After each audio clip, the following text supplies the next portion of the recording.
What the hell is this place? Su Yuan struggled to push himself off the icy cold floor, quickly realizing he was trapped in a pitch-black room.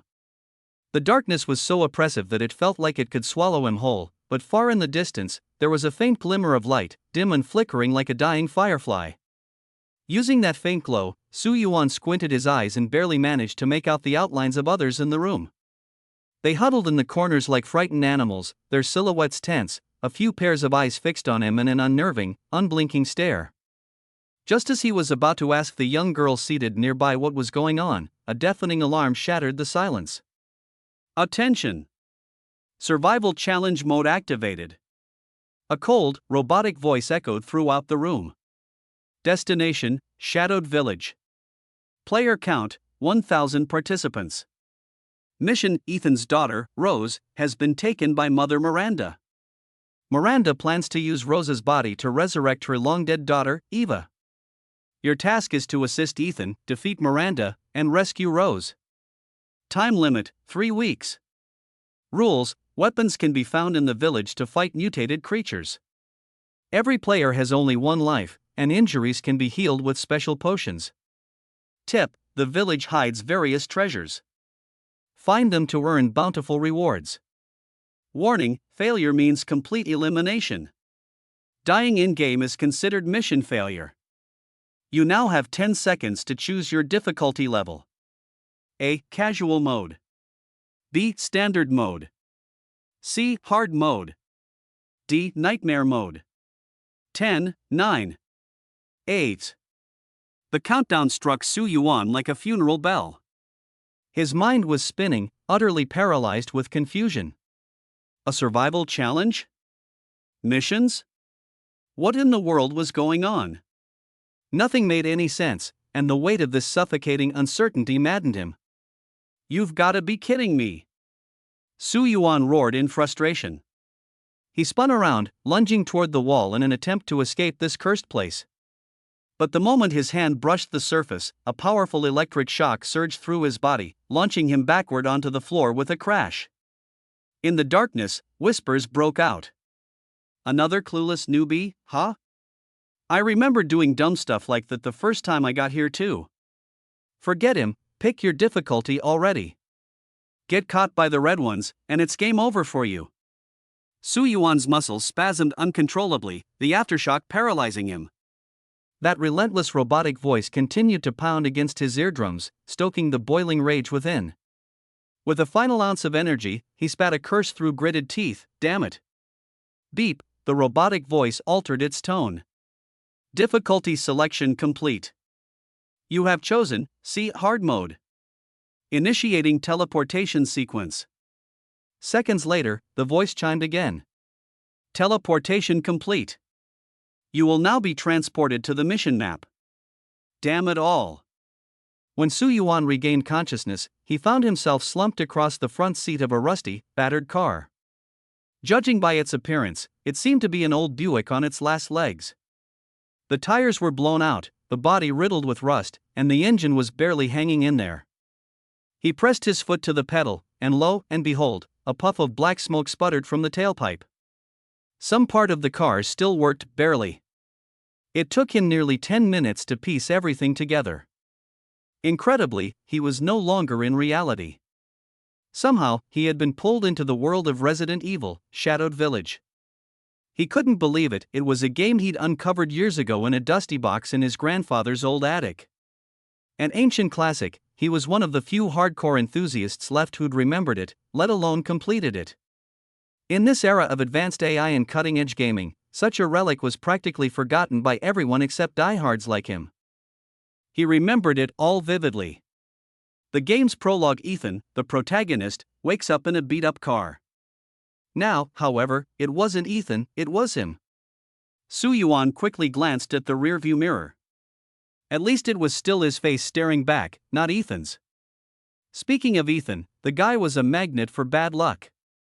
In the previous game, he went through hell to save his wife, Lucy, only to die and be revived by a parasitic fungus, which technically made him a bioengineered human. The only reason he wasn't a full-blown monster was sheer dumb determination. In this sequel, Ethan's daughter, Rose, had been kidnapped by Mother Miranda to be used as a vessel for resurrecting her long-dead daughter, Eva. The objective was crystal clear: stop Miranda's resurrection ritual. Conveniently enough, Su Yuan had just completed the Devil Tier difficulty last week after almost losing his mind pulling all-nighters. A quiet sound snapped him out of his thoughts. Turning to the passenger seat, Su Yuan noticed someone else. A blonde-haired, blue-eyed girl, around 15 or 16, was sitting slumped beside him. Her features were delicate, almost doll-like. Her eyelids fluttered slightly before groggy eyes met his. Hey, Su Yuan offered an awkward smile, raising his hand in a half-hearted wave. I'm Su Yuan. What's your name? The girl's soft reply made Su Yuan's blood run cold. Evelyn, she said simply. Evelyn. The name hit him like a thunderclap. Resident Evil 7's ultimate antagonist. Su Yuan's mind immediately dredged up her horrifying backstory. Evelyn was the E-001 experimental bioweapon, the Umbrella Corporation's supposed masterpiece. She had a terrifying command over a parasitic mold, and her regenerating ability made her almost impossible to kill even if her heart was blown to bits. 5 years ago, Evelyn had vanished during a shipwreck, only to be discovered by the Baker family, who took her in. In return, she infected and controlled them with her mold. The entire plot of Resident Evil 7 revolved around Ethan fighting to rescue his wife from Evelyn's grasp. And now, Evelyn herself was calmly sitting inches away from him in the passenger seat. Su Yuan's pulse thundered in his ears. He knew that to survive, he would have to eliminate her. Any Resident Evil player knew that behind Evelyn's innocent exterior lurked a monster capable of unleashing unspeakable horrors. But something was off. Why was her hair blonde? The Evelyn from the game had jet black hair. Was this a reincarnation? Evelyn? Su Yuan could barely get the words out as his tongue nearly tied itself up in knots. The blonde girl tilted her head curiously. In the very next second, she leaned in so close to Su Yuan that her delicate, porcelain-like face was less than an inch from his. A second ago, she'd been lying casually in the backseat of a wrecked car, but now, she was so close that Su Yuan could see the strange, pale violet hue of her irises. You're not from around here, are you? Evelyn asked softly. Well. I can explain, Su Yuan stammered as his brain raced and his heart threatened to leap out of his throat. I just happened to get lost. He desperately wanted to run, but he knew there was no way he'd make it. Evelyn was essentially a walking, talking bioweapon, her speed and strength far beyond anything he could hope to match.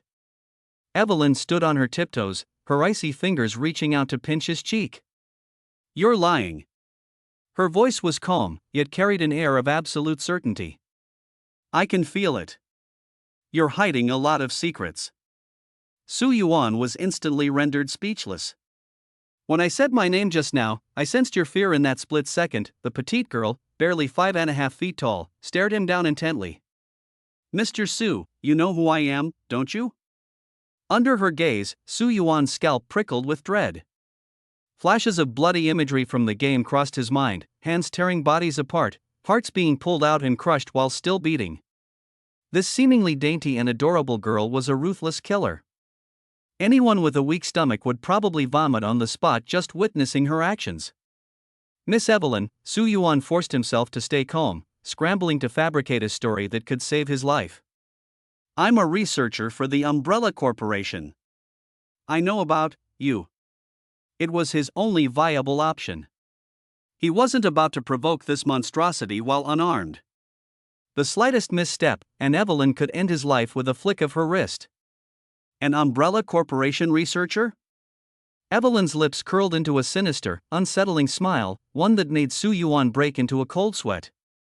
All right then, the blonde girl suddenly clasped his hand, her tone taking on a cheerful lilt. Dear Mr. Researcher, you've temporarily earned my trust. Since you're with Umbrella, take me to that cursed Miranda. A silent agreement seemed to form between them in that moment, one as unshakable as steel. Su Yuan understood that this was a mission he had no choice but to accept. Help Evelyn locate Miranda's whereabouts, and upon completing this task, he'd gain her full trust, perhaps even be rewarded with something extraordinary. But failure would mean her goodwill toward him plummeting to absolute zero, followed by inescapable, relentless pursuit. He had just 3 weeks to succeed. He had no other choice. In the face of this volatile and dangerous girl, he was nothing more than a lamb to the slaughter. She could end him in the blink of an eye if she wanted to. All right.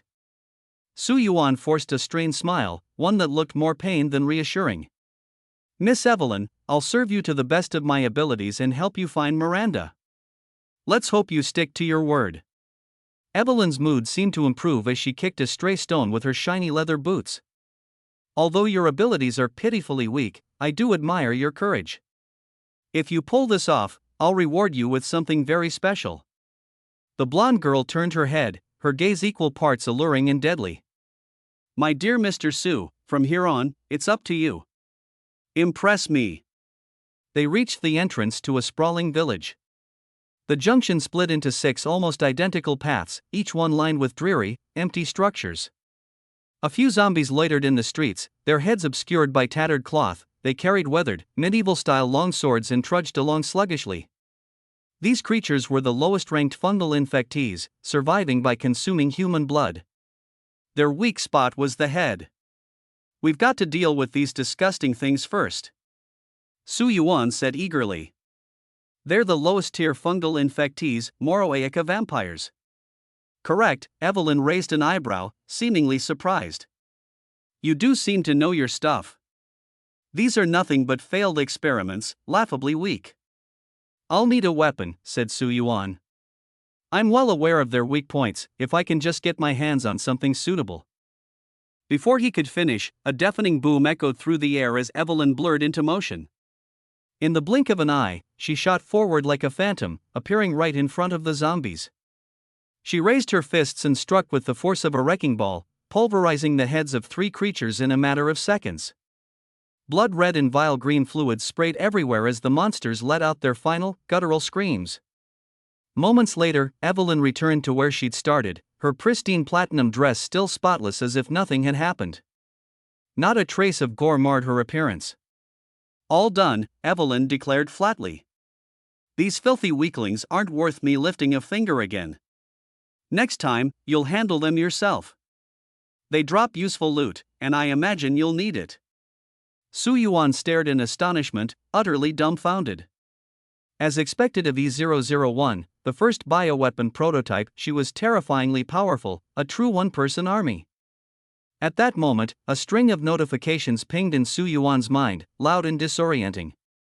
Asterisk ding. You've collected 300 lei, asterisk. Asterisk ding. You've collected 420 lei, asterisk. Asterisk ding. You've collected 420 lei, asterisk. Asterisk congratulations. You are the first player in Shadow Village to defeat an infected creature. Title unlocked, Demon Slayer, asterisk. Asterisk shop system unlocked. You are now the Duke's one and only VIP client. The shop will exclusively serve you, asterisk. Asterisk the Duke is within the village. Find him to access the shop asterisk. A title? A shop? And the Duke, willing to serve only him? Su Yuan knew exactly who the Duke was. A shadowy yet iconic figure in the Resident Evil series, the Duke appeared seemingly out of nowhere, always pushing the story forward. His shop was a treasure trove of valuable resources, leaving Su Yuan both excited and apprehensive. This could potentially turn. The shop didn't just sell weapons, it offered various types of equipment and items too, like life-saving potions and backpacks to expand storage capacity. Beyond buying, the shop also allowed for selling. Items and the currency known as lei that dropped from defeating infected creatures could be traded here. In the original story, this shop was exclusively available to the protagonist, Ethan. But now, Su Yuan felt like he had just hit the jackpot. It was as though a massive gift box had been dropped on him, leaving him dizzy with excitement. However, one thing puzzled him: Evelyn was the one who killed the infected creatures, so why was the credit being given to him? Before he could spend too much time thinking about it, he quickly checked out the new title he had earned. Title *Demon Hunter. Effect asterisk deal double damage to infected creatures and reduce any damage from them by 50%. Applicable scenario asterisk any biohazard environment. Su Yuan was overjoyed. This was essentially a superpower upgrade. He immediately checked his stats. Previously, his attack and defense capabilities were mediocre at best. Facing even a single monster barehanded was a major struggle, and there was always the risk of infection. But now, with the Demon Hunter title boosting him, his abilities became downright terrifying. Unlike Ethan, who had an absurdly strong regenerative ability, this title was Su Yuan's critical lifeline. Evelyn, after having killed 3 monsters, didn't so much as glance at the coins on the ground. What a little heiress, Su Yuan muttered under his breath. With the 3 creatures at the village entrance slain, Su Yuan and Evelyn entered the settlement. It was a sprawling, snow-covered Nordic-style village, vast in scale. Finding the way in wasn't easy unless you were extremely familiar with the layout. Fortunately, as someone who had once beaten this game, Su Yuan knew the terrain like the back of his hand. He led the blonde-haired girl through dense thickets of bushes, holding her hand tightly. "I rarely see snow," Evelyn suddenly spoke. "Louisiana never gets any snow." Su Yuan paused for a moment, glancing down at the little girl walking alongside him. Holding his hand, her pale purple eyes gleamed mysteriously, and her fair cheeks were flushed red from the cold. At this moment, Evelyn looked for all the world like just an ordinary girl. No one could have imagined the monstrous power hidden within her delicate frame. "This place feels like a wintry Disneyland," Su Yuan said as he looked across the massive village. Massive Gothic medieval castles rose against the snowy backdrop, resembling something straight out of a Disney fairy tale. "Disneyland? Where's that?" Evelyn tilted her head up to ask. "There are Disneylands in a lot of places around the world. But I've never been to one." Her voice held no discernible emotion, it was icy, detached. Su Yuan fell silent. "Let's go." She tightened her grip on Su Yuan's hand. "Take me to find Miranda, that wretched woman." Her voice was as chilling as the Siberian wind, making Su Yuan shiver involuntarily. "When we get to the village," she continued coldly, "I'll tear that woman apart piece by piece." Su Yuan swallowed hard and nodded. He took a deep breath and sidestepped nimbly, narrowly dodging the deadly swipe of a zombie-like infected's claws. Pivoting his body fluidly, he delivered a powerful punch straight at the creature. A resounding thud echoed as the strike landed, the force so immense it left his arm feeling numb. Roar! The creature, called a manhwaedit, let out a deafening screech, its blood-red eyes fixed on Su Yuan with furious intensity. They had been locked in battle for several minutes now, and Su Yuan was clearly at a disadvantage in this close-quarters fight without a weapon. At that moment, the manhwaedit raised a massive iron sword high and swung it down toward Su Yuan with all its might. Seizing the opportunity, Su Yuan dodged backward just in time. As the creature's attack missed, it exposed a fatal gap in its defenses. Su Yuan used all his strength and punched it square in the head. Roar! The manhwaedit let out a final, anguished howl before collapsing to the icy ground with a resonating crash, sending up a cloud of cold dust. A flood of information suddenly surged into Su Yuan's mind.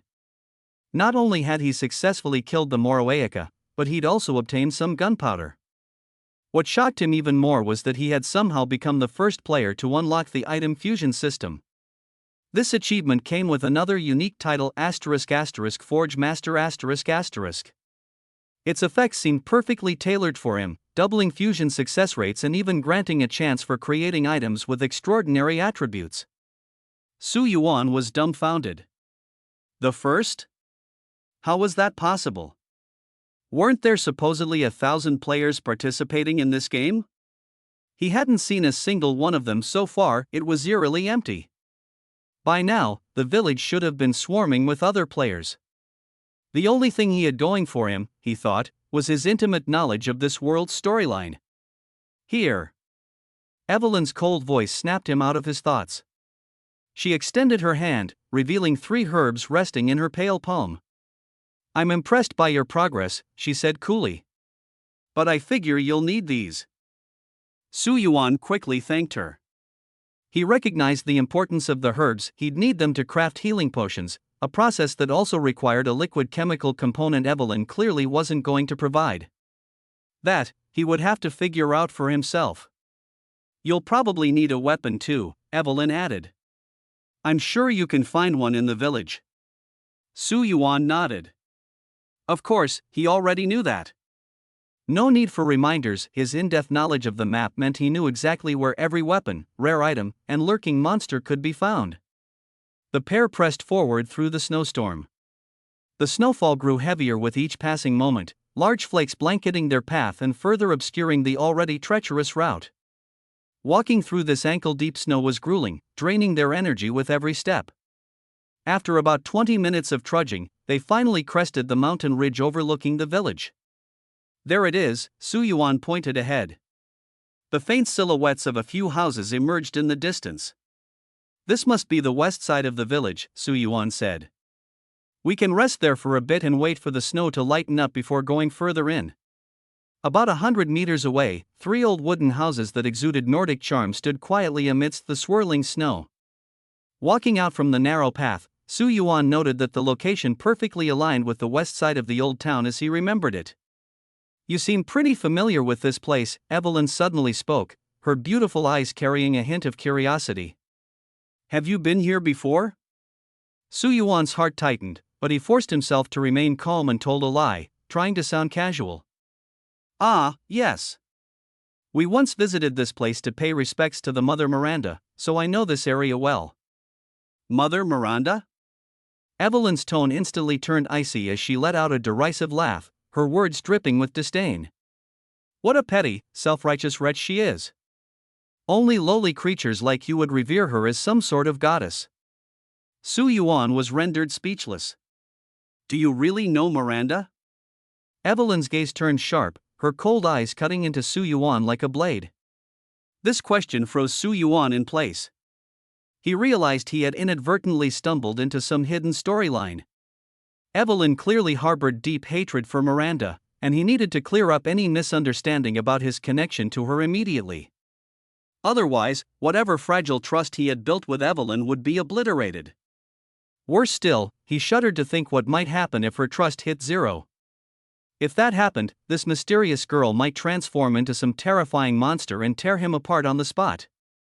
That thought alone sent a chill down his spine. Su Yuan strategically coughed, trying to make his voice sound sincere and steady. Dear Evelyn, I believe you've misunderstood me. While the Umbrella Corporation may have had dealings with Miranda, it was merely a business arrangement. He began spinning a half-true, half-fabricated story.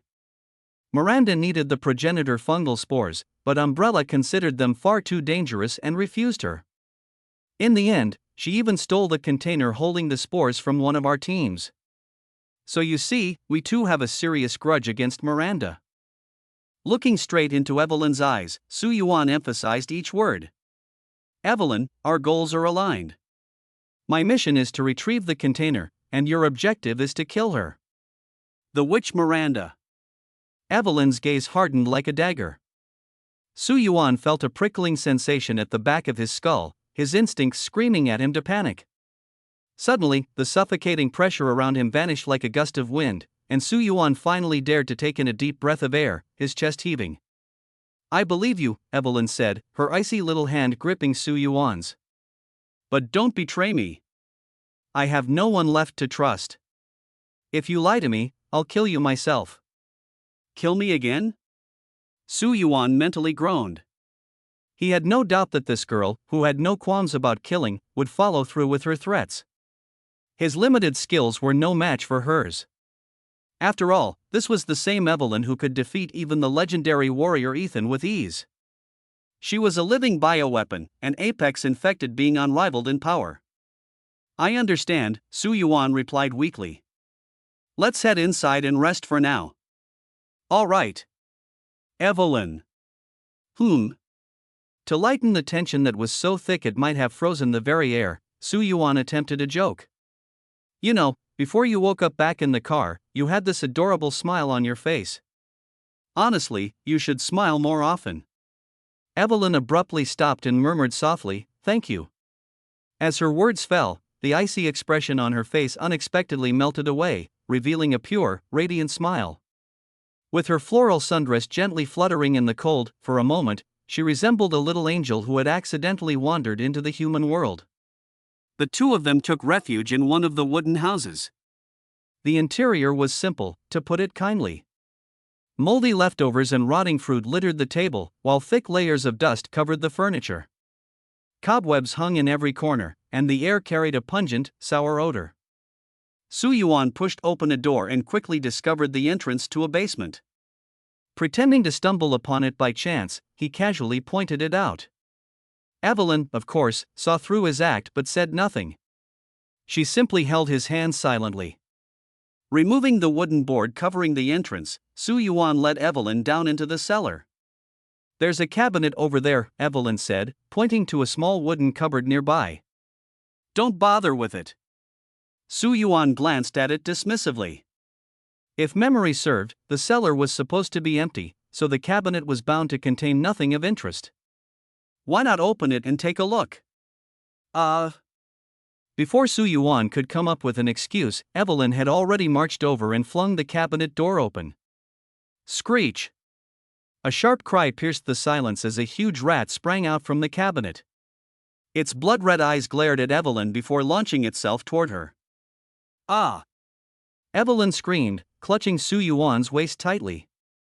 The icy demeanor she usually exuded instantly vanished, and her pale violet eyes filled with unmistakable fear. Smack! Su Yuan swatted the rat midair, sending it flying across the room. "It's okay now," he reassured her. "It was just a rat, and it's gone now." Evelyn seemed to snap back to reality, quickly releasing him and defensively muttering, "I wasn't scared. I just didn't want to dirty my hands by killing such a filthy thing." Sure, Su Yuan replied, barely holding back laughter as he noted how this cold, unyielding girl could be so adorably stubborn. "Don't laugh." Evelyn immediately straightened her face into a frosty glare. "I'm not laughing," Su Yuan said, exceedingly cooperative. Satisfied, Evelyn wrinkled her nose in approval before pulling out something from her pocket. "Here's your reward for helping me deal with that filthy." Accept it quietly, knowing she stood no chance against the unnerving girl in front of her. Any attempt to retaliate would likely end poorly, perhaps costing her life. Her hands clenched into fists by her sides, but her trembling fingers betrayed her. "All right, enough," Su Yuan said, his tone firm as he stepped between the two. "Evelyn, calm down. We'll take her with us for now. If she slows us down, I promise I'll kick her out myself." "Fair enough?" Evelyn narrowed her eyes at him, clearly displeased, but eventually relented with a heavy sigh. "Fine, but don't expect me to save her if she gets herself into trouble." Su Yuan nodded, appreciating her restraint, and turned back to the woman. "Cold Sparrow, was it? Stick with us for now. If you prove yourself useful, great. If not," he left the rest of his sentence unsaid, but the implication hung heavily in the air. Cold Sparrow swallowed hard, her gaze shifting nervously between him and Evelyn. "I'll do my best," she stammered, trying to muster some semblance of confidence. "Good." Su Yuan motioned for her to follow as he glanced back at the room one last time. The fire in the hearth still crackled softly, a strange warmth in an otherwise cold and merciless world. But there was no time to linger. Grabbing some supplies, a few scraps of cloth and a knife they'd overlooked, he led the group back outside into the relentless snowstorm. The path ahead wasn't going to be easy, but Su Yuan couldn't shake the feeling that things were about to get even more complicated. Mistrust hung heavily between each member of their makeshift team, and the weight of their collective survival pressed down on his shoulders. Survival had always been a gamble, but now, with secrets buried deeper than the snow, it felt more like he was rolling dice with their very lives. As they walked toward the locked gate, Evelyn tugged on Su Yuan's sleeve, her voice barely a whisper. "She's hiding something," she said with absolute certainty. "I don't trust her." Su Yuan didn't respond immediately, keeping his eyes fixed on the snowy horizon. After a pause, he said simply, "Neither do I." She had to force herself to endure it because she knew that resistance would lead to certain death. Su Yuan observed the scene with mixed emotions.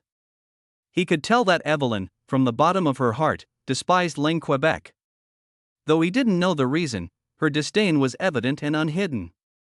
Think of it this way, Su Yuan said, trying a different approach to explain. Miranda is extremely cunning.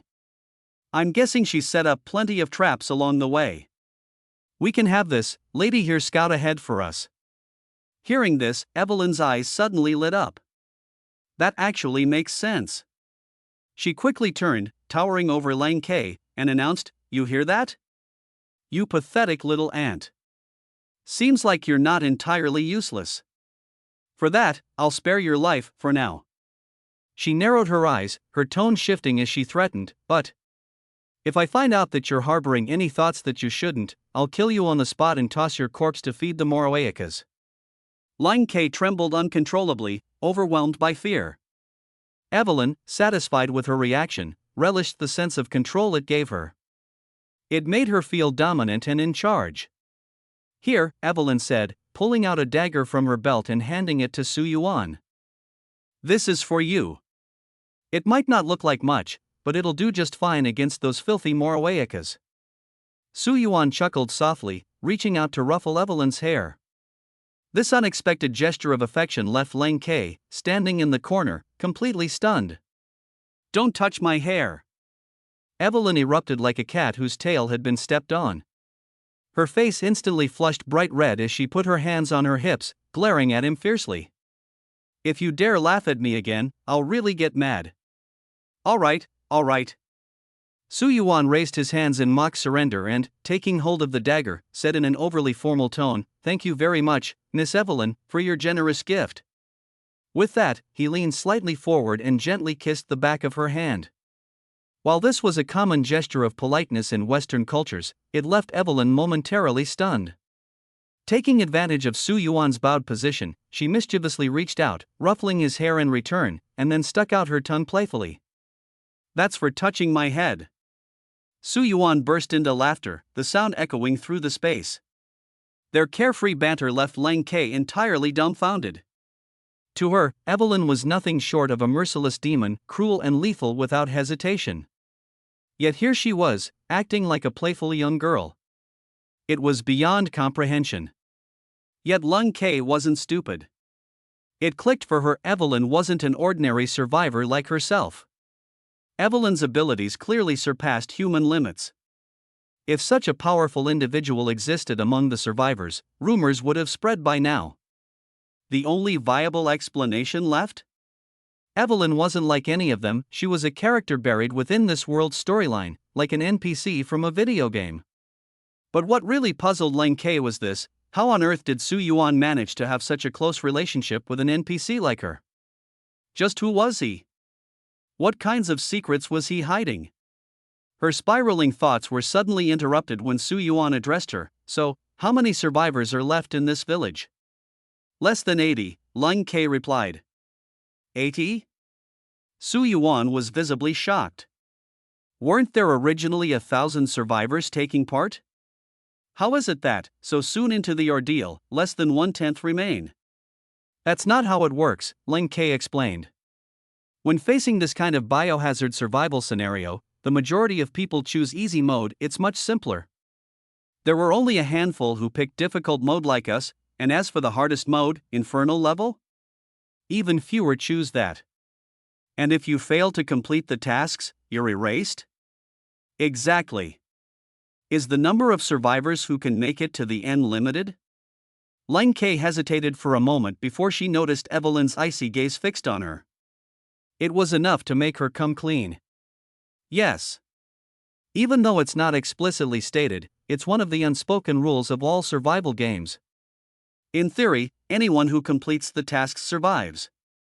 But to prevent survivors from exploiting loopholes or teaming up to make it easy, the Red Coat organizers capped the final survival rate at 1 in 20. To back up her claim, Lang Ke provided an example. Take this run, for instance. Those who chose difficult mode started with, 80 survivors. At most, only 4 of us can make it out alive. Even if someone manages to endure until the end, if their contribution score isn't high enough, they'll still be annihilated. Contribution score? Su Yuan asked, intrigued. It's the points you earn from completing storyline quests or eliminating monsters. Open up your character interface and you'll see. Following her instructions, Su Yuan located the small AI activator on his left shoulder. Pressing the button, a virtual leaderboard appeared in his mind. Survivor number 0999. Name Su Yuan. Current location Shadowy Village. Health status 400/400. Mission progress 1 out of 100.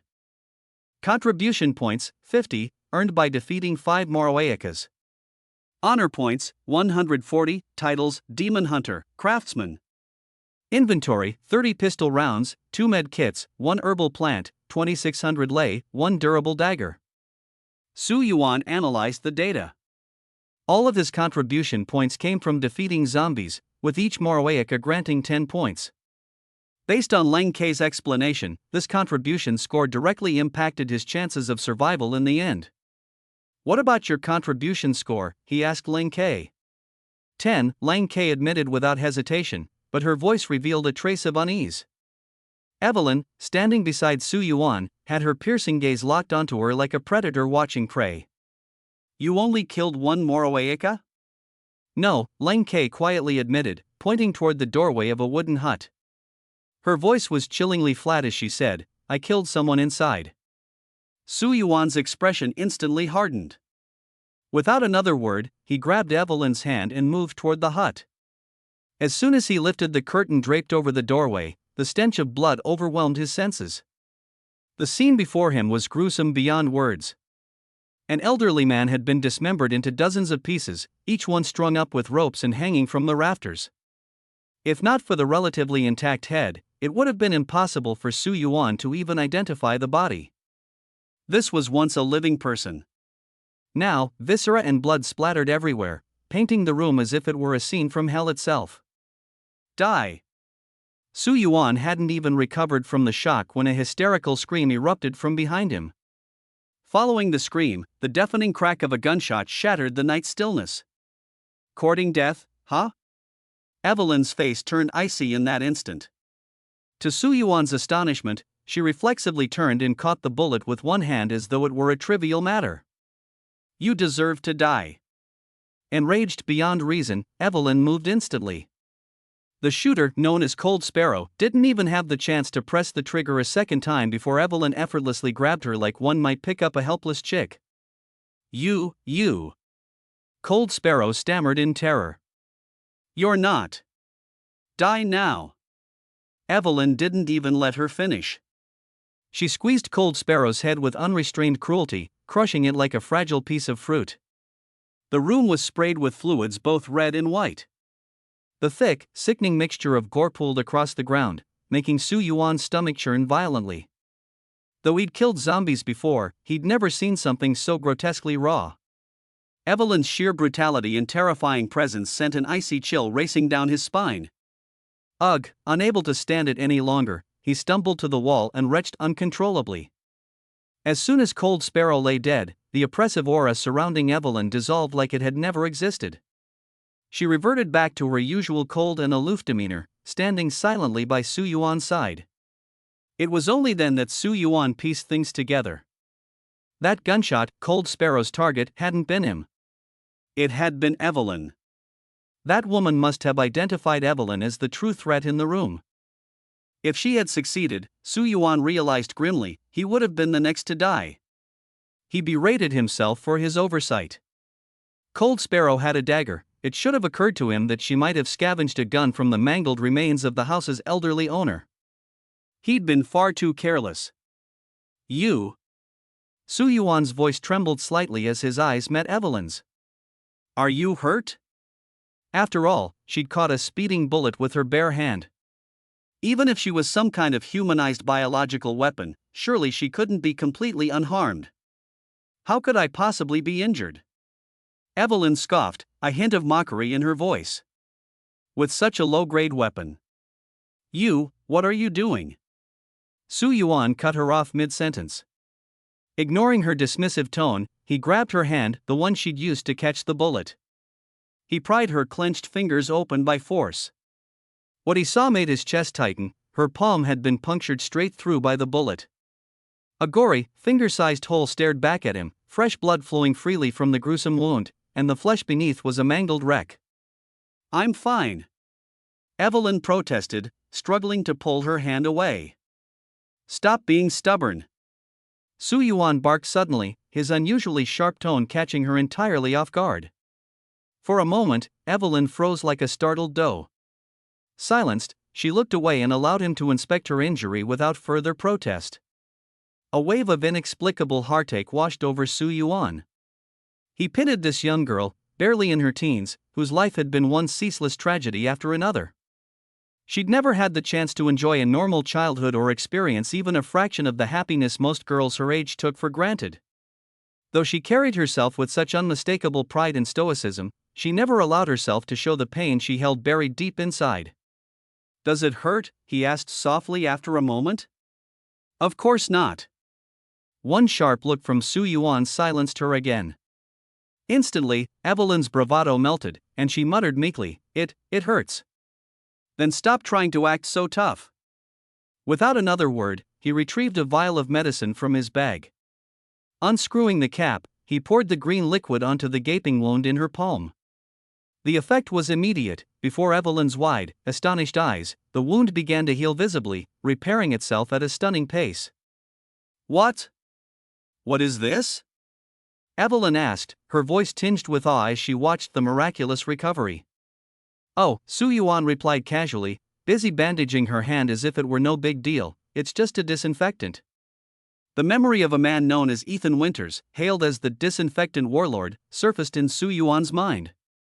In that world, no matter how severe an injury was, as long as a first aid product like this was applied, it would heal at breakneck speed, almost as if by magic. He recalled witnessing one survivor whose leg had been bitten clean off by a monster. Blood poured out in torrents, and his life had been seconds away from ending. But somehow, the man managed to take out a first aid spray, apply it to the remains of his leg, and reattach the severed limb right then and there. A miracle of modern medicine, if ever there was one. Looking at the results now, Su Yuan realized that the legend about these healing products hadn't been exaggerated in the slightest. In just a few short minutes, the wound on Evelyn's hand had completely vanished, leaving not even a scar. Evelyn was visibly shaken. As a genetically altered being, she already had impressive healing abilities. However, with her powers currently diminished, her recovery speed was only a fraction of what it had been at her peak. Even at her strongest, she doubted her healing abilities could match what this bizarre substance had accomplished. "This stuff is incredible," Evelyn exclaimed, unable to contain her fascination with the first aid liquid. Su Yuan handed her another vial, explaining, "Whenever you're injured, just pour it over the wound. I know you can heal on your own, but this will accelerate your recovery exponentially." "How many more of these do you have?" she pressed, eyes alight with curiosity. "There were originally 3, Su Yuan admitted. "You've used one, I've just given you another, and this is my last one." "Oh," Evelyn's expression dimmed slightly, clearly disappointed. Su Yuan noticed her reaction and chuckled lightly. "Don't worry. I can synthesize more if I have the right materials. The herbs are easy to gather, but I need a special liquid component." "Didn't I give you something like that before? That glass bottle?" Evelyn recalled suddenly. "Yeah, that one," Su Yuan nodded in agreement. "Do you still have more?" "Ah," Evelyn's cheeks puffed slightly with annoyance. "I ran out. How was I supposed to know it'd be so useful? I remember seeing entire crates of the stuff before, but I only grabbed a few bottles just for fun. If I'd known earlier, I would have taken more." Su Yuan stiffened momentarily, then let out a faint sigh, equal parts amused and frustrated. Entire crates, and she only took a handful for fun. Talk about wasteful. He decided to reassure her. "It's okay. That liquid should be available in the village. We'll find some. Why do you know so much about this stuff?" Evelyn suddenly tilted her head, curious. Forget it," Evelyn interrupted herself, sensing Su Yuan's unwillingness to explain. Instead, she handed him the handgun she'd taken from Cold Sparrow. From now on, you're my chief alchemist. Your only job is to make me more of these potions. And me? I'll be your bodyguard. Puffing her chest proudly, she added, with me around, nothing will ever. I won't let those despicable people hurt you ever again. Su Yuan looked at her proud yet adorable expression and burst into laughter. Though Evelyn was often cold and detached, with him, she seemed more and more like a regular girl. Deal. Su Yuan extended his hand, sealing a pact with Evelyn with a high five. The death of Lang Ke, however, served as a wake-up call for Su Yuan. If Evelyn was right, even completing the survival tasks would leave only a handful alive. To survive, the remaining survivors would inevitably distrust and guard against each other. It was like a dark forest, every survivor a hunter, armed, always primed to shoot when uncertainty about friend or foe arose. Trust was both the cheapest and the most luxurious currency here. Unless someone had walked through the fires of life and death with you, trusting anyone lightly was a naive gamble. If it weren't for Evelyn, Su Yuan might have already fallen victim to Lang Ke's treachery. While clearing out Lang Ke's belongings, Su Yuan discovered a faintly glowing AI activator on her shoulder. As soon as his fingers brushed against the device, a cold mechanical voice echoed in his mind. Ding! Survivor activator detected. Would you like to integrate it? This thing can integrate? Su Yuan was taken aback. Would you like to integrate the survivor activator? The AI prompt repeated. Yes. Su Yuan answered without hesitation. Integrating activator. It didn't even take half a minute before a faint electric current surged into Su Yuan's mind. Ding! Activator successfully integrated. Su Yuan immediately opened his character panel, eager to see what changes had occurred from the integration. Survivor ID 0999. Name Su Yuan. Survivor level LV1. Current location Ghostly Village. Health 500/500. Mission progress 1 out of 100. Contribution points 80. Honor points 190. Titles: Demon Hunter, Blacksmith, Novice Gunman, Basic Close Combat. Backpack 30 pistol bullets, 1 first aid kit, 1 herbal medicine, 2600 lei, 1 durable dagger, 1 Lamy military pistol. First off, the panel now listed as survivor level, clearly a result of the AI activator integration. Second, his contribution points had jumped from 50 to 80, the extra 30 undoubtedly coming from Line Quebec. She lied, the points she'd earned were far more than the 10 she'd claimed. Most importantly, his honor points had risen by 50, and new titles, Novice Gunman and Basic Close Combat, had appeared. All of these were inherited from Lang Ke's AI activator. Understanding dawned on Su Yuan instantly. Lang Ke hadn't revealed all the rules of the game. The harshest truth of this deadly contest was that survivors could gain not just contribution points but also abilities and titles by killing each other. This was the quickest shortcut to becoming stronger. No wonder Lang Ke didn't share this with him, she feared that once he knew, he might kill her for these rewards. Interesting, Su Yuan's gaze turned icy, all traces of his former gentleness evaporating. He picked up the Lamy military pistol Evelyn had given him, examining it closely. Name, Lamy military pistol. Power, 100, LV1. Fire rate, 0.45, LV1. Reload speed, 2.5, LV1.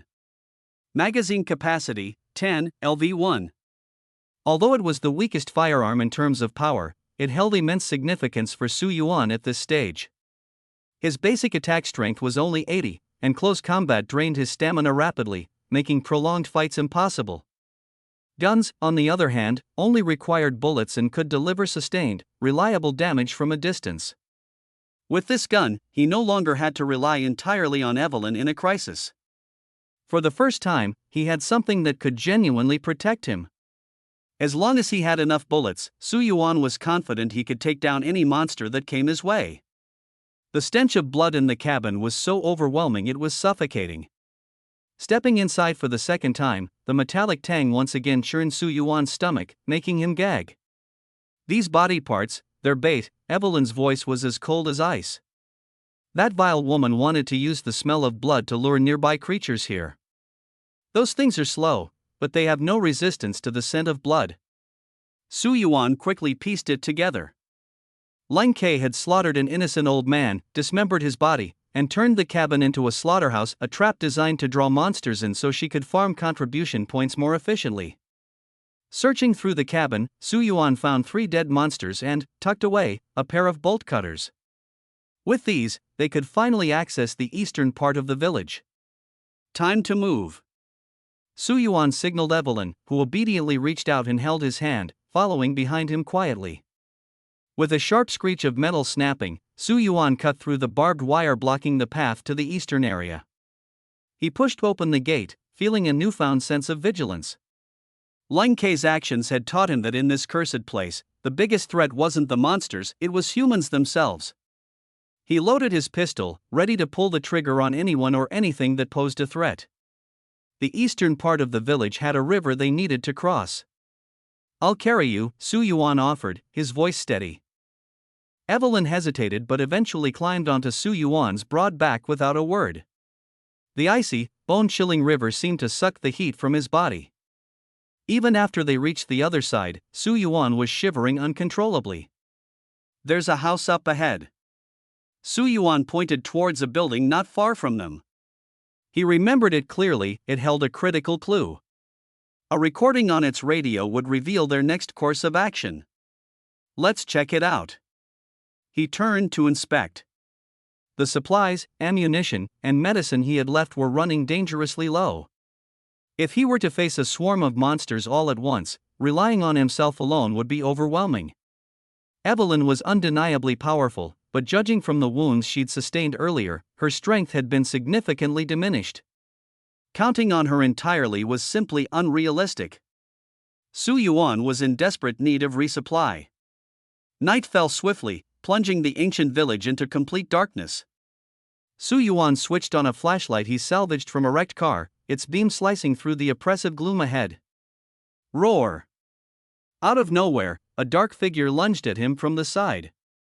Unkempt hair, a bloodstained lumber axe in its hand, its movements were alarmingly quick, far faster than any other monster Su Yuan had encountered before. Swoosh! The shadowy figure swung its axe down with a ferocious whoosh, the sound of it tearing through the air chilling. It was a werewolf, a low-level infected creature. Under the influence of the fungal mycelium, its speed was terrifying, especially at night.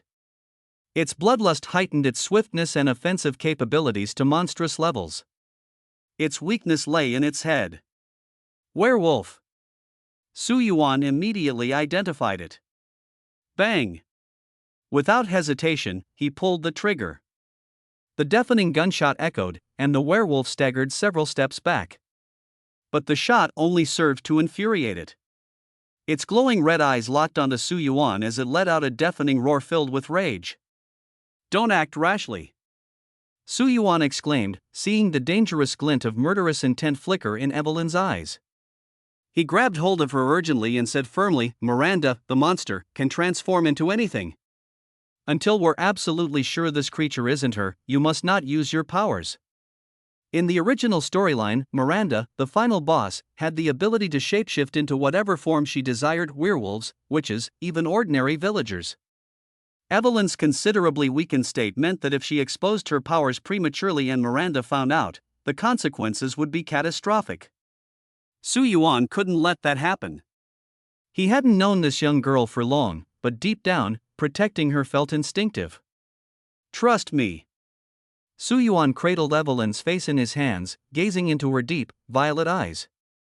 Gradually, the faint traces of hatred in Evelyn's gaze softened.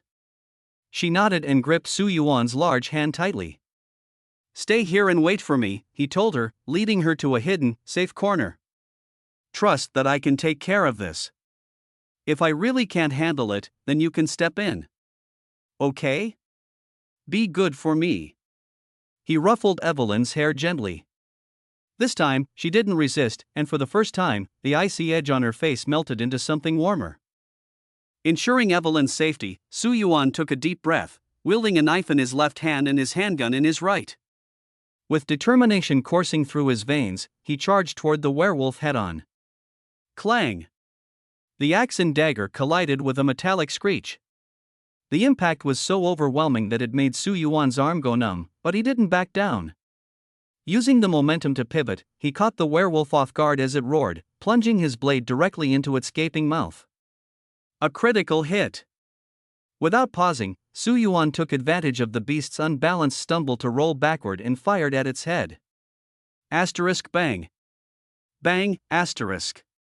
Two bursts of flame erupted from the muzzle, the bullets carving through the werewolf's skull. The beast howled in pain as substantial damage wore down its vitality.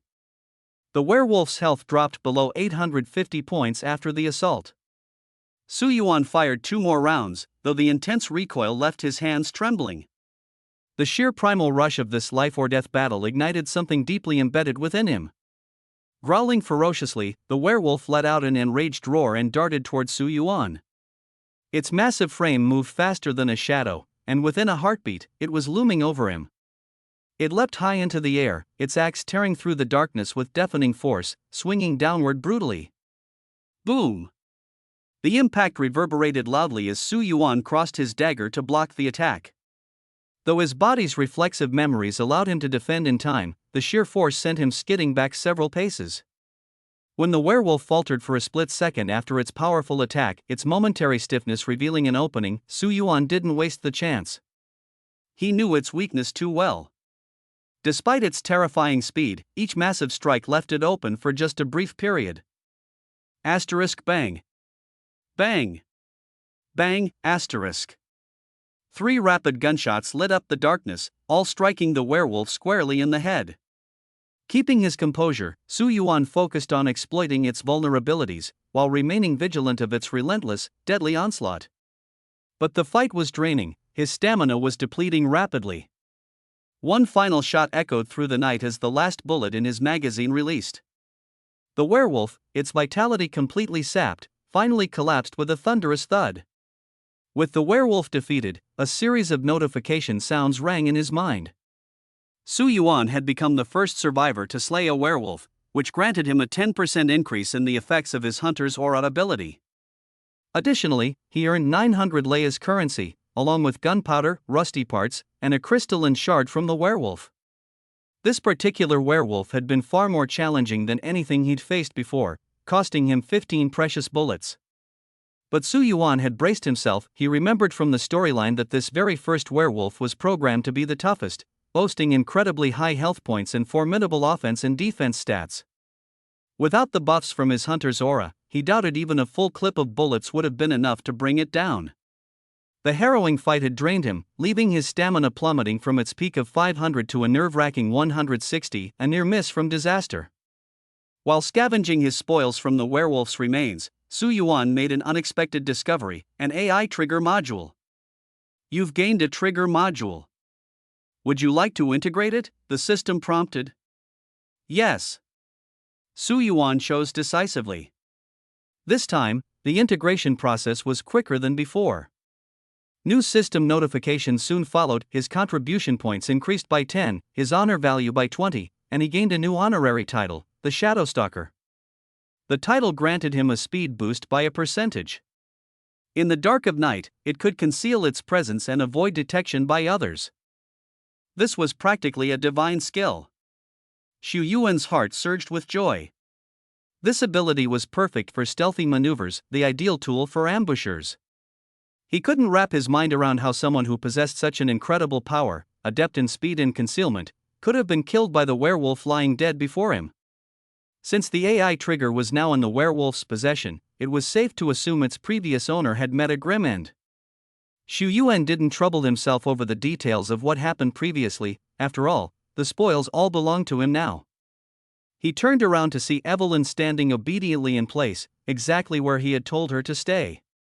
Not moving a muscle, her behavior was impeccable. Not bad, right? Xu Yuan boasted proudly. That was a werewolf, and I took care of it without so much as a scratch. Humph. Evelyn responded with a dismissive snort. It was nothing but a low-grade infected creature. If I were to step in, I could squish it with just one finger. Though her words were arrogant, there was an undeniable smugness on her face, revealing her defiant spirit. Xu Yuan couldn't resist flicking her smooth forehead lightly. She instantly bared her teeth at him, resembling an annoyed little kitten. Aware that this might not be the only werewolf lurking nearby, Xu Yuan grabbed Evelyn's hand and swiftly led her toward a small wooden cabin. Inside, they found a good supply of provisions. He vaguely remembered that somewhere in this cabin was a shotgun. Sure enough, there it was, lying on the table, a vintage, classic-looking shotgun. A line of details immediately surfaced in his mind: Winchester M1897, base damage, 560. Holy smokes! Xu Yuan's eyes lit up. A base damage of 560? For context, his pistol only had a base damage of 100. This was 5.6 times more powerful. If he'd used it against the werewolf earlier, it would have been down in just 2 or 3 shots. There was no doubt about it, shotguns had always been and would always remain the kings of close-quarters battle. Of course, shotguns had their downsides.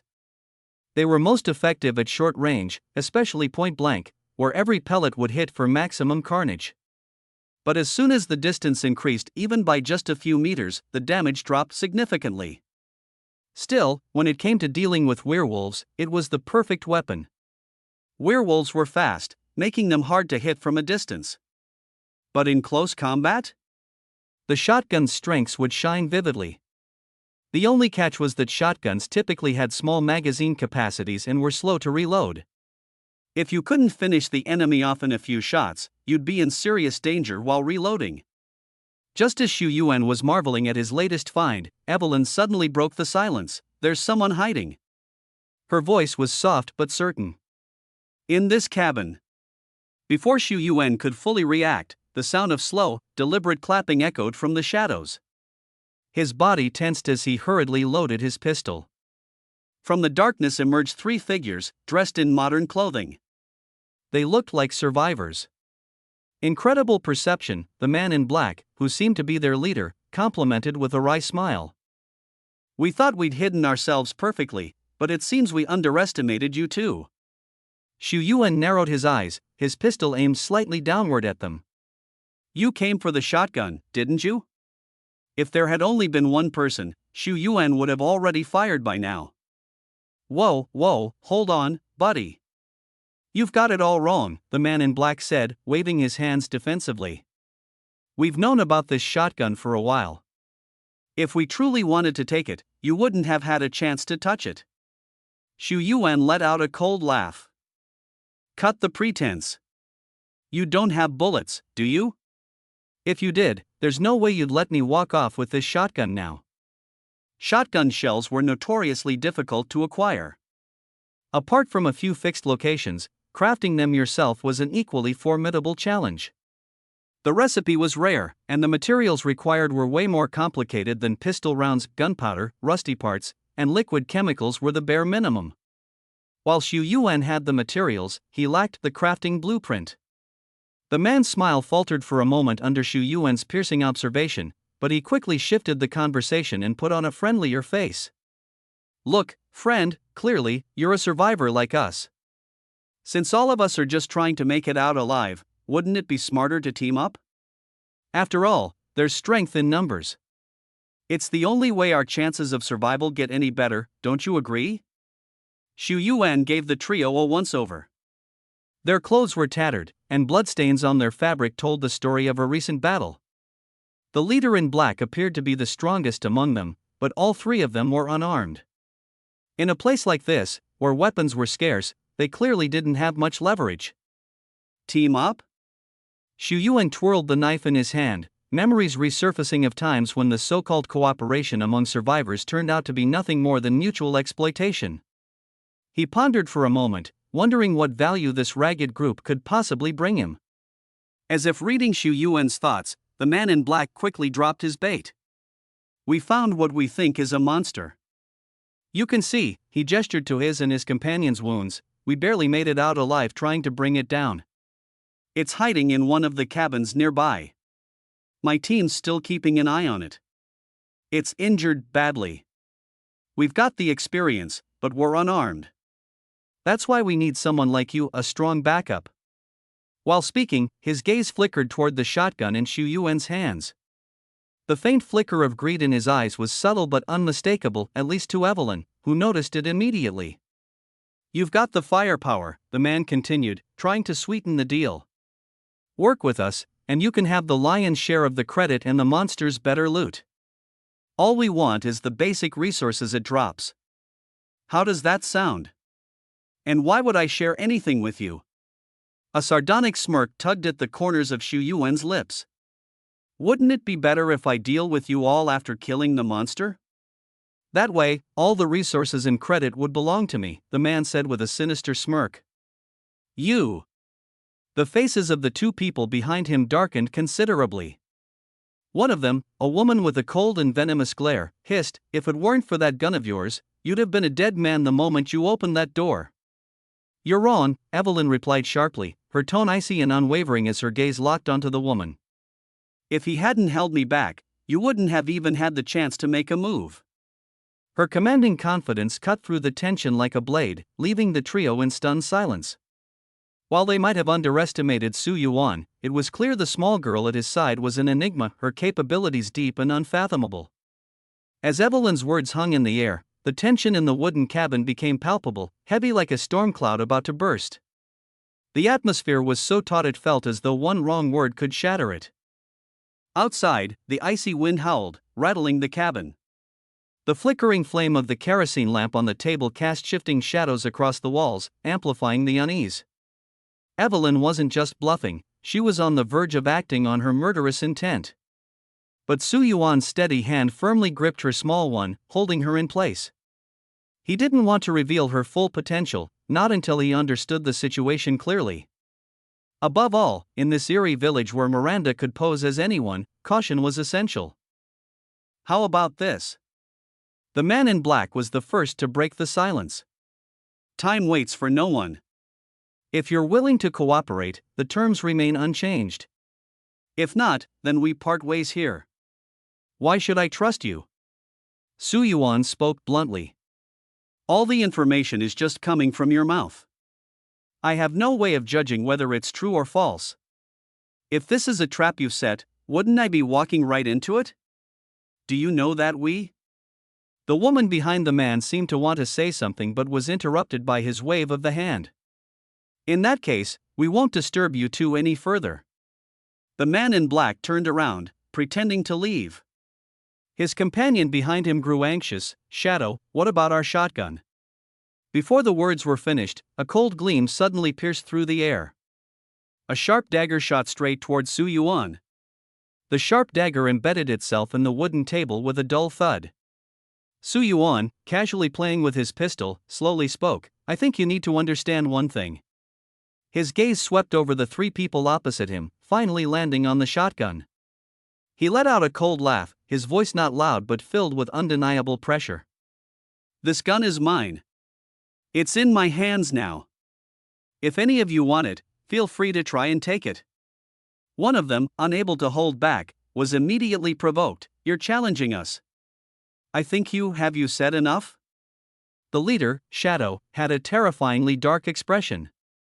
As soon as he spoke, the two rowdy subordinates behind him immediately fell silent. Shadow's sharp, hawk-like eyes locked onto Xu Yuan as he slowly said, You're good. We'll meet again, and I hope by then, you'll still be as confident as you are now. He left a harsh remark, this debt will be settled sooner or later. Let's go. With that, he forcefully pushed open the wooden door and disappeared outside without looking back.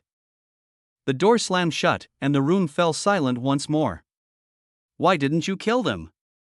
Evelyn's voice was filled with confusion. If it were me, none of the three would have survived.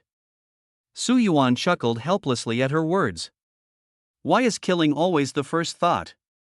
Sometimes, killing isn't the best way to solve a problem. Then what is the best way? You'll find out in a moment. As he spoke, Xu Yuan pulled Evelyn to the window and quietly peeked outside. They saw Shadow and his two companions, after leaving the wooden cabin, encounter a ragged, stumbling old woman by the river not far away. The old woman seemed to be saying something to them. Who is she? Evelyn asked, referring to the mysterious old woman. A witch. Su Yuan's tone turned serious. She is also Miranda.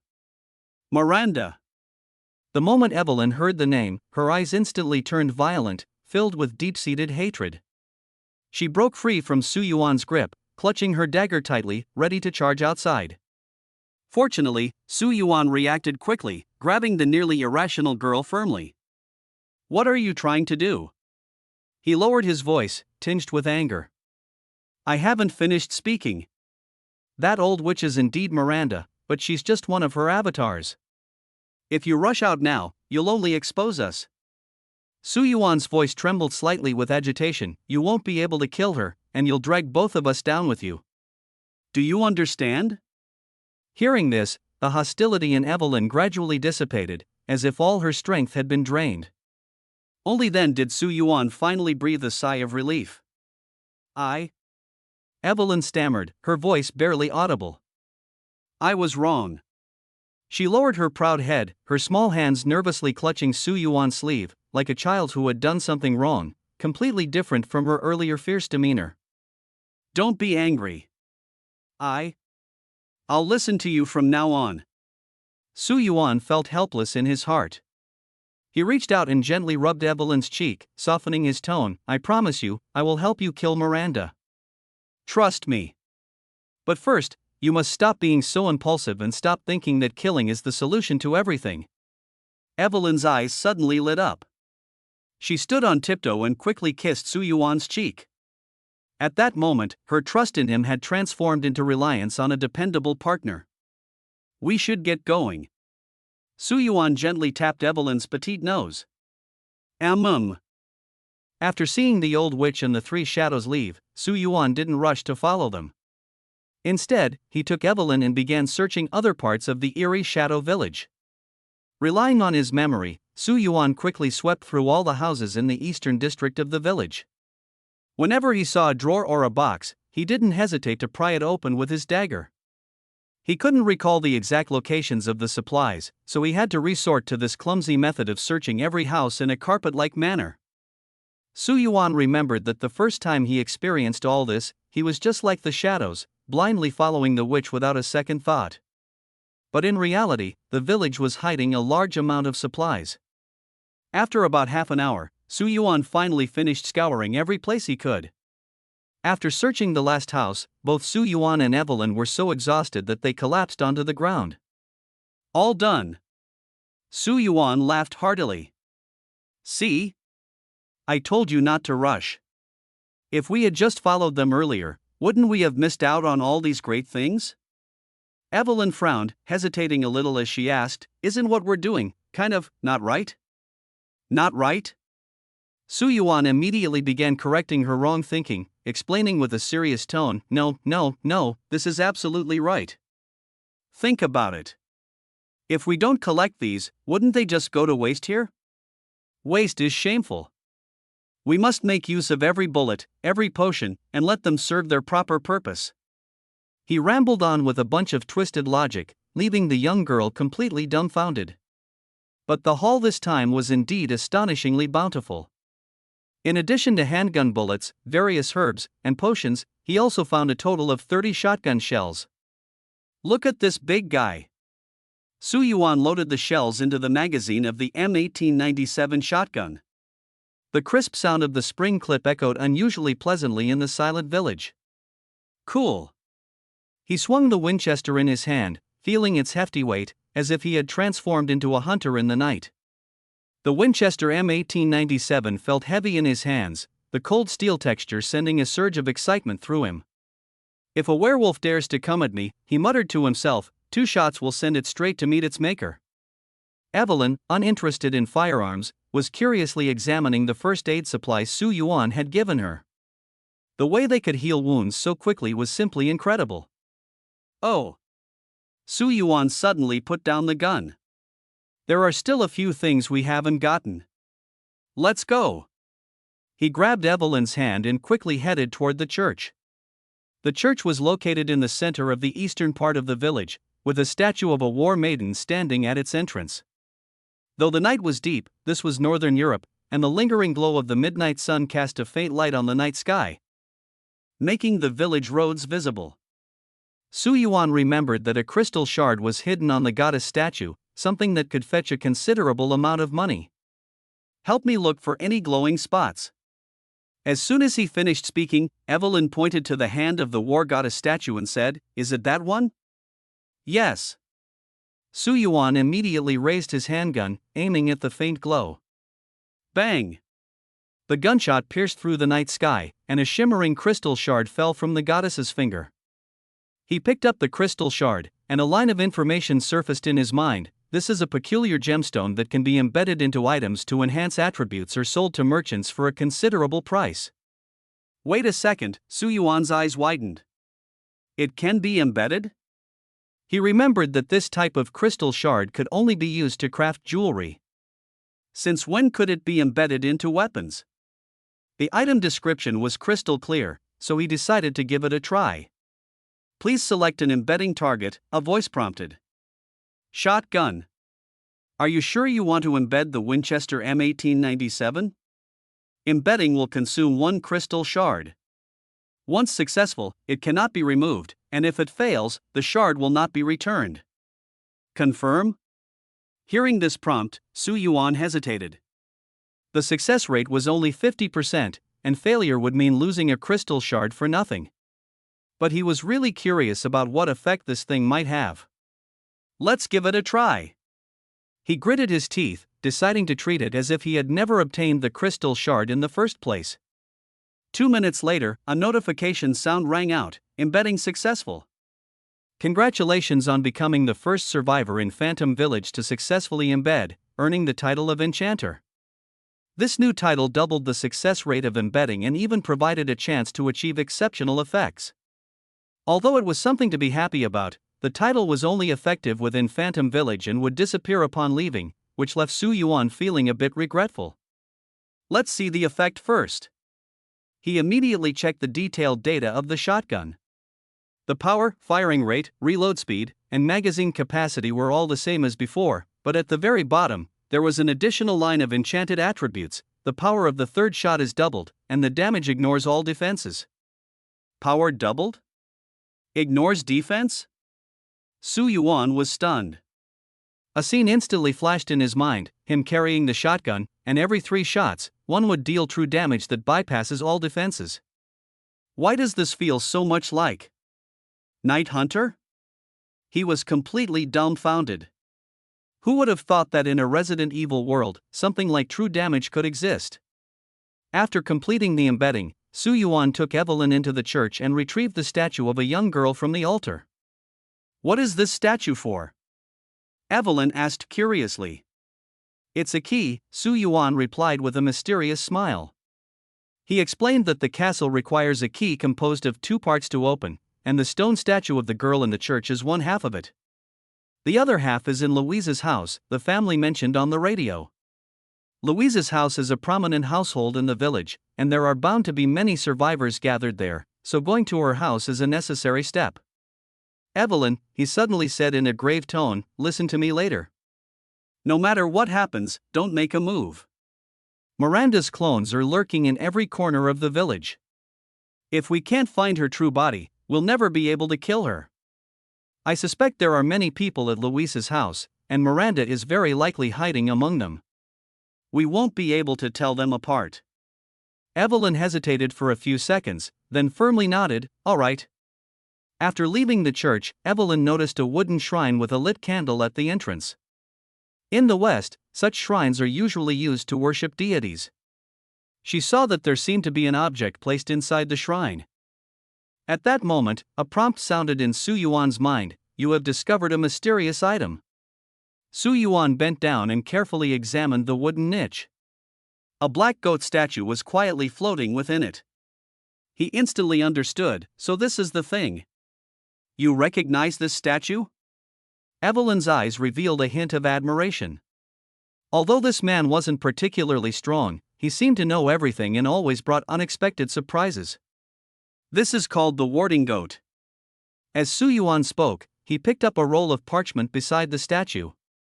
On the yellowed paper was a line of text: "We worship the warding goat.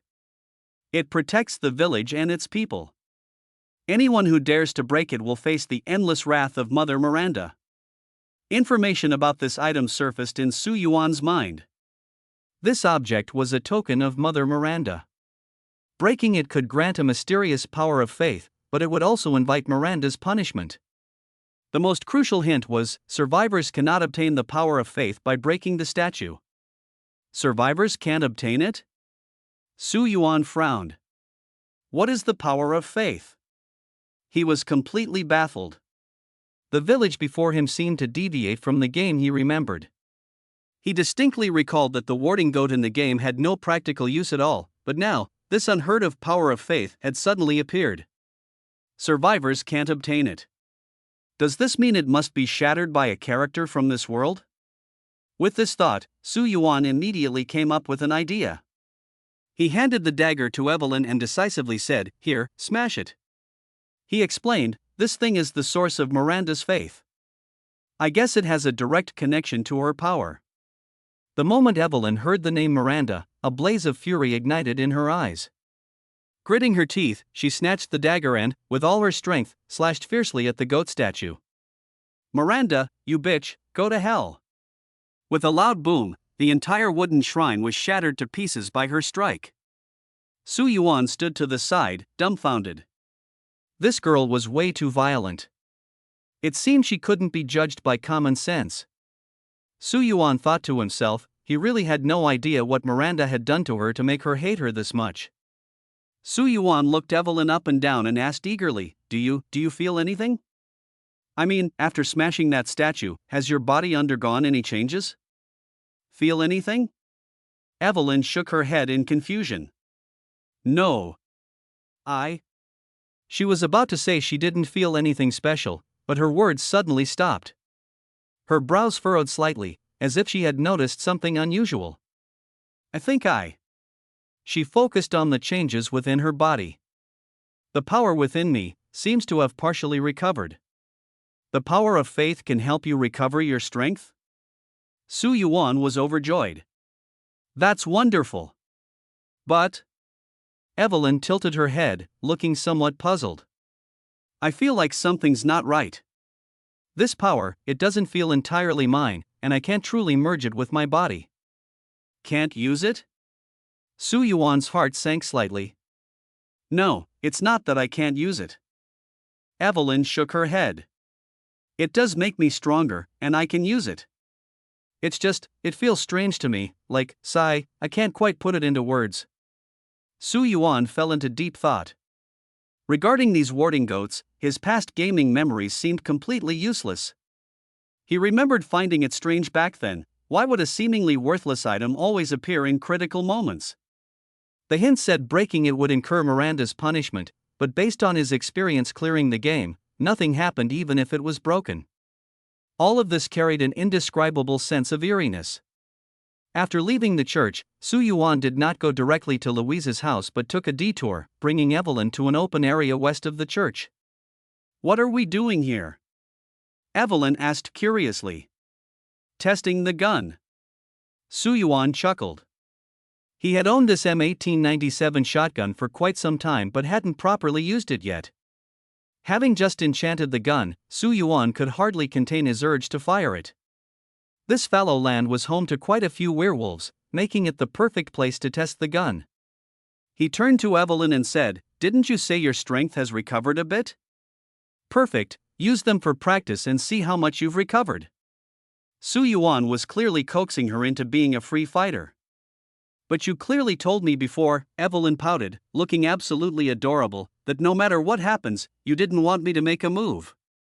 Su Yuan, without a hint of shame, immediately changed his tune. "That was then, this is now. You need to get familiar with your recovered strength. When it's time to act, you have to act, understand?" "Oh." Evelyn obediently nodded. A teenage girl with a simple mind, she couldn't possibly guess the little scheme Su Yuan had in mind. He just didn't dare admit that, on his own, he probably couldn't handle all these werewolves scattered around. Boom! The massive recoil made Su Yuan's tiger's mouth go numb.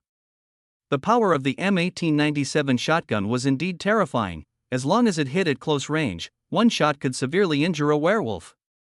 The number of werewolves in this fallow field was simply overwhelming. Su Yuan had just taken down one with 2 shots when the roar of another beast came from behind. Su Yuan turned sharply and pulled the trigger without hesitation. Boom! The momentum of this shot was more earth-shattering than any before.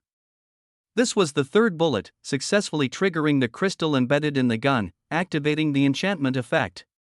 The shotgun's enchantment was instantly triggered, unleashing a critical damage of 1,500 points.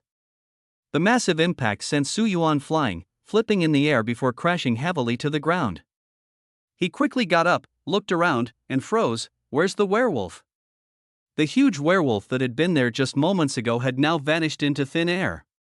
In a patch of scorched grass, Su Yuan finally found a few crystals left behind after the werewolf's death. It seemed that the shot just now had blasted the creature into smithereens. The corner of his mouth couldn't help but twitch.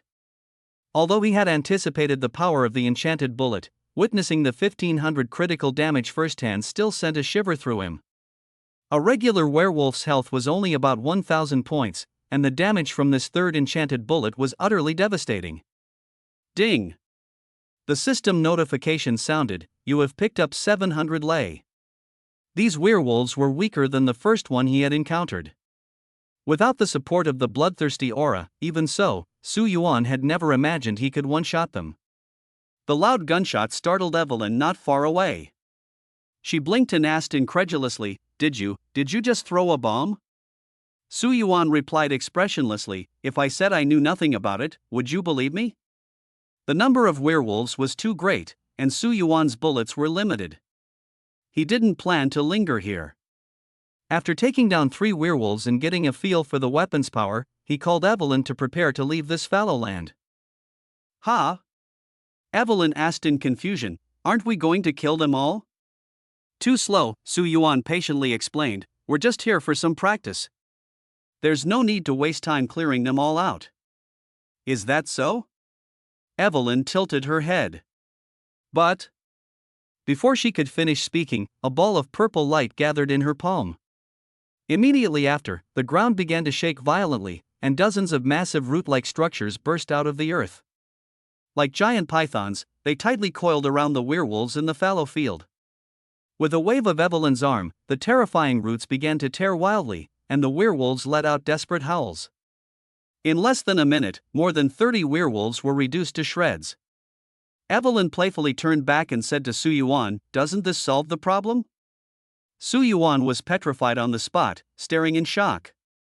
After clearing out all the werewolves, Su Yuan's contribution points skyrocketed to an astonishing 600 points. He still wasn't entirely sure about the specific purpose of the contribution points, but he had heard Ling Kai mention that at the end of the mission, survival would be determined based on the contribution point rankings. He speculated that the level of contribution points might also be related to the rewards ultimately received. Of course, all of this was predicated on first completing the survival mission, helping Ethan rescue his daughter, Rose. Yet, up until now, Su Yuan hadn't even caught a glimpse of Ethan, which left him feeling a bit frustrated. The two walked east for several hundred meters and finally saw the outline of Louise's house. Something seems off. Su Yuan stopped in his tracks, frowning.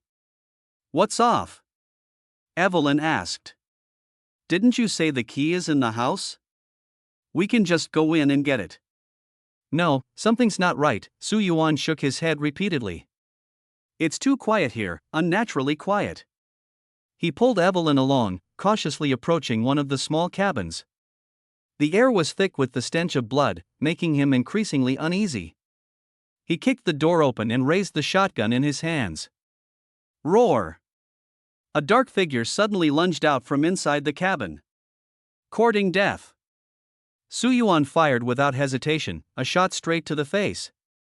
The massive impact of the bullet sent the werewolf flying, its health instantly plummeting to 0. Fear gripped the creature as it turned to flee through the window. Su Yuan, quick-eyed and swift, immediately drew his pistol and fired 3 precise shots, killing it at the window. Ding!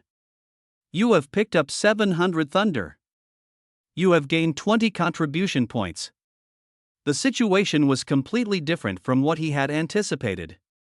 According to his original memory, there should have been a surviving father and daughter hiding in the house, while the werewolf should have been wandering outside. Not good. Su Yuan's face changed drastically. Without even having time to scavenge supplies, he strode quickly into the depths of the wooden cabin. Rip! A piercing sound of gnawing echoed. Inside the wooden cabin, 2 werewolves were feasting on 2 corpses, and those corpses were the father and daughter who, in his memory, were supposed to have survived. One of the werewolves noticed him and Evelyn, immediately letting out a roar. Stop yelling! Su Yuan, burning with rage, rushed forward and pressed the shotgun against its face, firing a shot. Then he drew his blade and slashed its neck, finally shoving a pistol into its mouth and emptying the magazine. Dealing with the second werewolf was much simpler. The third enchanted shot triggered again, and its terrifying power made the entire wooden cabin tremble, blasting the creature into pieces with a single shot. Unfortunately, it was all too late. The father and daughter had already lost their lives. At that moment, Su Yuan heard a faint sound coming from the corner. Who's there? He immediately rushed over and yanked the curtains open. Ethan? He and Evelyn exclaimed simultaneously. The person in the corner was indeed Ethan. His face was pale, his whole body trembling, and he was pointing a shaking handgun at Evelyn, shouting hoarsely, "Don't come any closer." He then turned the gun toward Su Yuan, struggling to get up from the corner while retreating in fear. "And you? Stay away from me." "Me? Ethan." Su Yuan tried to calm his agitated emotions. "We are not enemies. I know there is a grudge between you and Evelyn, but that's all in the past. The most important thing now is to help you rescue your daughter." "Daughter?" Ethan seemed as if his soul had been instantly drained. "My Rose, no." Rose? Su Yuan didn't understand what had happened here before they arrived, but it was certain that the course of events had already deviated completely from the original trajectory. "Ethan, don't get agitated." Su Yuan slowly lowered the handgun, showing his sincerity. "We mean no harm, trust me, Evelyn and I won't hurt you." "Shut up." Ethan's gaze was as fierce as a wounded wolf. "Don't pretend to be a good person in front of me. It was your group that threw me into this room, you took all my supplies, and now you want to offer me to those monsters." He turned his head, his gaze cutting through Evelyn like a knife, his words filled with a sorrowful sneer. "As for you, Evelyn. Everyone says the tragedy of the Baker family wasn't your intention, but your hands are stained with the blood of my loved ones." Evelyn's petite frame trembled slightly at his words. "I don't want revenge right now," Ethan's voice was hoarse and weary. "I just want to find my dear Rose." As he spoke, he staggered toward the wooden door on the side. Half of his body was soaked in blood, and his left hand was wrapped in thick bandages, clearly indicating a serious injury. Seeing him in this state, Su Yuan felt a twinge of guilt. He had indeed taken almost all the herbs from this place, which likely prevented Ethan's wounds from being treated in time. Su Yuan also noticed the M1911 pistol in his hand, a powerful military-grade weapon. It seemed Ethan had found it before he did. "You don't have to trust us." Su Yuan suddenly spoke, his voice not loud but enough to make Ethan stop in his tracks. "But the key to open the castle is with me. If I don't open the door, you can't get in, let alone find Rose." Ethan's footsteps came to an abrupt halt. He slowly turned around, his bloodshot eyes fixed on Su Yuan, and asked in a hoarse voice, "Name your terms. As long as you give me the key, the only weapon I have, this gun, will be yours." These words moved Su Yuan deeply. He couldn't help but say, "Without the gun, you'll die." "No." Ethan suddenly raised his head, his gaze incredibly resolute. "I will save Rose alive. Before I rescue her, nothing can defeat me." Su Yuan remained silent. Ethan was indeed a great father. For his daughter, he was willing to risk everything. "I have a gun." Su Yuan ultimately rejected Ethan's proposal. "I told you, our goal is the same. I don't need your handgun. The other half of the key is at Louise's house." Once we have the complete key, we can enter the castle together and rescue Rose. Ethan was utterly shocked, he hadn't expected such a response. He found it simply unbelievable. You don't want the gun I have? Didn't Mr. Ethan see what just happened? Su Yuan retorted, do you think I need the gun in your hand? The scene from a few minutes ago, where Su Yuan shattered the werewolf with a shotgun in an instant, was still vividly imprinted in Ethan's mind. He had indeed been stunned at the time. Then why are you helping me? Ethan asked, puzzled. I'm not helping you, Mr. Ethan, Su Yuan said calmly, taking Evelyn's hand. I'm just completing my own mission. My mission is to obtain the progenitor mycelium, which is now in Miranda's possession. At the same time, I will help Evelyn kill Miranda. Handing over a bottle of emergency spray, Su Yuan gave it to Ethan. Our enemy is the same. He looked into Ethan's eyes and said word by word, the enemy of my enemy is my friend. Do you understand this principle, Mr. Ethan? This explanation finally worked. Ethan's agitated emotions gradually calmed down, and he began to think rationally about Su Yuan's words. Although he was unclear about Su Yuan's identity and couldn't fully trust his words, one thing was certain, Su Yuan, possessing that powerful shotgun, had no reason to covet his small handgun. Could it be, he really just wanted to kill Miranda? Ethan fell into deep thought. At that moment, a voice echoed in Su Yuan's mind, Ethan's trust in you has increased by 15 points. You have been classified as a temporarily trustworthy stranger. Su Yuan's lips curled into a slight smile.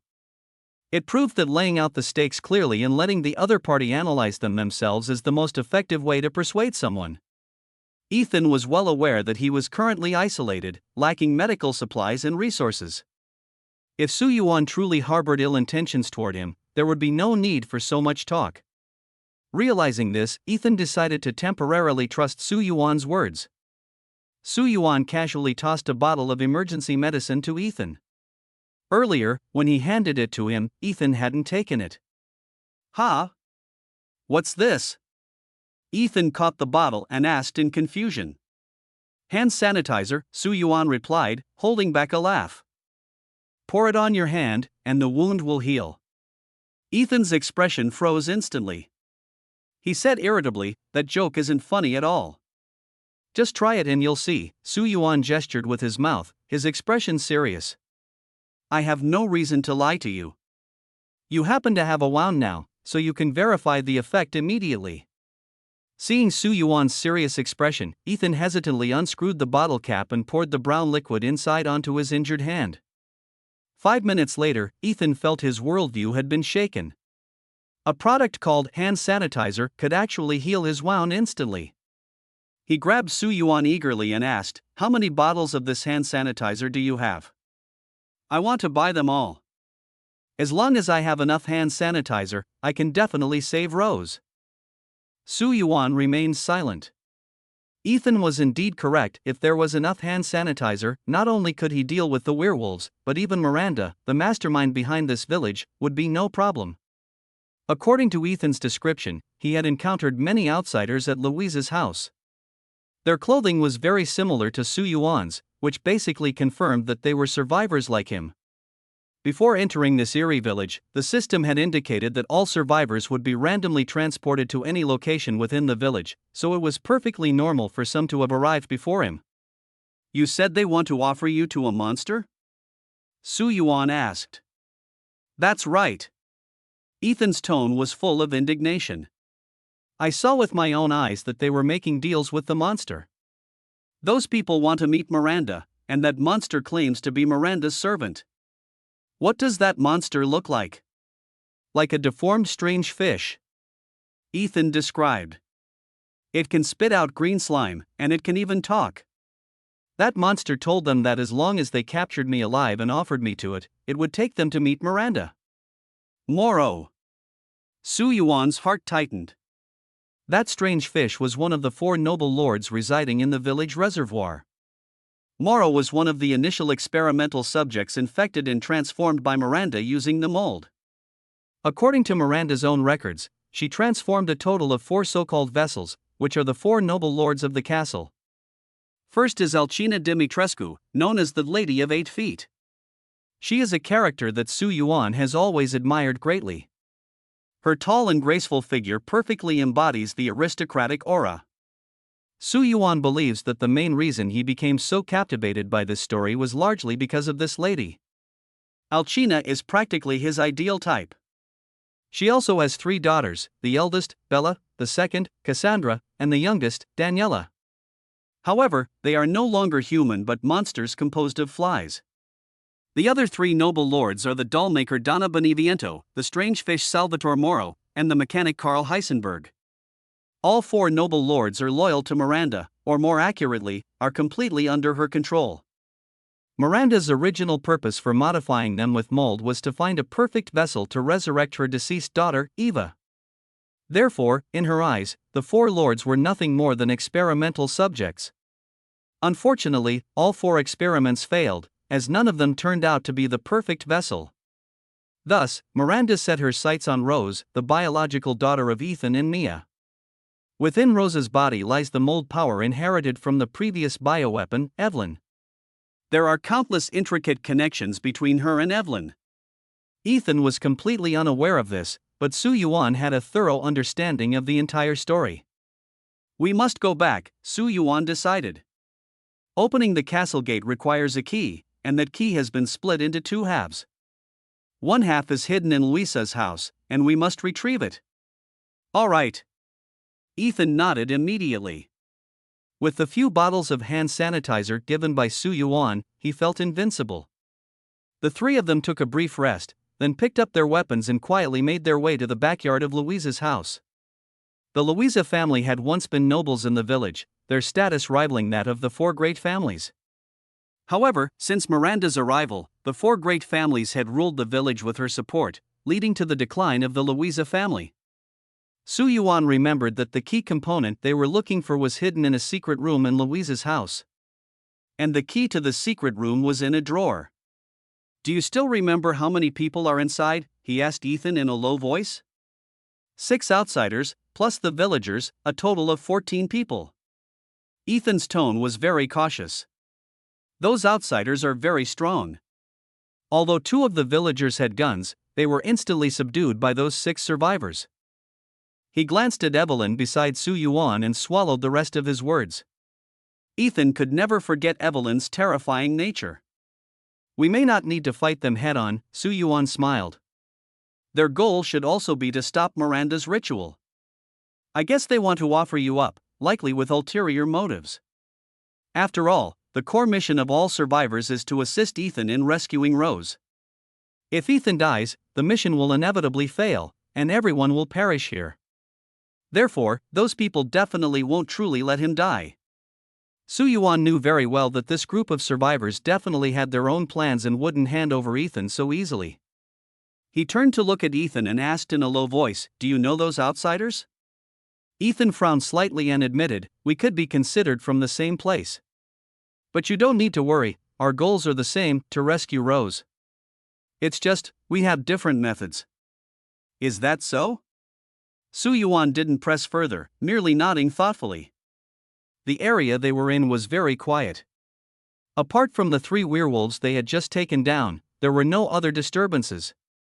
The 3 of them silently circled to the back of Luisa's house and nimbly climbed over the wall to sneak in. From the beginning, Su Yuan had no intention of using the front door. His primary objective was to find the key, and until he had it, he didn't want any contact with the survivors inside. Can you control those mycelium now? Su Yuan stopped in his tracks, turned around, and asked Evelyn behind him. He remembered clearly that back in the fallow field, Evelyn had controlled dozens of root-like monsters to attack, which was undoubtedly some form of mycelium. Yes. Evelyn's voice was very soft, almost inaudible. It was only then that Su Yuan noticed something was off about her.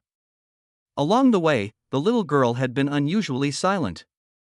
He had been preoccupied with thoughts about the survivors and had completely overlooked her emotions. What's wrong? Feeling upset? He reached out, smiling as he ruffled Evelyn's hair, and said gently, "Don't dwell on the past anymore, it's all behind us." If Ethan dares to bully you, we'll leave him alone in this godforsaken place and let him party with werewolves every day. Evelyn was amused by him and let out a chuckle. At that moment, Ethan, who had just climbed over the wall, happened to hear this remark. His foot slipped, and he tumbled awkwardly into the corner of the yard. By the time he caught up with a dark expression on his face, Evelyn was already laughing so hard her whole body was shaking, her mood clearly much improved. Even Su Yuan couldn't help but want to laugh. It seemed that the legendary god of war also had his moments of embarrassment. The key probably isn't in the living room, Su Yuan quickly strategized. I'm better at stealth, so I'll go in first to scout. You two wait outside and be ready to back me up at any time. Got it. Evelyn and Ethan responded in unison. Su Yuan took a deep breath, his figure flickered, and he disappeared into the darkness of the backyard. At this moment, in the living room, several people were arguing fiercely in hushed voices. What do we do? That Ethan just ran off like that. You're asking me? How would I know? It's all that damn woman's fault. Keep your voice down. That monster will be here any moment. What are we supposed to say to it? Relying on the abilities of the concealer, Su Yuan suppressed his presence to the extreme and silently lurked outside the window, listening to the conversation inside with perfect clarity. Isn't that simple? A man with a crew cut sneered, that fish is a complete idiot. Just make up a few lies, and it'll be easy to fool it. Su Yuan immediately deduced that the fish they were referring to must be Moro, one of the four great nobles. Moro had severe intellectual deficiencies due to an experimental accident, something Su Yuan had long been aware of. Although Moro was not weak in strength, his low intelligence was his fatal flaw, making him the easiest to deal with. The crew-cut man continued, as for the woman who let Ethan go, deal with her later and throw her outside the gate. Our current contribution is far from enough, so we can use her to attract the monsters outside. Good idea, someone nearby immediately agreed. What's next? Asked a woman with long, straight black hair. No rush, said the man with a buzz cut, swirling the red wine glass in his hand with an air of confidence. Although we still don't know what exactly is going on in this creepy place, the core of the mission is simply to rescue that baby. There are plenty of ways to do it, why bother imitating those fools from Shadow, obsessing over finding some castle key? He pulled out a blank sheet of paper and began sketching something on it. Based on the intel I extracted from that dumb fish, this place is ruled by a mother goddess and four nobles. Look, while the mother goddess seems to control everything, her four nobles may not all be that loyal. Oh? What do you mean? The two people beside him immediately leaned in. Very simple, the crew-cut man said calmly, that stupid fish often complains, saying there's a guy named Heisenberg who always angers the mother goddess. It wants to stand up for the mother goddess and teach Heisenberg a lesson, but every time it comes back defeated. What does this tell us? He held up 3 fingers. First, Heisenberg and the mother goddess don't get along, and he has enough strength and resources to defy orders, otherwise, the mother goddess wouldn't have tolerated him until now. Second, among the 4 great nobles, only the fool Maro is eager to show loyalty, which means the other 2 nobles each have their own hidden agendas. So, the final point, the crew-cut man concluded word by word, this stupid fish is now in desperate need of help to consolidate its position, and this is our greatest opportunity. Outside, Su Yuan quietly listened to everything in the darkness. He silently retrieved the key hidden elsewhere and quickly left Louise's mansion. The plan of these survivors gave him tremendous inspiration. Although Su Yuan knew the plot of this world, following it step by step would be far too inefficient. He could completely bypass those unnecessary segments, focus on gathering enough resources first, and then head straight for the core mission, helping Ethan rescue Rose. Since Ethan was right by his side, as long as he could help him save his daughter and protect the father and daughter until the end, the mission would be considered complete. A new approach was necessary. Su Yuan fell into deep thought, and a completely new plan was slowly taking shape in his mind. A thought flashed through Su Yuan's mind, he could find a breakthrough through that lady. He almost forgot, the mistress of the castle and Miranda had long-standing animosity. This was the perfect opportunity to exploit the situation, gain the lady's trust, and wait for the right moment. This plan seemed promising. As he thought of this, the tall and graceful figure appeared in his mind, and a brand new path seemed to unfold before him. Without hesitation, he got to work. First, he opened the secret chamber and took out the demon statue inside. This statue perfectly fit with the maiden statue he had previously found in the church, forming a disc-shaped module. "Go!" Suyuan called out to Ethan and Evelyn, preparing to leave. "Trying to leave?" A cold voice came from the shadows behind the large tree. A man with a buzz cut stepped out, sneering at Suyuan. "I don't care how you managed to hide your presence, but I've installed AI surveillance at every entrance to the living room. Anyone who dares to cross those points can't escape my eyes." He let out a disdainful snort. "The plans you overheard were deliberately said for you to hear. Of course, the plans themselves are real, but since you've heard them, you'll have to leave your life behind. Attack!" At his command, the two accomplices behind him immediately raised their guns and opened fire. "Evelyn!" Suyuan shouted loudly. Evelyn understood immediately and quickly activated the black mycelium, which spread out like a large net, instantly blocking the path of the three people. Tilting her head, she asked softly, "Do you need me to kill them all?" "No need." Suyuan grabbed Evelyn's cold little hand and said urgently, "We can't linger here. Moro, that monster, is almost here. If we delay any longer, he'll find you. Be good." He knew Evelyn was somewhat reluctant, but he still picked her up, leapt into the air, and landed on the tall courtyard wall. "How dare you try to set me up?" Suyuan stood on the wall, turned back, and sneered coldly. "Do you really think I came unprepared? Let me send you 2 fireworks as a farewell gift." Before he finished speaking, he drew his lamey pistol and fired several shots into the shadows in the courtyard. The bullets traced eerie arcs through the night sky, piercing the darkness from 3 different directions. A true warrior never looks back at explosions. "Let's go!" Suyuan leapt off the high wall with Evelyn in his arms, landing steadily beside Ethan, who was waiting outside the wall. The next second, a deafening boom erupted, and flames soared into the sky within the courtyard. A wave of scorching heat even penetrated the walls, sending Ethan flying and rolling several times on the ground. The terrifying explosion instantly illuminated the night sky of the entire village. "Look at the sky!" Ethan shouted in terror, pointing upward. Everyone looked up, only to see a massive red and white mushroom cloud slowly rising into the night sky. Ethan stared at Suyuan with an expression as if he were looking at a monster, and asked with difficulty, What exactly did you do in there?"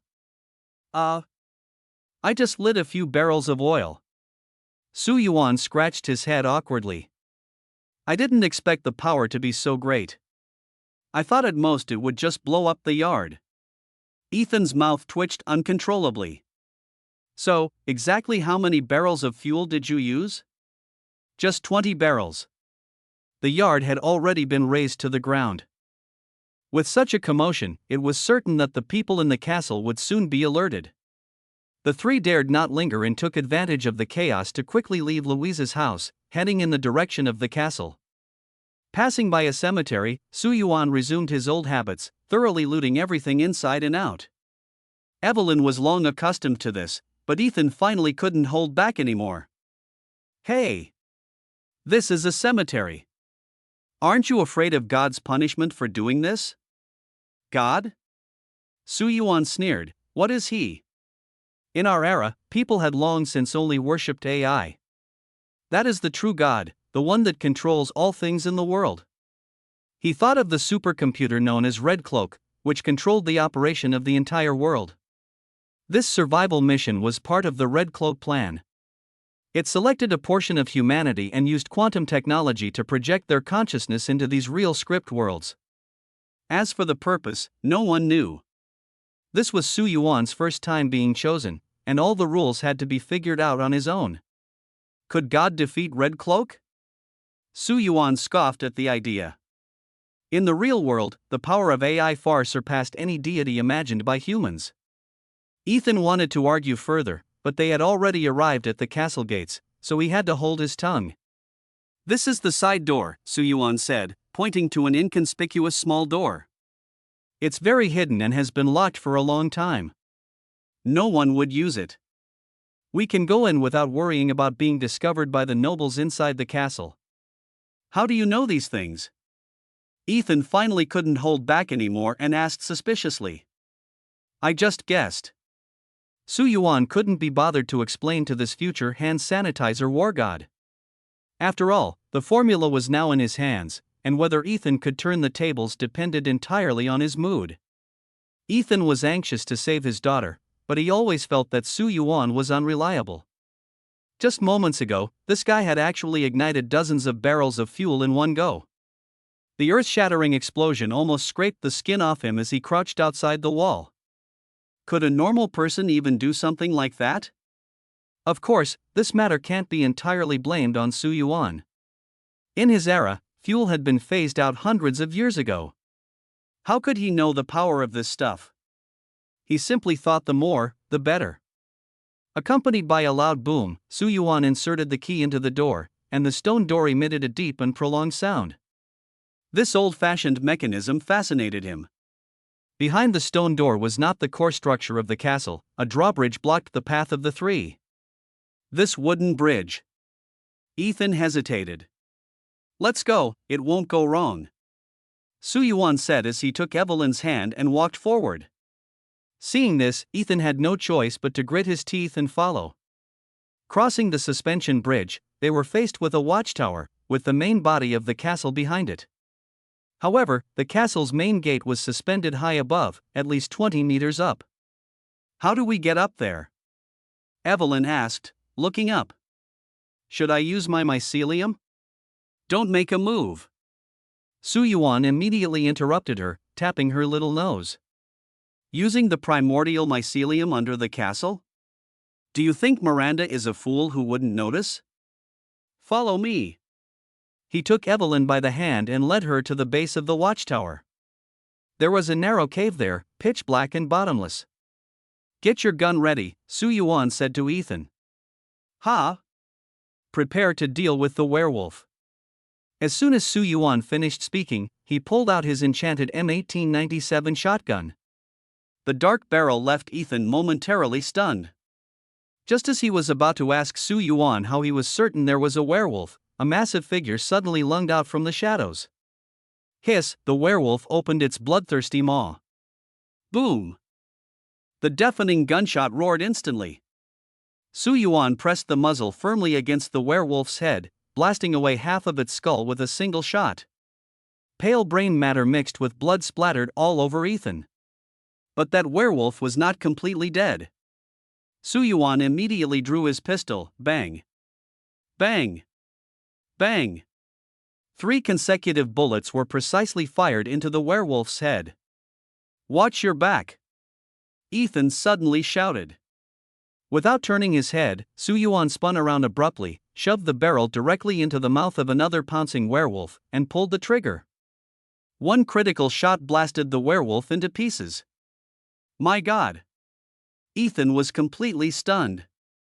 Stop calling your god. Pick up your gun and take out all these bastards. Su Yuan roared. Ethan finally snapped out of it, quickly drew his M1911 pistol, and fired 3 consecutive shots at the nearest werewolf, each one a headshot. Not bad shooting. Su Yuan praised. Thanks for the compliment, buddy. On the other side, although Evelyn couldn't use the power of the mycelium, she effortlessly dealt with the werewolves barehanded. The werewolves in the cave were quickly cleared out. Evelyn was simply a monster. While Su Yuan had just managed to take down 5, she had already finished off all the remaining werewolves in the cave. Poor Ethan only had time to kill 1. However, all the kills were credited to Su Yuan, which was the most satisfying part for him. After looting the spoils, Su Yuan eagerly pressed the elevator button, heading straight to the castle with Evelyn and Ethan. His urgency left the two utterly puzzled. As soon as the elevator doors opened, Su Yuan strode quickly toward the center of the vineyard, shouting excitedly, Duke! My superhero!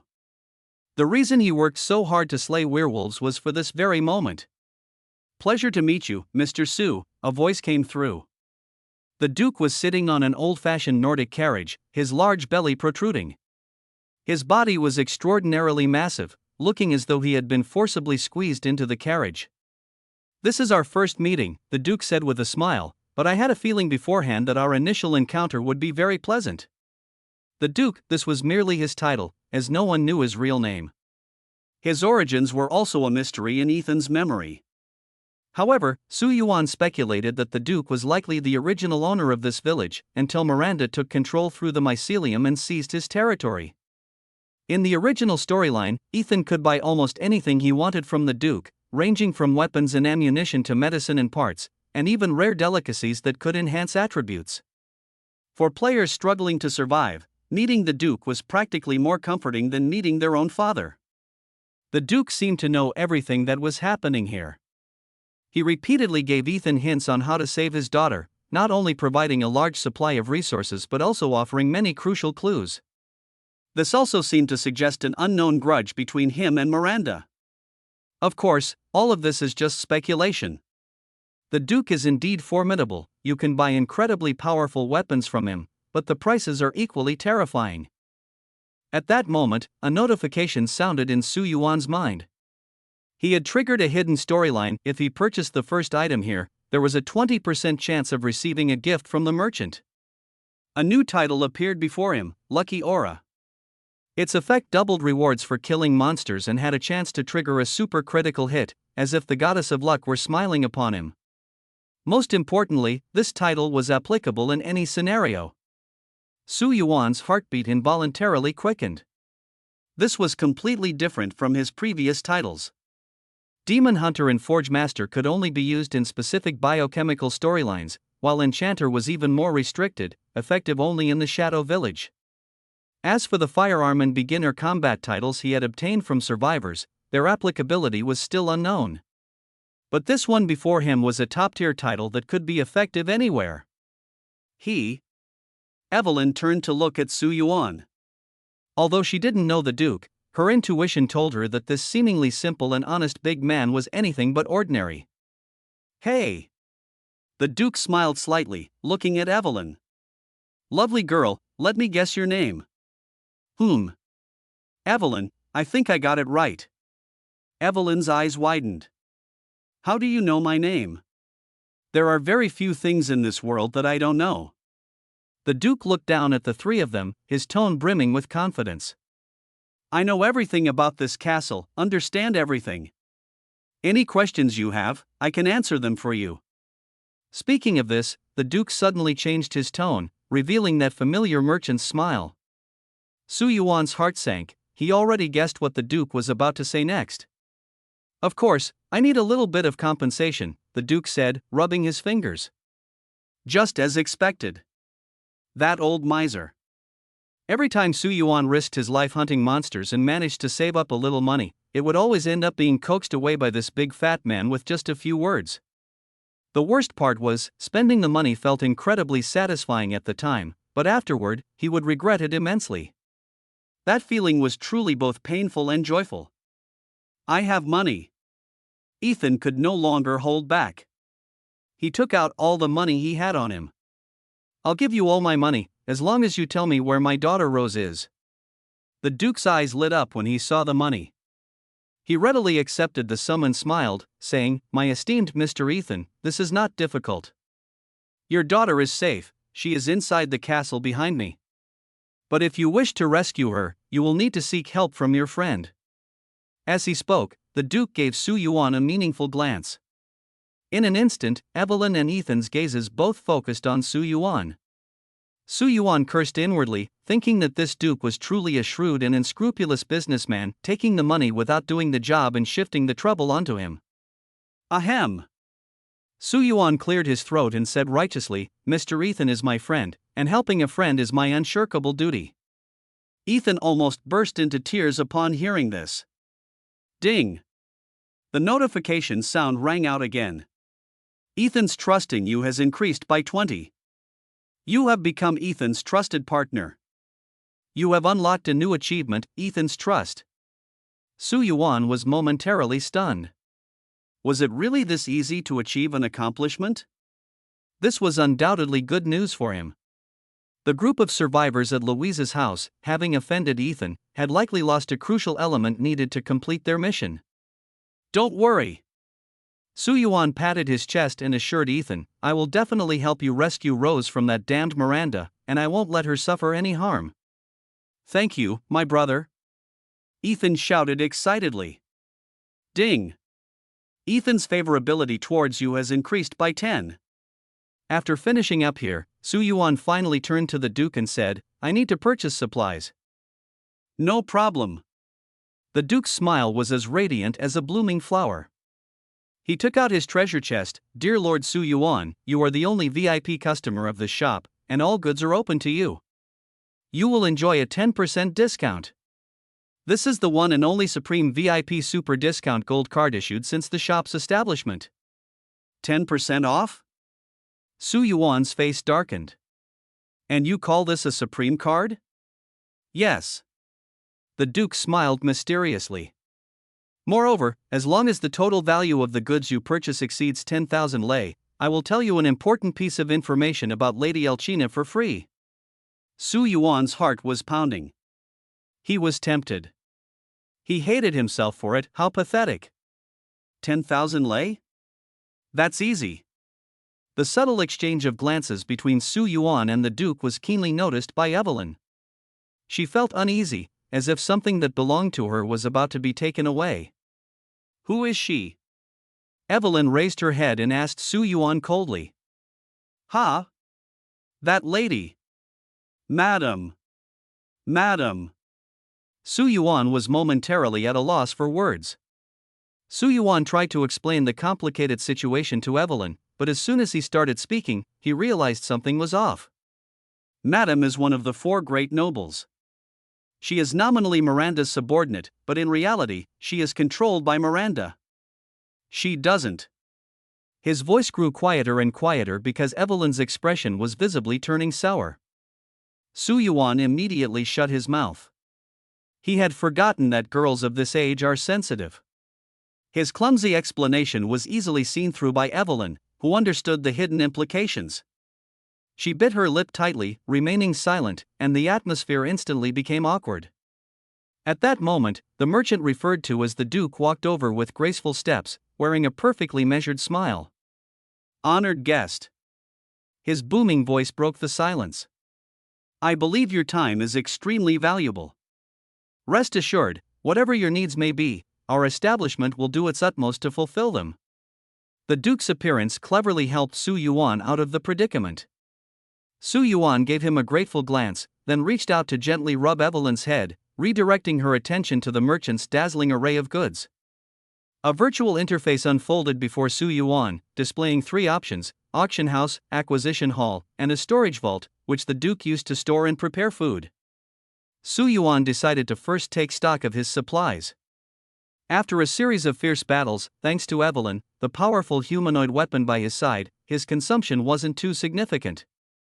With a thought, he opened his status panel. Ammunition and medicine were still sufficient for now, but his backpack was almost full. His initial Laney pistol had far too low power, it was time to replace it. I want to sell this Laney pistol. Su Yuan placed the gun on the counter. Of course, the Duke picked up the pistol and skillfully inspected it. 4,500 lei, right? No, no, no. The Duke waved his hands repeatedly, the fat on his face trembling with laughter.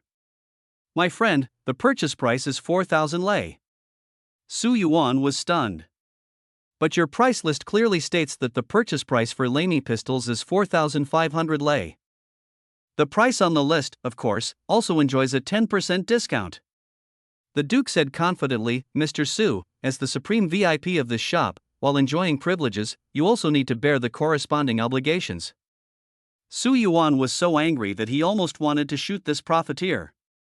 This was practically a blood-sucking capitalist. But there was no choice, he was the only merchant in the village, completely monopolizing the market. Su Yuan could only swallow this loss. Fine. 4,000 it is, he said through gritted teeth. I'll sell it. The Duke took the handgun, smiling so broadly that his eyes turned into slits. However, after a crisp notification sound, Su Yuan's face darkened even more. Transaction complete. You sold Lei Me and earned 3,600 lei. 3,600? Su Yuan was completely dumbfounded. What about the promised 4,000? Taxes. It has to be taxed. The Duke continued to explain with a cheerful smile. Su Yuan clenched his fists in anger but ultimately held back the urge to curse. He took a deep breath, suppressed his fury, and began browsing the purchase list. Ethan's M1911 pistol had decent performance, but he couldn't just take someone else's weapon. He set his sights on a similar M1911, priced at 10,000 lei, which would still cost 9,000 after a 10% discount. Purchase M1911. Alright, it will cost you a total of 9,000 lei.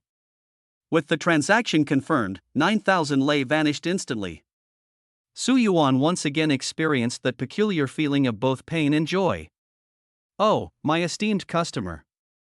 The Duke's smile grew even brighter. To celebrate your first purchase at our shop, I will, on behalf of the store, present you with a mysterious and precious gift. As soon as the words were spoken, Su Yuan felt a peculiar force surge into his body. A brand new title appeared in his status bar, Lucky Aura. Its effect was doubling rewards when killing monsters, with a certain chance to trigger a super critical hit, followed by the phrase, "The goddess of luck is smiling upon you." Most importantly, this title was applicable in any scenario, even outside this village. At this moment, the anger in Su Yuan's heart finally dissipated for the most part. Although this Duke was incredibly deceitful, the gift he provided was undoubtedly his greatest gain so far. After calming down, Su Yuan continued browsing the merchandise. The auction house featured items like the V61 Scorpion submachine gun, M79 grenade launcher, and even the F2 sniper rifle and heavy machine gun, all of which made him drool with envy. However, the exorbitant prices, often in the hundreds of thousands of lei, left him deterred. I can't afford a gun, but I should at least stock up on consumables like grenades and landmines. Su Yuan steeled himself, gritted his teeth, and bought 4 grenades, 3 landmines, and 2 flashbangs in one go. In an instant, 40,000 lei was gone again. Looking at his wallet, now more than half empty, Su Yuan felt a pang of pain.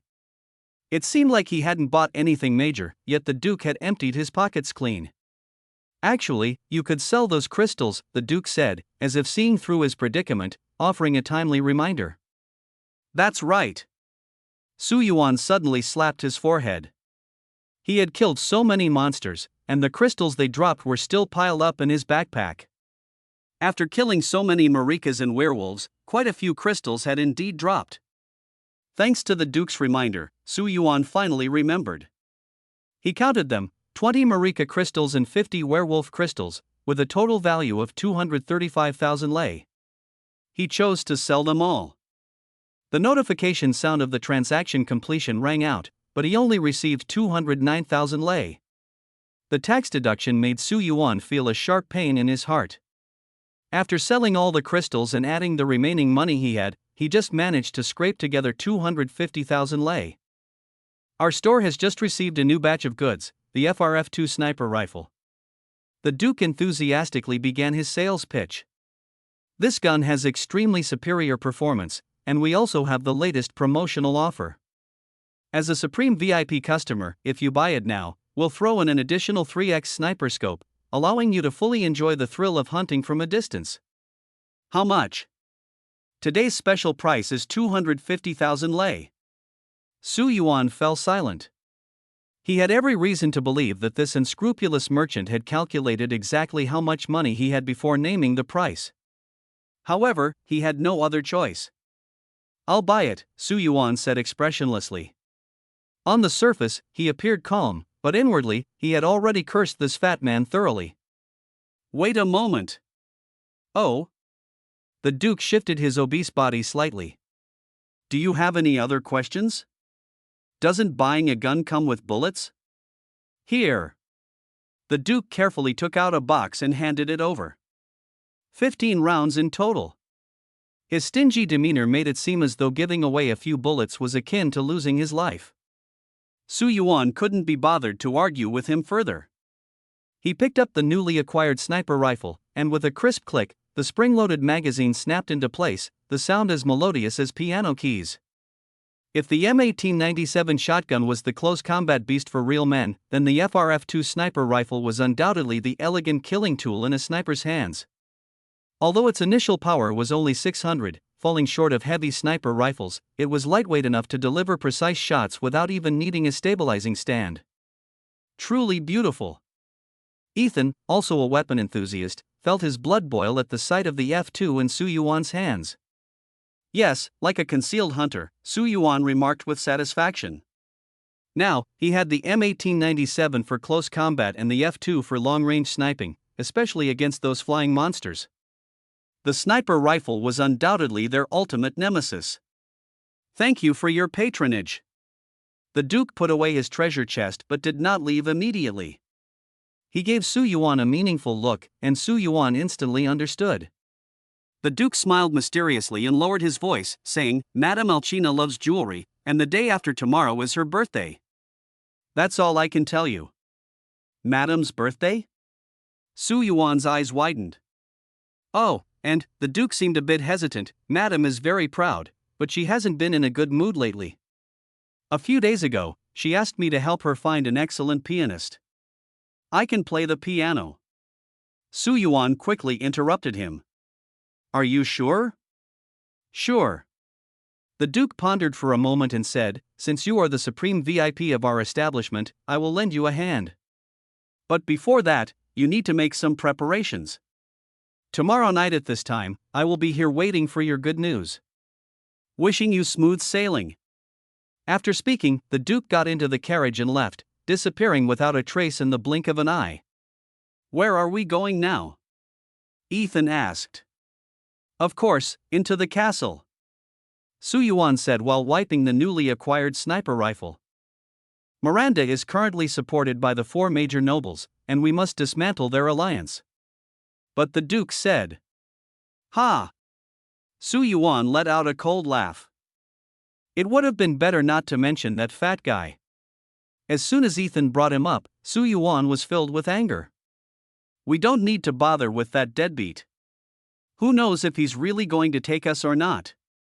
If he stands us up, wouldn't we have wasted an entire day for nothing? Ethan was dumbfounded. So all that respect and politeness from those 2 earlier was just an act? You'd better not trust him, Su Yuan said, leading Evelyn away from the vineyard. Some people look all proper on the surface, but they're full of schemes underneath. Ethan was at a loss for words. It is very easy to enter the castle from the vineyard. The closest one here is Lady Alcina's castle. Alcina Dimitrescu, the matriarch of the Dimitrescu family, is also one of the 4 noble lords in the village who serve Mother Miranda. She was once an Eastern European aristocrat, and the castle she now resides in is a family inheritance. Su Yuan was once deeply fascinated by this lady and researched a great deal of information about her.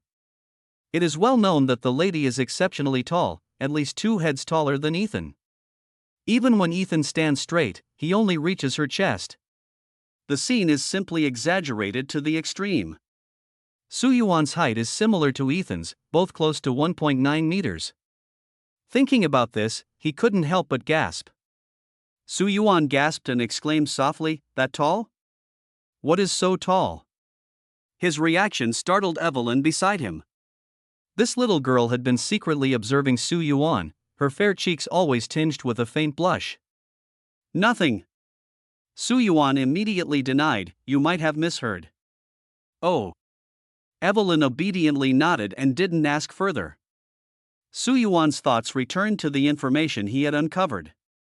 In the game Resident Evil 8, the protagonist Ethan defeats the castle mistress's 3 daughters before challenging her. But the truth Su Yuan discovered after digging deeper was chilling. The mistress, Alcina Dimitrescu, didn't have any daughters at all. The 3 women had no blood relation to her. They were originally just maids in the castle. During a terrible plague, the maids died one by one, but the lady survived thanks to the special mycelium in her body. Unable to bear discarding the corpses of her 3 most loyal maids, she preserved them, using a special breed of mosquitoes and flies to consume the bodies and re-incubate them. Eventually, under the lady's control, these swarms of mosquitoes and flies transformed into the image of daughters she had imagined. Deeply yearning for the warmth of family, she could only create a false family for herself in this way. In truth, she was very lonely. At dawn, the three quietly slipped into the castle. To the hall. Su Yuan led the way, Evelyn followed closely behind, and Ethan took up the rear to keep watch. The route was meticulously planned by Su Yuan. His familiarity with the castle was as if he had visited it hundreds of times. He knew every secret passage within it like the back of his hand. The reason he chose to act during the day was that the castle's mistress and her daughters usually only came out at night. After being infected by Miranda's fungal threads, Lady Alcina's thirst for blood became even more intense.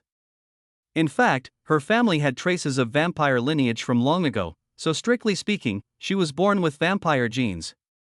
Because of this, she had to frequently consume fresh blood to sustain her life. The three of them climbed into the castle through a window, and after confirming no one was around, they quickly made their way to the hall. Look here, Su Yuan pointed to a notebook on the table. It was a visitor list, clearly recording, May 7th, the Duke visited. May 8th, Mother Miranda visited, followed by Heisenberg and Donna secretly meeting with the lady. May 9th, Lady Alcina left the castle. On the night of May 9th, Lady Alcina invited Donna to dinner. The record seemed simple, but Su Yuan keenly noticed a problem. The lady secretly met with Heisenberg and Donna, he murmured softly. In the game, Heisenberg had always wanted to break free from Miranda's control. Su Yuan thought, could the other nobles really be willing to be controlled? Of course, that mutated fool Moreau was an exception. You think there's something wrong with this? Evelyn asked curiously. Su Yuan explained, nominally, the four major nobles of the castle are all under Miranda's command, but it's obvious that each of them has their own agenda. I guess there's been a major issue between them. So you think? Miranda is very likely to kill them all. Su Yuan's words startled Ethan. Kill them? Ethan couldn't comprehend. Aren't they serving Miranda? She has no reason to kill her own subordinates.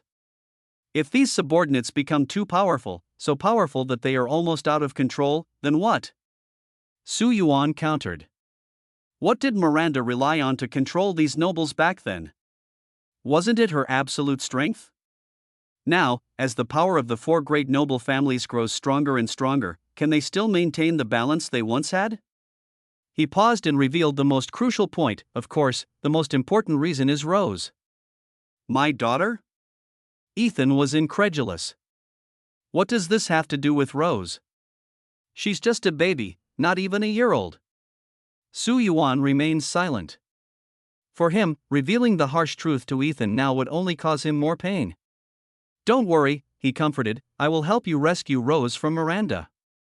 Trust me, she's safe for now. Ethan clutched his head in pain and crouched in the corner. Afterward, Su Yuan took Evelyn and Ethan to a relatively safe room and instructed them not to leave under any circumstances. Keep an eye on him. Su Yuan told Evelyn to protect the emotionally shattered Ethan. Where are you going? Evelyn panicked. To see the madam. His expression was unusually calm. Evelyn grabbed him tightly. It's too dangerous for you to go alone. I may not know the madam's strength, but as one of the four great nobles, she is definitely not weak. You going alone? She bit her lower lip and said softly, I'm worried about you.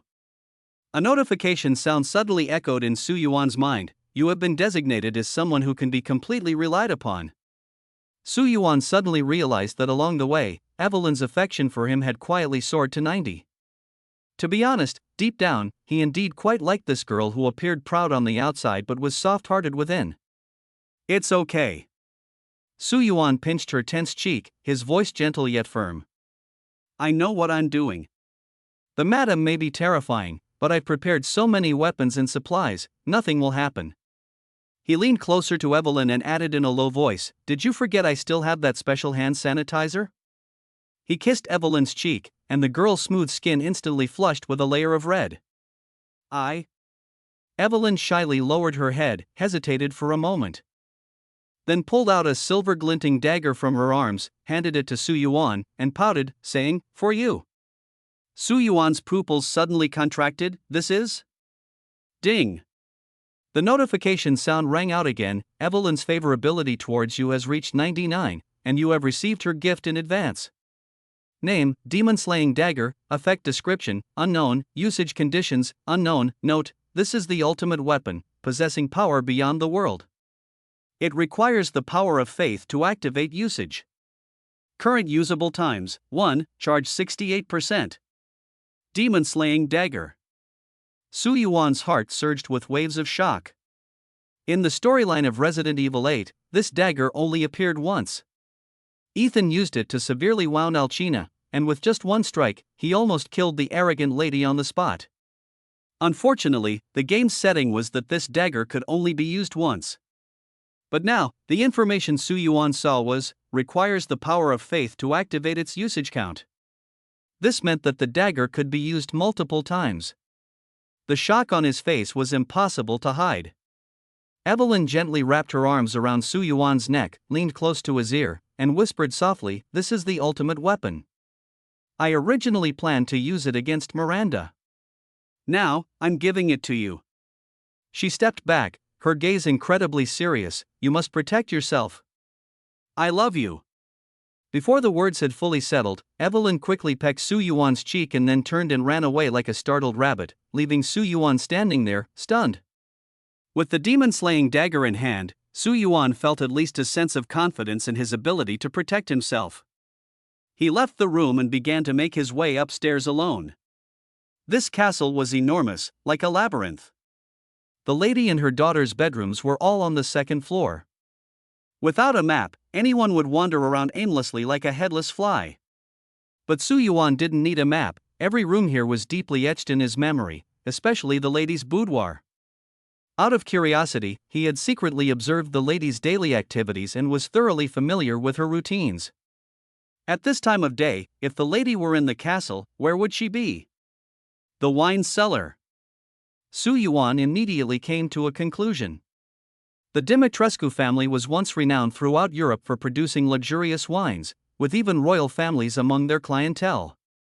The lady not only inherited the family title but also the winemaking recipes.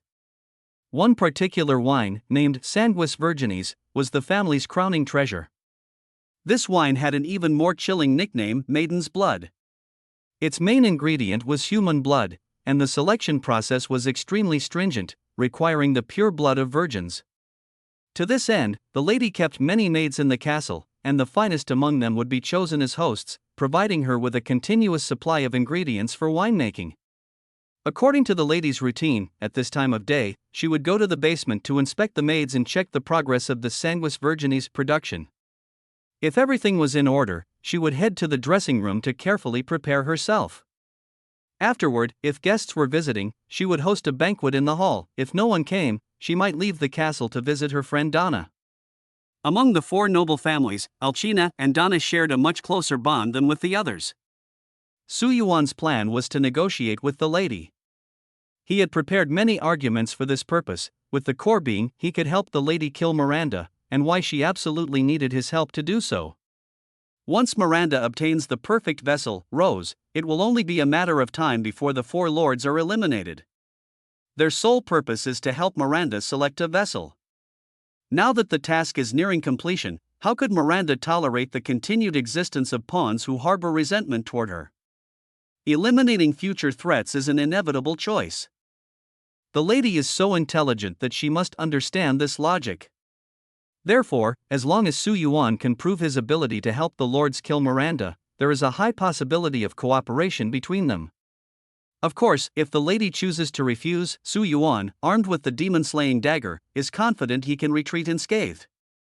In fact, Su Yuan has also considered that seeking cooperation with Heisenberg might be a better option. He is stronger than the lady and more eager to break free from Miranda's control. But for now, he has decided to start with the mistress of this castle. Archina was in a bad mood today. She had just received a letter from the merchant duke, which read, "Dear Countess Archina, the pianist you were looking for has arrived. He is waiting for you in your dressing room." Dressing room? Arkina's brow instantly furrowed. Her dressing room was an even more private sanctuary than her bedroom, and the damned merchant duke couldn't possibly be unaware of this. Although his title was higher than hers, he was still a traditional European noble and would never commit such a rude offense.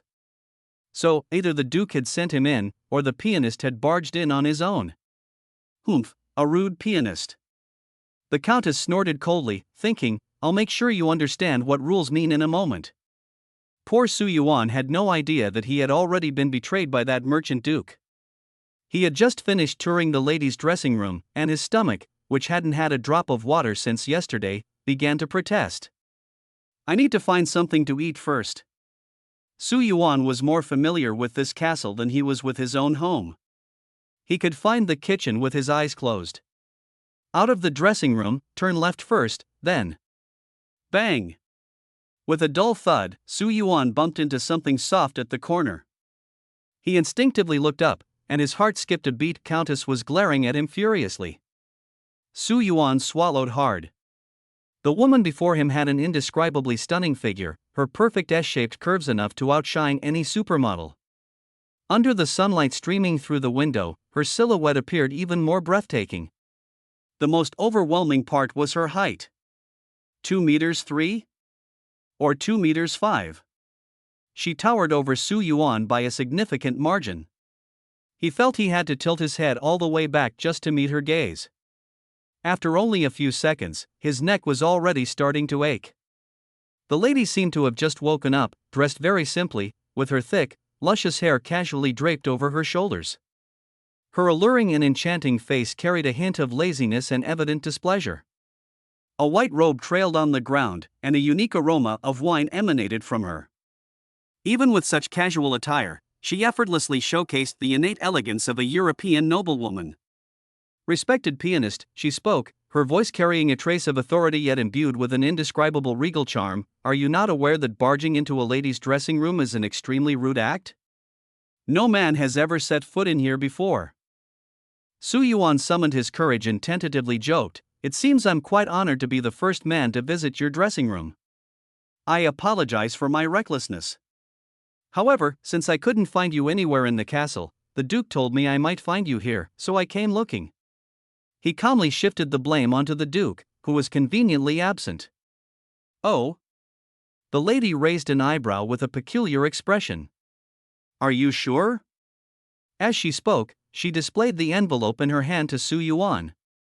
He was instantly dumbfounded. This.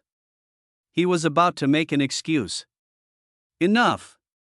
Alcina interrupted him, her tone carrying an undeniable authority. Then let the pianist explain himself properly. You probably aren't aware of the rules of this ancient castle. I am the master here, and any disrespect toward me is akin to blaspheming the divine. She leaned down, her enchanting face, as alluring as a temptress, moved close to Su Yuan. A warm, slightly fragrant breath brushed against his face. I will turn you into a werewolf's dinner. A hint of provocation flickered in her deep blue eyes. Are you afraid? How could Su Yuan tolerate this? Not only was he unafraid, but he also calmly retorted, Is Lady Alcina threatening me? You should address me as the Countess. Alcina's expression instantly turned icy. You may indeed have a handsome face for an Oriental man, but that is absolutely not a reason for you to act presumptuously in front of me.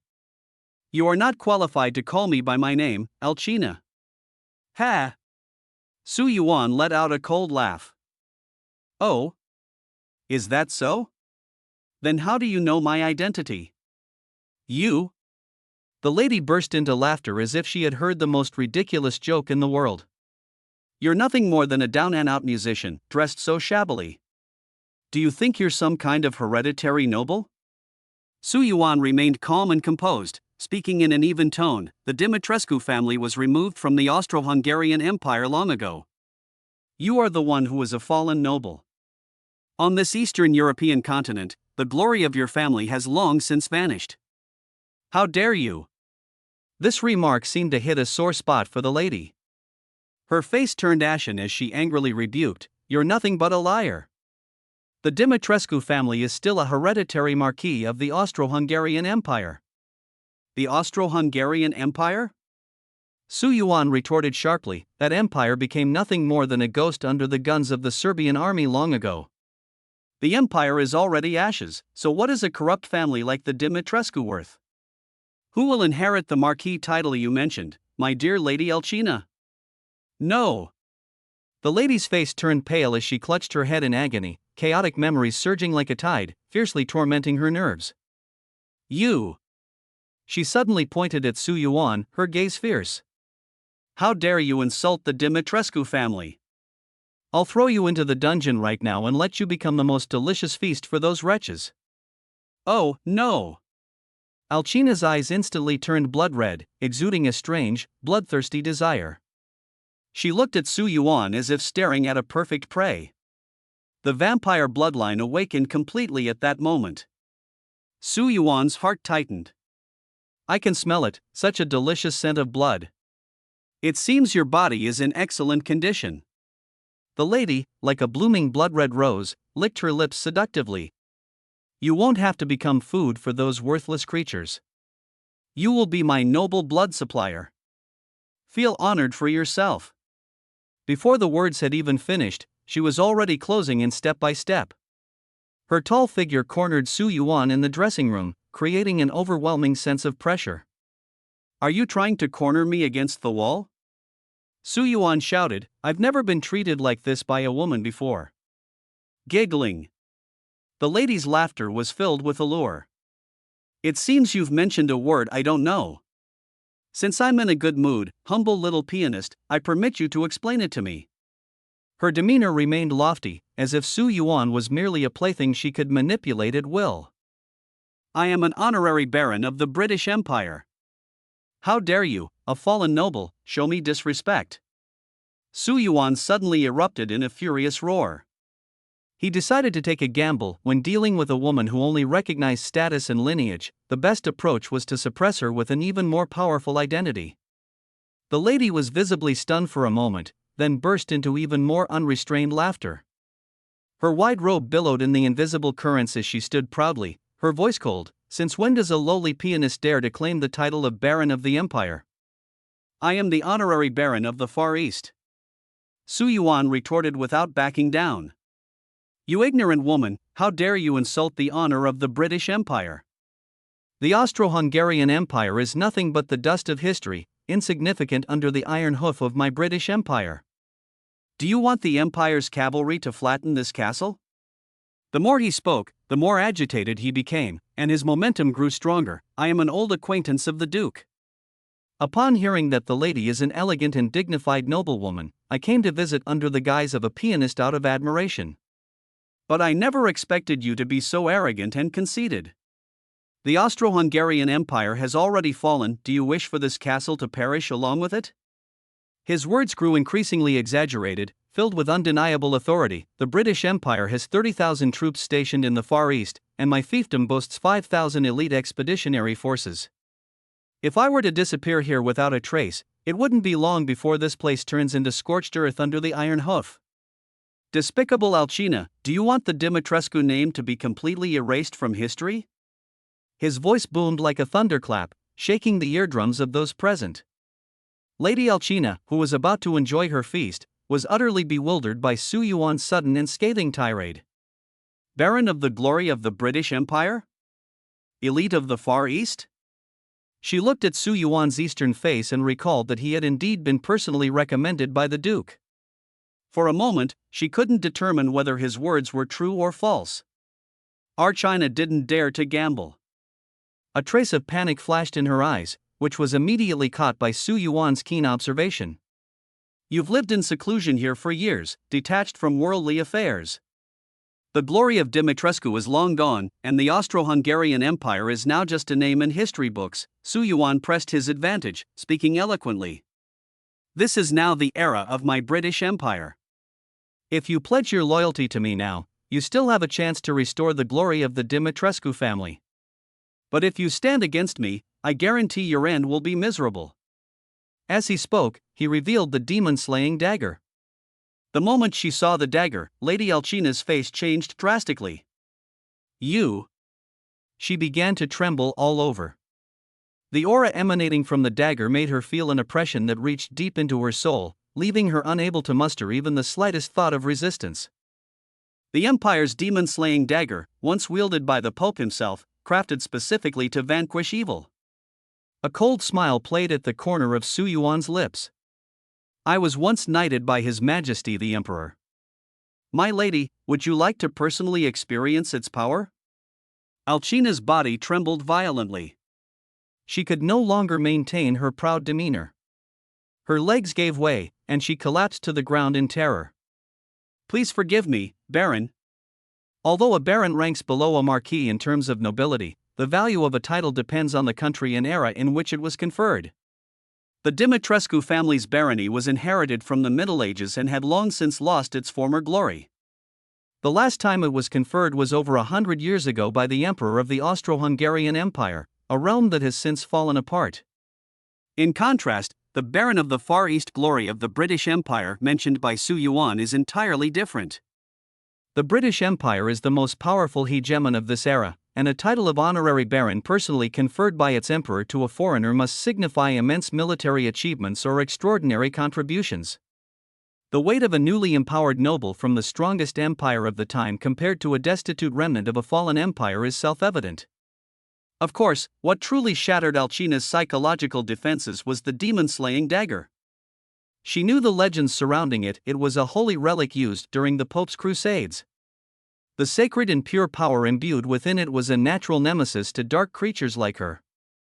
This demon-slaying dagger has tasted the blood of countless witches and vampires. The vampire lineage flowing through Lady Dimitrescu's veins instills in her an instinctive fear of this dagger. Legend has it that this dagger was personally bestowed by the Pope upon the British monarch 200 years ago, and now it appears in Su Yuan's hands, undoubtedly serving as irrefutable proof of his noble status. Alcina! Su Yuan's voice rang out. Although he was not as tall as the lady, at this moment, the proud noblewoman was kneeling before him.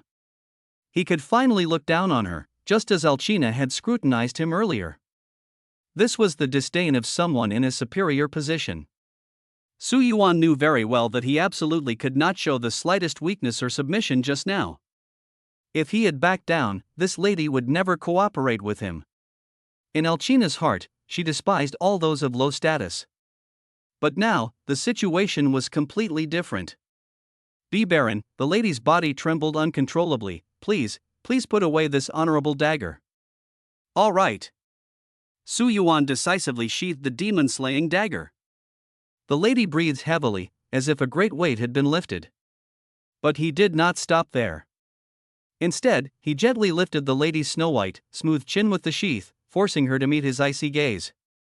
"Tell me," Su Yuan's voice carried no warmth, "do you still want to treat me as your blood bank?" "No." The lady clutched his pant leg in terror, pleading, "I beg you, forgive Alcina's ignorance." "Oh?" Alcina's mind flashed with memories of her family's former glory. She longed to restore the family, but after so many years, it had already fallen into decline, and the once prominent empire had turned to the dust of history. Now, she was confined to this castle, relying on the meager income from selling wine each year, with the dream of reviving the family seeming utterly out of reach. But, if she could align herself with this baron of glory before her. The lady's heart began to waver intensely. The moment she saw that dagger, she had already believed it 70 to 80%. "Get up first." Su Yuan helped the lady up, his gaze unabashedly admiring the charming and elegant noblewoman. "You?" Being stared at like this, the lady felt a wave of embarrassment. "Please don't look at me like that." "You are very beautiful," Su Yuan suddenly said with a smile. "Alcina, you are the most graceful marquise I have ever seen. However, I imagine your angry expression might not be very pleasant. Please forgive me." The lady immediately bent down to apologize. "Come closer." "Ha?" "I said, come a little closer," he commanded. The lady's cheeks instantly flushed red.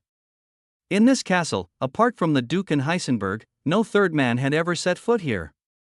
Especially in this dressing room, since the day she moved in, even her daughters had never entered. This was her absolute private space.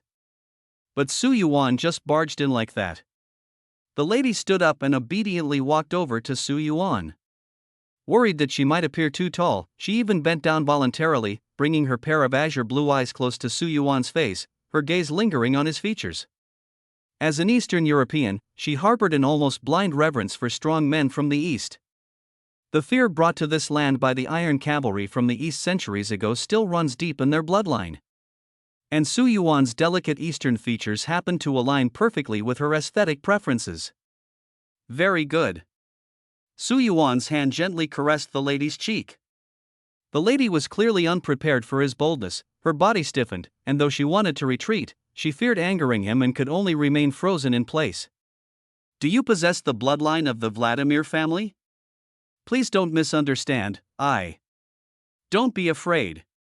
His movements suddenly became gentle, his fingers lightly stroking her stunning face.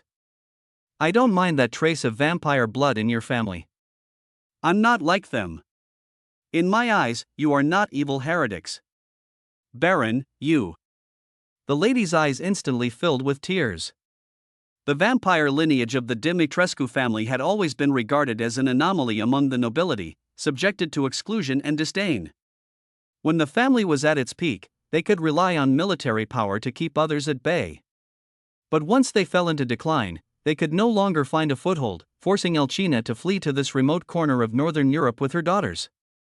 Deep down, she had always harbored an intense aversion to her vampire bloodline. Every time her bloodlust flared up, she had no choice but to suppress it by consuming large amounts of fresh blood. On the surface, she appeared noble and dignified, but in reality, her heart was filled with deep-seated insecurity. For this reason, she harbored an almost pathological reverence for nobles like Su Yuan, whose lineage and status were far above her own. And when such a prominent figure personally expressed indifference to her greatest secret, her last psychological defense completely crumbled. In front of him lay three legendary sacred relics, the demon-slaying dagger, the Iron Cross of Glory, and the holy sword Damocles. The Iron Cross of Glory was a symbol of the Crusades, representing sanctity and honor. The sword of Damocles, on the other hand, was the holy sword in European mythology that symbolized supreme authority. But what truly terrified the woman before him was the dagger, the demon-slaying dagger. Its origins are shrouded in mystery. Some say it came from beyond the heavens, while others claim it is an ancient sacred artifact. One thing, however, is universally acknowledged: it was once stained with the blood of countless heretics. Witches, vampires, those deemed demonic by the Inquisition, were all executed with this dagger upon capture. The root of vampires lies in a unique type of mycelium. According to Su Yuan's research and analysis, the demon-slaying dagger contains a mysterious power capable of exerting immense suppression on this mycelium. In the game storyline he was familiar with, the protagonist Ethan nearly killed the powerful vampire lady before him using this very dagger. So, the ancient rumors are mostly true. This dagger is the nemesis of vampires. And the reason why the lady chose to submit lies precisely in this dagger. Su Yuan did not want to resort to violence. A peerless beauty like the lady, even if she couldn't win, would surely not willingly submit. Thus, he had to use her most prideful noble identity to completely crush her spirit. The lady's attitude underwent a dramatic change. In the dining room on the second floor of the castle, she arranged a grand banquet for Su Yuan. Her daughters had not yet returned, and the maids brought out expensive delicacies, respectfully placing them before the two. At the lady's signal, the maids, with curious glances, exited the dining room. They had never seen the lady behave in such a manner, appearing unusually uneasy in front of an Eastern man, as if he were some extraordinary figure. Baron, the lady personally poured red wine for Su Yuan. Please enjoy our Dimitrescu family's special maiden's blood. The crimson liquid in the wineglass swayed gently, but Su Yuan did not detect any scent of blood. Rumor had it that the wine was made from the blood of young maidens, yet upon close observation, he found no trace of blood in its composition. I suppose you're quite curious about its brewing process, aren't you? The lady saw through his thoughts and smiled gracefully. Actually, the rumors outside are not accurate. How could the Dimitrescu family mix blood with wine? Such a wine, how could it possibly taste good? She explained. We use the blood of young maidens to irrigate the grapevines, and then we use the grapes they bear to make the wine. So, there's no need for you to worry. After hearing the lady's explanation, the discomfort in Su Yuan's heart eased slightly. He raised the wine glass and took a small sip. It was sweet on the palate, with a rich grape aroma, followed by a faint hint of bitterness. However, this did not detract from the taste, instead, it added a unique layer of complexity to the wine. Beyond that, there was a barely perceptible trace of bloodiness, which was indeed quite peculiar. Very good. Su Yuan praised generously. His praise made the lady feel extremely proud. She hadn't even realized that, subconsciously, she had already regarded Su Yuan as a superior noble of higher status than herself. Receiving such a person's compliment filled Lady Elchina with immense pride. At that moment, a voice sounded in Su Yuan's mind: the lady's favorability towards you has increased by 10. The current total favorability is 70. You have been classified as a person to be respected. The notification finally put Su Yuan at ease. He set down his wine glass and asked casually, "How is the lady's relationship with the Duke of this place?" Hearing the word Duke, Lady Elchina froze for a few seconds before quickly responding, "The Duke is the original owner of this fiefdom, and I have always been on good terms with him." Is there a particular reason you're asking about him? Oh, no, Su Yuan said with a smile. I just heard the Duke mention that this fiefdom seems to have been transferred to someone named Miranda. I'm very curious about this person. As soon as the words left his mouth, the lady's expression changed dramatically. Shoo! She hurriedly reached out and gently covered Su Yuan's mouth with her fingertips. Her touch was so delicate, and the fragrance of her fingers could easily captivate any man. But she seemed to realize her impropriety and quickly withdrew her hand. Please forgive me. A blush spread across Elchina's face. The mother goddess is a taboo in the village, and her spies are everywhere. I'm worried someone might overhear. Oh? Su Yuan remained calm. Why does this person have such great power? As far as I know, the Duke and you are the true masters here. The Duke inherited the fief, and you inherited the Dimitrescu family's legacy. Why does that Miranda dare to act so recklessly? Of course, Su Yuan knew the reason, but he deliberately pretended not to. This. The lady's expression shifted unpredictably, clearly caught in an internal struggle. Here it comes. Su Yuan was secretly delighted, but on the surface, he spoke righteously. If the lady has any difficulties, there's no need to keep them bottled up. If I can be of assistance, I would be more than happy to lend you and the Duke a helping hand. Elchina was still hesitating. Since Madame is unwilling to speak, Su Yuan said slowly, then I will not press further. Su Yuan chuckled softly, picked up the delicate wineglass, and swirled the deep red liquid inside. I heard from the Duke that tomorrow is Madame's birthday? Elchina's beautiful face instantly turned red. Yes, she admitted somewhat shyly, I have already sent invitations to the nobles of the castle. If you are willing to attend my dinner party, it would be Elchina's greatest honor. That's wonderful. Su Yuan raised his glass in a toast. Being able to attend Madame's birthday banquet is my honor. With Madame's grace and charm, you will undoubtedly be the most dazzling focus of the evening. Thank you for your compliment. The lady's face turned even redder, like a ripe apple, delicate and alluring. She couldn't help but lift Su Yuan's right hand and plant a light kiss on the back of it.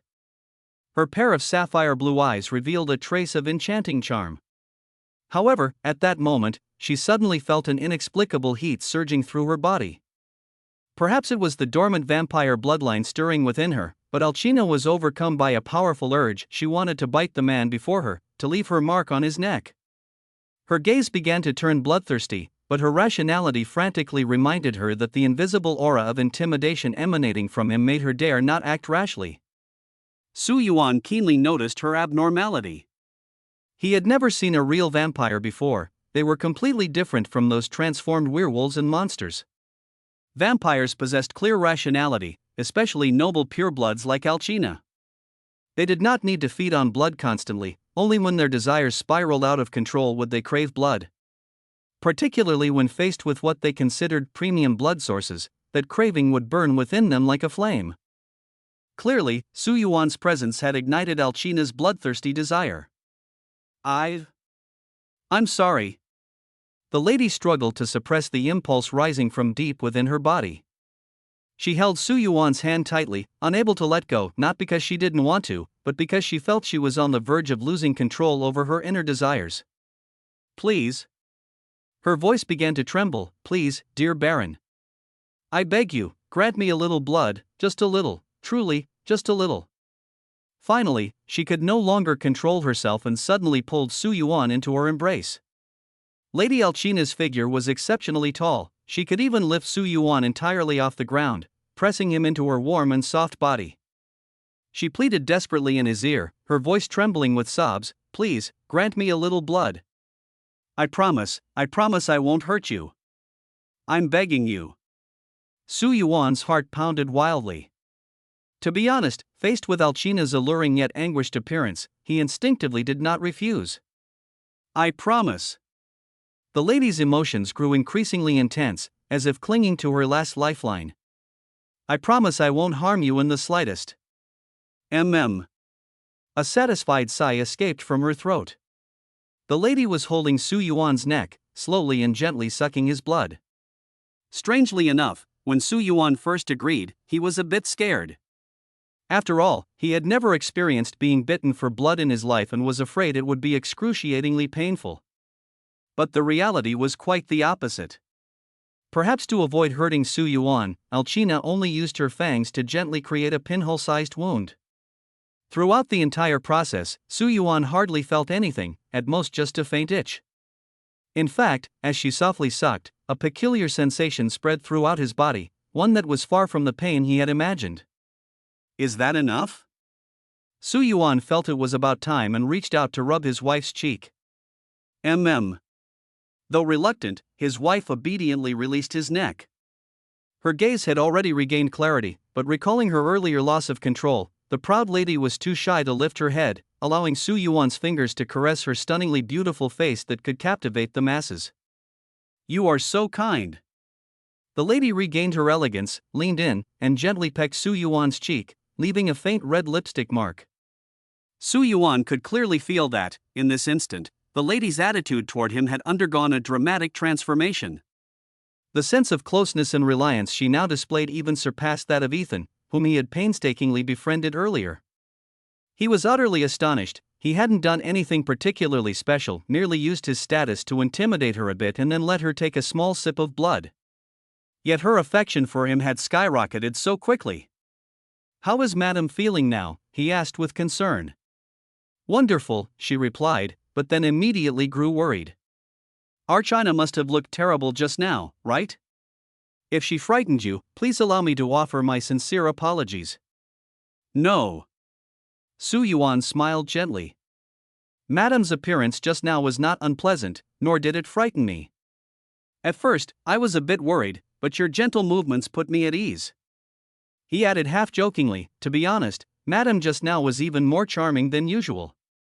He remembered that in the original storyline, Ethan had been drained of quite a lot of blood by the Madame, almost losing his life.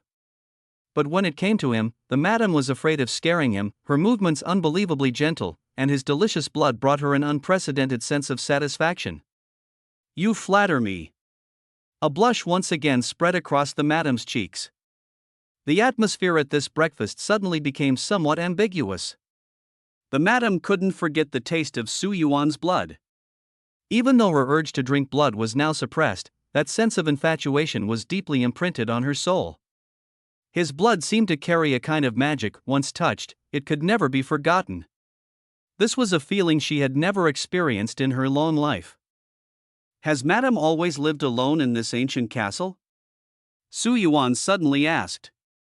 Ah. Madame seemed lost in thought, and upon being startled by Su Yuan's voice, a blush appeared on her face. Yes, my lord. Then, it must be very lonely, right? He blinked, his gaze profound. Madame fell silent, as if recalling the long years of solitude, and softly replied, indeed, as you said. Looking back on past memories, I have been here for 10 years. To escape the chaos of war, I watched helplessly as my family and the empire were swept away in the tide of history, leaving only me to live alone in this ancient castle. You just need a companion, madam. Perhaps. Alcina's expression appeared somewhat wistful. I have thought about leaving this dreary castle, but She did not continue. Just as I was about to say something. Boom! A loud bang came from the depths of the castle, and the lady's face changed dramatically. Baron, please rest here for a moment. I'll go see what's happening. We'd better go together. I insisted. Seeing my resolute attitude, the lady had no choice but to nod reluctantly. All right then. She immediately led me out of the dressing room, hurrying toward the castle hall with quick steps. From the hall came the piercing screams of a woman, and the dense gunfire made one's scalp tingle. Bullets whistled as they pierced through the ornate glass windows, shattering them into pieces that scattered across the ground. My heavens! The lady trembled with rage. The castle had actually been breached through the main gate. Those intruders were recklessly gunning down her servants, which made Alcina furious. Those damned invaders! I will throw every single one of them into the dungeon to feed the werewolves. The lady felt an unprecedented sense of insult. Invading her castle, did these people truly have no fear of death? Bella, Cassandra, Daniela. The lady shouted her daughters' names loudly. As soon as the words were spoken, countless mosquitoes and flies swarmed in through the window. The sheer number of them, forming a dense, dark mass, made my scalp tingle. Thousands upon thousands of mosquitoes and flies hovered in the air, slowly coalescing into the forms of 3 graceful young women. Although their figures were enchanting, the thought of their true forms being mosquitoes and flies filled me with an inexplicable disgust. If I remember correctly, these 3 young women, transformed from mosquitoes and flies, were the lady's daughters. Quickly, kill all those intruders. Alcina's face darkened with a fierce expression. I don't care who they are. Since they dared to break into my castle, I will make sure they are all buried here. Yes, mother. The 3 young women bowed in unison and responded. Among them, the youngest seemed particularly curious about me, the man standing beside her mother. Her body instantly dissolved into countless mosquitoes and flies, disappearing from where she stood, only to reappear before me in the next moment, reforming her shape. The corners of her mouth were still stained with traces of blood, and her gaze toward me was filled with greed. What a perfect feast of blood! The young girl licked her lips, leaned closer to my face, and greedily sniffed with her nose. Are you mother's blood bank? Your blood makes me feel an unprecedented surge of excitement. You are too presumptuous. The lady's face turned ashen as she sternly rebuked, "The Baron is an honored guest I invited." Bella, apologize immediately. Alcina's furious outburst clearly frightened the young girls who had transformed from mosquitoes and flies. Bella, the youngest daughter of the lady, was so terrified that she quickly bowed and apologized to me. "Honorable Baron, please forgive Bella's rudeness." Enough! The lady impatiently interrupted her. "I will personally apologize to the Baron. Your task now is to kill all those intruders." Yes. The 3 young girls transformed once again into a swarm of mosquitoes and flies, as if following some kind of command, converging and flying toward the direction of the explosion. Within just a few breaths, all the mosquitoes and flies had vanished without a trace. Please excuse me. Alcina bowed slightly to me in apology. It's all right. I expressed my understanding. For your safety, please wait for me in my dressing room for a moment. The lady's gaze suddenly turned alluring. I need to deal with those pesky intruders first. Please await good news. She leaned in and placed a gentle kiss on my cheek, throwing a flirtatious glance before leaving. Her captivating demeanor left me momentarily dazed. Please, wait for me. By the time I came to my senses, Alcina's figure had already disappeared at the end of the corridor. Ha! I couldn't help but chuckle softly. This feeling isn't bad at all. The lady's words and actions were like a cat's paw gently scratching at my heart, leaving me with a ticklish sensation. To be honest, I was even more eager than she was to see what would happen next. However, I didn't obediently stay in the dressing room. I quietly approached the window and discovered that a large number of survivors had already gathered outside the castle. They were all wearing AI triggers, making them easily identifiable. Among the crowd, I immediately spotted the buzzcut man I had encountered earlier at Louise's house. I had thought he was long dead, so seeing him here again left me somewhat stunned. He didn't die even after all that? Something felt off to me. The entire backyard had been leveled, yet these survivors managed to escape unscathed? This was completely beyond my understanding. Besides the buzzcut man, the survivor called Shadow was also among the crowd. From my vantage point, there were about 20 survivors in this group, even more than the number that had gathered at Louise's house last time. It seemed that the survivors in this hard mode had started banding together for mutual support. However, what truly shocked me was their weapons. Howitzer? I was dumbfounded on the spot. The big, black thing that the leader was carrying on his shoulder, wasn't that a howitzer? A series of question marks floated through Su Yuan's mind. Where did that thing come from? Did they get the key item? How could it be so soon? No, something's off. He knew very well that the survivors had just started attacking the castle and hadn't reached the point of triggering the subsequent storyline. Naturally, it was impossible for them to find the key hidden in the treasure chest. Without the key, they couldn't get that immensely powerful howitzer. So, there was only one possibility. Duke. Su Yuan's face darkened. That guy is nothing but a walking arms dealer.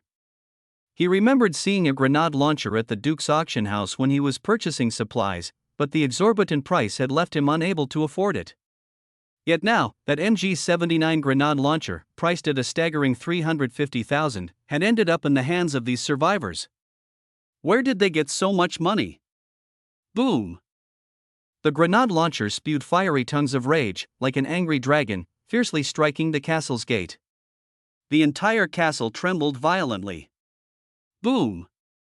Another shot. The castle shook even more intensely, and Su Yuan felt as if the stone bricks beneath his feet were about to crumble. The scene at the castle entrance was even more shocking. The massive iron gate had been directly blown apart, reduced to a heap of scrap metal. Damn it! Su Yuan's eyes widened as he stared intently at the weapons in those people's hands. He rubbed his eyes vigorously, almost unable to believe it. Is the power of a grenade launcher really this strong? This damn thing looks like a missile. Oh! I've finally found you. A familiar voice came from behind Su Yuan, and a big fat man was slowly walking toward him. Mr. Su, the Duke chuckled, or should I call you Baron of Glory? Black lines appeared on Su Yuan's forehead. This damn fat man was truly everywhere. Could it be that he had been hiding in the room, spying all along? Just the thought of a fat man secretly watching him and his wife's private moments made Su Yuan's skin crawl. Are you spying on me? No. The Duke denied it flatly, but the peculiar smile on his face betrayed him. Honorable Supreme VIP client, I have a commission for you. Would you be willing to accept it? A notification sounded in Su Yuan's mind, indicating that he had triggered a hidden storyline. The task was simple. A group of people had stolen the Duke's grenade launcher while he was asleep. Accepting the commission meant helping the Duke retrieve his weapon. The reward was a 3-week usage of the super-enhanced MG-79 grenade launcher, and there was no penalty for failing the mission. Failure has no punishment? I accept. Su Yuan agreed without hesitation. Not accepting this would be foolish. A 3-week usage right perfectly matched the entire duration of this mission, which meant that during this period, he could use this powerful weapon for free. However, he noticed the max label in front of the weapon's name, which left him somewhat puzzled. This is the modified version from our shop. The Duke explained with a cheerful smile, our shop not only sells a wide range of weapons but also offers upgrades and modifications for them. Stop. Su Yuan couldn't be bothered to listen to his rambling. Your commission is for me to snatch that grenade launcher back? No. It originally belonged to me. It's just that I had a few too many drinks last night, and that's when this group stole it. How did you get drunk? Well, The Duke's expression instantly turned awkward. Louise's family's fine wine, Su Yuan was stunned. He finally understood how these people managed to get their hands on a howitzer. Turns out, the Duke himself had gone to their territory to drink, and even got drunk. Those survivors probably didn't recognize him, otherwise, they would have stolen far more than just a howitzer. The Duke's all-purpose treasure chest was filled with countless valuable items. So, if I'm going to help you, you've got to pay me something in advance, right? Su Yuan sneered. You can't expect me to take a shotgun and go head-to-head with a howitzer, can you? Do you think my gun stands a chance against it? The two fell into a prolonged awkward silence. Ahem. The Duke, probably feeling embarrassed, carefully took out a pistol from his treasure chest and placed it in front of Su Yuan. At first, Su Yuan didn't pay much attention, thinking that this profiteer couldn't possibly have anything good. But when he inadvertently glanced over, his gaze was immediately and firmly drawn to that handgun. Damn! Su Yuan exclaimed, is that a McCree? That gun was the M1851 Wolfsbane, one of the highest damage firearms in this world. Its base damage reached an astonishing 1,700 points. To put that into perspective, the F2 sniper rifle's base damage was only 600, the M1897 shotgun was 560, and an ordinary M1911 pistol was just 160. It really is. His mouth hung open, almost unable to close. The power of this handgun was simply monstrous. This is simply worlds apart. You should know, the Lamey pistol with the lowest damage has only 100 power, while this Wolfsbane revolver's damage is 17 times that, even 3 times that of the F2 sniper rifle. In the game Resident Evil 8, there are only 3 firearms with the highest damage, the M1851 Wolfsbane revolver, the SAKE Magnum, and the hand cannon. Among them, the Wolfsbane revolver, with its astonishing initial damage, becomes the most practical weapon in combat. Although the SAKE pistol boasts a terrifying damage of up to 4,500 when fully upgraded, the money required for upgrading is astronomical, making it almost impossible to achieve. You're giving this to me? Su Yuan could hardly believe it, he felt like he was the Duke's own son. First, he was given a modified grenade launcher, and now this top-tier revolver. How could anyone but a son receive such treatment? Give? The Duke's smile froze instantly. No. Seeing the Duke about to put the pistol away, Su Yuan quickly reached out to stop him, softening his tone. If you don't want to give it away, then don't. Why be so stingy? The Duke's expression finally eased, and he said earnestly, I can rent this gun to you. It's a limited edition custom revolver from this shop, with unparalleled initial damage. Considering you're a supreme VIP of this shop, the rental fee is only 10,000 lei, an absolutely unprecedented low price. 10,000? Su Yuan raised an eyebrow. For how long? 1 day. Why don't you go and rob someone? Su Yuan exploded as soon as he heard it. 10,000 a day? Do you think my money grows on trees? You capitalist, has your conscience been eaten by a dog? Pointing at his empty pockets, he shouted angrily, let me tell you, all the money I had has been squeezed out by you, and now I don't have a single penny left. You better find some fool to rent it. Whoever rents it is a fool. I have no money. Actually, you could take out a loan, the Duke cautiously suggested. Su Yuan clenched his teeth, feeling like he was on the verge of exploding. Even a dog wouldn't lend, he shouted. Moments later, Su Yuan walked out of the hall holding the wolf-tooth revolver, his face devoid of any expression. Wow! Evelyn, with her sharp eyes, noticed the new handgun. This gun is so beautiful. Did you buy it? No.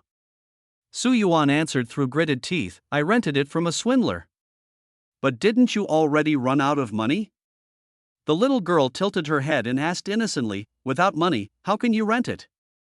At this moment, Su Yuan only wanted to shout to the heavens, silly child, you're too naive. A swindler's tricks know no bounds. Ahem. Su Yuan cleared his throat, took Evelyn's small hand, and changed the subject. How I rented it isn't important. The key is, we need to use it now to deal with those people outside the castle. The survivors did not have the key to the side door and could only choose to launch a frontal assault through the castle's main gate. Although it was unclear where they found the courage, considering they had heavy weapons like grenade launchers, a head-on confrontation was not entirely without hope. According to the intelligence previously revealed by Lang K, there were about 80 survivors who had entered the hard mode, and they were the elite of the elite. In this post-AI era, humanity lived under the rule of the intelligent mainframe Red Cloak. Red Cloak greatly enhanced human physical strength, but its purpose was to filter out the strongest genes through a series of brutal survival experiments. People were randomly thrown into scenarios resembling a biological crisis, and only the best-performing individuals could survive. Of course, Su Yuan knew nothing about this background. Before this, he had never been selected, nor did he have any desire to risk his life participating in such experiments. Unfortunately, this time, Red Cloak had set its sights on him. It is said that as long as one can complete the survival mission, they will receive generous rewards from Red Cloak. The higher the difficulty of the mission, the better the rewards. This is why so many people are willing to risk their lives and choose the hard mode. Because once someone dies during the mission, the survivor will be completely erased from the real world. One of Su Yuan's friends died in the last survival mission. That friend once told him that every survivor must sign an agreement with Red Cloak, strictly forbidding them from revealing any information about the mission to the outside world. If they leak anything, they will face Red Cloak's highest bounty order, and the only fate for those caught is erasure. Red Cloak's power is supreme. She is the god of this era, the deity of all humanity, omniscient and omnipotent. This is also why Su Yuan previously knew nothing about the rules for survivors, because no one dares to defy Red Cloak's will. Su Yuan's gaze pierced into the distance like a sharp sword. Outside the castle, the survivors' fierce assault continued. Inside the castle, countless infected monsters under the mistress's control were surging endlessly toward the group of intruders. Boom! A loud explosion erupted, and the deafening roar of a grenade launcher filled the air. Roar! The howls of werewolves rose and fell. Su Yuan noticed that among this pack of werewolves, there seemed to be an exceptionally large leader. It stood at the rear of the pack, letting out a piercing howl, clearly commanding the battle. Is it the alpha wolf? Su Yuan narrowed his eyes. A line of information immediately appeared before him. Name, Alpha Wolf Valkyrak Health, 3000 Defense, 160 Attack, 200 Speed, 70 Detailed Description, second-generation mutant infected by the Grace mycelium. Facing this infected creature known as the Alpha Wolf, Su Yuan's brows furrowed tightly. This being is the leader among werewolves, not only possessing astonishing damage and defense but also exhibiting exceptional intelligence. Capable of commanding wolf packs in battle. When threatened, it can trigger the alpha wolf's frenzy state, instantly doubling its attack and defense. Its only weakness lies in its head. This creature is much more troublesome than an ordinary werewolf. Su Yuan clearly remembered that in the past, taking down a pack leader required tremendous effort, with each one being at least as strong as 8 regular werewolves. Although the pack leader was extremely powerful, the rewards it dropped after death were equally generous. What should we do? Ethan and Evelyn simultaneously looked at Su Yuan. Unconsciously, Su Yuan had already become the absolute core of this 3-person team. Although their mission is also to rescue Rose, Su Yuan's expression turned cold. It's obvious that their approach is completely different from ours. He paused, his voice carrying a hint of chill. I've already made contact with the mistress of the castle and am confident I can persuade her to join us. But now, these people are determined to kill her. In that case, they are our enemies. So what you're saying is, kill. Su Yuan spat out the word decisively. The last explosion didn't take care of them, but this time, we can use the mistress's hand to deal with them all at once. All right. Evelyn agreed without a second thought. She had an almost blind trust in Su Yuan, remembering every word he said. In the heart of this naive girl, a special emotion had quietly begun to blossom, though she herself had yet to realize it. But Ethan appeared very hesitant. Since their goal is also to save Rose, even if their methods differ, we don't necessarily have to. You don't understand. Su Yuan descended the steps, staring directly at him. You need to understand, Ethan, even if our ultimate goal is the same, these people act recklessly. Every step they take is like dancing on the edge of a blade. He took a step forward and pressed. Have you thought about it? What if they fail? Wouldn't Rose become the sacrifice of their reckless plan? You're pinning your hopes on them, but if they fail, can you bear the consequences, Ethan Winters? Ethan's fists clenched instantly, his knuckles turning white. His daughter's safety was his only bottom line. Fine, he gritted his teeth and said harshly, then kill them. My daughter's life must be absolutely secure. I trust your decision. Ethan was just an ordinary man, but above all, he was a father. To save his daughter Rose, he was willing to pay any price. Kill? If that's what it took, then so be it. After all, it wouldn't be the first time. Great. Su Yuan threw him an F2 sniper rifle. In a moment, stay at a high vantage point and focus on sniping. These people may have strong physical abilities, but in the face of modern weapons, they're just flesh and blood. As long as you aim for the head, one shot will take them down. Understand? Ethan took the lightweight FRF2 sniper rifle, but his hands trembled slightly. If he could, he truly didn't want to kill again. Remember your daughter, Rose. Su Yuan's voice was heavy and powerful, striking deep into his heart.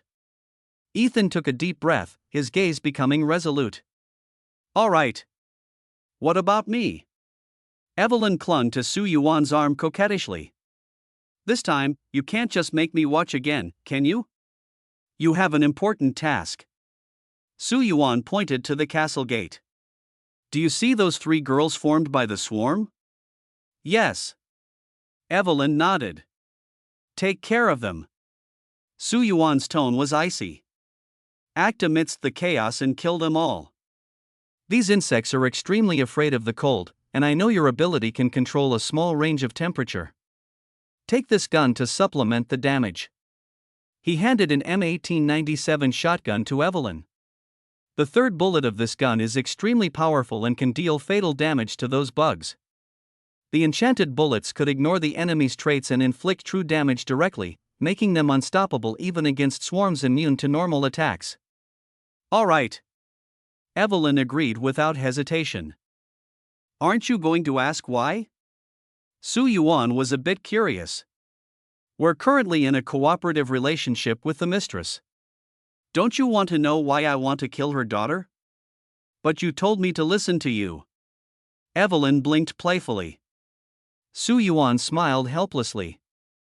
This girl was so endearingly obedient that it made his heart ache. He ruffled her hair and took out the demon-subduing dagger from his arms. You hold on to this for now. I don't need it at the moment, and it can protect you. No, Evelyn said with a smile, stepping back. This is our token of love, my dear. Su Yuan was instantly stunned on the spot. The next second, he activated the effect of the concealer title.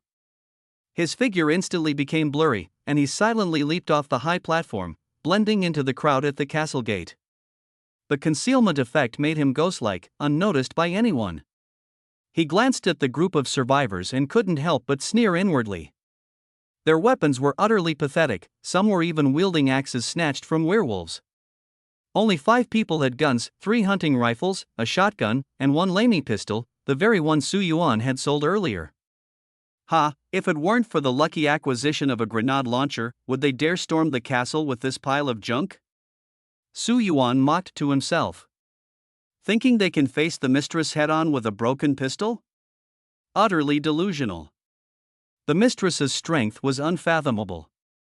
Even in the original storyline, Ethan only managed to seriously wound her using the dagger of Death's flowers. And even then, the gravely injured mistress nearly caused the so-called hand sanitizer war god to completely fail in his quest to save his daughter. Su Yuan sneered inwardly. This ragtag group thinks they can intercept the lady halfway?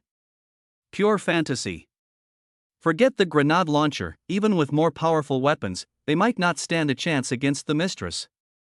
Once Alcina unleashes her mold powers, she can freely soar through the air, making it harder to hit her with a grenade launcher than reaching the heavens. Want to kill my wife? Su Yuan's eyes turned cold. Then go to hell. Without hesitation, he pulled the trigger. Boom! With a loud bang, the Magnum revolver's barrel erupted with violent sparks, and the scorching blast instantly scattered the surrounding snow. The specially made bullet, carrying unmatched power, exploded directly among the survivors. One shot, double kill. The bullets effortlessly pierced through the hearts of the two survivors, the immense force tearing their bodies apart even from dozens of meters away, with blood and flesh splattering everywhere. This sudden turn of events left all the survivors stunned. It's an ambush. Who is it? This is a custom Magnum bullet. Who has this gun? A survivor roared. The characteristics of the Magnum bullet were too distinctive, completely different from ordinary bullets. The experienced veterans in the group recognized it at a glance. Damn it! A man named Shadow felt his heart pounding wildly. That bullet just now had almost grazed his scalp as it flew past. If it had been off by just 1 millimeter, he would have either died or lost half his life. Over there! A man with a buzz cut was the first to react. His perception was exceptionally sharp, and he had locked onto Su Yuan's position the moment the gunshot rang out. He glared fiercely in that direction, his eyes almost bulging out. It's you! You actually have a Magnum pistol. Hearing the word Magnum, the survivors' breathing grew heavier. They didn't care who had died, but they cared about that gun. Whoever could get their hands on that gun could dominate this place. The terrifying power it had just displayed was still fresh in their minds. No one could resist the allure of such a top-tier weapon. Outside the castle, the cold wind howled, and the polar air currents brought an even heavier snowstorm. Large flakes of snow, like goose feathers, fell swirling from the sky. Kill him! Someone shouted first, and all the survivors immediately turned their guns, aiming at Su Yuan in the heavy snow. Stop it, all of you! The crewcut man was shocked and hurriedly shouted to stop them. Are you all crazy? Our target is that Duchess. Focus your fire and kill her first. Human nature is always greedy, but only those who have faced life and death understand that greed leads to destruction. The Duchess hadn't been dealt with yet, and this group of people was already fighting over weapons. How was this any different from seeking death? The crewcut man knew very well that compared to Su Yuan, the Flying Duchess was their real threat. From the moment they decided to attack the castle gates, there was no turning back. Ha! Su Yuan couldn't be bothered to waste words with them. His figure flickered and disappeared once again into the vast snow. He can't escape. Kill the Duchess first. The shadow shouted as well. At that moment, a massive dark figure obscured the sky. The lady spread her terrifying wings, like a dark cloud looming over everyone's heads. You damned insects! How dare you invade my castle? Today, I will tear you all to pieces. Before her words had finished, she let out a sharp screech and dove down fiercely. Howitzer! Hurry, the buzzcut man shouted hysterically. However, just as they were frantically preparing to counterattack, a cold voice rang out once again. Are you ignoring me? Amid the blizzard, Su Yuan's figure appeared before them like a phantom. His right hand gripped the wolfsbane revolver, his eyes filled with mockery. Who gave you the guts to touch my woman? She's mine now, and all of you must die. Bang! Su Yuan gently pulled the trigger, the magnum's cylinder rotated one notch, and another bullet whizzed out. The gunshot was deafening. High noon has arrived. Su Yuan's voice seemed to come from the judgment of hell, clearly ringing in the ears of every survivor. The bullet instantly tore through the wind and snow. A survivor sensed the fatal threat and instinctively tried to turn and dodge. But the magnum bullet was too fast. Just as he moved, the bullet was already in front of him. No! He only had time to let out a desperate wail. Boom! His body was completely blown apart by the bullet, turning into a mist of blood. The survivors felt a bone-chilling cold, their entire bodies trembling. Death was so close. One moment, a living, breathing person, the next, reduced to fragments scattered in the air. You! The shadow pointed at Su Yuan, too angry to speak. What exactly are you trying to do? We're all survivors. Why are we killing each other at a time like this? Ridiculous. Su Yuan's expression was as cold as ice. Stop pretending. Every one of you has murder in your eyes, all thinking about letting others die so you can survive. Why bother dressing up such filthy thoughts with noble words? He paused, his voice even colder. At Louise's house, how many people did you kill? Those villagers, did they deserve to die? They were just storyline characters. The shadow finally couldn't hold back and roared, "Are you insane? In countless worlds, there are countless such storyline characters. It's all just a plot. We're not even in the same dimension as them, do you understand? Killing them has absolutely no impact on the real world. There's no need to say more." Su Yuan didn't want to argue with them any further. "I've said it before, you can't kill the madam. If you still want to try, then taste the power of my magnum first." "You!" The crew-cut man and the shadow were so furious they were almost losing their minds. Deep down, they both knew Su Yuan was telling the truth. These people are truly hypocritical. If they managed to take down the madam together now, their next target would undoubtedly be me, Su Yuan. For the so-called Wolfbane, these survivors might even turn on each other, fighting to the death. After all, only 4 people can survive in the end. With every death, the others gain a little more hope. Everyone wants to live, and Su Yuan wants to live too. Since that's the case, he'll just have to send them to their deaths. Kill! The buzzcut man finally couldn't hold back any longer and shouted at the other survivors, "Take him down first." Another person immediately chimed in, "I can track his position. His stealth ability isn't that strong." Amid the snowstorm, Su Yuan's lips curled into a cold smile. This should have happened sooner. He raised the Wolfsbane revolver, and his figure vanished once again into the snowstorm. "Over there!" A survivor had just shouted when a cold voice sounded in his ear. "High noon!" Boom!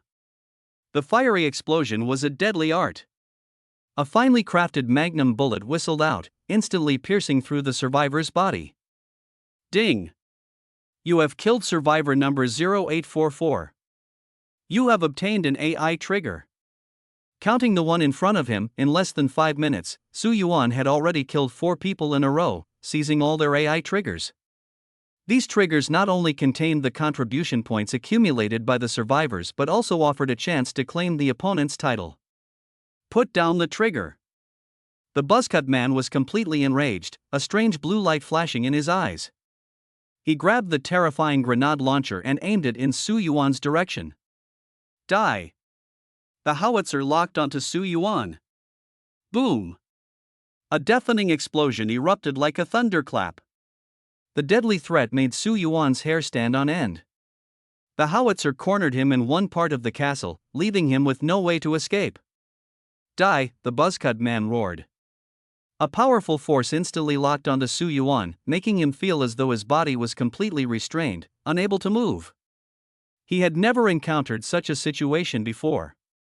Watching as the shell traced an arc through the air, it was about to land right in front of him. No, the lady let out a piercing scream. Boom! A massive figure descended from the sky, using its body to shield Su Yuan. The grenade struck solidly against the dark figure's wings. Despite the wings blocking it, the powerful blast wave still made Su Yuan's cheeks feel searingly hot. Cough. Baron. Lady Alcina held Su Yuan and weakly asked, Are you alright? Cough. She is injured. The power of this grenade far exceeded Su Yuan's imagination. Only then did he suddenly recall the Duke's earlier warning: the max version of the grenade launcher was nothing like ordinary models. Unfortunately, he hadn't taken it seriously at the time. The lady's face was pale, blood stained the corner of her mouth, and her spirit was utterly drained. She had taken the blast head-on with her flesh and blood, without fully transforming into her fungal form, leaving her defenses at their weakest. Su Yuan's eyes widened. He had never expected that, at the most critical moment, this noblewoman he had just met would use her own body to shield him from a fatal blow. Go and rest first. Su Yuan's voice instantly became incredibly gentle. This is medicine for treating injuries. Just apply it to the wound. If one bottle isn't enough, use two. This medicine. A trace of surprise flashed in the lady's beautiful eyes. Su Yuan, anxious at heart, said no more and directly opened a bottle of the medicine to help her apply it. The cool medicine quickly penetrated her body, healing the wound at an unimaginable speed. The lady, already possessing the bloodlines of mycelium and vampire, had an extremely strong recovery ability. Coupled with this miraculous medicine, in less than a minute, the injury on her back was more than halfway healed, and at the very least, flying was no longer an issue. Go! The lady scooped up Su Yuan, spread her enormous wings, and soared into the sky. Baron, please hide in the castle. The lady's tone was extremely anxious. Those invaders are not targeting you. Their weapons are too powerful, and it's too dangerous for you to stay outside. No! Su Yuan's gaze was unwaveringly resolute. He gently cupped the lady's delicate face and tenderly wiped the blood from the corner of her mouth. Your wounds haven't fully healed yet. Go back to the castle to recover first. He looked down from above at the survivors on the ground, who seemed as insignificant as ants, his voice filled with intense murderous intent. As for those people, I will kill them with my own hands. The survivors had completely enraged Su Yuan. Especially the moment when his wife shielded him from the howitzer shell, he could no longer suppress the fury in his heart. Trust me, Alcina. Su Yuan gently kissed his wife's forehead, his gaze toward her exceptionally tender. They hurt you, I will make them pay a heavy price. The lady's heart was pounding. It had been a long time since a man treated her like this. Su Yuan was like the prince of her dreams, noble in status and gentle and courteous toward her. At this moment, the protective masculinity emanating from him made her fully experience the warmth of being a woman. She was a woman. Even though she was the duchess of this castle, possessing supreme power, deep down, she still longed for a shoulder she could lean on. Madame Alcina actually despised those rough men. Her true ideal type was someone like Su Yuan. He had the handsome face of an Eastern noble, a noble status, and if he could also be considerate of her, that would be perfect. Unfortunately, over the years, the only one who matched her imagination was Su Yuan.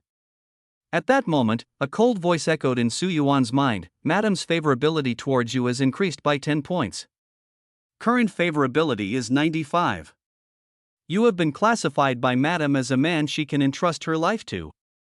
This notification made Su Yuan ecstatic. Ever since he played the game called Resident Evil, he had been deeply infatuated with this Madame. Her charm was almost irresistible to any man. My dear Alcina, Su Yuan gently kissed her luscious red lips, may I take care of those intruders for you? You. Madame's cheeks instantly flushed red. Trust me. Su Yuan's gaze was firm yet gentle. She shyly nodded and softly said, please make sure to protect yourself. If you need help, Alcina will always support you.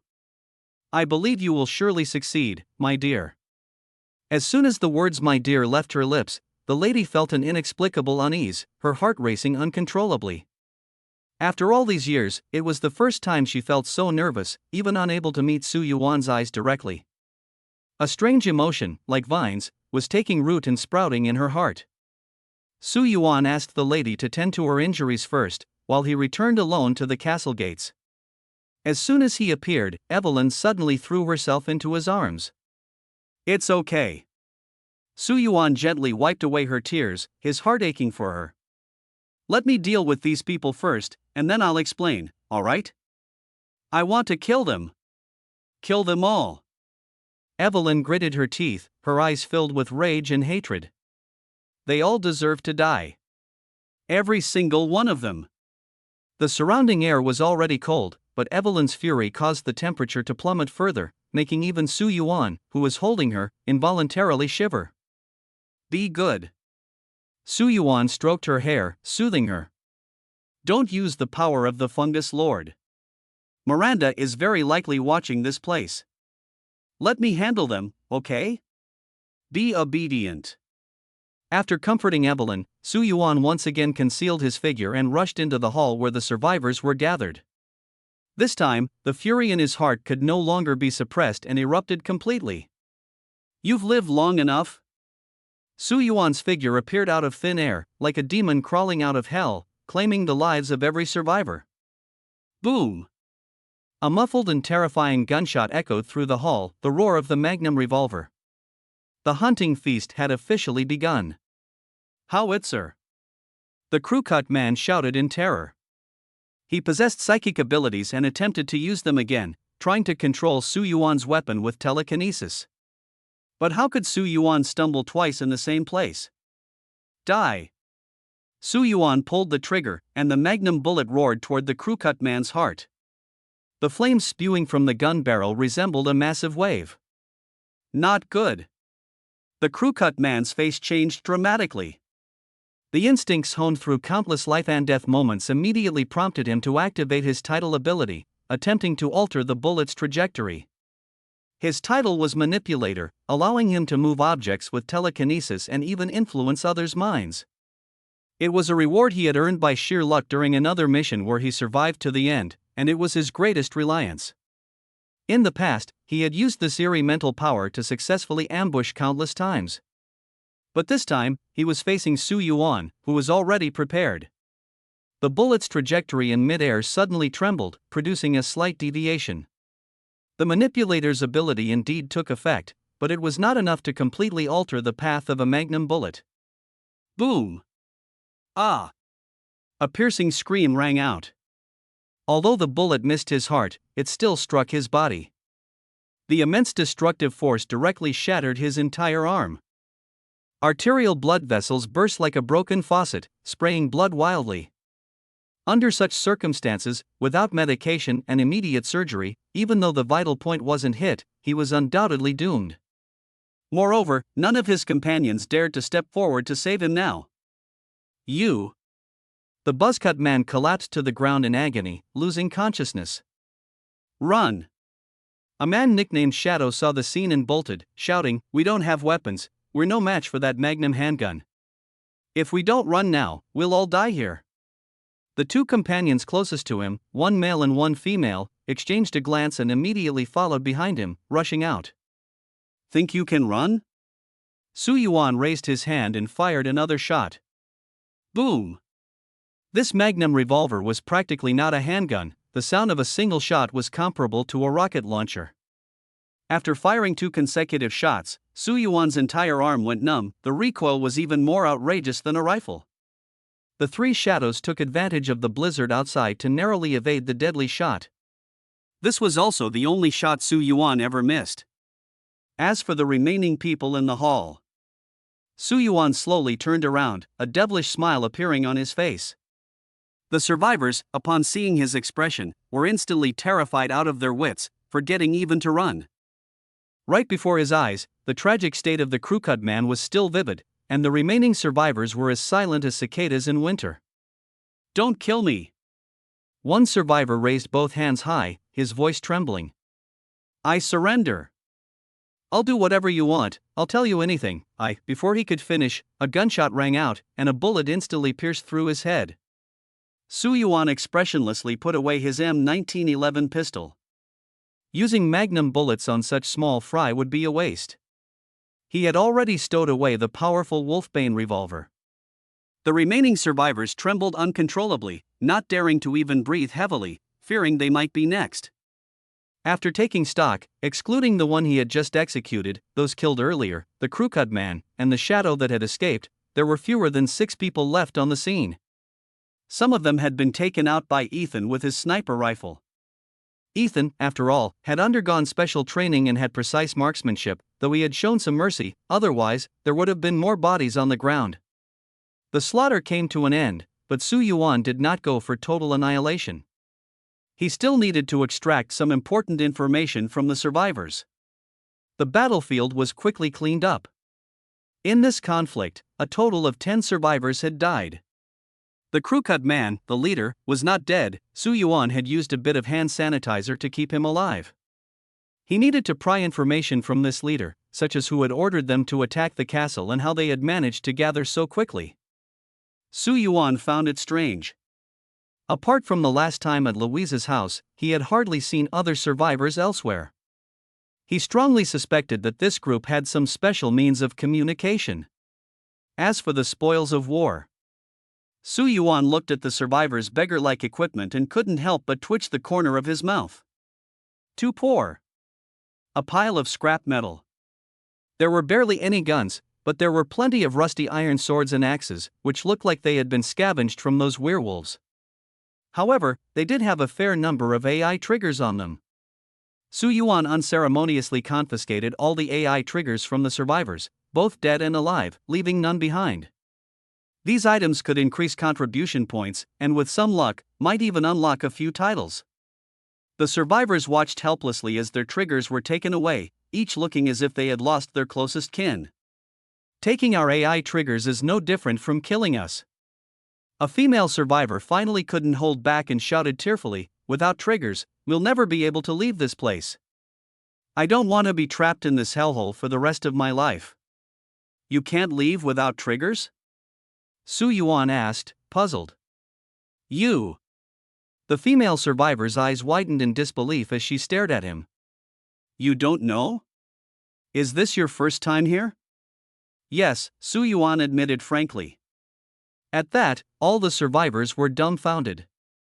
A rookie? They, a group of seasoned veterans who had struggled on the edge of life and death countless times, had been wiped out by a rookie? Nearby, the crewcut man who had just been revived heard this and felt a surge of bitterness in his throat. His vision went black, and he fainted again from sheer anger. Before losing consciousness, only one thought echoed madly in his mind: I got beaten by a rookie? Su Yuan ignored the unlucky guy who had fainted again. He locked the survivors in the dungeon and continued interrogating the female survivor. So you're saying the AI trigger is a form of identification? Yes. Who checks it? Lord Red. Red again. Su Yuan's brows furrowed tightly. This AI called Red seemed to be everywhere. In the interstellar city where he lived, Red monitored all humans, reportedly even knowing how many rats were in the sewers. Su Yuan naturally detested this feeling of being watched, even if the observer was just artificial intelligence. What else can the trigger do? Communicate with other survivors. How does it work? Su Yuan casually tossed her a trigger. Demonstrate it, for example, contact me now. That's not possible, this requires prior pairing, she quickly explained. It's impossible to pair temporarily during a mission. The reason we can contact each other is that the pairing was completed before the mission started. So, you formed a team in advance? Yes. Where did you find the time? Su Yuan pressed further. Why was I immediately thrown into selecting the difficulty of the survival mission as soon as I entered? Well. The girl looked at him cautiously and asked, did you, perhaps offend the red-clad lord? Su Yuan fell silent. From these survivors, he had extracted a wealth of insider information about the survival missions.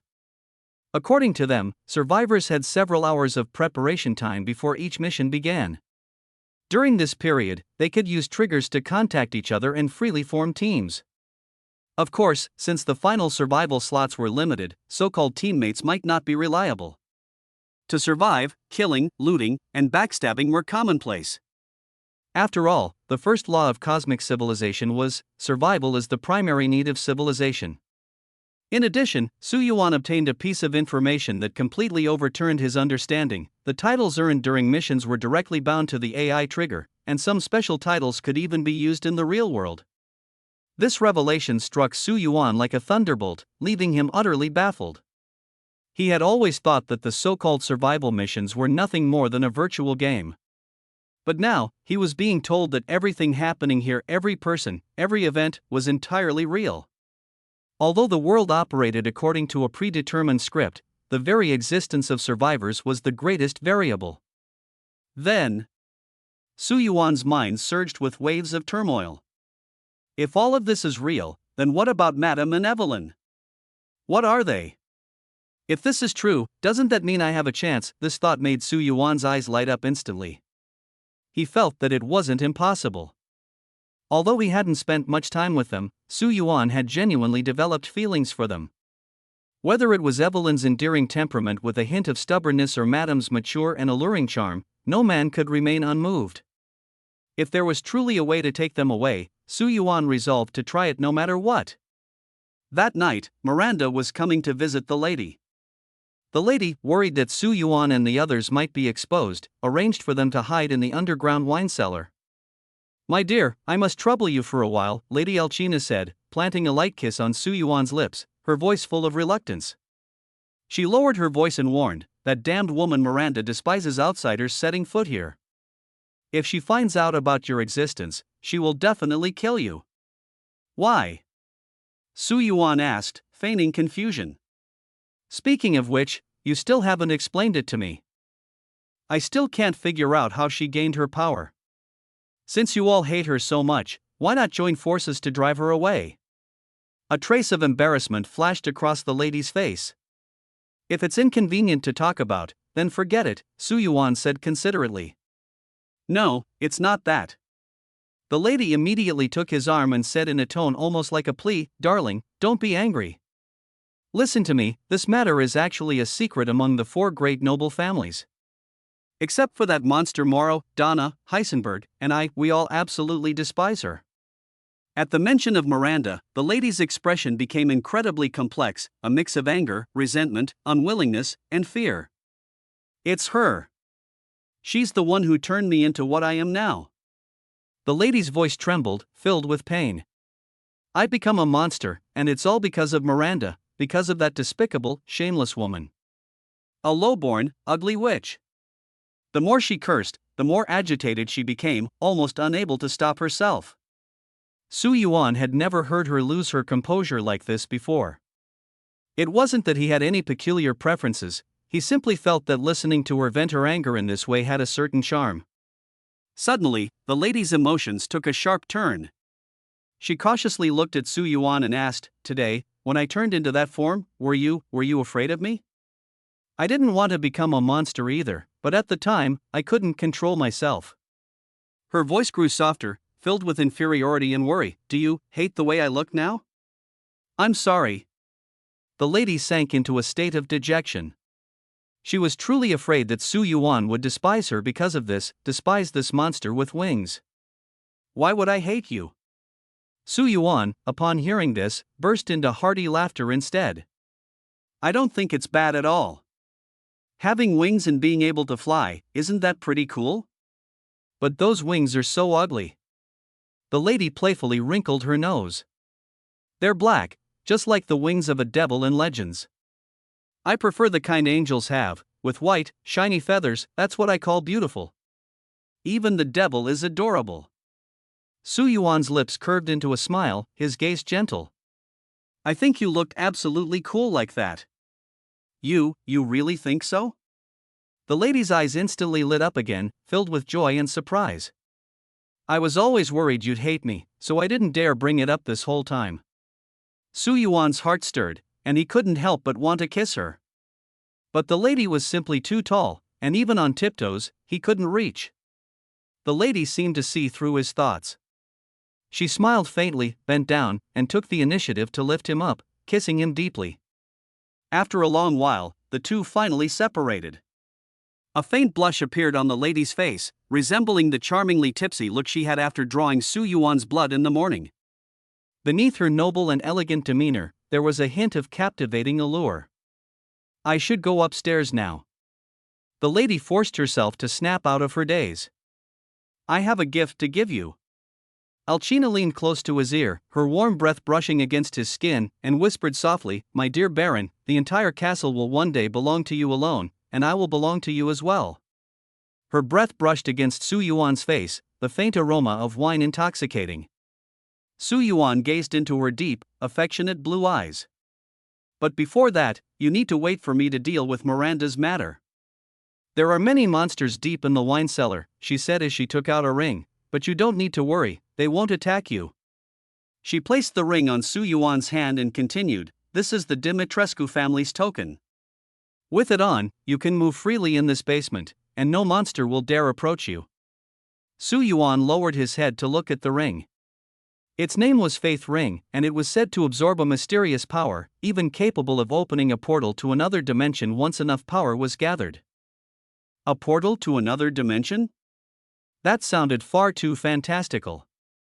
Su Yuan was momentarily at a loss as to how to explain it scientifically. Perhaps it involved some kind of multi-dimensional space technology? But he understood that the significance of this ring went far beyond that. It was the family heirloom of his wife, and by entrusting it to him, she was essentially giving him everything she had. This unspoken gesture represented her unconditional trust and love. Just as she had said, everything of hers would be a gift to Su Yuan. This deep affection made Su Yuan unable to resist pulling her into his arms once again, followed by a deep kiss. It wasn't until the sound of the servant urging from outside that the lady reluctantly left. The door of the wine cellar slowly closed, and the surroundings fell into silence. "Hey!" Suddenly, someone patted his arm from behind. Su Yuan turned his head and saw Ethan appear out of nowhere, wearing a peculiar expression on his face. "You'd better go and comfort her. Evelyn, she's very upset right now." "You saw it?" Su Yuan's face burned with embarrassment, wishing he could find a crack in the ground to crawl into. Comforting a heartbroken girl is actually quite straightforward. Su Yuan knew this well. First, immediately admit your mistake, then, completely deny all her suspicions and doubts, next, solemnly promise never to make the same mistake again, at least, not to let her catch you. Finally, soothe her with sweet words, and the matter would be resolved. Evelyn has a soft heart. She likes Su Yuan, so when she saw him being so intimate with the lady, she naturally felt uncomfortable. After all, jealousy is only human. Faced with such a pure Evelyn, Su Yuan couldn't even bring himself to deceive her. This girl is just too innocent, except for, occasionally being a bit violent. He put on the faith ring given to him by the lady. Sure enough, just as she had said, the werewolves and maloikas in the cellar, upon seeing him, acted as if they were facing a deity, each one prostrating on the ground, completely immobile. Su Yuan tried attacking one of them, and it didn't react at all. "Damn!" Su Yuan couldn't help but exclaim, "Is this some kind of monster farming artifact?" Since these creatures had become sitting ducks, Su Yuan didn't bother using his gun anymore. He directly pulled out his dagger and charged forward. One stab per monster, aiming precisely at their heads. If one stab didn't kill, he'd follow up with another. Now, he was the absolute ruler of these creatures, and even in death, their faces seemed to carry a smile directed at him. Ding! You have killed a werewolf. You picked up 700 lei and a werewolf crystal. You gained 20 contribution points. Ding! You have killed the alpha wolf. You picked up 1600 lei, an advanced werewolf crystal, and 2 portions of herbs. You gained 40 contribution points. From the upper levels of the cellar to the very bottom, Su Yuan and his 2 companions eliminated a total of 40 werewolves and 10 alpha wolf leaders. These were all contribution points. Su Yuan was absolutely overjoyed. The ring his wife had given him, which appeared to be just a token on the surface, was actually a gold mine, bringing him a massive amount of money and contribution points. So far, Su Yuan's contribution points had skyrocketed to 4,000. He had checked the survivor leaderboard, and the man with the buzz cut at the top of the rankings had less than 1,000 points. As long as he could successfully complete the final mission, victory was almost guaranteed. The matter with the lady is basically settled, and Su Yuan begins to plan how to deal with the other nobles. Donna has a good relationship with the lady, so he isn't worried that Donna will side with Miranda. As for the remaining Morrow and Heisenberg, Morrow, that monster, only has Miranda in his mind, so it's probably a lost cause. The only variable is Heisenberg. In the original storyline, this person also deeply hated Miranda, but his arrogant personality makes persuading him to cooperate likely not an easy task. If it really doesn't work. A cold glint flashed in Su Yuan's eyes. Then kill. He has never been a saint. He is selfish and only gives his true feelings to those he likes, such as the lady and Evelyn. As for others, what do they have to do with him? To deal with Miranda, her true form must be found. According to the setup, only by gathering Rosa's 4 crystal cores can the final sacrificial gate be opened. These 4 crystals are held by the 4 nobles. The crystal on the lady's side should not be difficult to obtain with the faith ring. The real challenge lies with the other 3. Do I really have to kill the other 3 nobles one by one, just like in the game? Su Yuan fell into deep thought. He felt that would be too troublesome, both time-consuming and labor-intensive. Although the mission had only started less than 3 days ago, he dared not relax in the slightest. It seems I still need the lady's help. Su Yuan made up his mind. After tonight, it would be the lady's birthday, and all 4 nobles would attend the banquet. Meanwhile, Miranda would likely be busy preparing for the sacrificial ritual and probably wouldn't show up in person. This was his chance. At that moment, Evelyn suddenly let out an "oh" and said, "I forgot something." As she spoke, she pulled out 3 dazzling crystal cores from her pocket and placed them in Su Yuan's hand. "Those 3 women you asked me to kill today, I killed them, but they turned into these things. Name, Radiant Maiden's Crystal. Item description, this is Bella's crystal, which can be exchanged for a large sum of money with merchants. Hint, merchants are very fond of collecting such crystals and will pay a high price for them." Jackpot.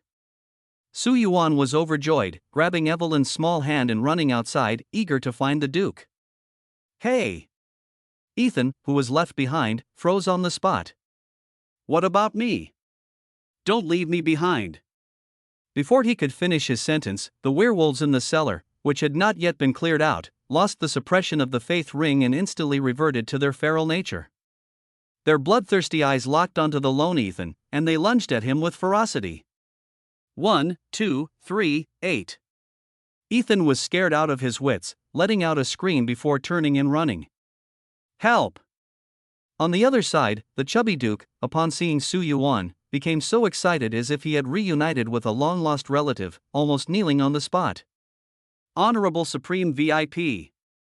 The Duke greeted him with a beaming smile. "Welcome back. You helped me retrieve the max version grenade launcher. As agreed, this weapon can be lent to you free of charge for a period of 3 weeks."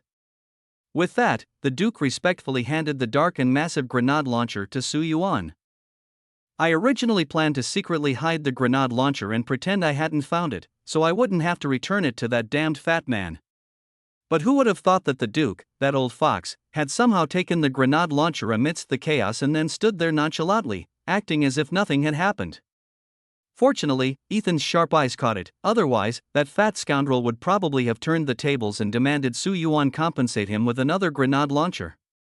Su Yuan had no doubt that the Duke was absolutely capable of pulling off such a despicable act. Both of them harbored their own schemes, calculating against each other. Humph.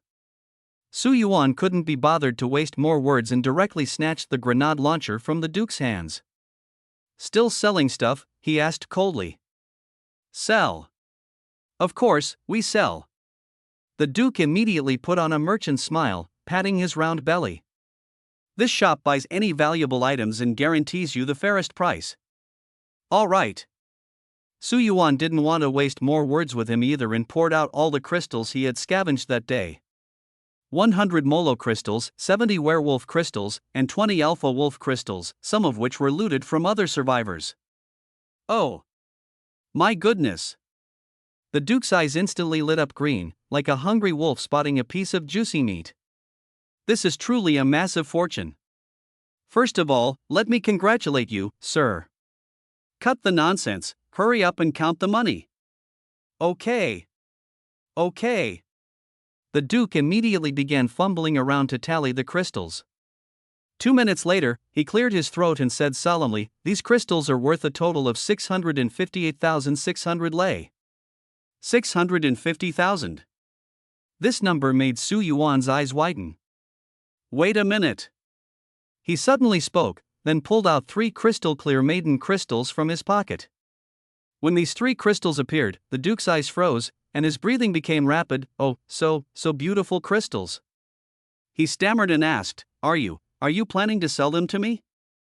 "What, you don't want them?" Su Yuan deliberately retorted. No. The Duke shook his head in fright, terrified that Su Yuan might take the crystals back. He rubbed his hands together, his face full of obsequious smiles. I absolutely love collecting rare crystals like these. Here it comes. Su Yuan sneered inwardly. This time, he was determined to squeeze a hefty sum out of him. Look at them, such beautiful crystals. So exquisite and magnificent, they're practically gifts from God. You won't find anything more stunning than these in the entire world. The Duke stared at the 3 crystals, nearly drooling. In the trading market, the price of a single maiden crystal was 35,000 lei, and 3 together amounted to nearly 110,000 lei, a considerable fortune indeed. But Su Yuan felt that selling them to this fat scoundrel, who had swindled him several times before, was far too generous. If he didn't bleed him dry, he'd be letting himself down. It seems you really like it. Su Yuan toyed with the crystal nonchalantly. Such a beautiful crystal, there are only 3 of them in the entire world. What a pity, I like it very much too. Perhaps I should just keep it for my own collection, that wouldn't be too bad either. The Duke's smile froze instantly. But he quickly recovered, forcing a laugh and saying, no matter how precious a treasure is, it always has a price, right? Are you sure you don't want to sell it to me? Too cheap. Su Yuan glanced at him, his tone full of disdain. Selling one for only 35,000? That price is an insult to it. Such a masterpiece of craftsmanship, how could it possibly be worth so little? The Duke's plump face twitched. He finally understood Su Yuan wasn't unwilling to sell, he just thought the price was too low and wanted to raise it on the spot. You've misunderstood. The Duke put away his smile and adopted a serious, businesslike tone. Every product has its fixed price. Our shop is honest and fair, and this purchase price fully aligns with market trends. In fact, it's already the highest in the area. I can guarantee that you won't find another merchant offering a higher price than me. Monopoly, that was his greatest confidence. He was the only merchant in the entire village, and the price? It was entirely up to him to decide.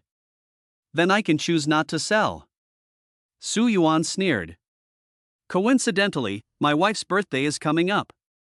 These 3 dazzling crystals would make the perfect birthday gift for her. You certainly have a sense of humor.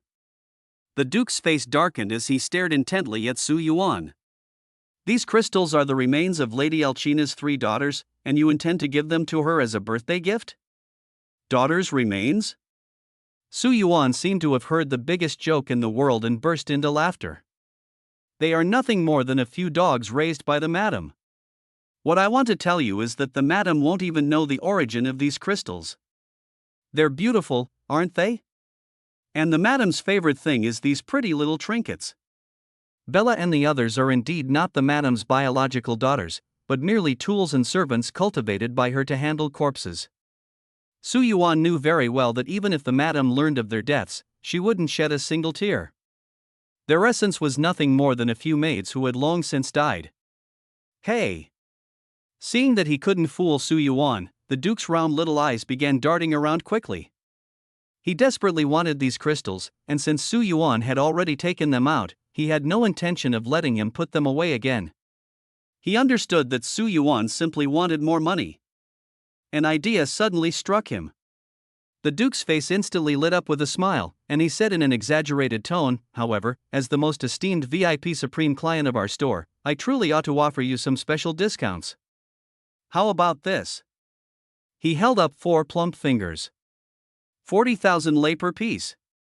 If you are willing to sell all 3 of these rare treasures to me, I will also give you an additional mysterious gift. As soon as he finished speaking, a mechanical prompt sounded in Su Yuan's mind. Ding! You have triggered a hidden storyline. Task reward, merchant's gift.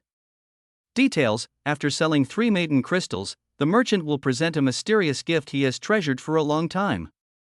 Hint: this item cannot be purchased through trade and is exclusively owned by the merchant Duke. A gift as well? Su Yuan's heartbeat instantly quickened.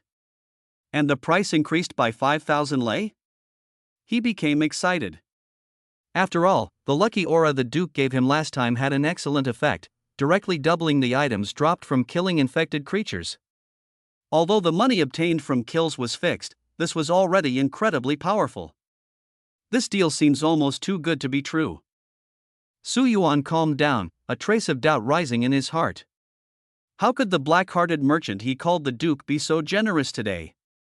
This was completely out of character for him. Su Yuan thought it over but couldn't figure out the key to it.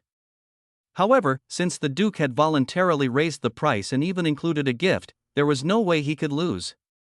What's more, it was an item from the Duke's private collection, not for sale, so it must be a rare treasure. Thinking this way, this deal was practically a huge profit. Deal.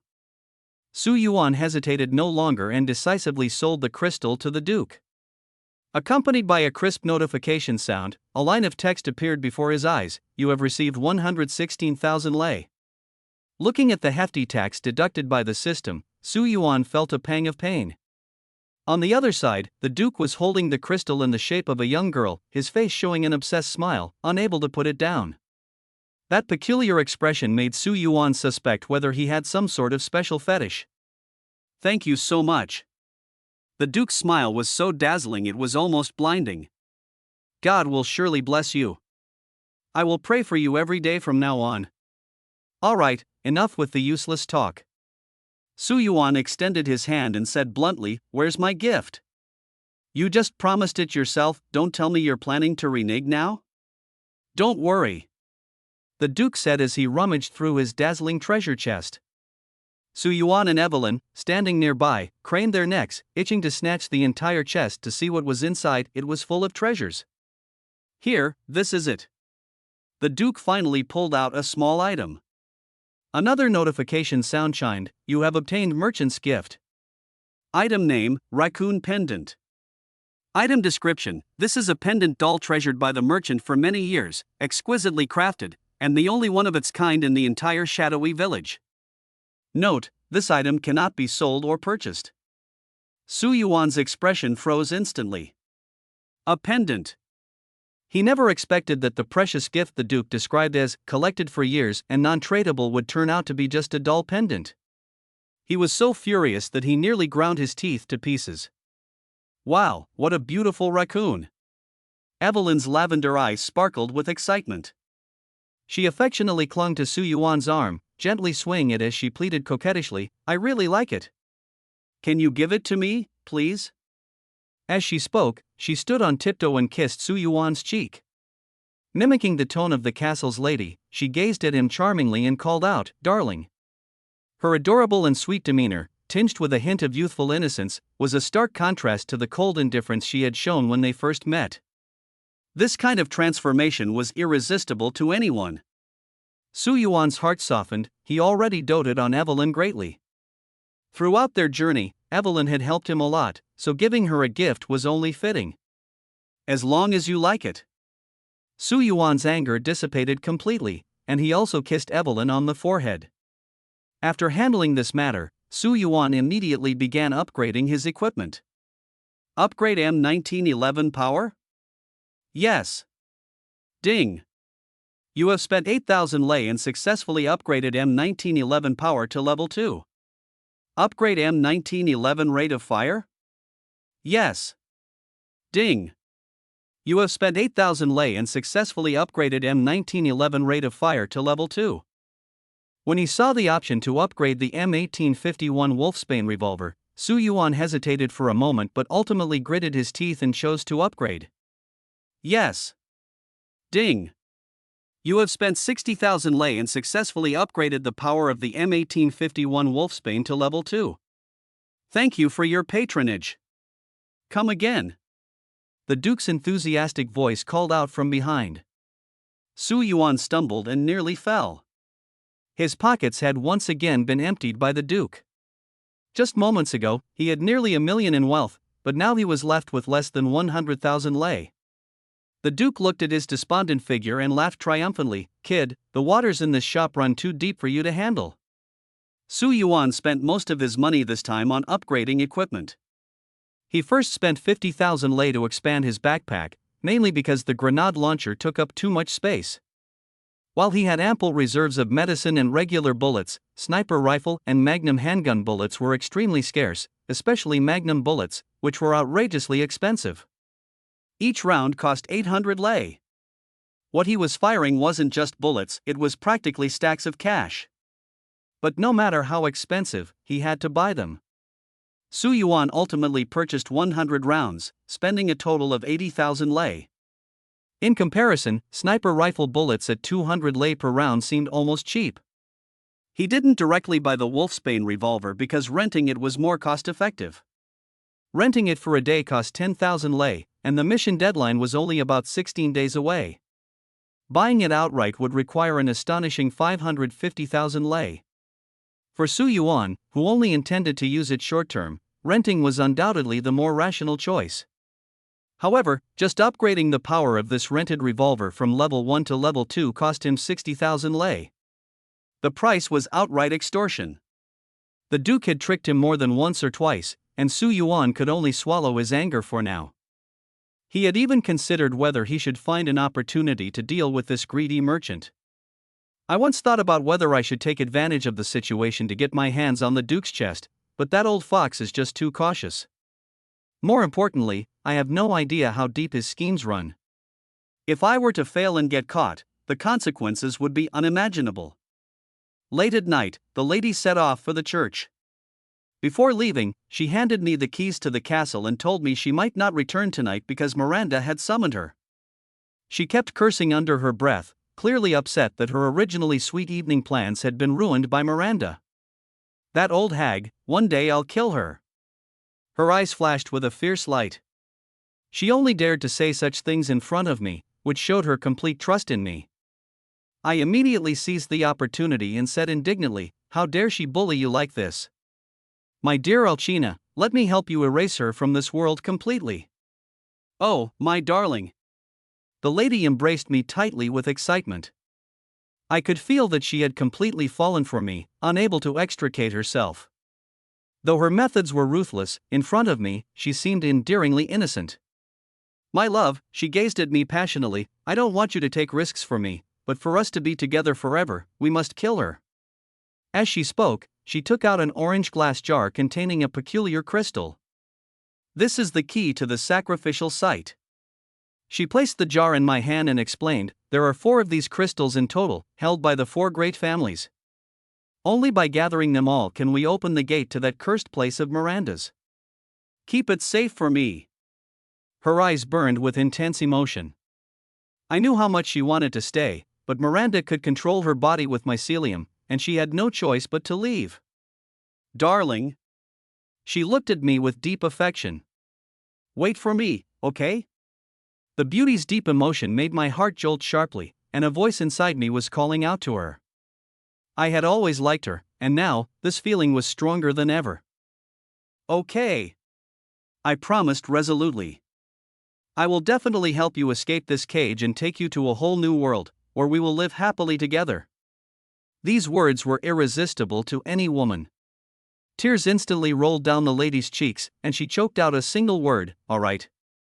Just as we were reluctant to part, her eyes suddenly turned red. She held me tightly, leaned close to my ear, her body trembling uncontrollably. "Blood, my dear, I can't control it anymore, please give me some fresh blood. I'm so thirsty." She tried to restrain her impulses, but my blood had a fatal allure for her. Vampires are naturally selective about blood, and mine, once tasted, was something she could never forget. "All right then." I extended my neck. She could no longer hold back and pressed against my neck, sucking deeply. That familiar taste completely intoxicated her. After the lady left, I looked at the jar in my hand. This was the so-called key to the ritual. 4 keys in total, and I had obtained the first one. Since she wouldn't return until tomorrow night, there was no need for me to stay in the castle tonight. I immediately found Evelyn and Ethan. I got the key. I shook the glass jar in front of them. "This is one of the 4 keys to unlock the ritual site. We must gather the remaining 3. Why do we need to go to that place?" Evelyn asked in confusion. "Isn't our goal to rescue Rose and then kill Miranda?" I lowered my voice and told them seriously, "Miranda and Rose are in the sacrificial site. She wants to complete an evil ritual, but she still needs time. We must rescue Rose from there within 3 weeks." All right. Evelyn nodded firmly. Ethan remained silent from start to finish, staring intently at the bottle in my hand. Just as I was about to put it away, he suddenly spoke. Wait a moment. Ethan's voice was sharp and trembling, his gaze fixed firmly on the bottle. Why is Rose's name on it? The label on the bottle clearly read Rose's head, which translates to Rose's head. Su Yuan cursed himself for his momentary oversight, forgetting to tear off the label, and now Ethan had seen it. Su Yuan was momentarily speechless, his head pounding. He couldn't possibly tell Ethan that his daughter was already dead. Although the label said head, it was merely a crystallized body. Rose had fused with the mycelium, her vitality far surpassing that of ordinary people, making her far from easy to kill. In the original storyline, the mycelial power Rose inherited entirely came from Evelyn. Theoretically, the mycelium is indestructible and carries the host's memories. If the mycelium, along with Evelyn's memories, parasitizes Rose, then Rose essentially becomes a continuation of Evelyn. But now the situation is completely different. Because Evelyn herself, the girl with golden hair and a youthful yet delicate face, is standing right next to Su Yuan. Evelyn is not dead. Listen to me, Su Yuan's tone became unusually serious. Rose's situation might be beyond your imagination. She's fine, she's lying completely intact in the sacrificial site. He paused for a moment and continued, Miranda took Rose to resurrect her long-deceased daughter. Why Rose? Why not someone else? Ethan's veins bulged on his arm as he clenched his fists tightly, growling in a low voice, I don't care what that crazy woman Miranda is planning. I just want to know, why does it have to be my daughter? His voice choked, little Rose, she's only 1 year old. Why does she have to endure such suffering? Is this God's punishment for me? Ethan's fate was indeed tragic. He was originally an ordinary man who kept to himself, but after his wife Mia's family saved Evelyn, he was mercilessly dragged into this bioweapon disaster. First, he fought to save his wife Mia, and now he has to struggle to save his daughter Rose. Even more cruelly, he himself had already been killed by the infected baker during the previous battle. The current Ethan is merely a body reconstructed by fungal parasites. Su Yuan hadn't intended to reveal this cruel truth to him, but since it was inevitable, he could only choose to be honest. Mia, she's not dead either. This first sentence was like a heavy hammer, instantly shattering Ethan's psychological defenses. He suddenly rushed in front of Su Yuan, his bloodshot eyes fixed on him. What did you say? Mia, she's not dead? Impossible. Ethan clutched his head in agony as the horrifying memories of that night surged back like a tide.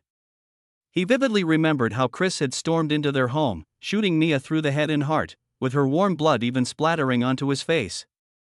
The previous second, Mia was still preparing dinner for him. The next second, she was tragically killed under the barrel of a gun. He could never forget that scene. If it weren't for the belief in rescuing Rose supporting him, he might have already fallen apart. Mia is indeed not dead. Su Yuan said word by word, however, what I'm about to tell you is extremely bizarre, so you'd better prepare yourself mentally. Go ahead. Ethan's mood had hit rock bottom, and the painful memories had left him utterly exhausted. In truth, he didn't believe Su Yuan's words, thinking it was just a deception. After all, he had witnessed his wife's murder with his own eyes, and the killer was none other than Chris, who had saved him 3 years ago. The real Mia is right here in this village. She's already dead. Ethan murmured to himself. She's not dead. Su Yuan interrupted him. Ethan suddenly lost control of his emotions and roared angrily, I saw Mia die right in front of me with my own eyes. Is it fun for you to lie to me and say she's not dead? You're wrong. Su Yuan's tone, however, was unusually calm. I want to tell you that the Mia you've been living with isn't real at all. Her true identity is the witch, Miranda. This sentence was like a thunderclap, exploding in Ethan's ears. Ethan's breathing instantly became rapid. This shocking truth was something he couldn't accept. The woman he'd lived with for so long was actually Miranda? Then, Rose. He didn't dare to think any further. It's not as exaggerated as you think.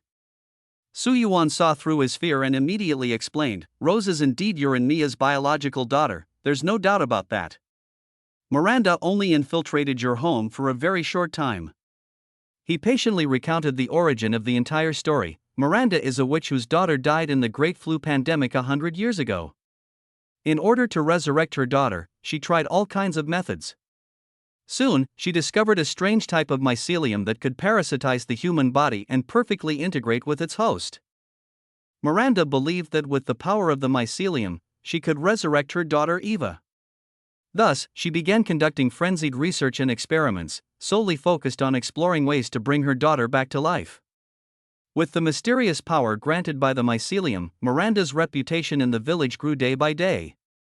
She seized this opportunity to deceive the villagers into injecting the mycelium, thereby gaining complete control over the entire village. After countless experiments, Miranda finally discovered the ultimate method to resurrect her daughter, a sacrificial ritual. Su Yuan took out the orange jar and continued, the ritual requires a perfect vessel. For this, Miranda began searching everywhere. The so-called four noble families were nothing more than vessels she created. Her sole purpose from beginning to end was to use these vessels to resurrect her long-deceased daughter. Ethan's eyes lit up instantly, as if grasping at a lifeline. You're saying, my daughter Rose is the vessel? That's right, Su Yuan confirmed. But then his tone shifted, becoming somewhat peculiar. However, her original target was actually you. Me? Ethan looked stunned. Why? Because your body contains the most primitive mycelium, Su Yuan explained to him. In Miranda's eyes, your unique constitution makes you the best candidate to become a vessel. Unfortunately, something happened to you later, and she had to shift her focus to your daughter. 3 years ago, during the incident at the Baker family, Ethan and Mia were both infected with the mycelium. Although the serum restored Mia to normal, however. Su Yuan's gaze fell on Ethan, but he swallowed the words that were about to come out. He couldn't say it. He couldn't tell Ethan that, in fact, he had already died 3 years ago. This truth was too cruel, enough to make anyone collapse instantly. After struggling internally for a long time, Su Yuan ultimately decided to temporarily conceal this fact. In any case, Mia is still alive. She's being held in the underground factory of Miranda's castle. Rose is also safe and sound.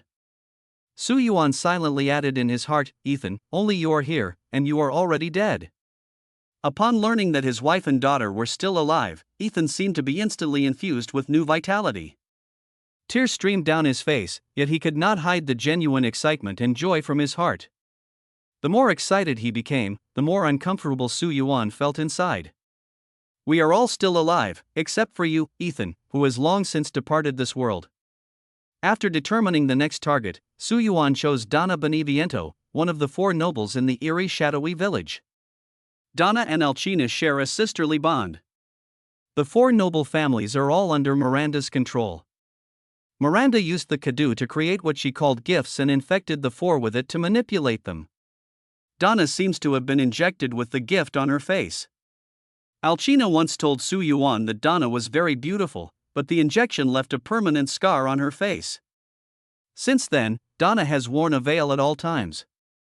As for Alcina's towering stature, it is also thanks to the gift. Donna is naturally quiet and reserved. In the game, she is always dressed in a black morning gown and controls a doll named Angie. Her ability is that of a puppeteer, allowing her to manipulate puppets at will. Although her puppets may appear frightening, Donna herself is actually the kindest among the four noble families. At the very least, her castle does not house any man-eating monsters, nor are her methods as ruthless as Alcina's. It is undeniable that the stunningly beautiful Alcina has a rather cruel personality, but she has shown her best side to Su Yuan. However, none of that matters, as long as she treats Su Yuan well, that is enough. Donna has spent years secluded in her castle, rarely venturing out except for occasional interactions with Alcina. Moreover, the veil on her face is never removed. Even when meeting Alcina, she always wears that black veil. Alcina has seen Donna's true appearance and once described her as follows: Donna is even more stunningly beautiful than I am, but it's a pity about the scar on her face. She herself despises that scar and dislikes anyone mentioning it in her presence.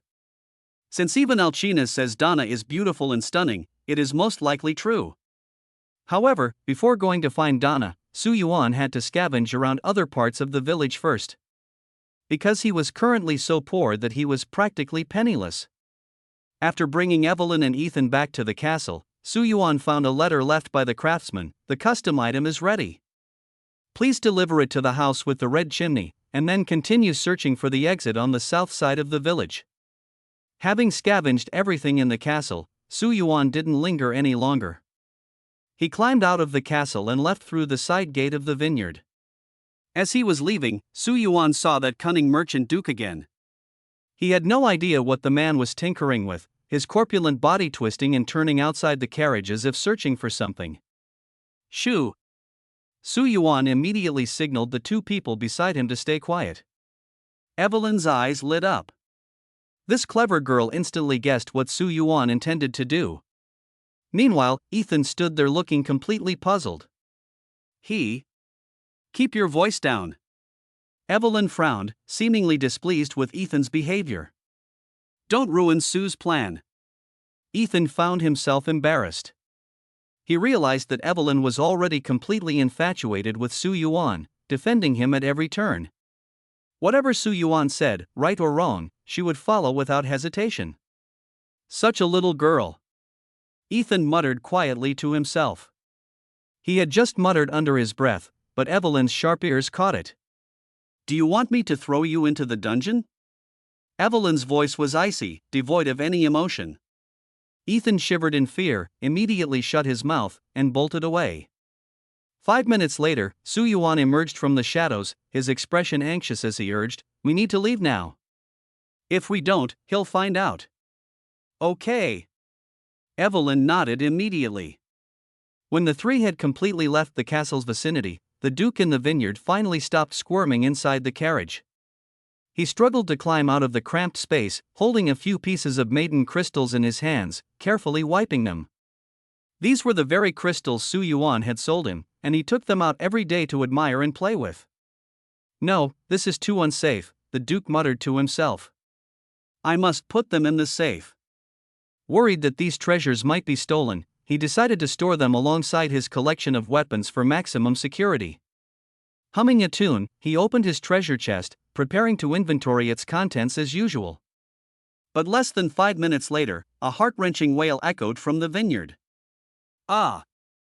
Where is my stake? And my grenades? My money? Damned thieves! Ah!" The piercing screams were clearly audible even from a distance, startling Ethan. "Is he okay?" Ethan asked uneasily, looking at the two people in front of him. Su Yuan was holding Evelyn's hand, and the two had been whispering and giggling along the way. Hearing the Duke's cries, they finally couldn't hold back and burst into laughter. "Su," Evelyn blinked, her lips curving into a charming smile, "you're so bad." "Heh heh," Su Yuan chuckled smugly. "He always scams me, so I just took a few trinkets as payback." As he spoke, Su Yuan pulled out a large pile of items from his backpack. The night was dark, so he turned on a light and handed a portion to Ethan. "What are these?" Ethan asked curiously. "Grenades and anti-tank mines." Ethan was momentarily speechless. Su Yuan kept pulling out handfuls, giving Ethan 7 or 8 grenades, while Evelyn casually took a few to play with. Su Yuan himself still had about a dozen left. In addition to these, he pulled out a pile of dark green bullets. These bullets were neatly stored in metal boxes and looked distinctly different from ordinary ones. "This is..." Ethan picked up a box of bullets, feeling its considerable weight. "Oh, that," Su Yuan explained casually while organizing his loot, "those are magnum bullets specifically for the stake." "This many?" Ethan roughly counted and gasped. "How many rounds?" "About 200, I didn't count exactly." Ethan's mouth twitched involuntarily. He had seen the power of magnum bullets firsthand. One shot could take down a werewolf. 200 rounds. Was Su Yuan planning to wipe out all the monsters in the village? Ethan had a feeling Su Yuan was gearing up for something big. And he was right. Su Yuan's target for all these magnum bullets was none other than the final boss, Miranda. His backpack also contained dozens of bottles of hand sanitizer, equivalent to dozens of extra lives. Paired with hundreds of magnum bullets, he was practically unstoppable. When his health ran low, he'd drink a bottle to fully recover, then continue mowing down enemies with the magnum. He could already picture Miranda begging for mercy. More importantly, he had acquired the legendary weapon, the SAKE, the king of magnums. Once fully upgraded, its damage per shot reached a staggering 4,500. What was the so-called Mother Miranda in the face of such overwhelming firepower? Just a sitting duck. Although the gun wasn't fully upgraded yet, it was more than sufficient. Coupled with dozens of grenades, mines, and explosive rounds, Su Yuan was now ridiculously well-equipped. The three quickly found the house with the red chimney. Su Yuan climbed out through the window and discovered an underground cave, but the door to the cave was tightly locked with iron chains. Let me do it. Ethan didn't want to remain a bystander any longer. After all, they were here to rescue his daughter, and he had to contribute somehow. Boom! Before Ethan could act, a loud gunshot exploded right next to his ear. Startled, Ethan turned to see Su Yuan lightly pulling the trigger of the SAKE handgun he had just borrowed from the Duke, with smoke still curling from the barrel. "What are you doing?" Ethan complained, covering his ringing ears. "Firing all of a sudden scared me to death." "Oh, just testing the gun," Su Yuan replied, his face completely calm, as if he had just fired an ordinary bullet. "But that was a magnum." Ethan remembered clearly that a single magnum bullet cost $800, while killing a werewolf only earned $700. Using such a precious bullet to break a lock was sheer wastefulness. Then again, he thought, Su Yuan had hundreds of them. On second thought, maybe it wasn't such a big deal after all. Opening the iron door, a wave of damp air hit them, and the cave was filled with standing water. Su Yuan and Ethan could wade through it directly, but Evelyn, being a girl, would get completely soaked if she went through like that, which was obviously not an option. "I'll carry you," Su Yuan said without hesitation, crouching down in front of Evelyn. In truth, the moment Evelyn saw the water, the thought had already crossed her mind. But her naturally proud demeanor wouldn't allow her to ask outright. Instead, she silently waited, hoping Su Yuan would take the initiative to offer. That way, she could reluctantly accept. Her pride was just a facade, but her affection was impossible to hide. As experiment number 001, Evelyn had grown up alone in a cold laboratory and had never experienced such close contact with a man. This entirely new experience planted a beautiful and hazy vision in her heart. The most pitiful one, however, was Ethan. Not only did he have to search the world for his missing wife, but he also had to endure the unabashedly intimate interactions between Su Yuan and Evelyn along the way. "Look!" Evelyn excitedly patted Su Yuan's shoulder and pointed to the water. "There's a fish over there." She pointed at the fish swimming freely in the water, her face glowing with excitement. "Let's catch it. It must taste amazing when roasted." Evelyn's words were like a flash of lightning, instantly illuminating Su Yuan's thoughts. He had almost forgotten that this world had a hidden setting: killing animals could yield ingredients. The fish in the water, once killed, would provide fish meat. This fish meat, combined with other materials, could be cooked into various dishes by the Duke.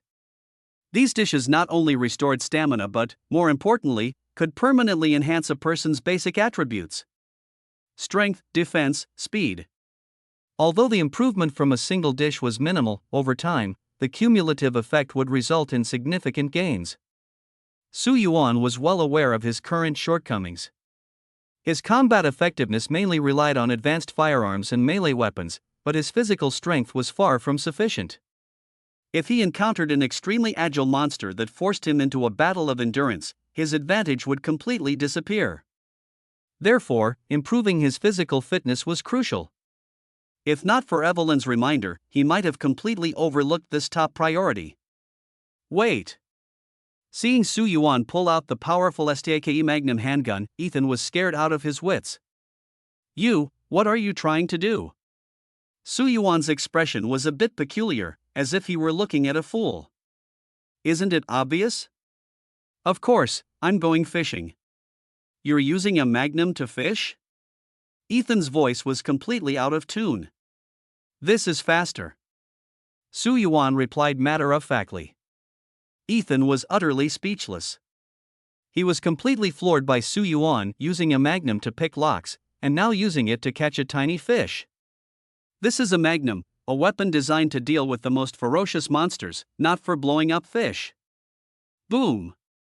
A deafening roar echoed, shaking the entire cave. The magnum bullet, carrying terrifying power, slammed into the water's surface and instantly detonated.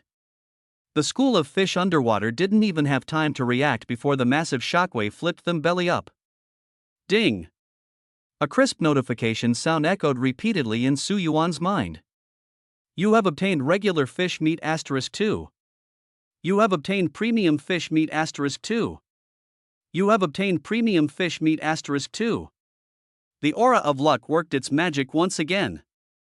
Su Yuan was absolutely in love with the Duke who had provided him with the equipment. Just as Su Yuan had said, using the magnum to fish was incredibly efficient.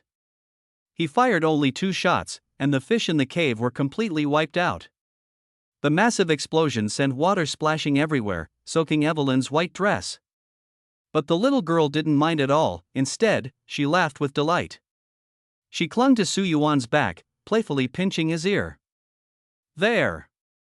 There's still one left to pick up. To the left, on your left. The cave was dimly lit, and without a flashlight, Su Yuan could barely see. But Evelyn was different. As Experiment E001, her senses far surpassed those of ordinary people, and darkness posed no problem for her. You're so clumsy. Evelyn cheerfully directed him. Over the past few days, Evelyn had undergone a dramatic transformation. She was no longer the cold, expressionless weapon indifferent to everyone. After spending time with Su Yuan, she had become lively and playful, learning to smile and even to act coy. The beautiful emotions that should belong to a girl her age were gradually awakening within her. After collecting all the fish, the 3 prepared to leave the cave. Seeing Evelyn soak through, Su Yuan instinctively took off his jacket and draped it over her. Although Evelyn's constitution meant she wouldn't catch a cold, this was a gesture of genuine care from him. Evelyn was taken aback, pouting slightly as she softly asked, "You gave me your jacket, what about you?" "I'm perfectly fine." Su Yuan gently kissed her smooth forehead. "I gave it to you so you wouldn't catch a cold." "I'm not even cold." She muttered softly. "Don't want it?" "Want it." Evelyn immediately clutched the coat tightly to her chest, then cautiously poked out her little head, looking like a mischievous yet shy rabbit. Not far from the cave entrance, Su Yuan spotted another golden fish. This time, he couldn't be bothered to use the magnum and instead directly pulled out a dagger from his waist. Whoosh!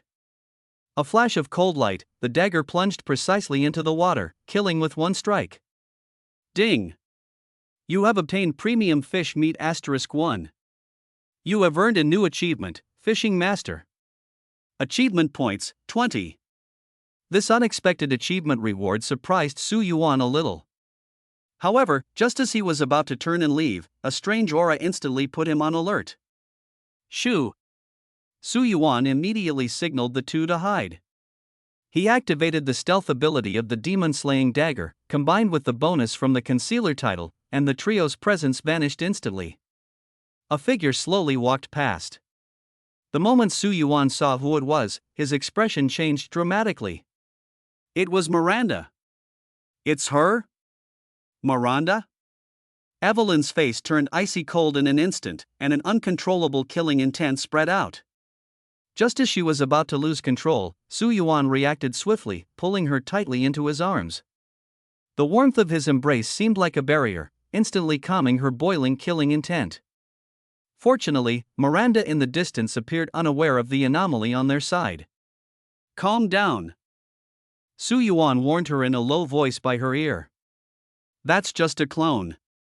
Killing it won't kill the real Miranda. Instead, she'll immediately be alerted, and it will be nearly impossible for us to succeed. Evelyn understood the logic, but her hatred for Miranda had already seeped into her bones, and she had momentarily failed to control her emotions. Watching the witch's figure gradually fade into the distance, the three of them finally breathed a sigh of relief. "I'm sorry," Evelyn apologized for the first time, lowering her head, her voice full of self-reproach. "I was too impulsive." This was the first time Su Yuan had seen her like this. Just a few days ago, this proud girl, even if she made a mistake, would never bow her head to anyone. Su Yuan gently ruffled her hair and comforted her softly. "I don't blame you, don't be sad." "Oh," Evelyn responded, but her mood remained low. Su Yuan didn't know how to console her, so he could only hold her hand and continue walking forward. At the cave's exit, there was an altar with a photograph enshrined on it. "Mia! Rose!" Ethan roared as he rushed forward and grabbed the photograph. The man who was said to be unkillable was now in tears, his hands trembling uncontrollably as he held the photo. Unable to hold himself up any longer, he slowly crouched to the ground, murmuring in pain, "I'm sorry." The emotions that had been suppressed for so long completely broke free at this moment. When he witnessed his wife Mia being shot and his daughter Rose being taken away, it was a miracle of willpower that he didn't collapse on the spot. After all, he was just an ordinary man. Facing those bloodthirsty werewolves and monsters, he too felt fear. Dragging his injured body, he broke into this village, fighting desperately time and again without any weapons. Su Yuan thought to himself that if it hadn't been for Evelyn's help at the beginning, he would have struggled even to deal with the lowest level monster. But Ethan, a man whose physical condition was far inferior to his own, had managed to hold on until now purely through sheer willpower. He wasn't an unfeeling machine, he could get hurt, he could bleed. He was already a walking corpse, sustained only by his love for his wife and daughter. The moment he saw that photo, all the pain, resentment, and longing surged together, breaking down his final defenses. A man's breakdown often happens in an instant, because they have endured for far too long. "I couldn't protect you. I'm sorry. Mia. I'm sorry." Ethan wailed like a child, completely disregarding whether anyone was around. He just cried out his family's names loudly, his deep emotions profoundly moving to witness. After an unknown amount of time, the sobbing gradually subsided. Ethan said in a hoarse voice, "Sorry to keep you waiting. It's time to go. Rose is still waiting for me." How scared she must be without her dad. Su Yuan silently watched him, and even Evelyn beside him was deeply moved, with traces of tears still lingering at the corners of her eyes. "I'll help you save them." Su Yuan's tone was firm and resolute. "I promise, please believe me." Just moments ago, seeing Ethan break down, Su Yuan suddenly understood. Rescuing Rose was no longer just a mission. She was a living, breathing life, a treasure her father would protect at all costs, even unafraid of death. He felt he had to do something. "Thank you." Ethan's voice was filled with exhaustion. He dragged his heavy body to stand up, walked alone to the altar, and stared blankly at the photo of the mother and daughter. After a moment, he suddenly spoke, "Let's go. This photo is still useful, take it with us." His eyes reignited with a spark, and that indelible love transformed him back into the indomitable Iron Man. With the photo and the double-winged key in hand, the three quickly left the cave and arrived at a sacrificial site. On the high platform here, there were 4 circular holes. Su Yuan placed the orange glass jar, the first key he had obtained from the noblewoman earlier, into one of the holes. Once all 4 keys were gathered, the door to the final destination could be opened.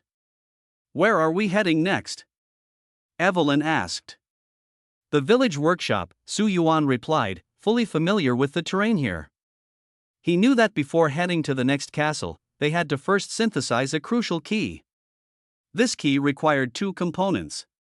One was the double-winged key they had just found in the cave, and the other was in the house with the red chimney that the craftsman had mentioned. To get there, the workshop was a necessary stop. "All right." Evelyn didn't ask further questions, she trusted Su Yuan's judgment. After entering the workshop, Su Yuan quickly gathered some supplies and found a piece of green crystal and a small bear pendant. The green crystal was a precious mineral that could fetch a good price. The green crystal could be used for enchantments, and Su Yuan planned to use it on the wolfsbane revolver to see what effects it might produce. After all, the revolver had high enchantment requirements, only advanced crystals were worthy of it, while ordinary crystal shards were completely useless. As for the small bear pendant, it made Su Yuan furrow his brows tightly. The item description stated that it was one of Donna's favorite pendants and could be combined with the raccoon pendant. Raccoon pendant? Wasn't that the one the Duke had given him? He had thought that thing was useless, but now it could be combined? And it was related to Donna? This is too much of a coincidence, so deliberate that it feels intentional. Su Yuan immediately realized that the Duke giving him the raccoon pendant probably had ulterior motives. He didn't rush to assemble the pendant but instead headed to the stables first. Familiar with the game, he easily found the password and opened the box. Inside the box were a handgun and a jack handle. Since he already had the wolfsbane revolver and Ethan also had a gun, he handed the new handgun to Evelyn. "Let's go." The three of them grabbed their gear and quickly left the workshop. The jack handle was originally meant to move a massive motorcycle blocking the way, but Su Yuan couldn't be bothered with the effort. He simply placed a landmine next to the motorcycle, and with a loud explosion, the immense force flipped the metal beast directly onto the ground. Crossing over the wreckage of the locomotive, a massive black boar appeared before them. This mutated wild boar was as large as a pickup truck, entirely pitch black, clearly an early-stage infected host invaded by the gifted mycelium. It was several times larger than a normal wild boar, with extremely high aggression and alertness. Its only weakness was its head. Roar! The black boar spotted the three intruders, its blood-red eyes filled with rage. It bellowed and charged at them, attempting to drive them out of its territory. However, just as it took its first step, with a loud boom, the wolfbane revolver spat out orange fire, and a single bullet instantly charred it inside and out. The poor black boar probably never imagined that before it could even unleash its proud boar charge, it would be taken down in one shot. Su Yuan stepped forward to collect the spoils, then pointed to a wooden cabin not far away and said to the other two, "Let's head inside." The wooden cabin's door was locked with an iron chain. Ethan, fearing that Su Yuan might waste another precious magnum bullet, stepped forward first and broke the chain with a knife. "Where is this?" Evelyn asked as soon as she entered the cabin, noticing a letter on the table.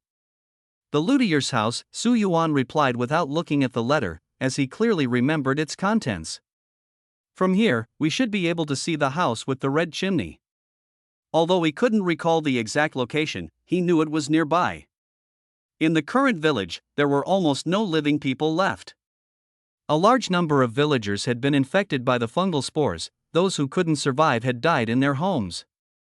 The ones who managed to endure either turned into monsters or were captured by the four noble families to serve as slaves.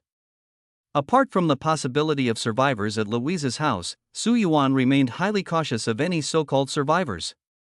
He knew that although the last assault on the castle had caused heavy losses to those survivors, that was only a portion of them. There were still many people lurking in the village, their status unknown, whether dead or alive. Moreover, any survivor who could enter hard mode was no weakling. Take that buzzcut man, for instance, his mental manipulation abilities far exceeded Su Yuan's imagination. If it weren't for the gun, Su Yuan admitted he wouldn't have been able to defeat him. But now, that powerful mental manipulation ability had become Su Yuan's own. This was also the key to his successful theft of the Duke's supplies. Without it, relying solely on the effects of the concealer would never have made things go so smoothly. The luttier's house still had some supplies. Su Yuan didn't lack any, but Ethan did. Since joining Su Yuan, Ethan had also learned the essence of scavenging. Every time he entered a house, he would rummage through every corner, taking everything that could be carried. "There's a doll here!" Ethan suddenly shouted from the bathroom. He didn't even spare the bathroom. Su Yuan and Evelyn rushed over and found Ethan holding a tattered doll, with only half its body remaining. As soon as Su Yuan looked at it, information appeared before his eyes. Madalena's body, one of Donna's beloved dolls, lost years ago, can be reassembled with the head to restore completeness. Her again? Su Yuan's expression became very peculiar. Who? Tang Na. This was already the third doll Su Yuan had discovered related to Tang Na. He truly felt it was very strange because, in his memory, this part of the storyline did not originally exist. Tang Na did indeed like dolls. She was skilled at using her psychic powers to control them. Her castle was filled with all kinds of dolls under her control, capable of performing many incredible feats. But there was one thing Su Yuan could never figure out: why did Donna's beloved doll end up in the luthier's bathroom? The luthier was the steward of the Beneviento family and indeed had access to Donna's castle. But if he had stolen it from the castle, why would he throw it in the bathroom? If Donna had discarded it herself, why would the luthier go out of his way to pick it up? A ridiculous yet horrifying thought flashed through Su Yuan's mind. Could this luthier possibly? Su Yuan's expression turned peculiar. Is this doll useful? Ethan, noticing that Su Yuan had put away the previous bear pendant, asked thoughtfully. Yes, Su Yuan replied succinctly. Then you take it. Ethan immediately handed over the doll. The doll was named Margarina, but only the upper half remained, with the lower half cleanly severed. The cut was smooth, as if made by some sharp tool. From the exposed section, a few bare wires and cotton could be seen. The material of the doll was quite unique, feeling exceptionally soft to the touch, and the patterns on it seemed to be hand-embroidered. On its back, a word was also embroidered, though it was in letters. It looked more like Latin Margarina. That must be its name. The luthier's home had been ransacked, and apart from this doll, Su Yuan only found a crystal of too low a grade. As for items like handgun bullets, he gave them all to Ethan, as he had no use for them at the moment. Finished searching? Su Yuan asked. Yes. Ethan replied confidently. All right, let's go. They climbed into the house with the red chimney, where the key accessory was hidden. There's a diary here too. Evelyn discovered a thick diary next to the box holding the accessory, with Eugene's diary written on the cover. Want to take a look? She glanced at Su Yuan. No need, Su Yuan couldn't help but laugh. Who writes a diary these days? I write. Evelyn immediately took out a delicate notebook from her belongings, waved it in front of Su Yuan, and huffed discontentedly, I jot down the most important things every day. How am I not serious? Su Yuan deliberately pretended to be deep in thought. You're so annoying. Evelyn, irritated by his demeanor, lightly tapped him with the notebook and turned away, muttering, Is there even a need to think about this? Su Yuan watched her indignant back and burst into laughter. Inside the box was the final component of the key, a pair of double wings. According to the blueprint's instructions, these wings could be combined with the double-winged key they had obtained earlier to form a complete four-winged key, which would be used to unlock the gate to the Beneviento family's castle. With the key in hand, the second step was to enter Donna Beneviento's castle and retrieve the second sacrificial key. Su Yuan had once considered whether it might be possible to obtain it directly from the lady herself, but that thought was quickly dismissed. He knew nothing about Donna, and if she were to reveal their secret, all their efforts would be in vain. The safest approach was to take matters into his own hands. At that moment, an exclamation came from behind the kitchen, There's another strange doll here. The third one. Su Yuan immediately rushed over. Ethan was originally just searching for supplies, but when he opened a wardrobe, he was shocked to find a giant doll lying inside. The doll was almost as big as an adult, completely filling the wardrobe. Ethan's face instantly turned pale. The doll's appearance was extremely horrifying. Although it was a female doll, blood was flowing from her eyes, with crimson streaks sliding down her cheeks, making her look particularly terrifying. The most horrifying part was that a rusty knife was stabbed into her chest. Something's wrong. Su Yuan's pupils suddenly contracted. Step back. He did not receive any system prompts, which means this thing is not a prop from the storyline at all. Cluck, cluck, cluck. The doll suddenly let out an eerie laugh, sharp and piercing, filling the entire room and making one's scalp tingle. I've been waiting for you for a long time, number 0999. The doll's eyeballs slowly turned, staring at Su Yuan with extreme mockery, and the glass-made eyeballs shimmered with an eerie light. You! Su Yuan was shocked and horrified. 0999 was his survivor code. How did this doll know? Who exactly was she? Who are you? Number 0009, Tide Collar Demon. She is also a survivor. This is not your true form, Su Yuan stared at her coldly. Where is your real body? Stop playing tricks. He. What an interesting young man. The doll's tone turned wistful. You're much gentler than that damned butcher. He's just a violent maniac, always hacking my dolls to pieces every single time. What are you talking about? It's okay if you don't understand. Big Sister will patiently explain your doubts.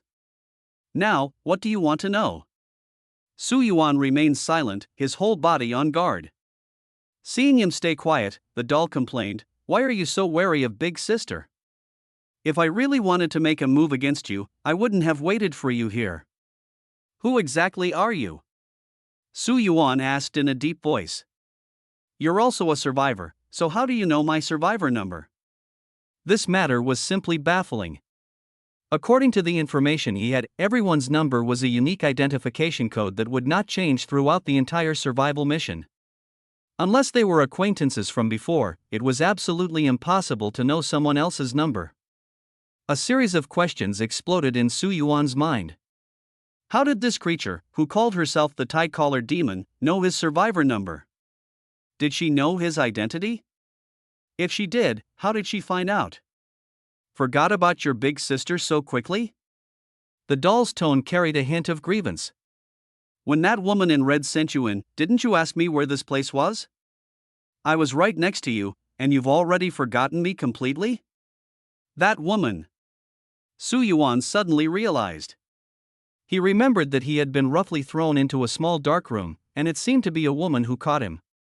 At that time, he did want to ask where this place was, but he hadn't had the chance to speak. Remember now, the doll pressed, Big Sister kindly caught you back then. Otherwise, that hard fall would have been enough to make you suffer. So, you're her? Do I need to lie to you? She continued. You were the second to last person to enter the preparation room, and the butcher was the last? Guessing your number is not difficult for me at all. Who is the butcher? The doll remained silent for a long time before speaking slowly. The butcher is a complete psychopath. If you see him, I advise you to stay as far away from that murderous lunatic as possible. He loves hunting survivors, and the stronger his opponent, the more excited he gets. Her tone became serious. Let me kindly remind you, the butcher is far stronger than you are right now. Do not provoke him under any circumstances. As long as you don't actively antagonize him, he generally won't make a move against you. The doll's tone became confident again. Big Sister thinks highly of you. From now on, you can be my little sidekick. The butcher wouldn't dare disrespect me. Su Yuan's brows furrowed tightly.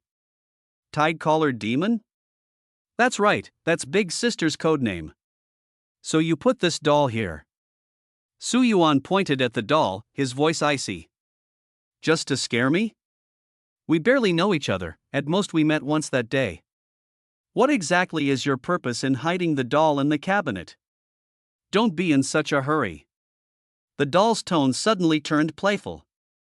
Big Sister said she would help you unravel all your doubts, so you don't need to ask one by one.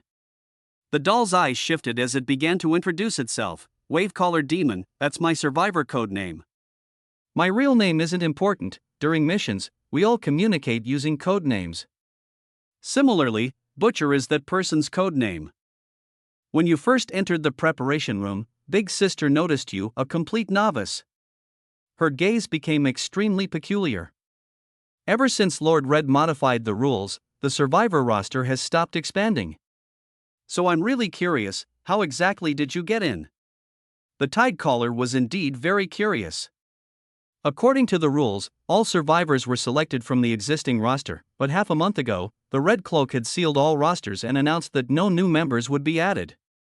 So how exactly did Su Yuan become an exception? This was the fundamental reason she was so focused on Su Yuan. As for the purpose of my sister seeking you out? The doll's tone shifted. I know you've already obtained the first key to the sacrificial site. To open the sacrificial site, 3 keys are required. We have one, and that fool named Moro has already been taken down by me and the butcher working together. Let's cooperate.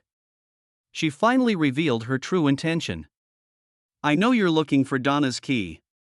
The butcher and I can help you distract her. You just need to take the opportunity to sneak into her castle and retrieve the key. As for Heisenberg's weapon. The doll paused for a few seconds. Heisenberg's strength is beyond imagination. None of us combined are a match for him. Perhaps certain specific events need to be triggered to deal with him. But there's no rush, we still have 2 weeks. The current priority is Donna. Su Yuan simply stared at her coldly, saying nothing. You don't believe me? The doll noticed his expression. Sister is here waiting for you just to discuss cooperation. Our key has already been placed on the high platform at the sacrificial site. You can go back and see for yourself later to know whether I'm lying. Why should I cooperate with you? He asked calmly in return. I can complete the task on my own. Why should I trust you? Big sister knows you have a magnum. The doll was not surprised at all. The magnum pistol is indeed a powerful weapon, but a weapon's effectiveness depends on whose hands it's in. She said bluntly, to put it harshly, even if you take the magnum to challenge the butcher, you might not win. Then let's try. As soon as the words fell, Su Yuan suddenly raised the wolfsbane revolver in his hand and fired a shot straight at the doll's head. Boom! The magnum bullet was like a frenzied giant serpent of flame, instantly devouring the mannequin and tearing it into pieces with its powerful impact. Meanwhile, in another part of the ancient castle, a woman dressed in a red and black tight-fitting outfit was stomping her feet in anger. Her figure was tall and voluptuous, with captivating curves. At this moment, she stood by the window in red high heels, exuding an overwhelming aura.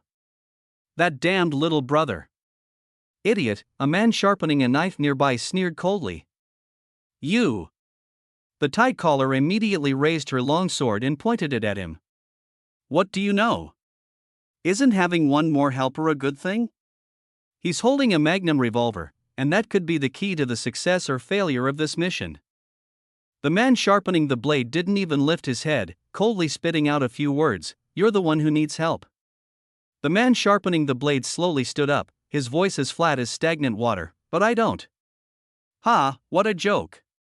The woman called the tide caller put her hands on her hips, her face full of disdain. Have you ever fought Heisenberg? Always acting like you're invincible. If you're so capable, go kill Heisenberg right now. If you can actually do it, I'll immediately acknowledge you as the boss. The knife-sharpening man was silent for a moment before replying coldly, I don't have such disobedient subordinates like you. Ha! The tie-collared demon flicked her hair, a hint of calculation flashing in her eyes. That new guy may have a foul mouth, but he's quite handsome and skilled. I'll find a way to win him over. With his magnum revolver, taking down Heisenberg will be much easier. Why not just kill him? The man's tone was utterly flat. Kill him and take the revolver. By then, Heisenberg will be no threat at all. The tie-collared demon abruptly stopped in her tracks, turned around, and glared fiercely at the man. That kid is my prey. I suggest you don't try to compete with me. Got it? I'm your brother, the man said helplessly. Is that any way to talk to your brother? I'm your ancestor, the tie-collared demon shot back with a crude remark, then strode off in her high heels without looking back. The sharp clack of her heels against the ground was rapid and rhythmic, fading into the distance. Ah! The man sighed, sitting back down to continue sharpening the blade in his hand. What an unfortunate family I have. On the other side, Ethan stared at Su Yuan in shock. You just fired like that? What else? Su Yuan blew on the scorching gun barrel. That woman was rambling on, and I couldn't be bothered to listen. One magnum bullet was just enough to shut her up. He sneered, calling herself some kind of sister. I think she's just an ignorant little girl. Using a lousy doll to play tricks and act all spooky, did she really think she could scare me? What a joke! Su Yuan grew more disdainful as he spoke. And that so-called butcher, what a childish name. Did some elementary school kid come up with that? It's just too embarrassing. Mocking me for not being able to beat that butcher? Su Yuan sneered, let him come and try. One shot from me will teach him how to behave. Ethan was at a loss for words. I could flatten him with one punch. Evelyn snorted coldly beside him, her eyes full of admiration. Su is the strongest. That nasty woman and that butcher are nothing but rats hiding in the gutter, pretending to be something they're not. Ethan felt utterly exhausted. He thought these two were just too violent, who knows, one day they might go crazy and beat him up too. After assembling the four-winged key, Su Yuan took Ethan and Evelyn back to the previous sacrificial site. However, there was someone new there. A large, plump figure was sitting on a carriage, gazing at the stars and sighing deeply. Sigh. The Duke was in an extremely depressed mood. Just yesterday, he had made a huge profit from Su Yuan, but that very night he was robbed. His priceless STKE handgun, along with a lot of magnum bullets and explosives, had all vanished without a trace. The loss was enormous, several months' worth of profits were wiped out in a single night. Don't let me find out who stole it, he growled through gritted teeth. When I catch them, I'll skin them alive. Su Yuan had just walked over when this sentence drifted into his ears word for word, startling him so much that he shuddered all over. Oh! The Duke saw Su Yuan, and his eyes instantly lit up, his face immediately plastered with his signature smile. My esteemed supreme VIP customer. May I ask, is there anything this humble servant can do for you? Su Yuan suddenly felt a pang of guilt, wondering if he might have taken too much. Looking at the Duke's enthusiastic smile, he couldn't help but feel a bit sorry for him. I want to trade something. As soon as he heard the word transaction, the Duke immediately switched to merchant mode, enthusiastically spreading his arms wide. Welcome to my shop. Whatever you need, just let me know. I guarantee you'll experience the most relaxed and enjoyable trade. Su Yuan awkwardly smiled and took out some items he had collected along the way that he didn't need, including surplus herbs, gunpowder, rusty parts, and crystals dropped after defeating monsters. Oh! The Duke's eyes sparkled with the light of money. It seems you've had another great harvest. First of all, congratulations. With a crisp notification sound, Su Yuan's account gained 380,000 lei. This haul was less than the last time, as he hadn't encountered many powerful monsters along the way, and most of the items were scattered supplies he had scavenged. Oh, by the way. Su Yuan suddenly remembered something. The raccoon pendant you gave me last time, is it Donna's? Seems like you already know. The Duke nodded with a smile. That raccoon pendant is indeed one of Lady Donna's most cherished toys. She left them with me, hoping I could take good care of them for her.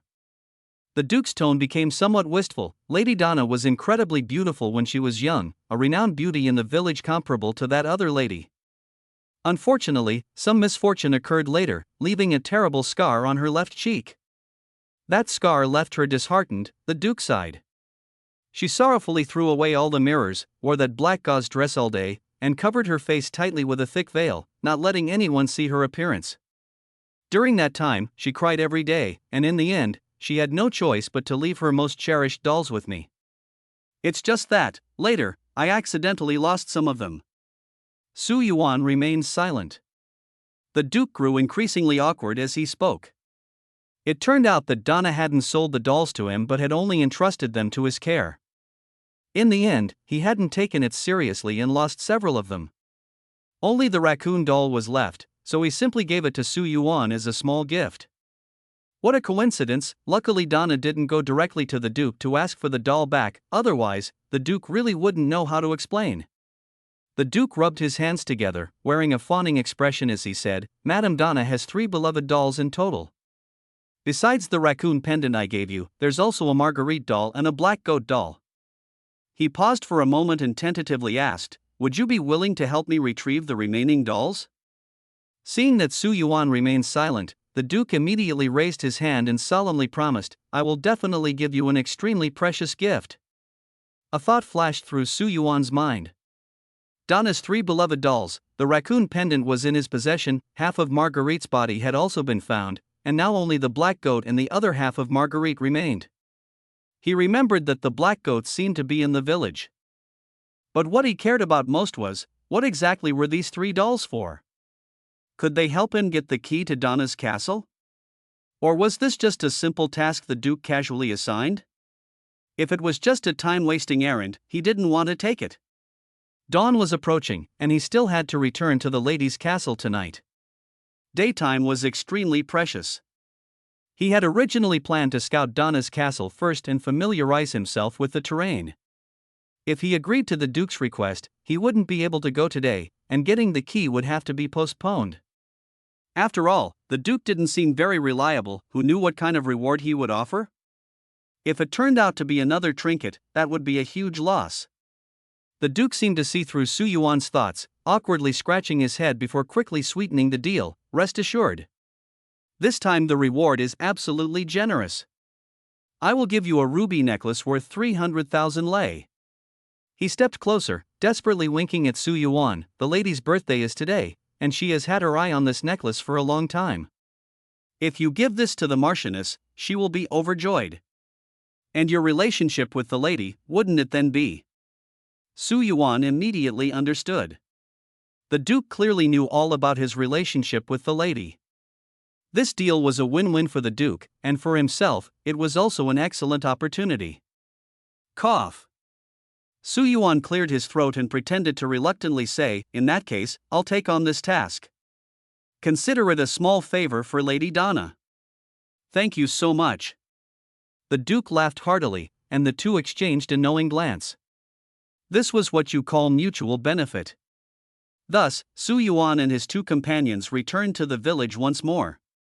Although they had searched it before, they had been in a hurry to retrieve the four-winged key. So many places were only given a cursory glance. According to Su Yuan's memory, the parts of the Marguerite doll should all be in the village, with some even in the well. Earlier, he had obtained a map from the Duke, so finding the remaining two dolls shouldn't be too difficult. Before long, Su Yuan was the first to find the black goat in a house. Surprisingly, this item was also in the luthier's home, hidden on top of a kitchen cabinet in a very concealed spot that most people would never think to check. This made Su Yuan even more suspicious of that luthier. Why were both dolls at his house? This was definitely not a coincidence. The luthier was the gardener for the Beneviento family, so it was normal for him to be close to Donna. But if these three dolls were entrusted to the Duke by Donna, why would the Duke lose them? And why would they all end up at the luthier's place? He hadn't thought much about it before, but now it seemed full of questions. There was definitely something fishy going on here. With doubts in his mind, he continued searching for the other half of Marguerite's body. Sure enough, just as he remembered, it was in a well. But strangely, the well had no handle, and that handle was actually in the luthier's stable. The luthier again. All the clues pointed to him. What exactly was his relationship with Donna? There's a clue over here. Ethan called Su Yuan over. He held a thick stack of yellow paper in his hand, covered with sketches and text. At first, Su Yuan didn't pay much attention, but when he saw the details of the sketches, he was completely stunned. Are these design drawings? Ethan, who knew a bit about drawing, pointed at the papers and said, "These are the design drawings for those dolls." Su Yuan's brows furrowed tightly. Now, the problem had become more complicated. If these design drawings were created by the luthier, then the dolls were his handiwork. Following this logic, the luthier made these dolls for Donna, and she adored them. But ever since the scar appeared on her face, Donna's personality drastically changed. She began covering herself with black veils and threw away many of her dolls. Yet, she kept these three made by the luthier, storing them with the Duke. So, how did the dolls in the Duke's possession end up back in the luthier's hands?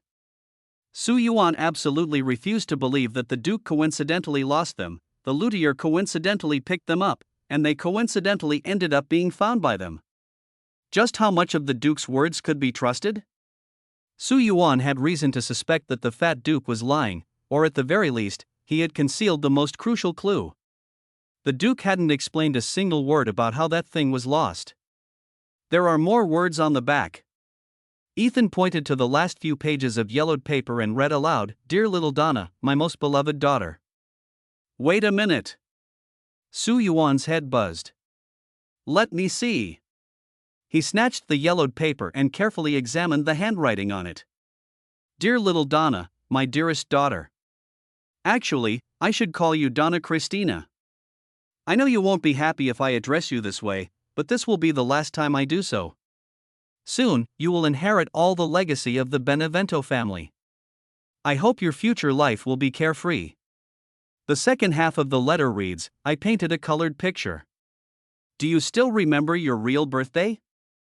I left you a gift, and the password is your birthday. The letter ends here. Half of the paper has already decayed, and the remaining content is beyond recovery. But these few lines are enough to leave everyone present utterly stunned. What on earth is this? Su Yuan's jaw almost dropped in shock. Donna is the daughter of that luthier? Donna Beneviento, isn't she the only daughter of the Beneviento family? She did inherit all the family assets, and now the entire Beneviento household is under her control. But the key question is, how could she be the daughter of the luthier? If this is true, wouldn't it mean that Donna's biological father wasn't the previous head of the Beneviento family, but a lowly gardener? This plot is even more bizarre than a primetime soap opera. In Su Yuan's mind, a grand drama of family feuds was already unfolding. However, when it came to the luthier's treasure, he did recall some vague memories. It seemed that the original game storyline mentioned the luthier had a daughter and that the password was her birthday, but Su Yuan never expected that the daughter would turn out to be Donna. That's so melodramatic.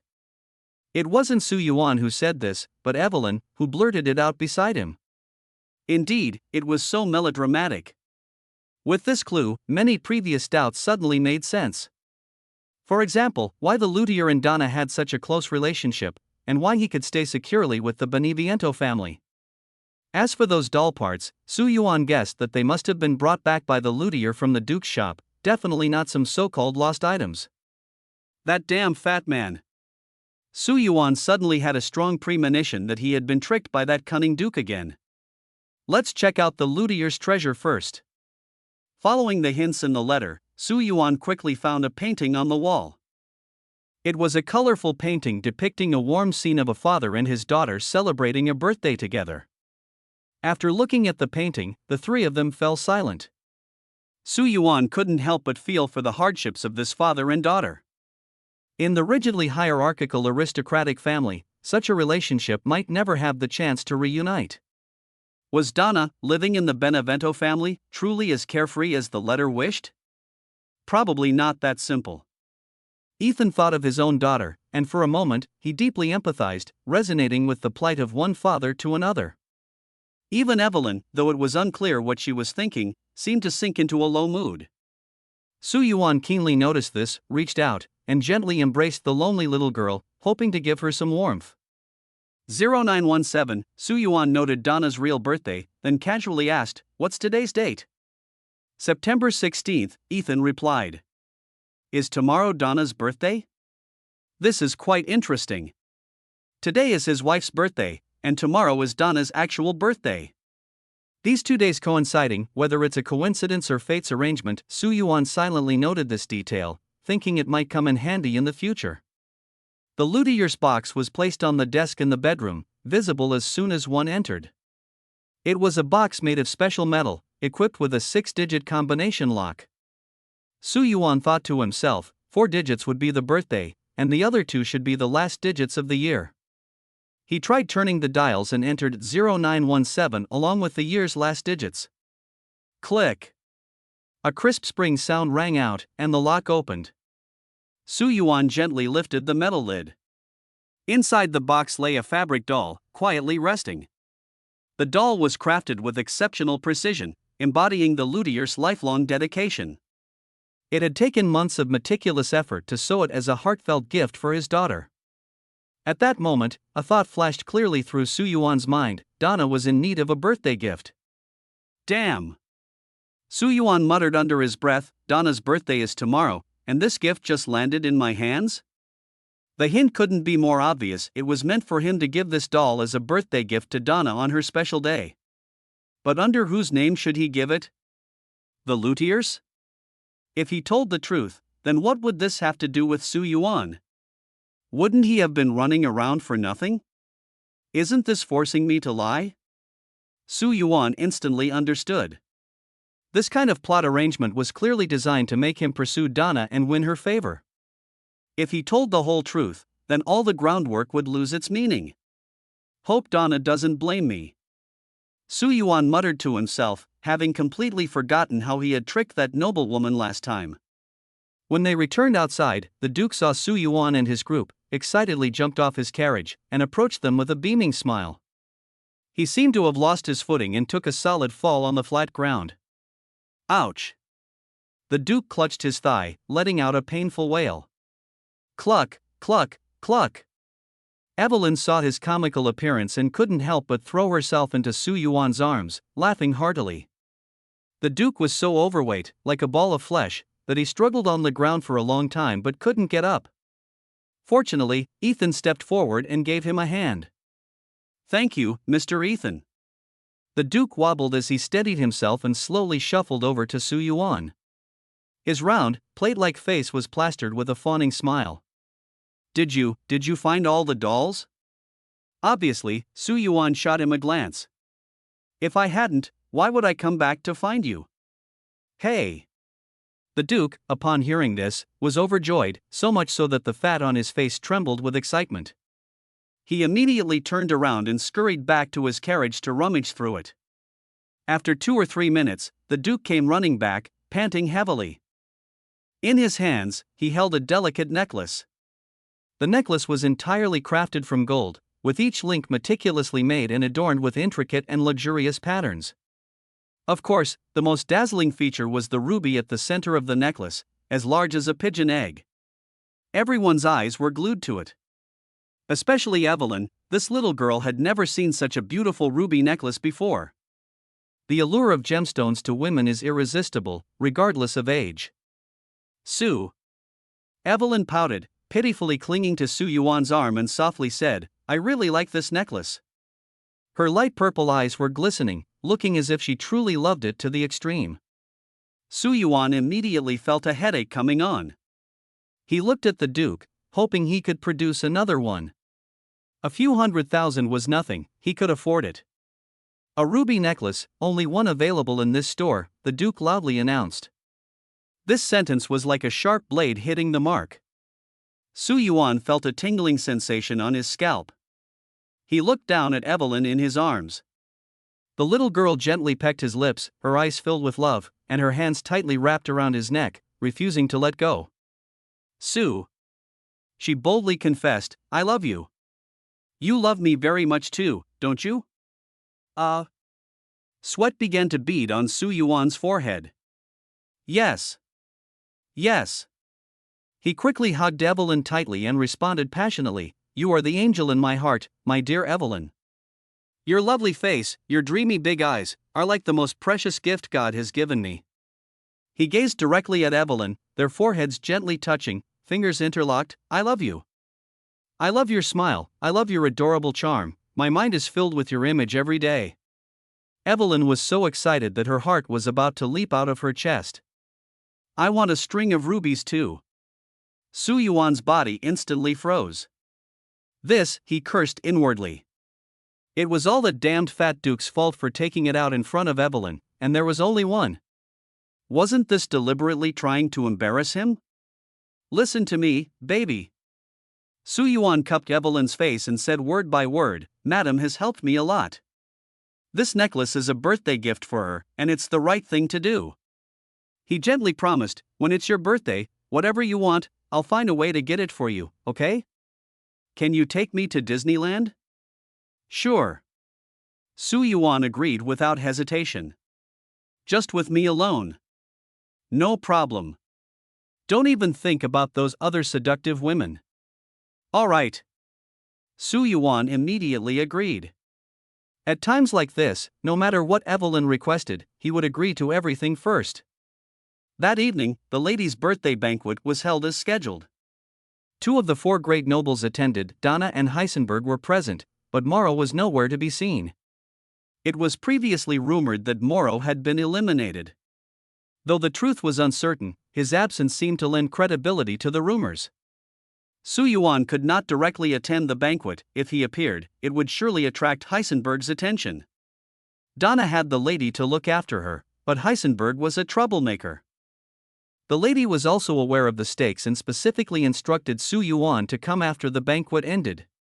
The banquet lasted until 10 p.m. Heisenberg seemed to have some matters to attend to and quickly left the castle after bidding farewell.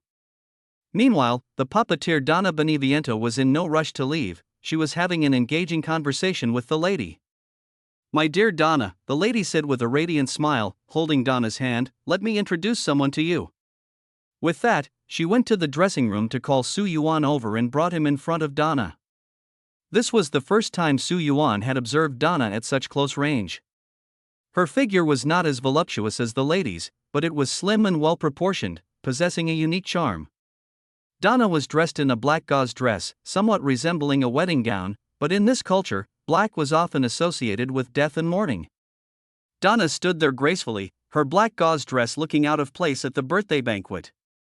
Such attire was usually only seen at funerals. Through the hazy black gauze, her figure was faintly visible. Just as Lady Alcina had said, Donna was always shrouded in this layer of black, no matter the time or place. Lady Dimitrescu. Donna's voice was so soft it was almost timid, tinged with a trace of panic. "How could you allow outsiders into the castle? If Mother Miranda finds out, she will surely punish you severely." This voice was completely different from the sharp, grating tone of the doll Angie that Su Yuan remembered. He had thought Donna would be just like her doll, but now it seemed he had been entirely mistaken. "Donna!" Madame Alcina's voice carried a clear tone of displeasure. "Don't mention that wretch and ruin my mood. Tonight is my birthday banquet, and I don't want to hear anything about her. Do you understand? Mind your words."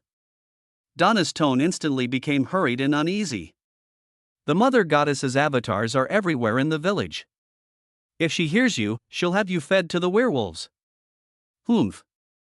Madame let out a cold snort, full of disdain. She took Su Yuan's hand and, with an elegant gait, walked up to Donna, introducing him. "This is the Honorable Baron Su from the British Empire." "The Honorable Baron of the British Empire?" Donna was utterly shocked. Trusting Madame Alcina's words, she immediately bowed her head humbly and respectfully said, "It is an honor to meet you, my Lord Baron." "I've heard of you," Su Yuan replied with a gentlemanly bow, his tone refined and elegant. "Madame Alcina has mentioned you. She said that Madame Donna is the most radiant flower in the castle." He paused for a moment before continuing. "At first, I didn't entirely believe her, because in my eyes, Madame Alcina is already the most beautiful woman in the world.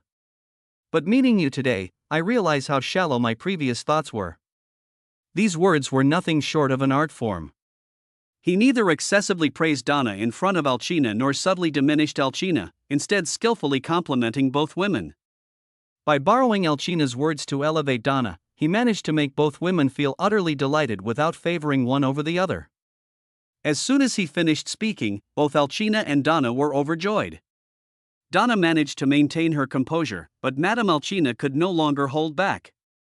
She threw her arms around Su Yuan and kissed him passionately, only releasing him when they were both nearly out of breath. "My dearest love."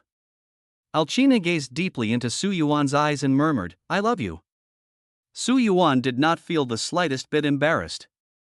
The lady's enchanting and captivating demeanor left him utterly intoxicated, and the fiery passion she exuded burned through him like a blazing inferno, bringing an almost suffocating sensation akin to drowning. "I love you too, my dear." Su Yuan felt as though his very blood had been ignited by this woman. Donna, standing to the side, appeared somewhat awkward. She had never imagined that this baron from the British Empire would share such an intimate relationship with Lady Alcina. She was well aware of the lady's pride. No man in the village had ever caught her eye. The lady had even once told her that no man in this world was worthy of being close to her. But now, it seemed that this baron had completely conquered the proud marquise. A tinge of bitterness rose in Donna's heart. To be honest, she deeply envied the lady, envied her boldness to love a man so passionately, without having to, like herself, forever hide her face and emotions behind a black veil. Ahem. Donna's light cough interrupted the couple's sweet moment. A blush quickly spread across the lady's face, resembling a ripe apple. "The Baron is my lover," the lady declared unabashedly. "He is the most outstanding man in the world. I will be with him forever, and we will be married soon." These words startled Donna greatly. "Are you insane?" she exclaimed, dumbfounded. "Allowing him to stay here is already openly defying the Mother Goddess. If you still intend to marry him, once the Mother Goddess finds out, she will surely execute you." "Have you forgotten everything that happened before? Don't mention that wretch again." The lady flew into a rage, her voice turning sharp. "I will kill her sooner or later. Let Miranda, that wretch, go meet Satan." Donna trembled slightly.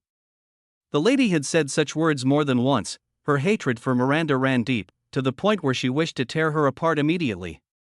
But Miranda's power was supreme, capable of ending the lives of the four great noble families at any moment. Donna also harbored intense resentment toward Miranda, but her cowardice only allowed her to bury that hatred deep within her heart. "Apologies." The lady's anger gradually subsided. "Today is my birthday, perhaps I shouldn't have lost my temper like that.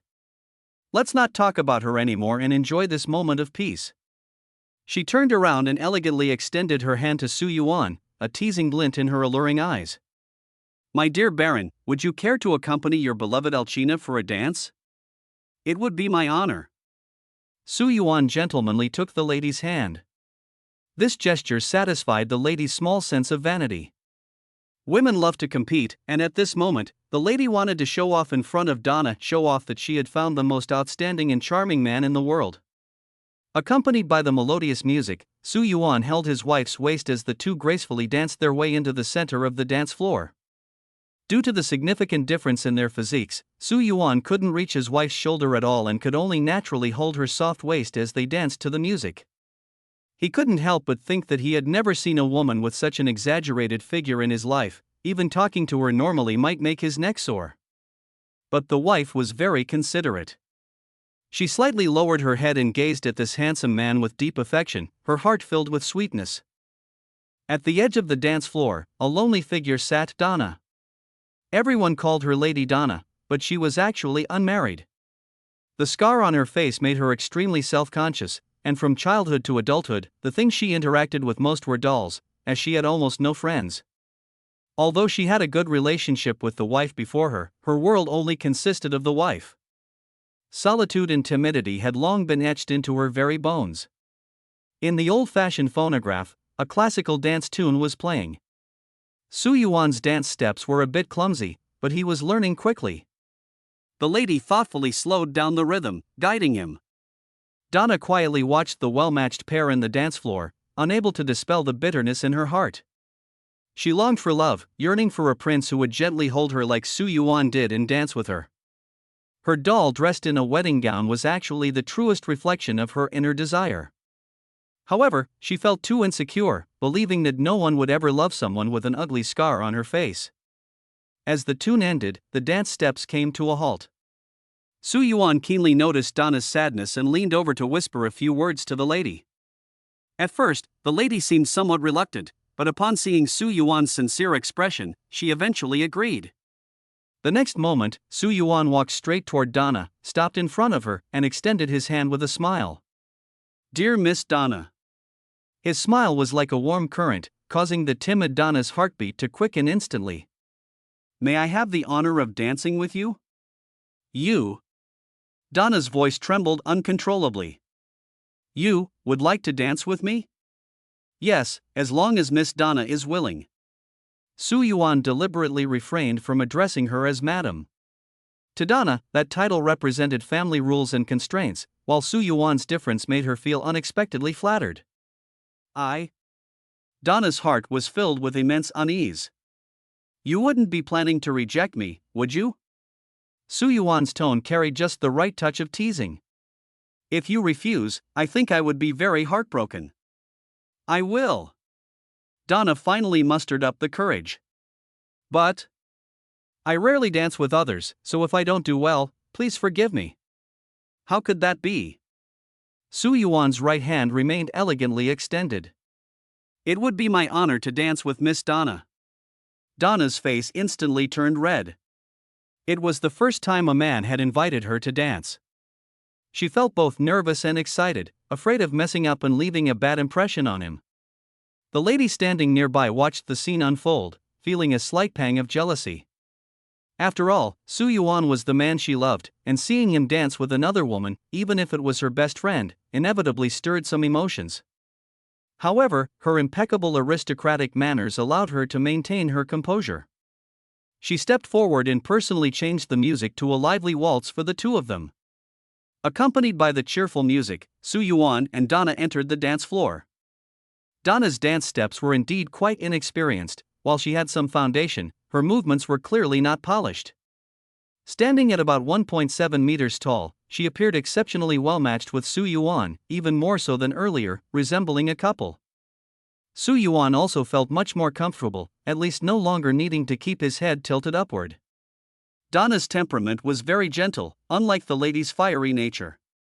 Whenever she misstepped during the dance, she would look at him timidly, like a startled rabbit.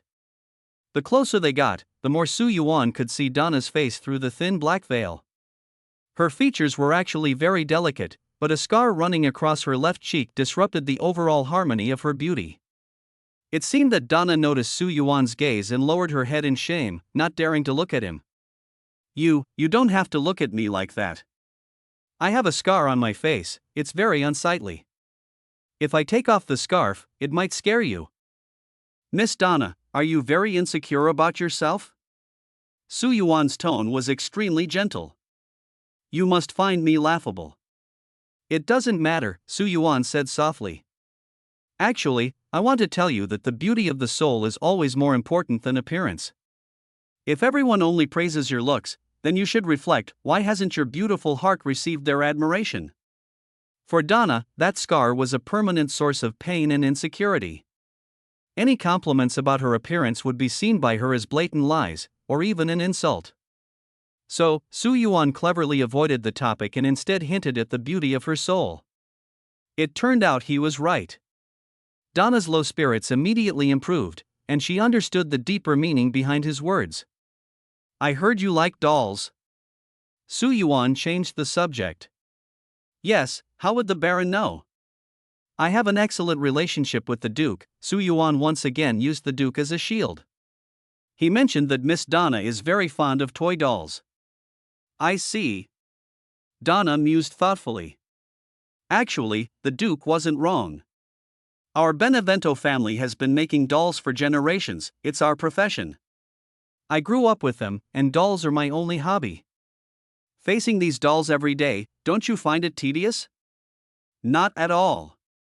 As soon as dolls were mentioned, Donna immediately became enthusiastic. Every doll has its own life, they have thoughts just like people. I can talk to them and share their joys and sorrows. Su Yuan did not interrupt, he simply listened quietly. He could sense that Donna needed someone to confide in. Of course, he didn't believe that dolls had life, but he would never say such a thing to Donna. Does the Baron also like dolls? Donna asked him. I make a few. Su Yuan began his plan. Miss Donna, do you know the luthier in the village?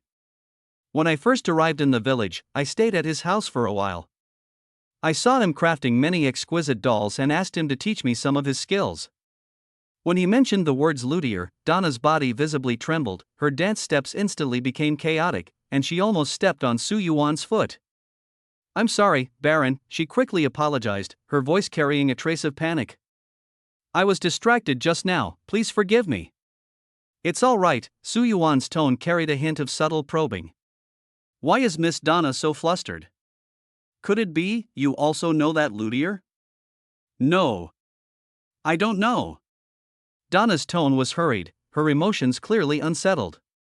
Seeing her reaction, Su Yuan had a clear understanding. The luthier's words were most likely true. So, he continued, that luthier is a very nice person. During the time I stayed at his house, I saw him making dolls every day, so I asked him why he was making so many. He told me that he has a daughter who loves dolls very much. All of these are gifts for his daughter. He also said that even though his daughter has grown up, she still loves asking him for dolls to play with. The more detailed Su Yuan's account became, the more violently Donna's body trembled. His daughter is very much like Miss Donna, you both love dolls so much. Maybe, you two might know each other? Su Yuan looked straight into her eyes. Donna stopped her dance steps, not daring to meet his gaze. Oh, right. Su Yuan seemed to suddenly remember something. I also recall the luthier mentioning his daughter's birthday. He said her birthday is coming up soon. He pretended to think seriously and slowly said, it seems to be September 17th? He paused, as if confirming, Isn't that tomorrow? Then, Su Yuan let out a deep sigh. What a pity. This sigh was like an invisible hand, instantly gripping Donna's heart. She had been silent, lost in her own thoughts, until those two words jolted her awake. What do you mean, what a pity? She stared intently at Su Yuan, her hand gripping his shoulder, trembling from the force. Unfortunately, he can no longer see it. With a loud bang, Donna's head seemed to explode. The world around her instantly lost its color, turning gray and dim. Su Yuan's voice echoed in her ears, yet her mind was completely blank. What did you say? Her body swayed, and if Su Yuan hadn't reached out in time to pull her into his arms, she might have already fallen to the ground. Are you okay? Su Yuan's tone carried a hint of concern. At this moment, the lady also noticed the unusual situation here and walked over. Why aren't you dancing? Donna, are you feeling unwell? Donna ignored the lady, her eyes fixed intently on Su Yuan. In a hoarse voice, she asked, You just said, he can't see anymore. What do you mean? Su Yuan remained silent, simply gazing at her quietly. Su Yuan knew very well that the luthier was already dead. He had discovered traces of a werewolf in the man's home, along with large patches of blood on the floor. It seemed the worst had happened. This was exactly the same as the original storyline, the luthier could not escape his fate. Donna looked at Su Yuan's tightly closed lips, seemingly understanding something. She suddenly pushed him away and turned to run outside. Donna, where are you going? The lady shouted. But Donna did not look back. She stumbled out of the castle, falling heavily along the way, but immediately got up and continued running forward desperately. The direction she ran toward was neither her family's castle nor the village church. What's going on with her? The lady looked at Su Yuan, full of confusion. What did you say to her just now? I've never seen her so out of control. Do you know Donna's family? Su Yuan asked in return. The Beneviento family? The lady pondered and said, They are an old aristocratic family in the village. Even before I came here, this family was already among the local elites.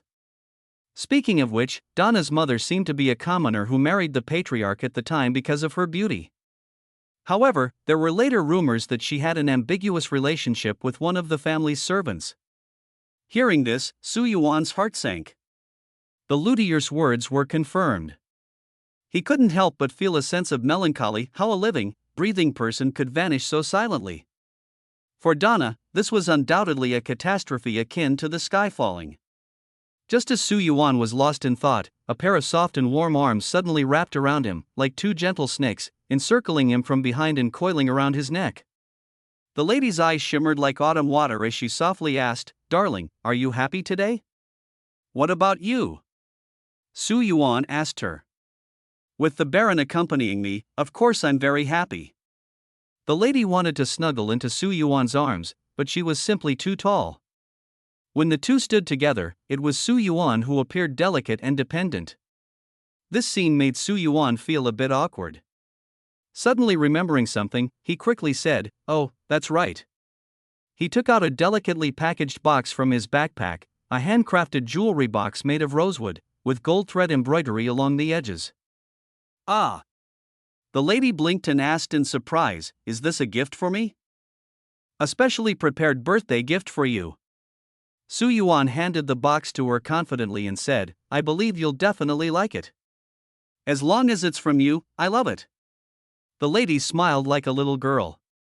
As the Marchioness of the Dimitrescu family, she lacked nothing except perhaps love. Now, with Su Yuan, she felt she had no other desires in life. The moment she opened the box, she was completely stunned. A dazzling ruby gold necklace lay quietly on the velvet lining. She was all too familiar with this necklace. It was a treasure the Duke had collected for years, said to be a family heirloom he brought back from Western Europe. The lady had coveted it for a long time, trying every means to persuade the Duke to sell it to her, but he had always refused. Yet now, the necklace she had longed for day and night had unexpectedly appeared in the gift box sent by Su Yuan. My goodness! She rubbed her eyes vigorously and leaned closer to the jewelry box, staring intently at the necklace, afraid she was dreaming. Under the illumination of the castle lights, the massive ruby appeared exceptionally dazzling, its crystal-clear surface refracting a pure, flawless red glow. The ruby was as large as a pigeon egg. My dear! The love in the lady's eyes could no longer be concealed. She felt she had completely fallen. Even if Su Yuan were to take her to her death now, she would willingly follow. I love you. Her voice was fiery with passion, and Su Yuan could see a blazing flame in her eyes. Once she had set her heart on this man, she would give everything without reservation. If it weren't for being controlled by Miranda, she would have wanted to share this joy with the entire world. I'll help you put it on. Su Yuan took out the necklace, wanting to personally put it on her. But the lady's stature was so tall that even when he stood on tiptoe, he could barely reach her neck. Giggle. The lady covered her mouth and laughed softly. She naturally understood Su Yuan's predicament, so she leaned forward, her enchanting and alluring face suddenly coming so close to Su Yuan's that there was less than a centimeter between them. Her breathing was slightly rapid, and she whispered softly, her breath fragrant like orchids, "My dear, am I beautiful now?" For this moment, I spent a full 2 hours in the dressing room getting ready. Do you know? This dress I'm wearing is the gown my mother wore on her wedding day. She gave it to me, hoping that one day I could wear it to marry the person I love the most. She gazed at him deeply. It's beautiful, isn't it? With her reminder, Su Yuan finally noticed her meticulous attire today. Her long hair was no longer casually draped but styled into a high bun, a hairstyle reserved for very formal occasions in Europe. She wore heavy makeup, with dark lipstick glowing radiantly under the candlelight, making her look like a bride about to be wed. A wave of regret surged in Su Yuan's heart, regretting why he hadn't noticed earlier. A woman willing to dress up so carefully for the man she loves, this sentiment is more precious than any jewelry. If he hadn't come today, how disappointed she would have been. Su Yuan's smile was warm and comforting as he softly said, "No, it only looks beautiful when you wear it. My Alcina, you are a beautiful princess. If you were to step outside now, all the women in Europe would pale in comparison, merely serving as your backdrop." The lady's heart raced as she tentatively asked, "Really?" Su Yuan answered affirmatively. He personally placed the dazzling necklace around his wife's neck, and in an instant, her regal and elegant aura became even more pronounced. His earlier words were absolutely correct. Madame Alcina was indeed one of a kind. Even if all the queens and princesses of Europe were gathered, none could compare to her. Truly beautiful. Su Yuan exclaimed sincerely. Madame's voice became soft and tender, completely devoid of her usual commanding presence. She responded gently, "No matter how beautiful, it belongs to you alone." This night was destined to be long and unforgettable. Early the next morning, Su Yuan climbed out of bed, rubbing his sore waist. His wife was no longer by his side, but the bedding still carried her unique fragrance, a scent of wine. Lady Alcina had been personally brewing wine for years, and naturally, her body carried this aroma. The wine brewed by the Dimitrescu family was popular throughout Eastern Europe and highly favored by the nobility. This was not only due to its unique taste but also because of its rich and refreshing fragrance. Thinking of his wife, Su Yuan's mind couldn't help but replay the scenes from last night, his body feeling as if it were about to fall apart. Struggling to get up, the soreness in his waist forced him to move slowly while supporting himself. Just as he reached the door, he saw his wife. "Darling." She noticed Su Yuan rubbing his waist, a charming blush flashing across her face as she quickly stepped forward to support him. "Breakfast will be ready soon. Is your waist still sore?" Su Yuan nodded weakly. Cluck, cluck, cluck, the lady laughed charmingly, with a hint of playful reproach. Who told you to be so unwilling to admit defeat? Her enchanting demeanor was utterly captivating. "I didn't lose." Su Yuan gritted his teeth, forcing himself to straighten his back. "How could I possibly lose?" All right, the lady smiled and kissed Su Yuan on the cheek. She suddenly felt that the man before her was truly adorable, gentle and considerate, giving her a feeling she had never experienced before. Su Yuan was younger than her, which brought her a peculiar sense of a sibling-like romance. It should be noted that in many parts of Eastern Europe, the situation of men looking down on women was extremely serious. Even though she was a marquise, her status in the noble circle was not high. Those men loved nothing more than drinking, then beating and scolding their wives and daughters. It was almost a daily occurrence. But Su Yuan was completely different from them. Perhaps due to cultural differences, Su Yuan was exceptionally gentle with her. This kind of care, which she had never felt before, made the lady feel as if she were being cherished in the palm of his hand. Oh, by the way, the lady suddenly changed the subject and asked, "Last time my daughters were attacked, even their life crystals were stolen and sold to the Duke. Fortunately, I discovered it in time and spent money to redeem them." "At that time, did you see who attacked them?" Su Yuan's heart skipped a beat, feeling a bit panicked. "Actually, it doesn't really matter," the lady said casually while applying lipstick. "Bella and the others are incredibly resilient. As long as the crystal remains intact, just a little bit of blood can bring them back to life." "Ha?" Su Yuan was completely stunned. "Someone who's dead can come back to life?" "Of course, not ordinary people." The lady took Su Yuan's hand, leading him to the mirror, her gaze alluring as she looked at him. "Could you help me apply my lipstick, my darling?" Her naturally charming voice made such a cheesy term of endearment not only unoffensive but also made Su Yuan's heart itch. "Oh, okay." Su Yuan snapped back to reality, cupping the lady's delicate face with both hands. One hand supported her fair chin, while the other took the deep red lipstick from her. "My daughters aren't entirely human," the lady gazed at him and softly explained, "so you don't need to be afraid. If you want daughters in the future, I will fulfill your wish. We can raise our children together. Do you like children a lot?" The lady's eyes were filled with sweet longing. "If we have our own child, then this home will truly be perfect." She looked at Su Yuan, her gaze carrying a plea. "Darling, I want to use both of our blood to revive them. That way, they will be as close to you as they are to me. In the future, if you encounter trouble, you can call on them for help anytime." "My blood?" Su Yuan felt this matter was becoming increasingly strange. The lady's eyes grew more earnest. "Promise me, will you? I won't harm you. If we only use my blood, then my daughters won't be close to you." She truly wanted to protect him. Her 3 daughters were essentially mimicked from insects and theoretically could not be completely killed. If a resurrection ritual were performed using Su Yuan's blood, the 3 daughters would regard him as family, staying by his side to protect him. Even if killed by enemies, as long as Su Yuan's blood was present, they could revive on the spot. The lady was so eager because Miranda's recent actions had become increasingly frequent, making her feel threatened. The lady worried that Su Yuan might be discovered by Miranda. After much thought, she came up with a solution. If her 3 daughters could protect Su Yuan, they could at least save his life at a critical moment. After all, the lady herself could not completely escape Miranda's control and might be unable to act in a moment of crisis. She had thought everything through carefully and only told Su Yuan about this plan after weighing all the pros and cons. "It won't take too much of your blood," the lady quickly added, seeing Su Yuan's hesitant expression. Su Yuan looked at the beautiful woman in front of him and simply couldn't find a reason to refuse. He knew very well that the lady was doing this entirely for his sake. The next morning, when Su Yuan walked out of the castle, his face was as pale as paper, and even his steps were unsteady.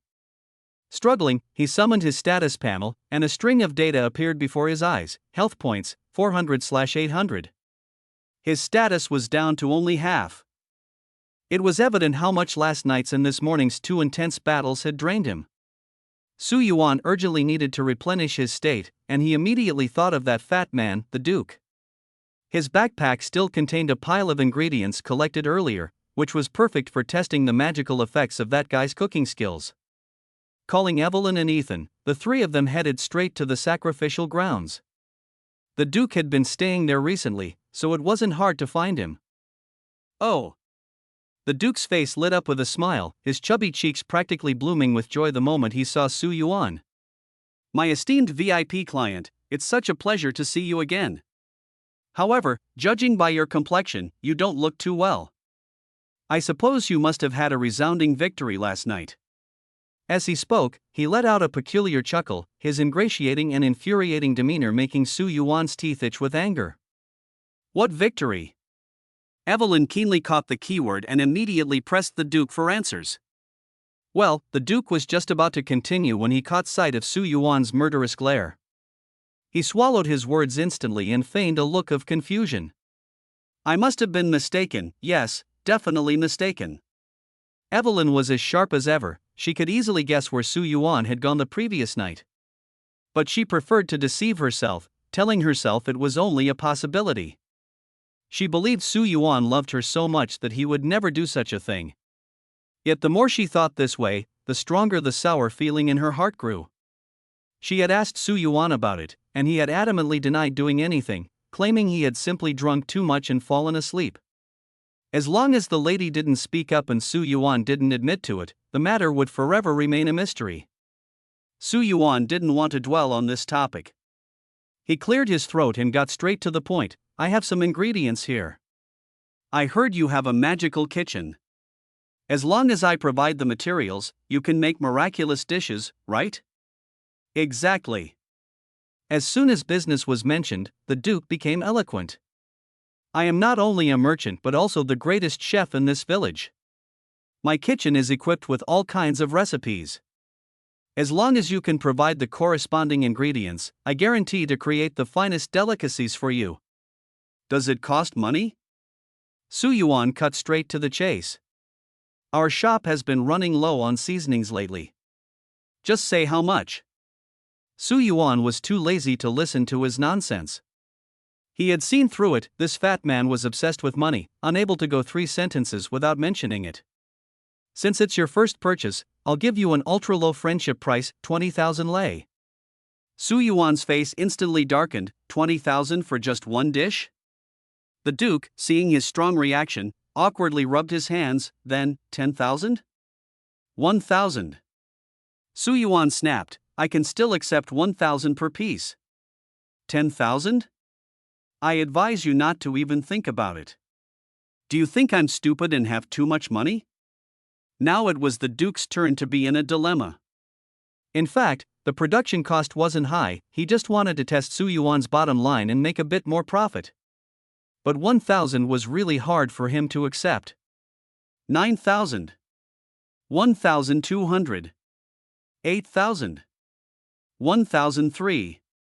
7,000.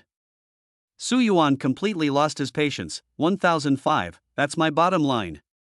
If you still can't agree, then forget it. It's not like I absolutely have to eat it. Besides, looking at your chubby appearance, you don't even look like a chef. Can people even eat what you make? This remark infuriated the Duke. Although you are a VIP customer of my establishment, you cannot insult me, he exclaimed loudly, puffing out his chest. My culinary skills are the best in the entire village, and countless people line up just to taste one of my dishes. 1,500, take it or leave it. Su Yuan crossed his arms, looking as if there was no room for negotiation. The Duke remained silent for a long time, the fat on his face bunching up, and finally, like a deflated balloon, he reluctantly agreed to the price. Soon, an enticing aroma wafted out of the Duke's kitchen. As a few flashes of light passed, 3 exquisite dishes appeared before Su Yuan. grilled fresh fish, 3-flavor miditai, and double meat risotto. The Duke's menu consists of 6 dishes, but Su Yuan is still missing the most crucial premium beast meat, so the other more advanced dishes cannot be prepared for now. However, just these few dishes are enough for him to recover his condition. Su Yuan looked at the menu in front of him, which listed several dish names: 2 servings of 3-flavor miditai, 3 servings of double meat risotto, and 1 serving of fish and cabbage rolls.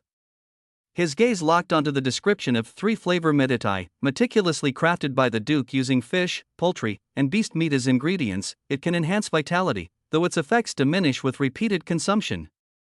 The most important part was the final line of the description: suitable for any scenario. Any scenario? Su Yuan's eyes instantly widened. Does this mean that after eating this dish, his physical fitness would improve not only in the game world but also in the real world? A bold idea exploded in his mind. He recalled the crew-cut man he had encountered earlier. Besides possessing special mental powers, the man's physical strength was unbelievably formidable. If it weren't for his McCree revolver, he would have had no chance in a direct confrontation. This proved that there must be some mysterious substance in the mission world capable of influencing reality. Could it be these dishes? Su Yuan's heart pounded wildly. He decided to verify this hypothesis immediately. Use 1 portion of 3-flavored miditai, he silently recited in his mind. In an instant, a dish that looked delicious and appetizing appeared out of thin air before his eyes. "Wow!" Evelyn exclaimed, "It looks really good." The Duke beside her puffed out his chest proudly. "Of course. The 3-flavored miditai is the secret recipe of this establishment, and in the entire village, I'm the only one who knows how to make it." "Heh," Su Yuan sneered, "look at you showing off. If this thing isn't as amazing as you claim, remember to compensate me. Guaranteed to satisfy you," the Duke said confidently. The dish was not large, just a small plate. It was hard to imagine where all those ingredients had gone. Su Yuan picked up the utensils and cautiously took a small bite. The moment the food entered his mouth, a warm current surged through his body, filling him with an unprecedented vitality. A clear notification sounded in his mind: permanent health increased by 20 points. Just 1 bite, and it added 20 health points. Su Yuan took a sharp breath. When he first entered this eerie village, his health points were at 400, while the standard for an average adult was 200. In other words, just 1 bite had increased his health by 1/10 of an adult's vitality. He had fought tooth and nail to kill so many monsters, yet his total health points had only increased by less than 200, which was still less than what this single bite of food had given him. He looked at the remaining portion on the plate. If he finished the entire dish, wouldn't that be equivalent to gaining the vitality of a whole adult? This was astonishing. This was practically a real-life version of genetic modification. In the AI era, humans could enhance their bodies through expensive genetic serums, but such things were priced far beyond the reach of ordinary people like Su Yuan. He had heard that genetic serums could greatly stimulate human potential. Could these dishes have a similar effect? With this thought, Su Yuan no longer hesitated and devoured the entire first plate of 3-flavored miditai in one go. By the time he finished, his health points had increased by a total of 80. He could clearly feel his body becoming tougher and brimming with strength.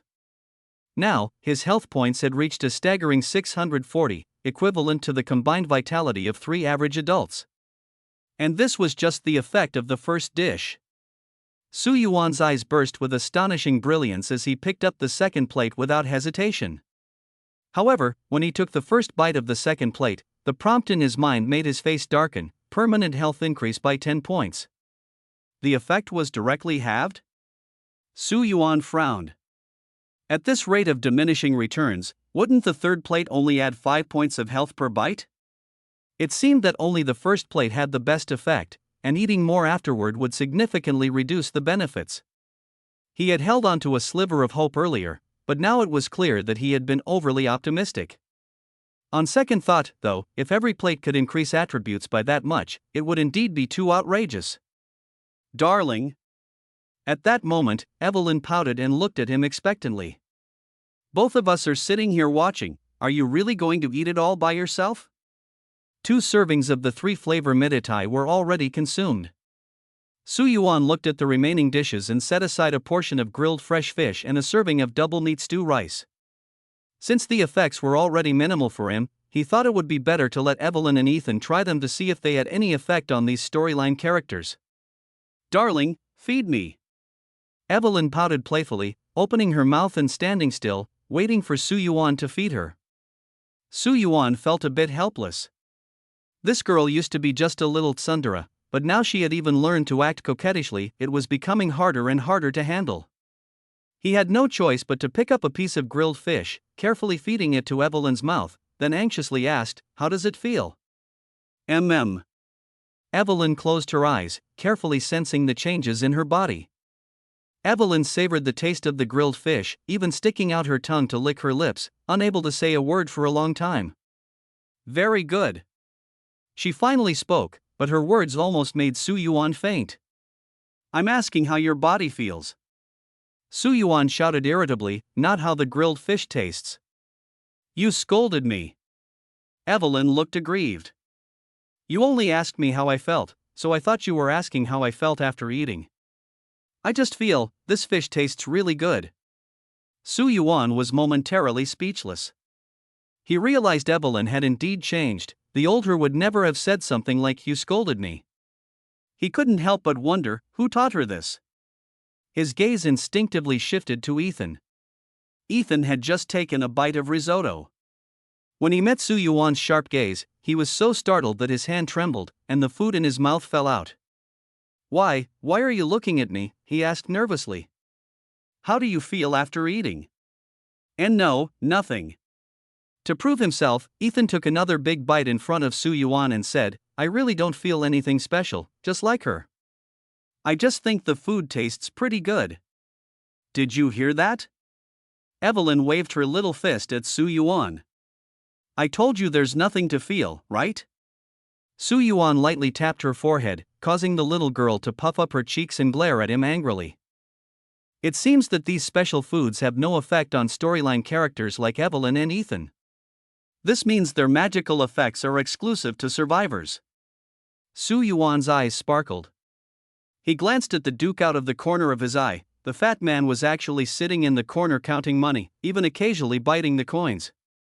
It was simply absurd. Su Yuan was completely speechless at him, wondering if this deadbeat's brain could hold anything other than money. Since they had no effect on them, Su Yuan had no choice but to take all the remaining food for himself. As he continued eating, a series of notification sounds echoed in his mind.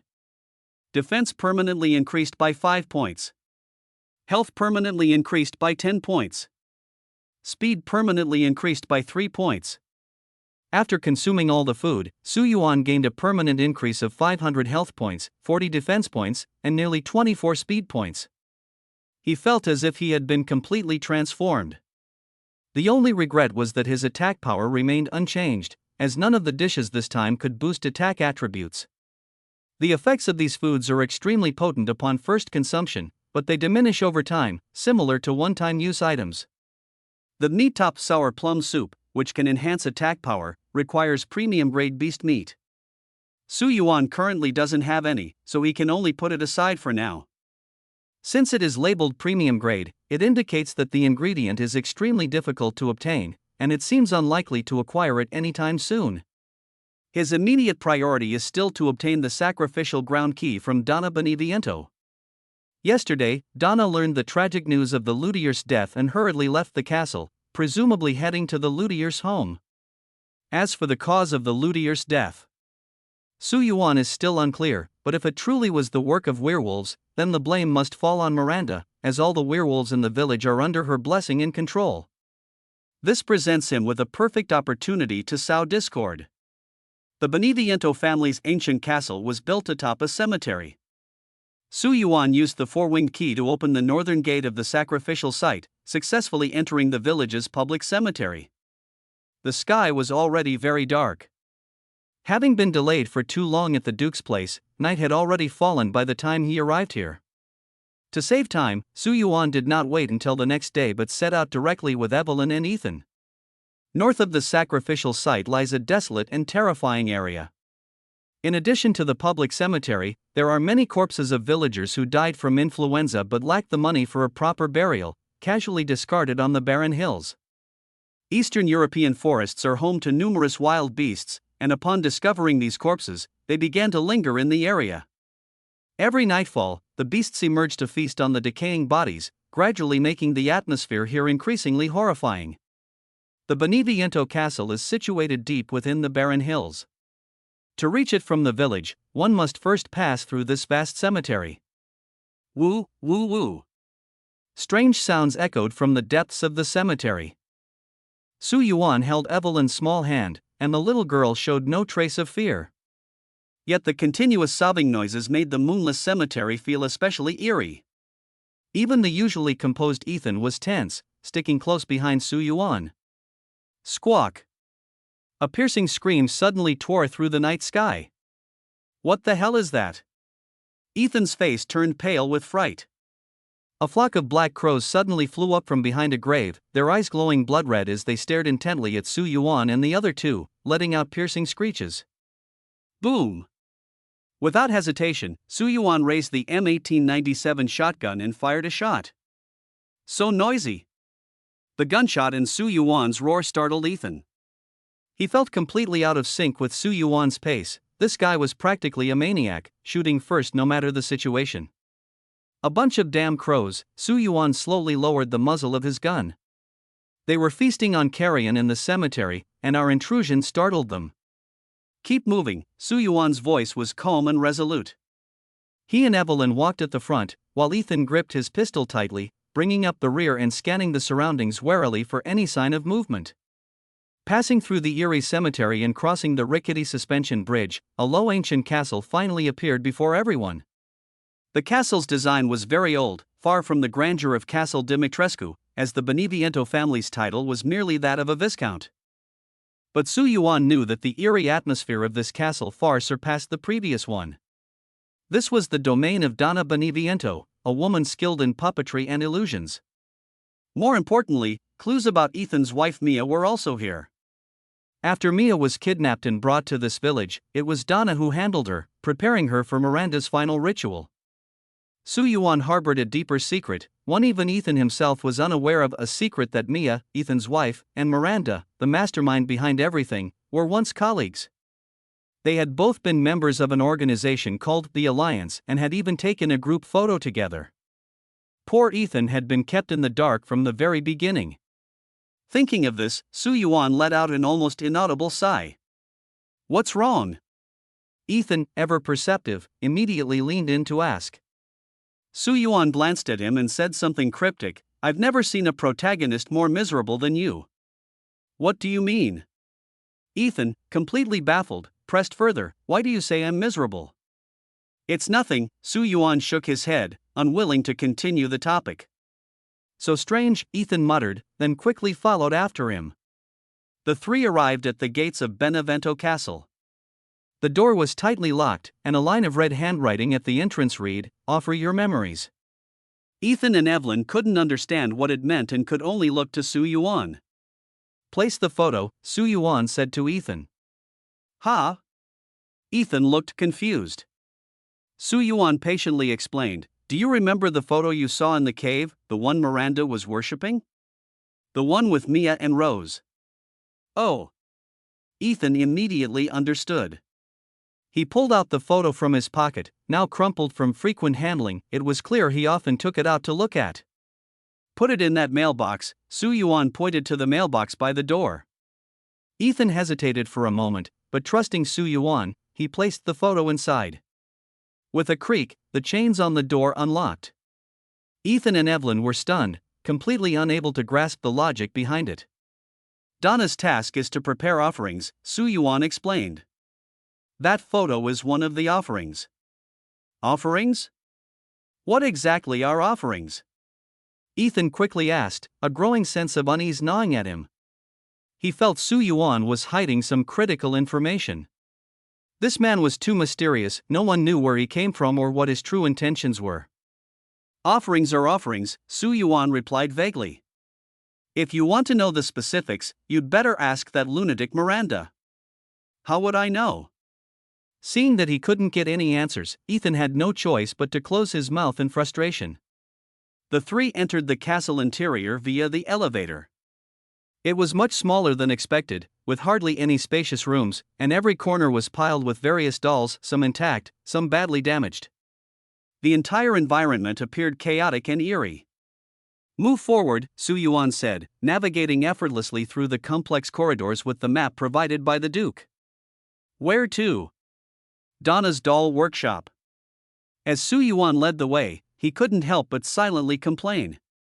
The Duke's map was overly detailed, so much so that even the locations of the bathrooms were clearly marked, making him feel a chill down his spine. Soon, they arrived at the doll workshop. In the center of the room, sitting prominently on a chair, was a doll dressed in a wedding gown. It was Angie, the puppet Donna used for manipulation. Wait a moment. Just as Ethan and Evelyn were about to step forward to investigate, Su Yuan suddenly stopped them. In an unprecedentedly serious tone, he instructed, "Listen, once you touch that doll, you will immediately enter the illusion set up by Donna." "Don't be nervous," Su Yuan's voice was calm and steady, reassuring everyone. "This is just an illusion created by Donna, it won't cause you any real harm. Everything you see has been pre-designed by her." He paused for a moment and continued to explain, "If you're interested, you can try to solve the puzzles she left behind. Of course, you can also stay where you are and do nothing. I will personally go find Donna and persuade her to lift the illusion. Why don't we just go directly to her?" Evelyn immediately asked. "Do we really have to enter the illusion you mentioned?" "Yes." Su Yuan nodded, his expression serious. "We don't know Donna's exact location. Only by triggering the illusion she designed will she actively return to this doll workshop. I'll go with you to see her." Evelyn immediately clung to him, her arms tightly wrapped around Su Yuan as she pouted in dissatisfaction. "You're meeting another woman behind my back again." Su Yuan felt a bit helpless. Evelyn's jealousy was growing stronger, to the point where she wished she could stick to him like an accessory, following him around 24/7. She was especially wary of women who made her feel threatened, such as Lady Alcina, and now this Donna, whom she had never even met. Although Evelyn didn't know what Donna looked like, she had once overheard someone mention that Donna and Lady Alcina were once equally renowned beauties in the village. Later, something happened, leaving a horrifying scar on Donna's face. Such a former beauty made Evelyn feel deeply threatened. Now that Su Yuan was planning to meet her alone, Evelyn was naturally anxious. "Be good." Su Yuan's voice softened as he gently kissed her forehead. "I need you to stay and keep an eye on Ethan. In the illusion, he might encounter other situations. With you here, I can be at ease. I'll go negotiate with Donna, this process won't take long." Hearing this, the smile on Ethan's face froze instantly. He had thought he could finally be of use, but to Su Yuan, he was still the one who needed protection. Under Su Yuan's coaxing and persuasion, Evelyn finally reluctantly agreed to his arrangement. Everything was ready. Ethan took a deep breath and reached out to touch the doll named Angie. Instantly, both his and Evelyn's eyes became vacant, clearly indicating they had fallen into the illusion woven by Donna. Su Yuan quietly stood aside, like a patient hunter waiting for the prey to walk into the trap. Within 10 minutes, a faint but hurried sound of footsteps came from outside the workshop. Seconds later, the workshop door was pushed open, and a figure in a black gauze dress appeared at the entrance. It was Donna. As soon as she entered, she saw Su Yuan standing quietly in the room, and she was startled to the point of shivering. Donna's expression changed instantly, her voice trembling slightly. "Baron, why are you here?" "Here to find you." Su Yuan's tone was calm and steady, with even a faint smile on his face. "Find me?" "Yes." Su Yuan stepped toward Donna, each step seeming to tread on her heart. "I know everything you and Miranda have done. You've conducted quite a few experiments on Mia, haven't you? And her daughter Rose. Miranda wants to use the child as a vessel to resurrect her own daughter." With every word Su Yuan spoke, Donna's face grew paler. By the time he finished, her face was completely drained of color. "Who exactly are you?" She stared intently at Su Yuan, her eyes filled with terror and disbelief. I don't believe an outsider like you would know these things. Are you an assassin sent by the BSAA to kill Mother Miranda? You've deceived Alcina, don't you feel any shame in your heart? You're wrong. Su Yuan faced her accusations without a change in expression. I'm not with the BSAA, nor have I ever deceived Alcina. I love her deeply. You could never understand the bond between us. He paused for a moment, his gaze suddenly turning as sharp as a blade. As for why I know these things, it's because I have a mission, he said, enunciating each word with a chilling tone, to assassinate Miranda. Are you crazy? Donna gasped and stepped back, her body trembling uncontrollably. You actually dare to plan the assassination of the Mother Goddess? You have no idea how terrifying her power is. Have you even considered Alcina in all of this? Her voice grew sharp with agitation. If you say you love her, you should think about her. Once your plan is exposed, the Mother Goddess will definitely execute Alcina. Is this how you show your love for her? Anger caused this usually timid and cowardly woman to erupt. She truly regarded Alcina as her close friend, which gave her the courage to berate Su Yuan so fiercely. On any other day, she wouldn't even dare to raise her voice in front of this man. Little Donna. Su Yuan advanced step by step, his overwhelming presence forcing Donna to retreat repeatedly. Look at me, he suddenly shouted harshly.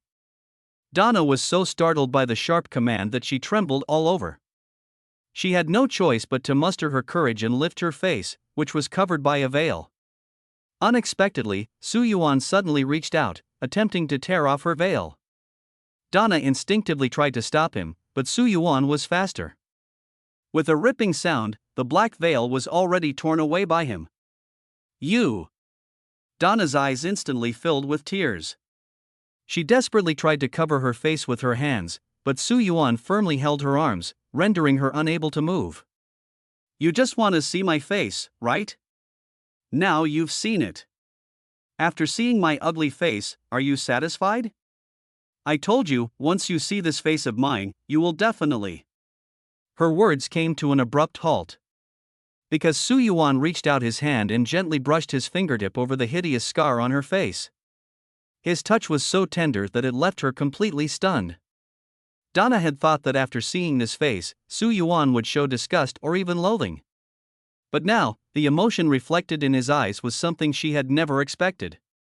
Su Yuan's attitude was completely different, he didn't show the slightest hint of disgust. On the contrary, Donna even saw a trace of compassion in his eyes. Was he feeling sorry for me? Donna asked herself in her heart, but she didn't know. Su Yuan's gaze left her utterly confused. Normally, if any man dared to touch her cheek like this, she would have flown into a rage. But at this moment, she didn't even have the slightest thought of resisting. The scar on Donna's face was hideous and terrifying, stretching across most of her left cheek. Su Yuan was initially startled as well, although he had mentally prepared himself, he hadn't expected it to be this severe. The scar seemed to have been stitched up surgically, but strangely, the sutured area was covered with dense filaments of fungus. Logically speaking, Donna, like the lady, possesses the powerful regenerative abilities granted by the mycelium, so such a scar shouldn't remain. Unless, this scar itself is part of the gift. Su Yuan lowered his head, trying to take a closer look. The two were so close that Donna could even clearly hear Su Yuan's steady heartbeat. She was extremely nervous, not daring to stare at him directly. She could only pretend to glance at him casually, but even such a brief exchange of glances made her heart race uncontrollably. Donna had encountered all kinds of men, but she had to admit that Su Yuan was the most outstanding among them, whether in appearance or demeanor. Moreover, his noble baron status added a fatal allure to him. In some ways, Donna and the lady were quite similar. They were relatively traditional women who placed great importance on matching social status. If Su Yuan were just an ordinary man, even if she had feelings for him, she would deliberately keep her distance because of her noble status. But now, Su Yuan's aristocratic identity undoubtedly stirred waves deep within her heart. Since ancient times, beauties have admired heroes. Can this scar be healed? Su Yuan's voice suddenly broke the silence. Ah! Donna was momentarily caught off guard. I'm asking you, can the scar on your face still be healed? Why are you asking this? Answer me. Su Yuan's tone was undeniable, becoming stern once again. Donna's lips trembled slightly as she stammered, "This was left when the mother goddess bestowed her gift upon me. As long as the gift remains in my body, this scar will not disappear." Just as he had suspected. This scar was undeniably connected to Miranda's gift. The so-called gift was the offspring of the fungal master, possessing both extreme infectiousness and abnormal control capabilities. It was Miranda's perfect biochemical weapon for manipulating others. The monsters, werewolves, and even the 4 lords in the village were all under the control of the gift. Is there a way to eliminate the gift? Su Yuan pressed further. Since it's mycelium, there should be some kind of serum that can suppress it, right? It's useless. Donna shook her head in despair. We've tried many methods. Not just me, Alcina also tried to break free from the control of the gift. We attempted every method we could think of, but all failed. No way at all? Su Yuan was still unwilling to give up. Does the gift have any weaknesses?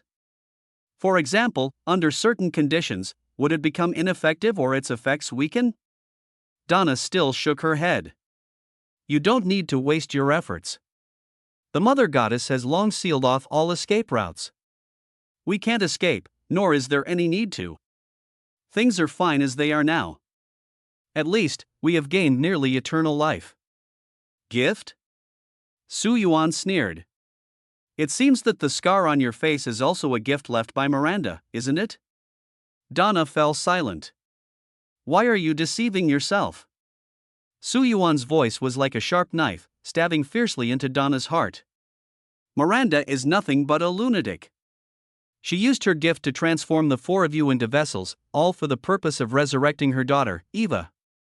And you all are just defective products she can discard at any time after her experiments failed. Each of his words made Donna's face grow a shade paler. She clutched her head in agony with both hands and slowly crouched down against the corner of the wall. I know all about your plans. Su Yuan pressed on relentlessly, giving her no chance to catch her breath. In Miranda's eyes, you were nothing but tools from the very beginning. She needed vessels, so she created you. But unfortunately, none of you met her standards. Your ultimate fate is to be discarded. Stop talking. Donna finally broke down, shouting at him, "We are not tools.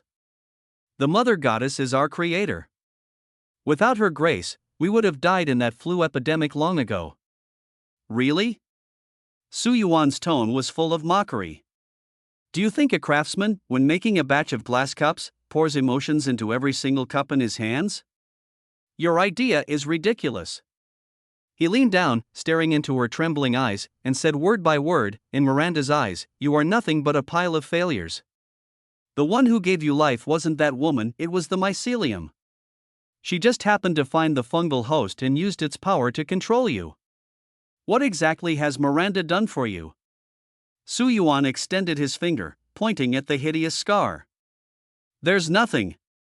That scar, Su Yuan's voice was icy, is this Miranda's gift? She cut open your face with a scalpel, stuffed disgusting mycelium inside, and forced you to wear this black veil every day. That's enough. Donna's emotions instantly collapsed. I don't want to listen. Please leave my castle. She covered her head and burst into tears, her body trembling uncontrollably from sobbing. Su Yuan slowly squatted down, looked at the devastated Donna, and reached out to pull her into his arms. Donna instinctively tried to struggle, but the overwhelming sadness left her powerless. This is not your fault, little Donna, he said softly. Everything is Miranda's fault. She committed heinous crimes for her own selfish desires. She killed everyone in the village, they all died because of her experiments. Now that Miranda has rose, the next ones to be eliminated are you 4. No. Donna's voice trembled. It can't be. Mother won't abandon us. She won't. Tears had already soaked through her veil. Won't she? Su Yuan stared directly into her eyes, his voice deepening. Then tell me, why did Moro collaborate with those outsiders to attack Alcina's castle? Don't tell me you don't know about this. The survivors allied with Moro. This was the key information Su Yuan obtained from them. Their attack on the castle was not a spur-of-the-moment decision but a premeditated plan. Moro found them and proposed cooperation, urging them to attack the Dimitrescu family's castle and do their utmost to kill the lady. Moro promised that if the mission succeeded, he would lead the survivors to meet Miranda. Even if the mission failed, the survivors would not face any punishment. And who does Moro take orders from? The answer is already obvious. It's Miranda, who wants to eliminate Lady Dimitrescu. She intends to incite infighting among the village's 4 families, and when all sides are severely weakened, she will step in to clean up the mess and reap the benefits. Su Yuan's retort left Donna speechless. She had indeed questioned Miranda about Moro's plan to deal with Alcina, but she came back empty-handed. Miranda was busy with a critical ritual and would not allow anyone to disturb her. Shortly after, the scene of the survivors attacking the castle with a rocket launcher unfolded. You know it in your heart, don't you? Su Yuan gently stroked Donna's back, as if comforting a lost little girl. You know Miranda will settle accounts with all of you sooner or later, because you've lost your value and have even become a threat to her. You understand all of this. But you don't dare to resist. You're afraid of Miranda, thinking she's invincible. You're still holding on to a sliver of luck. You think that as long as you're obedient enough, Miranda will have no reason to get rid of you. But you're wrong. She will definitely clean you all out, one by one, because you know too many of her secrets. Su Yuan whispered in Donna's ear. Stop deceiving yourself, my little Donna. Donna's emotions gradually calmed down, and she couldn't help but wrap her arms tightly around Su Yuan's waist. She found herself deeply attached to this brief moment of tranquility. From childhood to now, no man of her age had ever held her like this. If it had been someone else, Donna would have only felt it was inappropriate, but for some reason, Su Yuan's embrace seemed to have a kind of magic, giving her a long-lost warmth. The last time she felt this way was on her birthday, when that luthier gave her many beautiful dolls. But the luthier is dead. Su Yuan's simple sentence completely shattered the defenses Donna had just built. She collapsed onto Su Yuan's shoulder, sobbing uncontrollably, her tears instantly soaking through his shirt. The luthier was your biological father, wasn't he? His voice was so ethereal it seemed otherworldly. This is just my guess. The luthier's daughter, her situation is very similar to yours. He once told me that his daughter's childhood was very unfortunate, and he always felt deeply indebted to her. Donna's voice became hoarse from crying, and she asked tremblingly, What else did he say? A strong sense of guilt suddenly gripped Su Yuan. He didn't know the luthier at all, let alone stayed at his house. All of this was a lie he had fabricated to get closer to Donna. Seeing her so pitiful, deceiving her made Su Yuan feel a pang of remorse. But at this point, the lie had already been told, and he had to finish the story. So, Su Yuan continued, the luthier said his daughter's birthday was coming up, and he was preparing to handcraft a doll as a gift. Last week, he invited me to help, and we completed the doll together. Actually, I didn't contribute much, most of it was made by him. He mentioned that his daughter's birthday is September 17th, which is today. He said he wanted to give her the doll as a birthday present. Su Yuan let out a long sigh, his tone heavy, but Donna's tears seemed to have dried up. She leaned weakly on Su Yuan's shoulder, sobbing in despair, her body trembling constantly from grief. My dad, he's gone, the luthier was my dad, little Donna will never see her dad again. Her heart-wrenching cries were shattering, leaving one heartbroken. Su Yuan gently patted her back, hoping to offer a sliver of comfort to this poor girl. After a long time, Donna finally stopped crying. Perhaps she was exhausted, or maybe her tears had run dry. She simply held onto Su Yuan quietly, seeking a trace of warmth. Today is your birthday, right? Su Yuan asked softly. The doll is with me. Su Yuan handed the doll to her. This has both my and your father's efforts poured into it. Since it's your birthday, I'll give it to you. Donna took the doll, and a serene smile unexpectedly appeared on her face. What is its name? Little Donna. Donna held the doll tightly in her arms, as if it were the most precious treasure in the world. Thank you. She suddenly stood on tiptoe and gently kissed Su Yuan on the cheek. Thank you and Dad for giving me this gift. Even though Dad has gone to heaven, as long as I see this doll, I will always remember his love. This is the best birthday gift I've ever received in my life. Su Yuan gently stroked Donna's long hair. The time was ripe. His tone shifted, and his voice turned cold. The luthier was killed by werewolves. The entire village's werewolves are under Miranda's control. There's no way she didn't know your father's identity. Donna's body instantly stiffened. I understand. I want to work with you to assassinate her. Su Yuan's gaze was as sharp as a blade. As long as Miranda remains, Alcina will never be able to break free from that woman's control. Donna remained silent, struggling intensely within herself. Little Donna, the same goes for you, Su Yuan continued to press. If Miranda doesn't die, the scar on your face will stay with you for the rest of your life, until the very end. Is that what you want? Your father died a tragic death at her hands, don't you want revenge? Do you want to keep living like this, barely surviving, submitting to her every day, constantly worrying that the madwoman will settle accounts with you and have you executed? Su Yuan's barrage of questions struck Donna's heart like heavy blows. Though he felt reluctant, time was running out. The commotion among the survivors was growing louder, and it was impossible for Miranda to remain unaware. Once that old woman decided to act, obtaining the key to the sacrificial site would become as difficult as climbing to the heavens.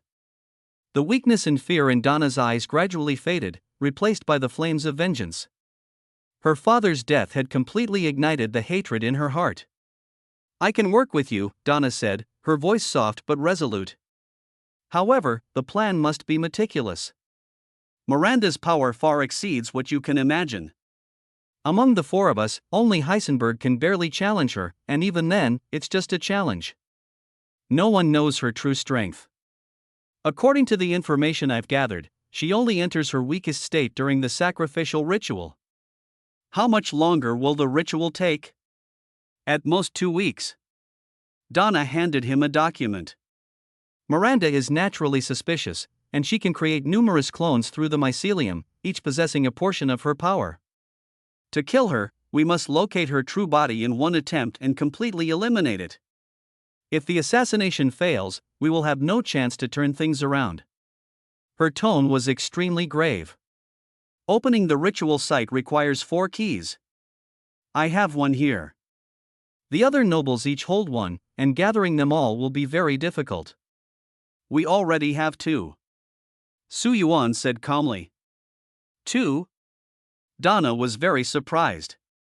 The lady has one, and who has the other? Heisenberg? How could he possibly give you the key to the sacrificial ground? It's not him. Su Yuan slowly uttered 2 words, Moreau. Impossible. She immediately denied it. Moreau is loyal only to Miranda. Apart from Miranda, he would never trust anyone. Unless he's already dead. Flames flickered in Su Yuan's eyes. After a moment of silence, Su Yuan patted the shoulders of the 2. We should go. The illusion should have disappeared by now, right? As soon as he finished speaking, Evelyn and Ethan seemed to awaken from a nightmare. As soon as Evelyn regained her senses, she jumped into Su Yuan's arms, her arms tightly wrapped around his neck like snakes, her whole body clinging to him. What's wrong? Su Yuan smiled faintly.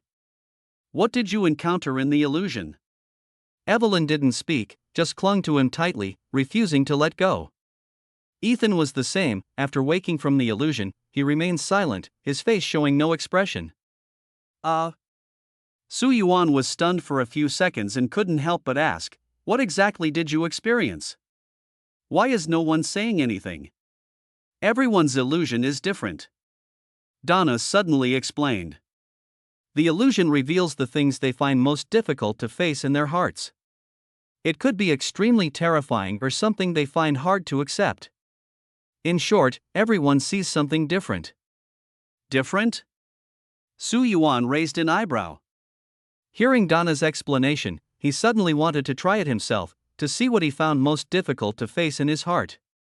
Yes. Donna continued, the key is in my secret room. Wait here for a moment. I'll go get it. Once you have the key, you can leave. Beneviento Castle might be under Miranda's surveillance, so you must leave here as quickly as possible before she notices. Thank you for the trouble. Su Yuan nodded in agreement. After Donna left, Evelyn finally spoke, her voice filled with fear. That ship. Her eyes were full of terror. I was thrown into the sea, icy water rushing into my mouth, and I couldn't breathe. I called your name loudly, but you didn't come. Water was everywhere. Her body began to tremble. I felt like I was sinking endlessly, the seabed like a massive abyss staring at me. It was a demon. I couldn't see anything but seawater and endless darkness, no end in sight.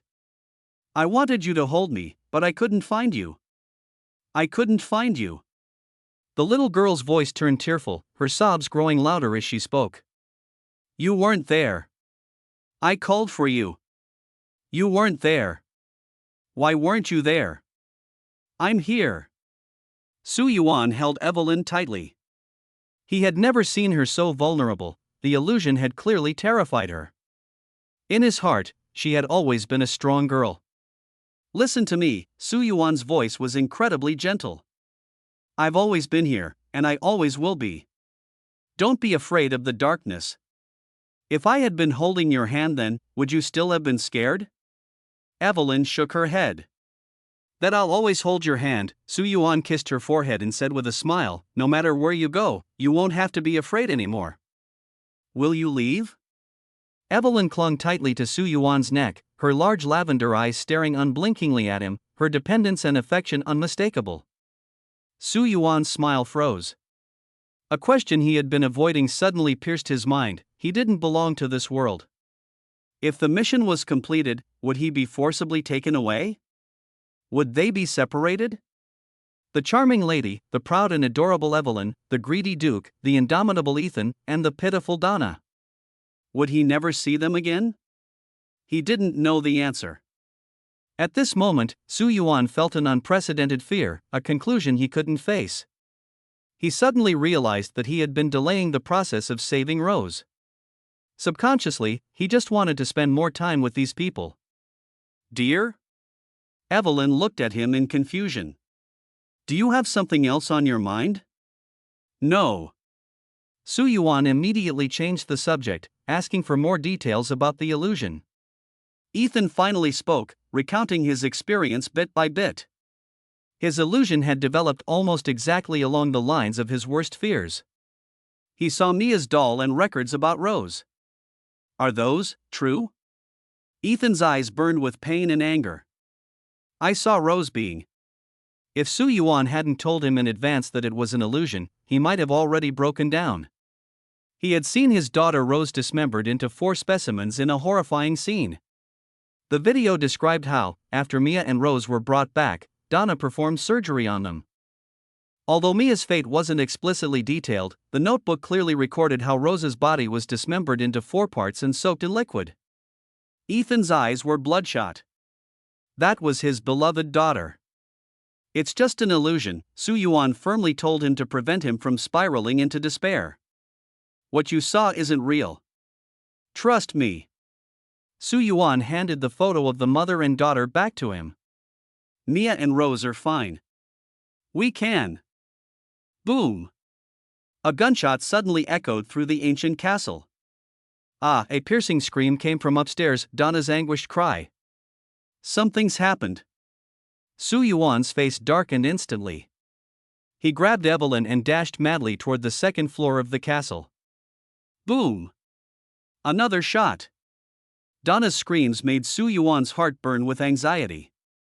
Images of the girl in despair flashed through his mind, crying out that she no longer had a father. Faster. Faster. The screams were just ahead.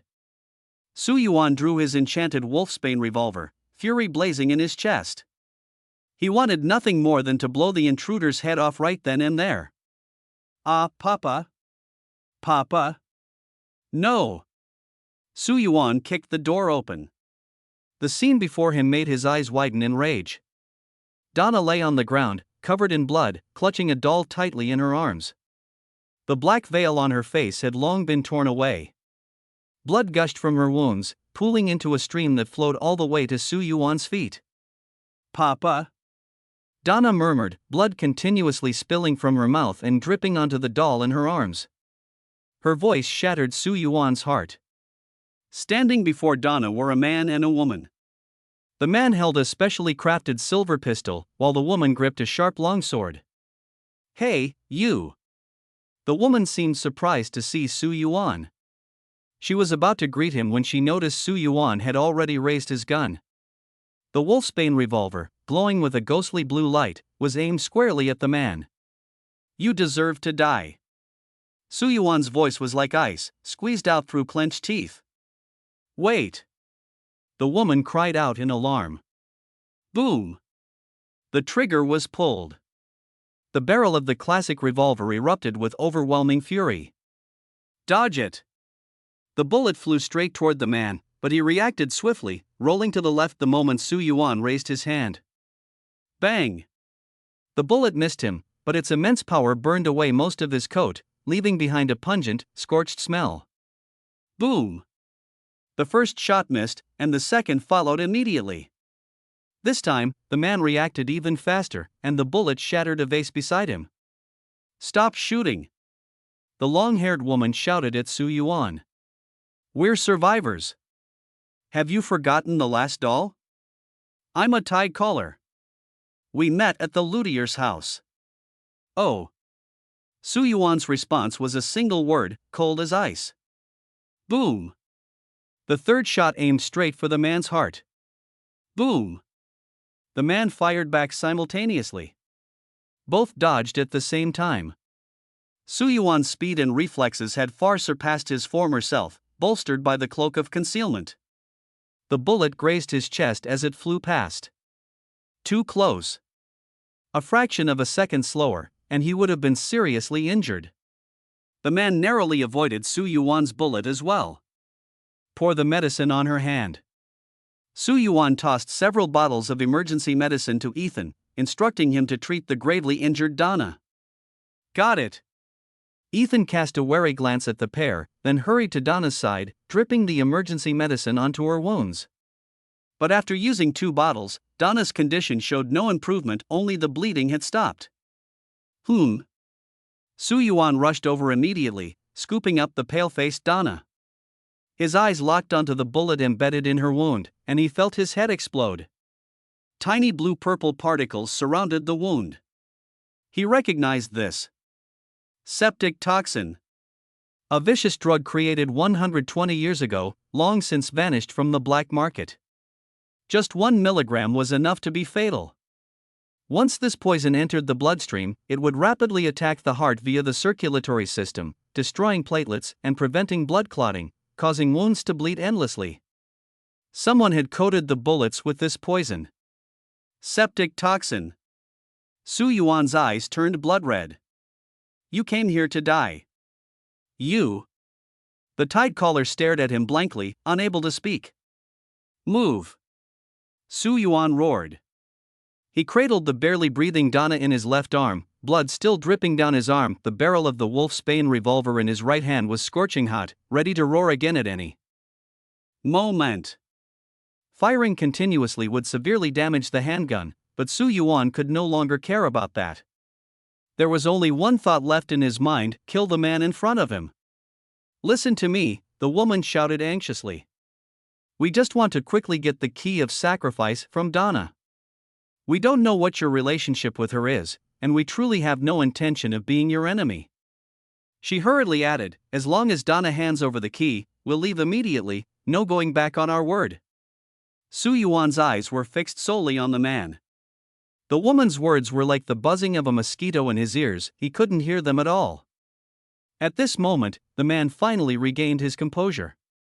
Holding a knife in his left hand and a gun in his right, he stood beside the woman, his eyes fixed intently on the revolver in Su Yuan's hand. With a murderous tone, he said, "Without that gun, you will die." Boom! Su Yuan pulled the trigger without hesitation.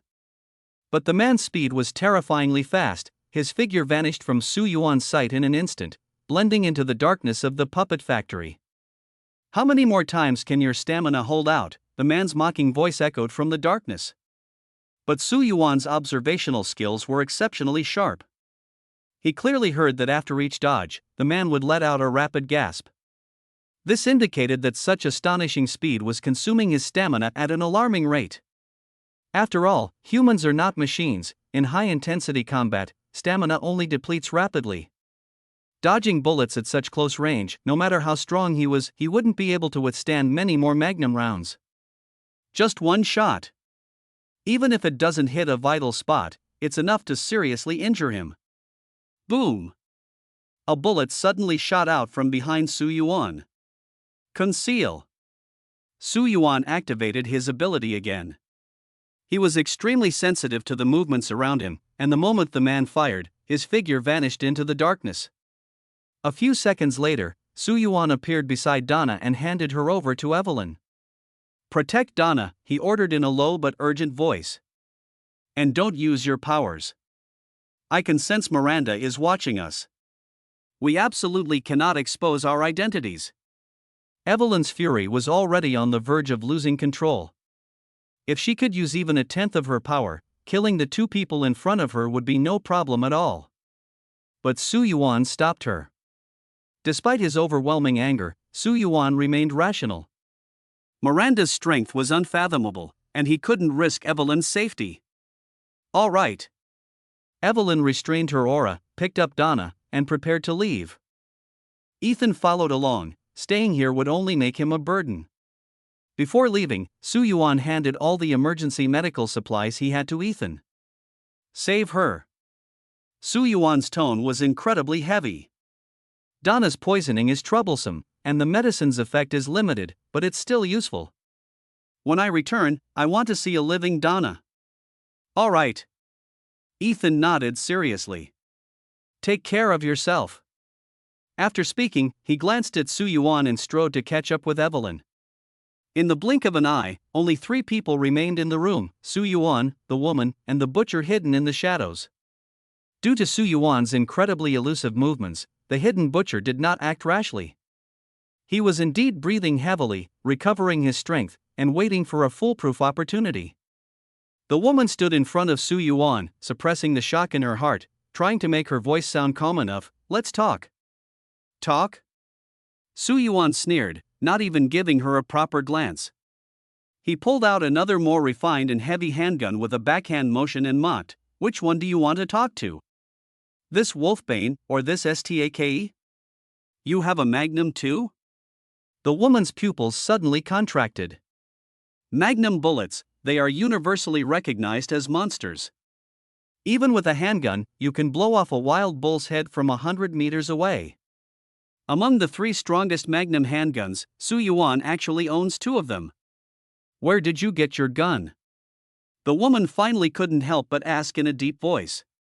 "Heh, finally showing your true colors. Now's the moment." Su Yuan sneered inwardly.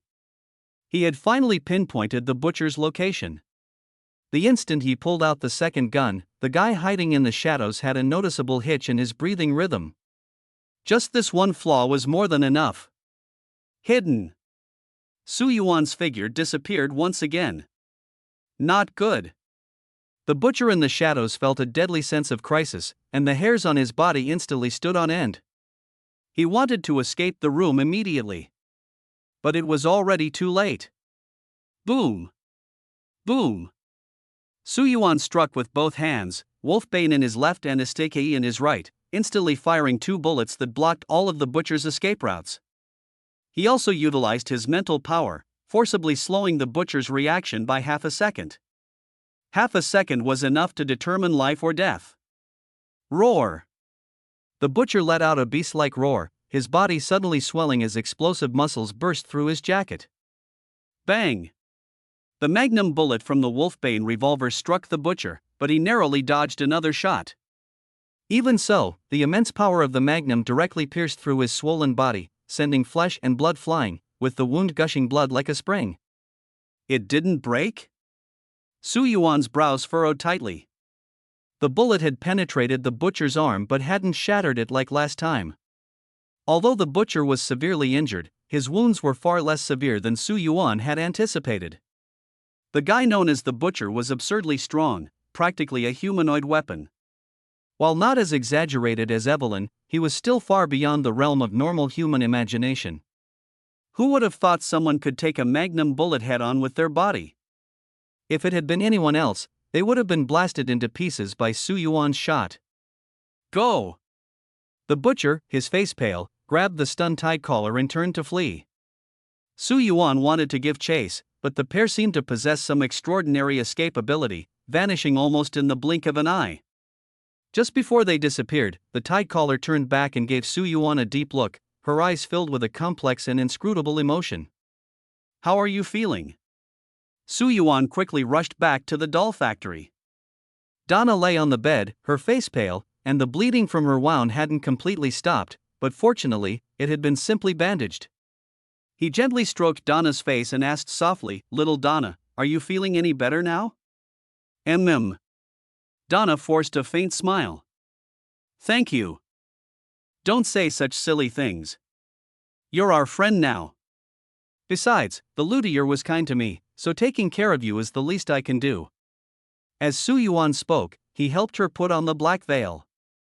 Your condition is still very serious. The toxin has already spread throughout your body. I must find the antidote as soon as possible. Will I die? Donna's smile carried a trace of serenity. Actually, I'm not afraid of death. Donna has died more than once already. If I die, I can go find my father. I really miss him. Her voice grew distant. Back when I was with the Beneviento family, my father, in order to prevent others from discovering that I wasn't the patriarch's biological daughter, didn't dare to visit me for a long time, nor did he let me call him father. During that time, I was really heartbroken. I always wondered, if I hadn't been born into the Beneviento family, could I have lived happily like other children? At least their parents loved them, taught them to read and paint. Donna's empty gaze fixed on the ceiling. But I had nothing. From childhood to adulthood, the only companions I had were dolls. Maybe everyone thinks I love dolls, but that's only because they were the only ones who stayed with me. Her voice carried a hint of longing. I also want to be like other girls, to be liked by boys, to be pursued. Halfway through her words, her gaze suddenly dimmed. But no one would marry an ugly freak. This face of mine will only bring endless trouble to others. As long as we deal with the gift, you'll get better. Su Yuan said to Donna with a firm tone, I will get rid of it sooner or later. So you don't need to be so anxious. I will save Alcina, and I will definitely help you completely heal the scars on your face. Let's hope so. Donna sighed softly. Actually, before you came, the mother goddess was already outside the factory. She didn't save me. Just like you said earlier, we are nothing more than tools for Miranda. So it was true. Su Yuan's heart sank. He had felt something was off earlier, and his intuition told him someone nearby was watching. Fortunately, he reacted quickly and stopped Evelyn, otherwise, if they had been discovered, the consequences would have been unimaginable. My injury. Donna struggled to sit up. Su Yuan immediately stepped forward, reaching out to support her back so she could lean more comfortably. You are so kind. A hint of color finally returned to her pale face. I really envy Alcina. With such a considerate gentleman like you taking care of her, she must be very happy. Upon hearing this, Evelyn's little face darkened again. At that moment, Donna trembled as she handed a peculiar key to Su Yuan. This was the key of sacrifice, crafted from the crystallized hands of Rose. Once all 4 keys are gathered, the door to the sacrificial site can be opened. With this key in hand, Su Yuan's mission progress has reached 75%. He now possesses 2 keys, and with the one in the butcher's hands, there are 3 in total. At present, his achievement points have soared to 350, firmly placing him at the top among all the survivors. Of course, none of the survivors who have made it this far are weaklings, those lacking strength were long eliminated by this cruel world. Among the 4 great nobles of the castle, Donna and the lady have already sided with Su Yuan. Moro has been killed. Now, they only need to deal with the last one, Heisenberg, to obtain the final key to unlock the sacrificial grounds. Heisenberg, this man is extremely troublesome. In the original storyline, Ethan only managed to defeat him with the help of Chris and his well-equipped wolf squad. But what if those top-tier weapons and vehicles weren't available? Vehicles. Oh. Su Yuan's eyes suddenly lit up. How could I forget about the war chariot? He turned to look at Ethan. To ensure this protagonist could play a greater role in the upcoming battle, Su Yuan handed him the F2 sniper rifle. Ethan himself also felt his presence in the team was too insignificant and was in need of a powerful weapon to prove himself. At that moment, the lady arrived. As soon as she heard that Donna was injured, she immediately put aside her work and rushed over. Coincidentally, Evelyn was not around when the lady arrived. Su Yuan had sent her to find the Duke to ask if there was any special medicine for treating wounds. As soon as the lady saw Su Yuan, her face instantly lit up with a joyful smile, and she warmly embraced her man. "Darling, what are you doing here too? I've always been here." Su Yuan sighed, then briefly recounted the events to his wife. The survivors didn't mention much, only that they were attacked by unknown invaders. The wife let out a cold snort, her tone full of disdain. "Those damned invaders, it's because of them that the village can't find peace." "Yes, yes." Su Yuan could only respond with a forced smile. But in his heart, he was secretly muttering, "Strictly speaking, doesn't that make me an invader too? How is Donna?" The lady's gaze passed through the window, looking into the ward inside. Donna lay alone on the hospital bed, with nothing beside her except a handmade doll. The lady knew Donna's personality well and understood that she had always been like this, so she didn't think much of it. But she hadn't been close to Su Yuan all day, and her heart felt empty. She had been looking for Su Yuan for half the day and never expected to run into him here. "Donna is much better," Su Yuan replied. "The wound hasn't healed yet, but I've already sent someone to ask the Duke if there's a better potion. I believe there will be news soon. The lady responded softly, her body instinctively leaning towards Su Yuan, boldly and passionately entwining herself with him, seeking a kiss. Since being with Su Yuan, the noble and elegant aura she carried had gained an additional touch of captivating grace. Su Yuan also noticed that the lady would almost daily ask him which makeup style he preferred. She herself favored the European aristocratic style, with heavy foundation, dark lipstick, and corseted long dresses. Su Yuan genuinely appreciated this vintage aesthetic, but in his eyes, no matter how the lady dressed, she exuded a unique charm, breathtakingly beautiful. "Darling!" The lady suddenly called out in a sultry, bone-melting tone, making Su Yuan involuntarily shiver. This tone usually only appeared in the dead of night, when he was particularly vigorous, serving as a barometer of his performance. "I feel like drinking blood." The lady blinked at him, her voice carrying a hint of seduction. "My dear Baron, you are my remedy, your blood can soothe the restlessness within me." Su Yuan's face instantly fell. "You know, the consequence of not suppressing it is." The consequence is that the next day he would have a sore back and couldn't straighten up. This life-draining experience was not his first time. Helpless, Su Yuan had no choice but to resign himself and stretch out his neck. The lady was unceremonious, wrapping her arms around his neck in the hallway and biting down without hesitation. Truly delicious. Moments later, she lifted her head and provocatively threw him a flirtatious glance. The lady was in no hurry, as if savoring a world-class delicacy. Her every move exuded an elegant and noble demeanor, enough to captivate anyone. Su Yuan, however, felt nothing special, just a slight itch on his neck. At that moment, a crisp voice broke in. "Darling, I found it." Evelyn came bouncing into the hallway, only to stumble upon this ambiguous scene. Her expression instantly turned sour. What are you two doing here, hugging like this?" Evelyn roared and rushed forward, shoving the lady who was sucking blood aside.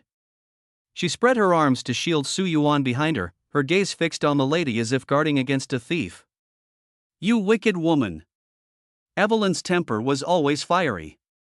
Stay away from my beloved from now on. Ha ha ha. The lady was not angry at all, instead, she laughed with great interest. She looked down at Evelyn, who was much shorter than her charming almond-shaped eyes casting a subtle, provocative glance. Evelyn was completely enraged, like a wild cat with its fur bristling. You vile woman. Su is mine, and I advise you to stay away from him. Don't think you're so great just because you're tall. If it comes to a fight, you definitely won't be able to beat me.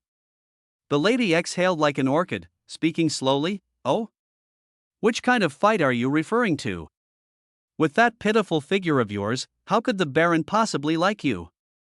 You! Evelyn jumped in anger, pointing at the lady and retorting sharply, who's pitiful? I'm still young. I'm younger than you. She sneered coldly, you're just an old woman. In a few years, your skin will sag, and you'll have to rely on makeup to paint yourself white. What right does an old woman have to compete with me? By the time I'm in my prime, no one will want you anymore. The words old woman completely ignited the lady's fury. She put away her smile and countered sharply, what do you know, you little brat? You have no idea what the Baron needs. What he wants, you can't give him. All you do is cause him trouble. As she spoke, the lady suddenly leaned in and kissed Su Yuan on the cheek, then looked at Evelyn provocatively. Unlike me, she said softly, I only feel heartache for my Baron. You! Seeing the two arguing endlessly, Su Yuan had no choice but to step in and mediate. He first comforted Evelyn, Madam was just sucking my blood earlier. She needs my blood to suppress the agitation in her body, which is very important for her. But? Evelyn pouted in grievance, she even kissed you just now. That was just a formality. Su Yuan hadn't finished speaking when his wife deliberately bent down and pecked him on the lips again. Then, like a proud peacock, she looked smugly at Evelyn. This was practically a public slap in the face. Su Yuan felt his face flush with heat. He glared at his wife in exasperation, then quickly turned to coax Evelyn. He spoke to her in a low, soothing voice for a long time, promising the little girl a bunch of wishes and conditions before she finally stopped fussing and quietly nestled in his arms. Not long after, the little girl fell asleep. She had been through so much in the past few days, her nerves stretched taut, leaving her no time to rest properly. Now, lying in the arms of the man she loved, the sense of security quickly lulled her into a deep sleep. She was utterly exhausted. Although the lady was full of anger just now, she is a smart woman who knows what to do and when. She understands that a woman's generosity and tolerance are what truly make a man feel relaxed and reliant. Sometimes, men also need care and tenderness.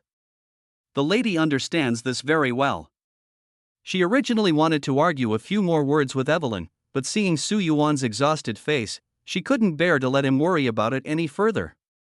She had no choice but to suppress her anger and grumbled in frustration, you little brat. Su Yuan couldn't help but laugh. What are you laughing at? The lady rolled her eyes at him, speaking with a hint of coquettishness, I haven't even settled accounts with you for what happened earlier. All you do is protect that little girl. Why are you fussing over a child? Su Yuan said gently, she's only in her teens. It's perfectly normal for girls at that age to be a bit delicate. Isn't it because you've spoiled her? The lady's tone carried a trace of jealousy, if you were as tolerant with me, I'd wake up laughing from my dreams. Am I not tolerant with you? Su Yuan smiled helplessly, when you want to suck blood, don't I always offer my neck willingly? I feel like you're getting more addicted lately. The lady smiled and extended her finger, gently tracing his cheek. Alright, Su Yuan grabbed her hand and got to the point, I've already obtained Donna's key, and Morrow is dead. Now, there's only one left, Heisenberg. What are your thoughts? The lady didn't answer immediately. She pondered for a long time before speaking slowly, Heisenberg is someone who deeply despises Miranda, even daring to confront her directly. Among the four of us, his strength is undoubtedly the greatest. How strong? Su Yuan's curiosity was piqued. I can only describe it to you this way, the lady said solemnly. Even if Donna and I join forces, we can barely manage a draw against him. That strong? Su Yuan was incredulous. Why? Aren't you all modified by Miranda using grace? What makes him so special? He's different from us, the lady remarked with a sigh. His body and grace achieved perfect harmony. Perhaps it's just a matter of innate talent, but I've never envied him. The lady told Su Yuan that after Heisenberg was modified, not only did he retain exceptional intelligence, but his physical capabilities also became extraordinarily abnormal. The most outrageous part was that he gained the ability to control magnetism. This ability immediately reminded Su Yuan of Magneto. Heisenberg has always looked down on other nobles, had a mediocre relationship with his wife, and barely interacted with Donna, who had tendencies toward introversion.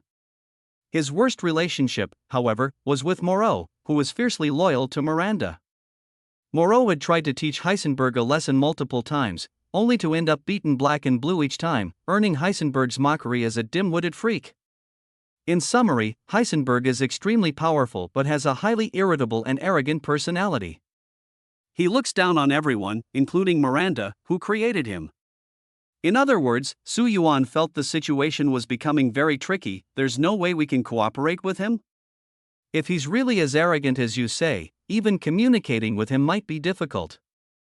Hard to say, the lady was not surprised. We've worked together for so many years, and he's always been like that, disdaining to associate with us. That makes it tricky. Su Yuan felt a headache coming on. When dealing with Heisenberg, firearms are probably useless. His ability is controlling magnetism, and whether it's the Wolfbane revolver or the demon-slaying dagger, they're all made of metal, as are bullets. In his presence, these weapons are likely to become ineffective. Fight him barehanded? That's even more impossible. The lady couldn't even beat him, and with his own level of physical strength, he wouldn't stand a chance. Let's wait and see. Su Yuan couldn't think of a solution for now. We still have 2 weeks. No matter how strong he is, he can't be flawless. There's always a weakness to find. At that moment, Su Yuan walked into another room, where a prisoner was being held. The buzzcut man with only one arm glared at Su Yuan with eyes full of anger and hatred. If it weren't for Su Yuan using a medical serum to keep him alive, the power of that magnum shot would have been enough to kill him on the spot. Gorewolf, code number 0071. Su Yuan's tone was indifferent, as if he were reading out a file.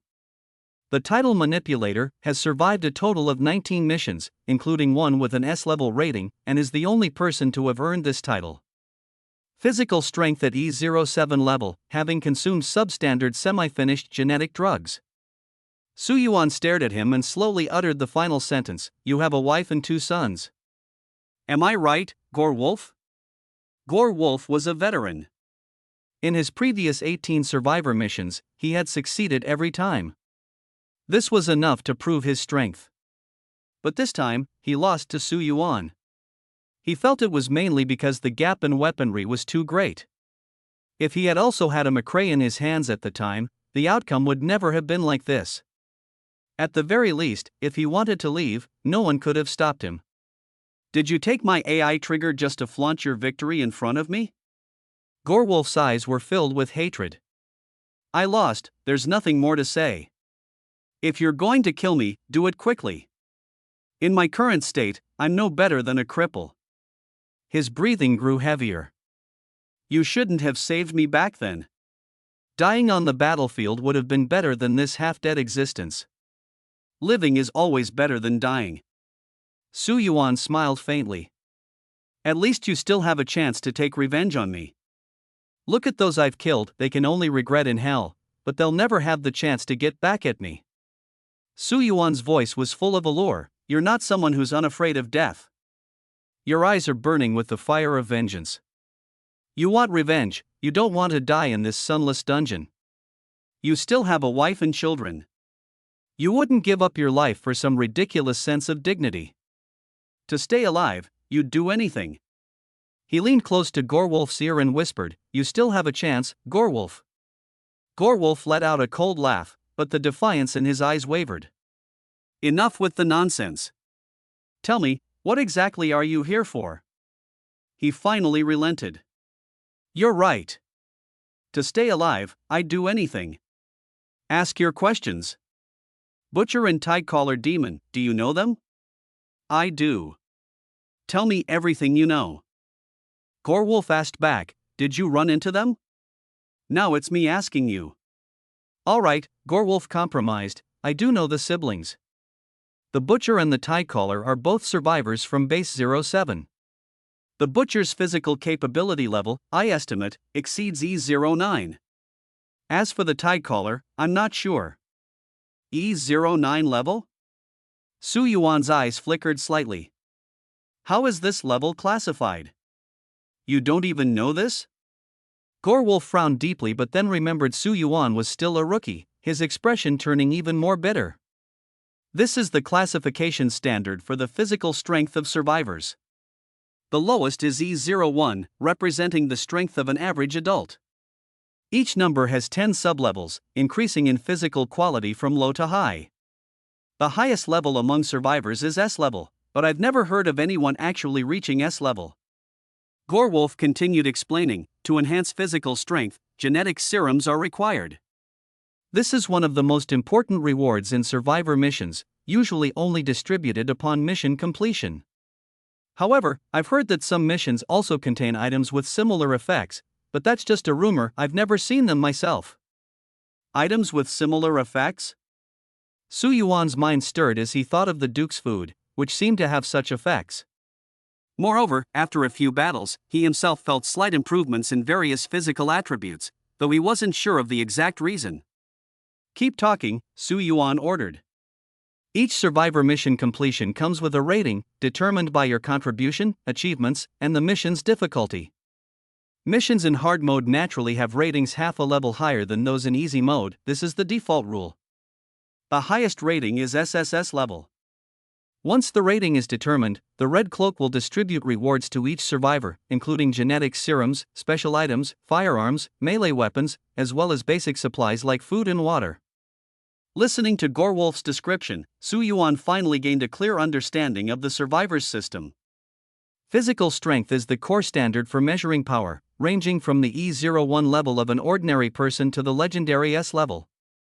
The primary way to enhance strength is through genetic serums. Although these serums can be purchased, their prices are so exorbitant that only the wealthy of this world can afford them. For ordinary survivors, completing missions is the only way out.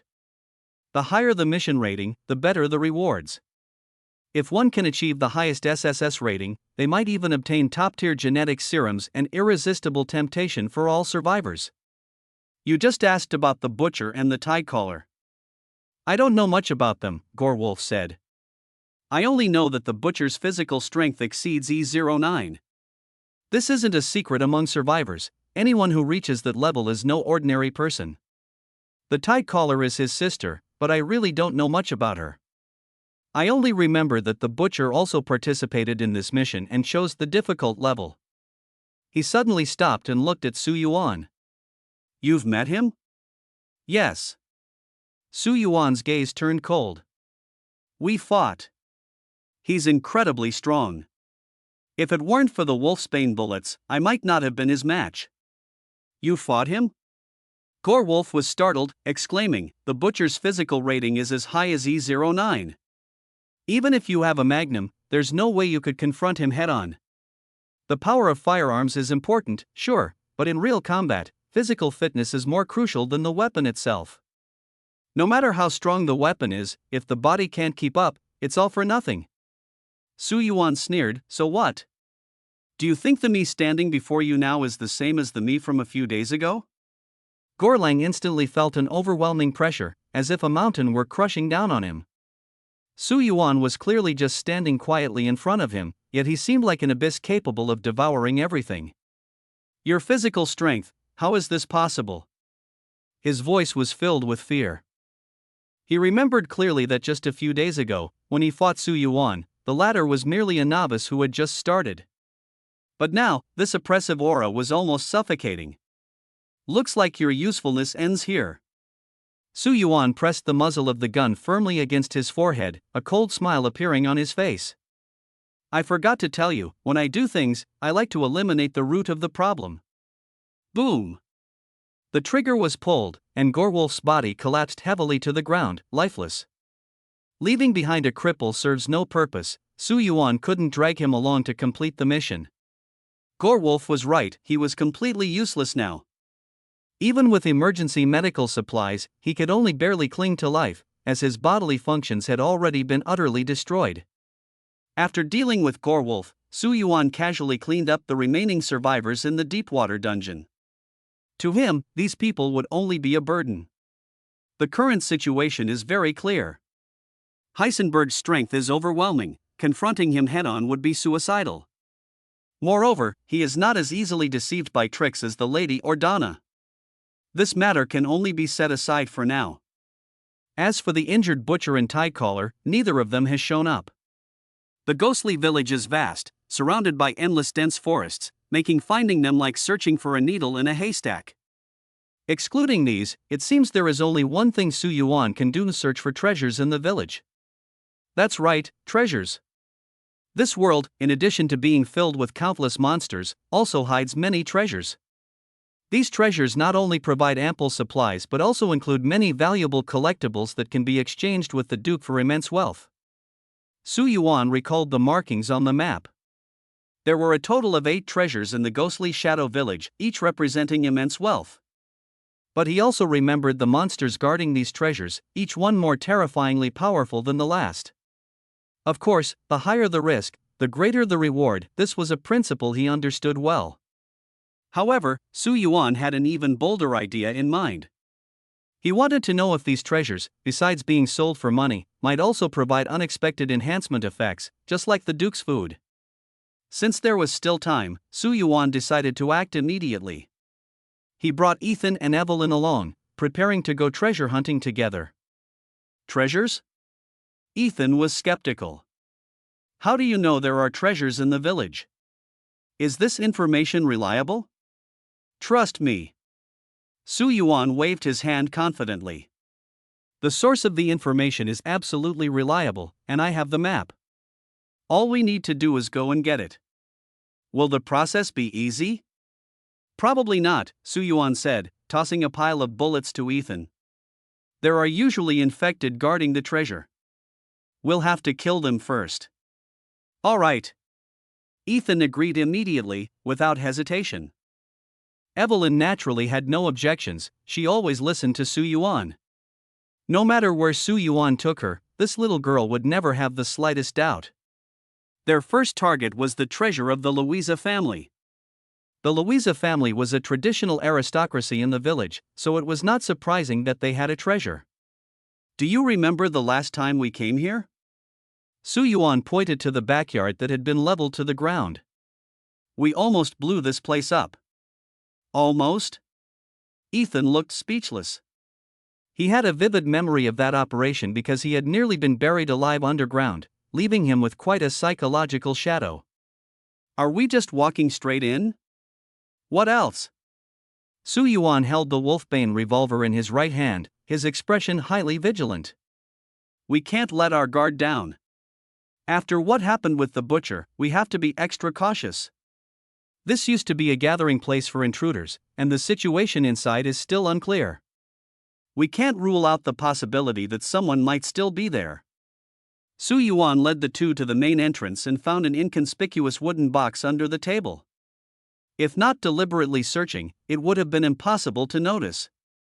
Opening the box, a delicate necklace lay quietly inside.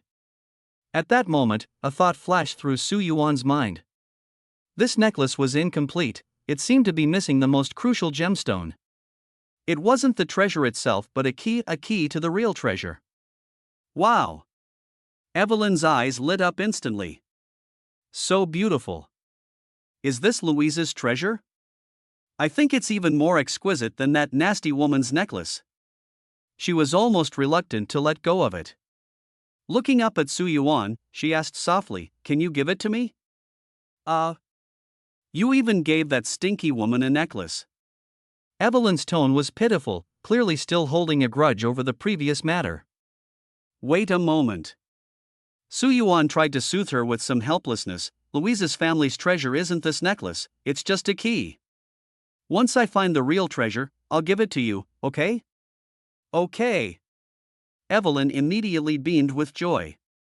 She stood on tiptoe and quickly kissed Su Yuan on the cheek. I knew my darling was the best. No matter what, you always have to try. That necklace is indeed exquisite. In terms of craftsmanship alone, it is no less impressive than the one Su Yuan received from the Duke. But it is not just an ornament, it is also a key.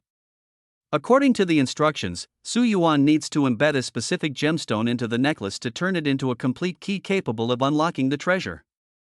Su Yuan opened his backpack and reluctantly took out a large piece of cat's eye stone. This rare gemstone was a gift from Donna, who had specially given it to him as a token of gratitude for saving her life. Not only could this gemstone be exchanged for a large sum of money with merchants, but it could also be used to imbue weapons with advanced enchantments, making it truly a rare treasure. He had originally planned to use it for enchanting, but later got so busy that he completely forgot about it. Ha! Evelyn's gaze was instantly drawn to the cat's eye stone. Isn't this the one Donna gave you? Are you planning to embed it into the necklace? She instinctively thought Su Yuan was preparing a surprise for her. Evelyn was well aware of the value of this cat's eye stone, and in that moment, a warm feeling surged through her heart. Tears of emotion instantly welled up in her eyes. I love you. She clung to Su Yuan's neck like a passionate little wildcat, her voice trembling slightly. Darling. Su Yuan looked at her excited expression, the explanation he was about to give swallowed back down. Revealing the truth now would probably only upset her, so it was better to let her continue misunderstanding and enjoy this beautiful outcome. After all, he did indeed only have this one cat's eye stone available. The embedding process was quick. Within seconds, a crisp click sound came from the necklace box, revealing that the mechanism was hidden inside the wooden box. Accompanied by a clear notification sound, Louise's key was finally in hand. This key was precisely meant to unlock the Louisa family's treasure. Su Yuan's mood instantly improved. With the key in hand, the next step was simply to locate the treasure's storage place. He remembered the treasure was a highly valuable goblet, but that wasn't the most important thing. He was more eager to test his luck and see if there might be any unexpected surprises. After all, who could say for sure? Just like last time when he went to the Duke's place to prepare food, who would have thought that it could enhance his physical attributes? Let's go. He grabbed Evelyn's hand and strode out. According to the map's markings, the treasure point was in the cave leading to the sacrificial site, the same place where Su Yuan first met Miranda and obtained Mia's photo. After obtaining the treasure key, Su Yuan wasn't the only one excited and thrilled. Evelyn was equally nervous, her palms sweating. She imagined that if the treasure turned out to be a gemstone-encrusted bracelet, her eyes immediately sparkled with anticipation. That's great! Evelyn couldn't help but shout, then quickly covered her mouth, giggling secretly. After all, she had already gotten a necklace this time, and if there were more jewelry, she would definitely ask Su Yuan to give it to her. Then, she would go flaunt it in front of that lady. Just thinking about that old woman made Evelyn grit her teeth in anger. She vowed to completely win Su Yuan over from that woman. Su Yuan didn't have as many little schemes as Evelyn. On the way, he kept thinking about the wine glass, just hoping to give him a pleasant surprise. The road to the sacrificial site passed by the lady's castle. Su Yuan initially wanted to stop by for a look, but Evelyn clung to him tightly, refusing to let him go, so he had to give up. Soon, the two of them brought Ethan to the cave. Following the clues, they effortlessly found the location of the treasure. The spot was just too conspicuous, sitting openly on the offering platform. This is it? Ethan found it hard to believe. Su Yuan was also feeling uncertain and said, "Let's open the box and take a look first." The box was placed right next to the sacrificial photo, its position too eye-catching. Su Yuan had noticed this box before, but he never imagined that it would turn out to be Louise's treasure. If the Duke hadn't mentioned it last night, he would have completely forgotten about it. The box is quite heavy. Ethan waited slightly, but the box was quickly snatched away by Evelyn. Here. She charmingly handed the box to Su Yuan, resting her chin on her hand, her big eyes fixed intently on the wooden box as she urged, "Hurry up and open it to see what kind of jewels are inside." Su Yuan and Ethan exchanged a glance, both feeling a bit helpless. "Ah, that's not what I meant." Evelyn's face instantly turned bright red with embarrassment. "You all, don't look at me like that, just open the box already." "Actually, I know what's inside." Su Yuan smiled and pinched her cheek. "You can stop thinking about jewelry. Although there's a treasure inside, it has nothing to do with jewelry and can't be worn as an accessory." "Really?" Evelyn looked skeptical. "You haven't even opened the box, so how could you know what's inside?" "Then why don't we take a guess?" "Guess."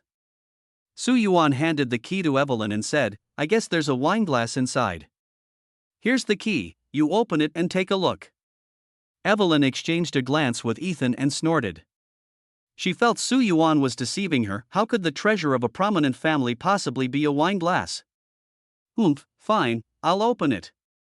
She took the key and aimed it at the keyhole. With a bang, the mechanism was triggered, and the box opened in response.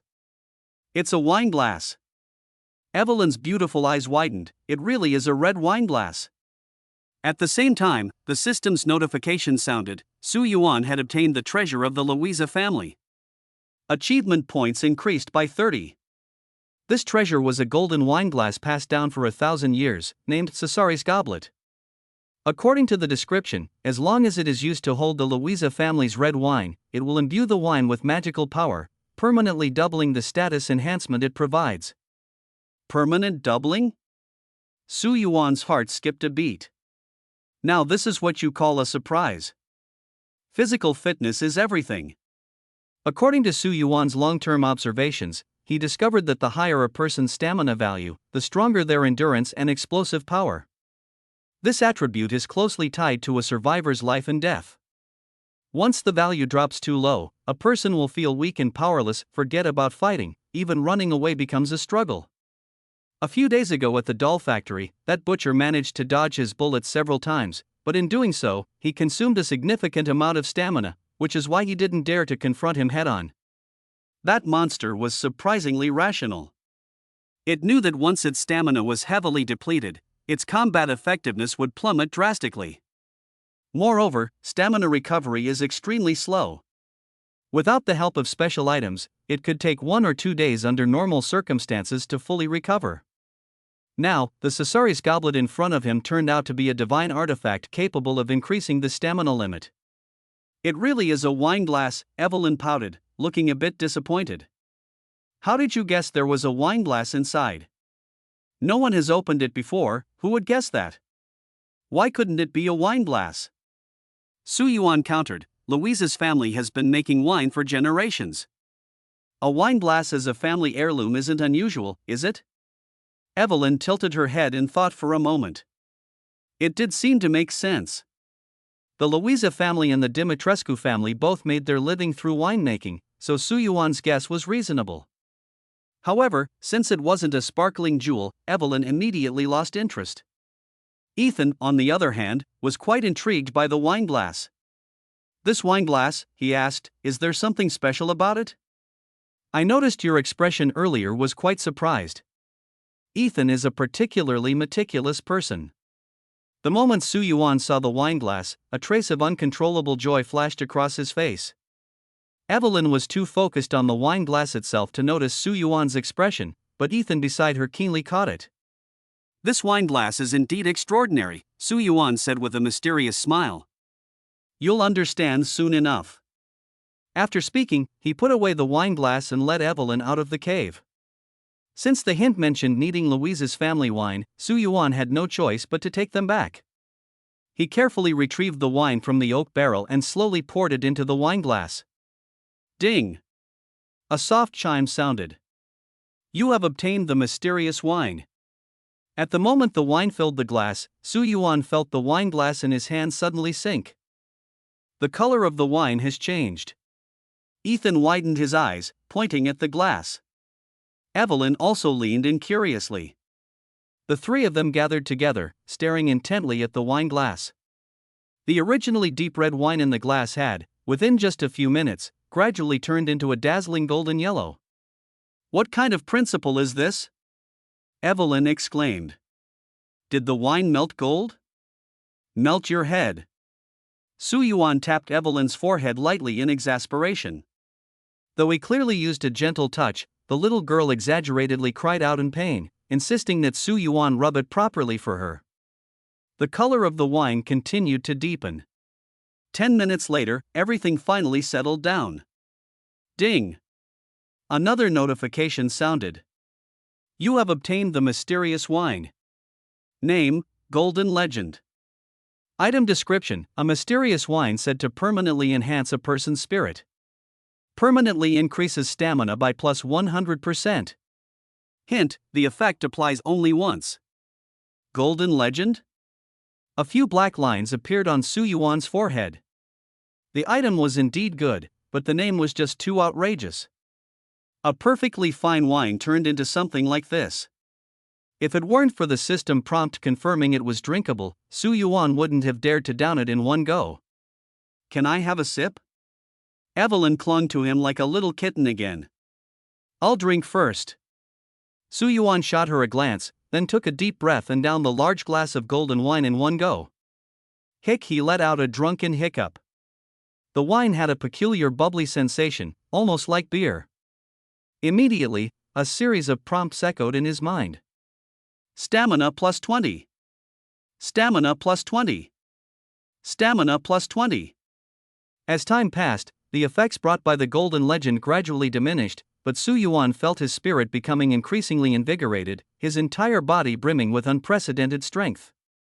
This feels amazing. Su Yuan felt completely refreshed. His unusual behavior was immediately noticed by Evelyn and Ethan.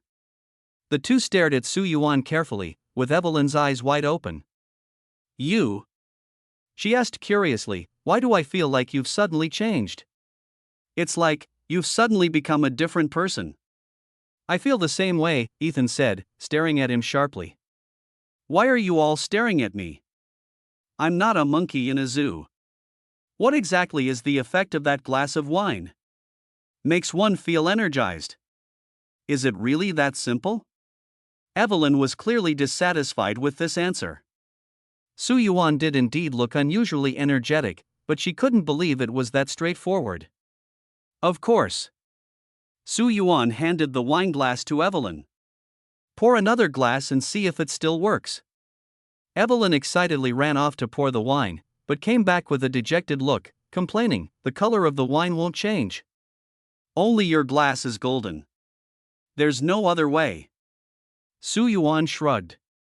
Louise's treasure gave Su Yuan a tremendous surprise, which made him even more interested in the treasures to come. However, just then, he heard that Heisenberg was coming to see the lady, so he temporarily set aside the treasure hunt. That afternoon, Heisenberg came alone, without bringing any servants. It was a secret visit. Not bringing servants clearly indicated he didn't want to be discovered. And in the entire village, the only person he feared and needed to guard against was Miranda. Marquis. Heisenberg's voice echoed through the castle. Heisenberg stood there, the wide brim of his hat casting a shadow over his eyes. Is there something you need, Mr. Carl? The lady asked, frowning. She had never liked Heisenberg. This man was reckless and rude, never addressing her as madam, and always speaking with an air of superiority. Carl Heisenberg, that was his full name, though people were accustomed to simply calling him Heisenberg. I heard you've taken in a man? Heisenberg's tone was coarse and impolite. You should know Miranda's temper. She would never allow such a thing. I suggest you watch your mouth, the lady snapped coldly. The Baron is my partner. We care for each other and respect one another. What does Miranda's opinion have to do with me? Why should I listen to her? Her tone shifted, becoming even harsher. And you? What does this have to do with you? Since when do you, the great Heisenberg, have the right to meddle in my affairs? What gives you the authority to speak to me like this? The lady was known for her fiery temper. She didn't care whether or not she could take on Heisenberg, but the fact that he dared to insult Su Yuan was something she couldn't tolerate. Hey! Heisenberg didn't seem the least bit angry. I was just asking. So, it's true then. But I must warn you, Miranda likely already knows about him. He paused before continuing, you'd better come up with a plan quickly. Otherwise. Heisenberg snapped his fingers, his tone arrogant and brazen. I guarantee that within 3 days, the only thing you'll see is a corpse. You dare threaten me? The lady's eyes instantly turned blood red. If you dare lay a hand on him, I'll make you die 1,000 times over. No, no, no, he said, waving his hand dismissively. There's no need to be so hostile toward me. I'm just here to give you a heads up. I won't snitch, nor do I need to, because Miranda already knows and is preparing to act. The lady's expression darkened like stormy waters. Don't believe me? Heisenberg pulled out a notebook. See for yourself. He tossed the notebook to the lady. She caught it, opened it, and began reading. Her face quickly grew darker and darker. Crash. In her fury, she tore the notebook to shreds. That damned Moreau. Moreau had recorded everything about her in Su Yuan, then reported it to Miranda. The notebook detailed every time and place they had met, with every detail meticulously documented. He had been spying on her all along. The lady, in a fit of rage, shredded the notebook into pieces. That stupid fish is already dead, Heisenberg said, chewing on some nuts as he explained. He was taken out at night with a special bullet. I haven't seen that kind of weapon in the village before, so whoever killed Moreau must be an outsider. He let out a derisive laugh. That man of yours, he's an outsider too, isn't he? TSK, what do you think Miranda will make of that? She's always been the type to kill first and ask questions later. I'm just here to tell you that, based on the intel I've gathered, Miranda is planning something big in the next few days, likely targeting the intruder. Your man won't escape. So what? The lady retorted. What does this have to do with you? Why are you telling me this? Surely you have your own ulterior motives. Her relationship with Heisenberg was lukewarm at best. For him to suddenly act so considerate, there was no way she'd believe he had no agenda. Ha! Heisenberg said leisurely, I know you hate that madwoman as much as I do. Her ritual is nearing its end. Once it's complete, it'll be our turn to face her reckoning. We're on the same side, so why hold such a grudge against me, my lady? Why can't we work together? Finally, it came. The lady had been expecting this all along. She knew Heisenberg definitely had a purpose. All that he had said earlier was actually hinting to her that Su Yuan's current situation was extremely dangerous. And his ultimate goal was cooperation. Cooperation to kill Miranda. Heisenberg had been harboring this idea for a long time, but he never had the opportunity. Now, Miranda was at a critical stage of the ritual, and her true form was very weak. Such an opportunity was rare, and Heisenberg was determined to seize it. His strength alone might not be enough, but if he could gain the support of other nobles, his chances would greatly increase. Donna had always been on good terms with the Marchioness, and as long as he could persuade the Marchioness to stand by his side, he wouldn't worry about Donna not joining. This was his true purpose for coming today. What do you think? Heisenberg took off his hat, his wild hair messy, with silver and dark brown strands mixed together, looking quite unkempt. Although he was also infected by the gift, Heisenberg, like the lady, had almost no changes in appearance. Unlike Moreau, who directly turned into a monster, or Donna, who was left with scars. Heisenberg was physically strong, his face rugged and imposing, with a bit of a Western cowboy vibe. Forgot to tell you, Heisenberg said confidently, my latest creation, the mechanical angel, is almost finished, just a few more days. It will be my greatest invention. With it, as long as we join forces, Miranda may not be invincible. Aren't you afraid I'll tell Miranda everything you've said? The lady's face was cold. I'm not as reckless as you. Miranda's strength. I cannot gauge your power, nor will I risk my life to cooperate with you. Snap. Heisenberg snapped his fingers, the sound crisp. Don't worry, he said leisurely, I didn't expect to close the deal when I came today. I just came to remind you that Miranda's side is about to make a move. After speaking, he put on his cowboy hat and waved to the lady. Well then, I'll take my leave. Wish your man good luck. Accompanied by a violent roar and dense steam, Heisenberg roared away in his mechanical war vehicle. Damn Heisenberg. The lady's face darkened as she cursed under her breath. Moments later, Su Yuan silently emerged from the shadows and approached the lady. Did he just notice me? Seems so. The lady's face remained grim. That person truly deserves to die. Why get so angry? Su Yuan smiled as he took her hand, gently comforting her. Actually, he has a point. If Miranda is truly determined to kill me, I fear my chances of survival are slim. Don't say such nonsense. The lady immediately glared at Su Yuan, her tone full of protectiveness. As long as I'm here, nothing will happen to you. No matter what danger comes, I will face it with you. Hearing these words, a warm feeling surged in Su Yuan's heart. He knew the lady truly loved him. Just now, when Heisenberg's words carried even a hint of threat, he could feel the lady's killing intent within the castle almost becoming uncontrollable. Heisenberg had clearly noticed it too, which was why he skillfully avoided that topic. To be honest, Madame might not be a match for Heisenberg in a one-on-one fight, but that's entirely based on the premise that he has those powerful machines. If you strip away all external aids and fight barehanded, the outcome is really uncertain. Then should we prepare to cooperate with him next? Su Yuan asked. There's no rush. Madame seemed to have already made her calculations. Miranda's true form is still trapped at the sacrificial site. She won't be able to come out anytime soon.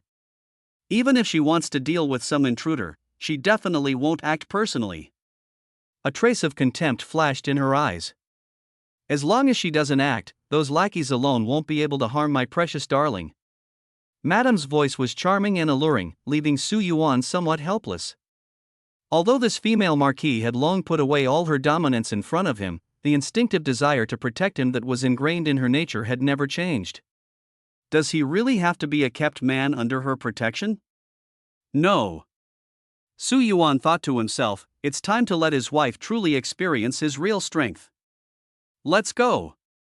He suddenly grabbed his wife's hand and strode toward the castle. His wife instantly understood, her eyes shimmering with affection, and the flames in her heart were instantly ignited.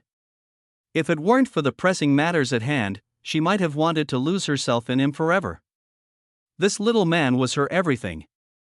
Ha ha ha. The lady's cheerful laughter echoed from the living room. She appeared radiant and full of energy. In contrast, Su Yuan looked as if his soul had been drained, his face slightly pale. Even with his modified and enhanced body, it only allowed him to hold on a little longer. How about now? Alcina, the lady, asked with a hint of smugness in her voice. Admit defeat? Actually, you don't have to admit defeat, Su Yuan said, panting and smiling wryly. But in the future, you can't just think about yourself. You have to let me catch my breath too, right? How could he not understand the lady's words? It was just that the oppressive feeling brought by her towering figure was truly. Oh. The lady suddenly remembered something. I mentioned before that we would use our blood to nurture the daughters. Judging by the time, Bella and the others should be completing their mimicry in the next few days. So soon? Su Yuan was a bit surprised. I thought it would take a long time. No, it won't. The lady spoke as she gently helped him tidy up his disheveled clothing. Why don't you come with me to take a look later? Although they aren't truly of our bloodline, they were, after all, raised with our blood. Are they still in the form of insects? Su Yuan couldn't help but feel a bit uneasy. It wasn't disgust, but the thought of a swarm of mosquitoes and flies merging into the shape of a girl felt incredibly eerie. No. The lady interrupted his imagination. Insects are merely their most primitive form. Ever since they were defeated by the invaders last time, I'd been considering using demon bats as a replacement, allowing them to undergo a true transformation. At this point, the lady's face lit up with pride. Today, I have finally succeeded. Demon bats are the symbol of our Dimitrescu family and the deity of our clan's faith. Demon bats are, in fact, a special kind of vampiric bat. According to the legends of the Dimitrescu family, it was this very creature that granted them their extraordinary magical powers. Su Yuan speculated that it was likely that these bats carried some kind of special mycelium. When they bit the Dimitrescu clan members, they infected them with this mycelium, granting them immense power. This infection could be passed down through the bloodline for generations. Coupled with the European aristocratic tradition of close relative marriages to ensure pure bloodlines, the entire family eventually became infected, turning into the mysterious vampires spoken of by people. Since the daughters were mimicked using magic bats, the strange feeling in Su Yuan's heart disappeared. After all, the lady herself could transform into a giant magic bat form. However, he couldn't help but wonder, if he and the lady had children in the future, would they also be vampires? Other people's children drink milk, but would their child need to drink blood like the lady? Su Yuan dared not think further. After dinner, the lady took him to the basement to complete the final ritual. She said that only the last procedure remained. If the daughters could see Su Yuan at the moment of their birth, it would be ideal. That way, they will be closer to you, the lady explained. Like many creatures, demon bats develop an imprinting bond with the first being they see. This is also why I insisted on you coming here. Su Yuan suddenly understood. The reasoning was simple, it was to ensure that the mimicked Bella and the others would regard him as their true father. Feeding them with blood alone was not enough, this initial contact and imprinting at birth were also necessary. Where are they? Su Yuan's voice carried a hint of urgency. Don't worry. The lady took Su Yuan's hand and led him into the underground palace. They are in the deepest part of the underground palace, where life is best nurtured. Follow me. Beneath Castle Dimitrescu lies a vast underground palace. The last time Su Yuan visited, he had only lingered on the first level and never truly delved into the secrets below.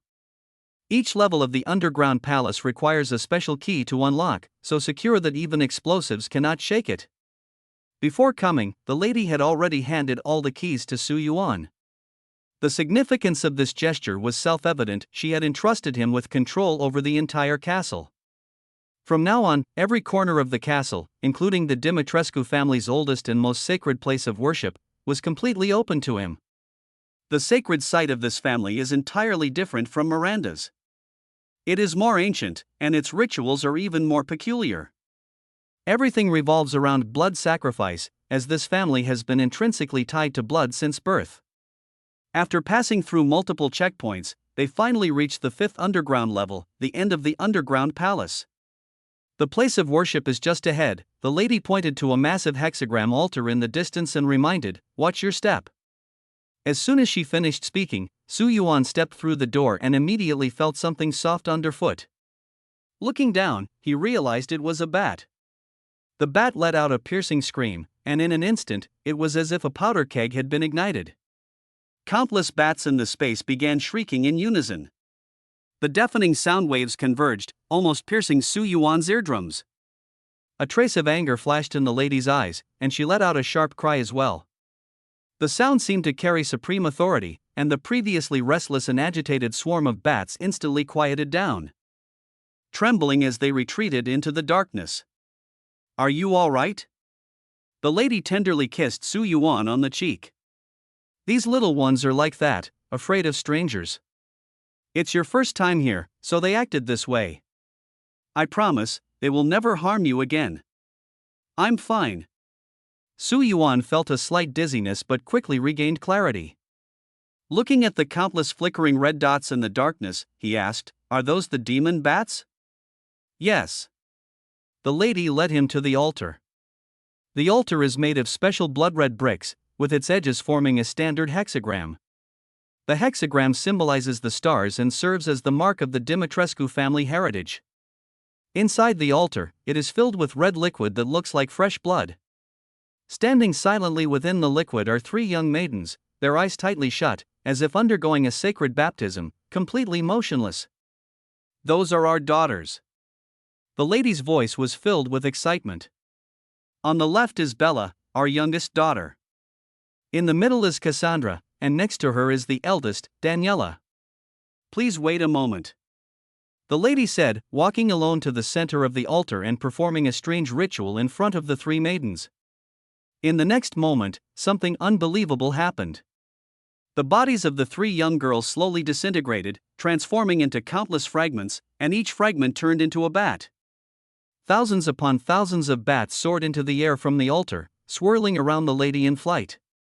Darling, the lady called out loudly to Su Yuan, come over. Let the daughters see you. Looking at the dense swarm of bats before him, Su Yuan felt his scalp tingle. But he couldn't refuse the lady's enthusiastic invitation. Gritting his teeth, he slowly walked over. Strangely, these bats, transformed from the daughters, were completely different from the ones before. Not only did they not reject Su Yuan, but they seemed very affectionate, with a few even boldly landing on his shoulders to rest. Despite their vast numbers, the entire swarm was unusually quiet, as if they truly regarded Su Yuan and the lady as their parents. Su Yuan felt for the first time that bats might actually be adorable. In his past impressions, bats were ferocious, gregarious creatures, vigilant and aggressive. But the scene before him completely overturned his perception. The lady emitted a series of strange cries, guiding the bats. Soon, the swarm of bats in the sky gathered once more, transforming back into the forms of three young girls, quietly bathing in the blood pool. Open your eyes, my dear daughters, the lady began to chant softly. The language she chanted in was not English, possibly ancient Latin. Su Yuan couldn't understand a single word and could only focus intently on observing the changes in the blood pool. As the lady's eerie chanting continued, the blood pool actually began to boil slowly. Su Yuan leaned in closer but did not smell a strong scent of blood. The smell was very faint, and if one did not sniff carefully, it would be completely unnoticeable. He thought to himself that the pool probably wasn't entirely filled with blood. After all, to fill such a massive blood pool, it would likely require the blood of hundreds of people, and the village's population was far from that number. The outlines of the girls in the blood pool became increasingly distinct, their hair, eyebrows, and even the finest eyelashes appeared incredibly lifelike. Amazing! Su Yuan felt for the first time a sense of magical creation that was almost divine. He could understand mechanical life, but how could these girls, mimicked by magic bats, be so vividly lifelike? The lady's chanting suddenly grew louder. She spread her arms wide and shouted with all her strength. Open your eyes. Look at this world. Look at your mother and your father. Open them. Dimitrescu is with you. The blood pool boiled even more violently, like red molten lava, churning endlessly within the altar. The pool of blood was so thick that it bubbled, yet it lacked the imagined stench. Instead, it emitted a refreshing fragrance. Suddenly, one of the girls, transformed from a bat, opened her eyes. It was Bella. Su Yuan's heart skipped a beat. He had a deep impression of this vampire girl. She was the boldest and the most obedient to the lady. Among the lady's three daughters, Su Yuan always found this youngest daughter the most likable, unlike her two sisters, who were always too quiet and reserved. He preferred someone a bit more lively. Dear mother. Bella slowly rose from the blood pool, her figure resembling a ghost. She didn't walk but drifted like a gust of wind to the lady's side. She then turned to Su Yuan, her large eyes curiously examining him. Su Yuan reached out his hand, intending to touch her hair. He had thought it was merely an illusion, but the smooth and silky sensation at his fingertips sent a shock through his heart. How could this be possible? A swarm of bats had transformed into a girl indistinguishable from a real human. Are you father? Bella asked, blinking her eyes. She could feel the surge of bloodline connection. Su Yuan gave her a sense of innate closeness, just like the feeling the lady gave her. Little Bella. All the discomfort in Su Yuan's heart instantly vanished. The girl before him appeared innocent and naive, far less worldly than an ordinary human girl. Dear Daddy. Bella, like a lively little sprite, affectionately nuzzled against him. The lady was right, feeding the vampire bats with his blood indeed made them close to him, completely different from when they were still in their bat forms. After Bella woke up, Cassandra and Daniela also opened their eyes one after another. These two girls were a bit more timid. Although they felt the same closeness, they weren't as bold as their younger sister Bella in showing affection. Their gazes carried more reverence, a child's awe toward a dignified father. "Dear Baron." The lady was overjoyed. "Our daughters are the most perfect beings in this world. Look how well behaved they are." Su Yuan felt an unprecedented emotion. Especially when Bella called out Daddy, an indescribable feeling surged in his heart, because the same blood truly flowed between them. He embraced the lady tightly, while their 3 vampire daughters frolicked around them. A week passed in the blink of an eye. In addition to the 2 sacrificial keys, Su Yuan's treasure hunt proved quite fruitful. After finding Cesari's goblet initially, he subsequently discovered the water wheel treasure and Maestro's collection. The water wheel treasure contained a GM79 grenade launcher, but since he already had a better one, he casually tossed this one to Ethan. As for Maestro's collection, besides a doll, it included a peculiar item called the Iron Hawk and a considerable amount of magnum bullets. The description of the Iron Hawk was vague, merely stating that it might be able to open a portal to another space. What exactly is this portal? The ring given to him by the lady was also related to it, but no one could explain it clearly. Su Yuan didn't bother to think too much about it and simply stuffed the item deep into his backpack, treating it as if he had never obtained it. Having acquired 3 of the 8 treasures, Su Yuan set his sights on the next target, the Beneviento treasure. It is said that the Beneviento family could communicate with the dead through dolls, and their family heirloom, the Berengario's vessel, is the key spiritual artifact for connecting the 2 worlds. Donna herself knew very little about this treasure.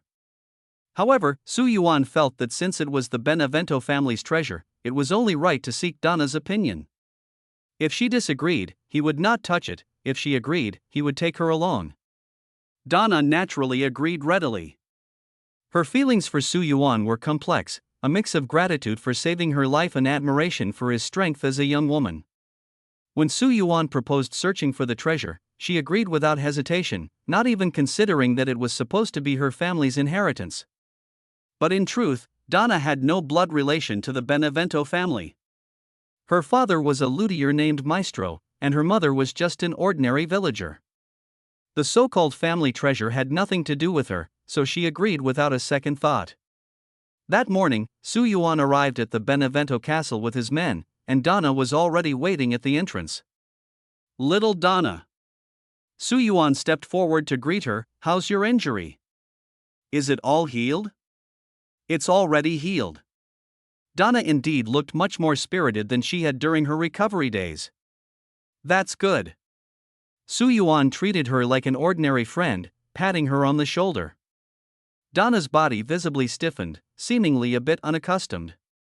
"Huh?" Su Yuan scrutinized her, sensing something was off. "Did you change your clothes today?" Seeing Donna, Su Yuan felt something was off. After a while, he realized she had changed her outfit. She was wearing a light purple dress, with a black veil as usual. Although she still looked melancholic overall, this outfit was far better than the previous black dress. That black dress was practically indistinguishable from morning attire. No, it was essentially designed like a European-style morning dress.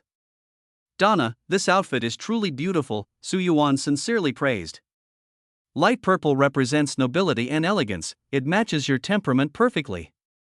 "Humph." Evelyn couldn't stand it anymore. She grabbed Donna's arm, preventing her from talking further with Su Yuan. As they left, she shot Su Yuan a provocative glance, stuck out her tongue, and made a playful face at him. This little girl. Su Yuan had no way to deal with her. Their next target was the treasure of Benevento, but the treasure was missing a key. And the key was in the cemetery, the same cemetery Su Yuan had passed by earlier when visiting Benevento Castle. Since it was daytime, the eerie atmosphere of the cemetery had diminished significantly. The crows and wild beasts had retreated into the mountains, daytime was not their active period. "Head this way." Su Yuan pointed to a path leading to the cemetery and said, "Even though it's daytime, we still need to be cautious of those monsters." "All right. Got it." Everyone responded one after another. Although this area was near the Benevento castle, Donna was completely unfamiliar with it. She said she had never entered this cemetery. I don't like communicating with the undead, Donna said softly. That's not the kind of interaction I enjoy. They always want to teach me things, but I don't want to learn. The emotions of the undead are too dark, too negative. Oh? This piqued Su Yuan's interest. Are there really undead in this world? Why do I always feel like that's fake? You don't understand, so of course you'd think that way, Donna explained. Actually, many people are like you, thinking that Benevento's necromancy is fake and unscientific. But based on my experience, spirits do indeed exist in this world. Then what exactly are they? I don't know, Donna's answer was somewhat vague. Honestly, I don't know what spirits really are. If you ask me to explain, I can't describe them, but they do exist. Then where are they? In the cemetery, she said. They usually operate in the cemetery. The undead are bound and cannot leave this area. Then how do you communicate with them?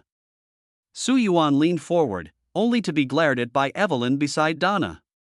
He could only smile awkwardly and obediently follow the two girls. Puppet art, Donna's tone was cold. It's the secret technique of the Beneviento family, a secret passed down for hundreds of years. I see. Since Donna had already said it was a secret, the implication was that he couldn't ask further. Su Yuan had no choice but to drop the matter. As soon as they entered the cemetery, the temperature dropped several degrees. Prepare your weapons. Understood. Su Yuan held a revolver in his left hand and an STKE in his right, just in case. They actually didn't need to protect Evelyn and Donna. In fact, both of them were incredibly powerful and didn't require anyone's protection. The reason Donna was injured by the butcher last time wasn't because the butcher was stronger than her, but because she was performing puppet magic at the time. The first thing she did after obtaining the doll was to use puppet magic to communicate with the spirit of the luthier. She wanted to talk to her father. Due to the extreme mental exhaustion caused by performing puppet techniques, the butcher took advantage of the situation. He ambushed her with a weapon coated in blood-weakening poison at the moment when she was communicating with the undead and her mind was at its most vulnerable. Donna is actually very strong. At the very least, Donna with her puppets is extremely powerful, even capable of killing opponents through illusions. They walked along the cemetery. Previously, there were many doors in the cemetery that could not be opened, but after Su Yuan returned the ritual key to the altar, all of these doors opened. Take this path, Su Yuan said, pointing to a dimly lit trail. The key is inside. He was the first to step into the passage. The passageway was very deep, but the four of them did not encounter any accidents along the way, not even a single werewolf, which surprised everyone. What is the key? Ethan couldn't help but ask Su Yuan. A broken stone tablet, he replied. The tablet is inscribed with Beneviento's death words, and this broken stone tablet is the only key to unlocking the treasure. And what is the treasure? The vessel of the undead. This time it was Donna who spoke. According to the ancient records of the family, when the head of the Beneviento clan discovered the secret of puppet mastery, he created a vessel for communicating with the undead to ensure this power could be passed down. That doesn't make sense. Ethan was confused. Didn't you say you have puppet mastery and can use it to communicate with the undead? Then wouldn't this vessel be redundant? No. Donna shook her head. It's not as simple as you think. The cost of performing puppet mastery is extremely high. Communicating with the undead is the core of puppet mastery, but simply controlling puppets doesn't require such complexity. If you want to use puppet mastery to communicate with the undead, it would almost completely drain the puppeteer's energy. But it's different for a puppeteer who possesses the vessel. Donna explained to them that the vessel of the undead could only be used by puppeteers. With its power, they could communicate with the undead without any energy expenditure. After obtaining the damaged stone tablet, Su Yuan followed the map to locate the treasure site. The treasure site was also within the cemetery. The cemetery was incredibly vast, and today a fog had rolled in. The further they went, the lower the visibility became.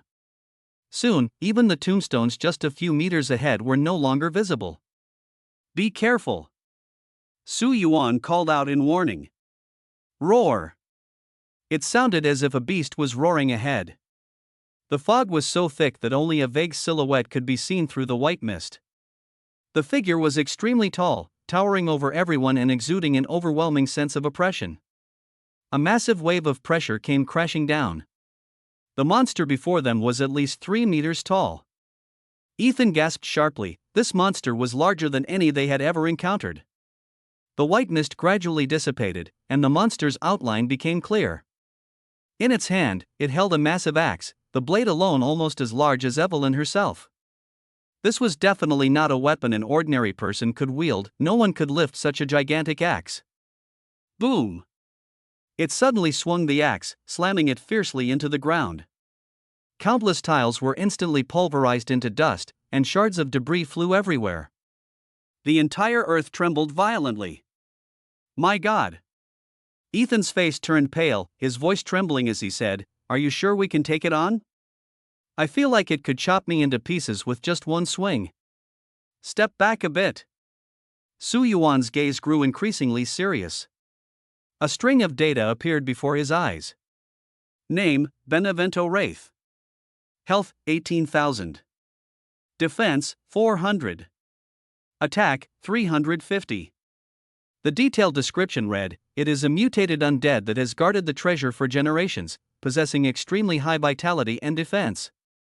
In the graveyard, it will receive the eternal protection of the undead."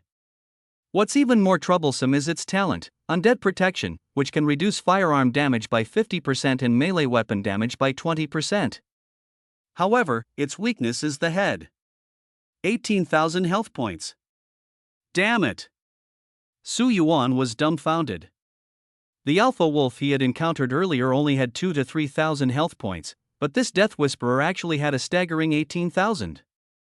This was simply absurd. Not only that, its defense power of 400 was completely unheard of. This meant that bullets from a handgun would feel like mere scratches to it, causing absolutely no damage. Keep in mind, the initial damage value of an M1911 handgun is only 160 points. What kind of joke is this? Moreover, the Death Speaker's talent can reduce firearm damage by half. Su Yuan's own Demon Hunter aura cancels out this talent, effectively eliminating any advantage. I'll go first. Su Yuan motioned for everyone to step back. Boom! The muzzle of the Wolfsbane revolver trembled violently, and the magnum bullet whistled out, instantly striking the nearby Benevento Death Speaker with sparks. Roar! The Death Speaker let out a terrifying roar, the sound shaking the beasts in the cemetery into a panic, causing them to frantically flee in all directions. A number popped up, 600. A single magnum bullet only caused 600 points of damage. Su Yuan's face darkened. You! A hoarse voice sounded, "Damn it." The Death Whisperer could actually speak human language. This was the first time Su Yuan had encountered such a creature. Clearly, it was completely different from the monsters infected by fungal threads he had encountered before. Those creatures lacked intelligence and only roared like beasts. And this Death Whisperer, not only could it speak, proving it possessed intelligence, but its special talent also allowed it to be immune to significant damage, which Su Yuan found simply incredible. Is it really a mycelium-infected entity? Su Yuan couldn't help but feel doubtful. But the Death Whisperer didn't give him much time to think. To it, Su Yuan's shot was a blatant provocation. Intruder! The Death Whisperer growled hoarsely, "Die." Before the voice had faded, the giant axe had already swung out. The massive axe, carrying an unparalleled sense of oppression, smashed toward Su Yuan. He immediately activated his ghost-like movement technique to dodge. Boom! The axe struck the spot where he had just been standing. The ground shattered, and rubble and dust swept out like a storm. Intruders, all deserve to die. The Death Whisperer kept roaring, as if trapped in some kind of terrifying berserk state. Su Yuan felt the oppressive force rapidly intensifying, becoming more and more horrifying. He watched helplessly as the Death Whisperer's health points began to skyrocket. 18,500. 19,000. 20,000. 23,000. In just a few seconds, it had surged to a terrifying 25,000 points. Ding! The system notification sound echoed in his mind. You have triggered a hidden storyline. The Death Whisperer, guardian of the vessel of the undead, will kill any intruders who dare to enter this place. Defeating the Death Whisperer will grant you the Death Whisperer's crystal and treasure. Ding! You have been targeted.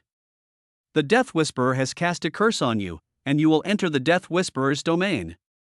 Su Yuan suddenly felt a powerful suction force, as if the depths of the white mist had turned into an abyss. Under this immense power, his body was completely immobilized. You have fallen into the domain, Death Whisperer.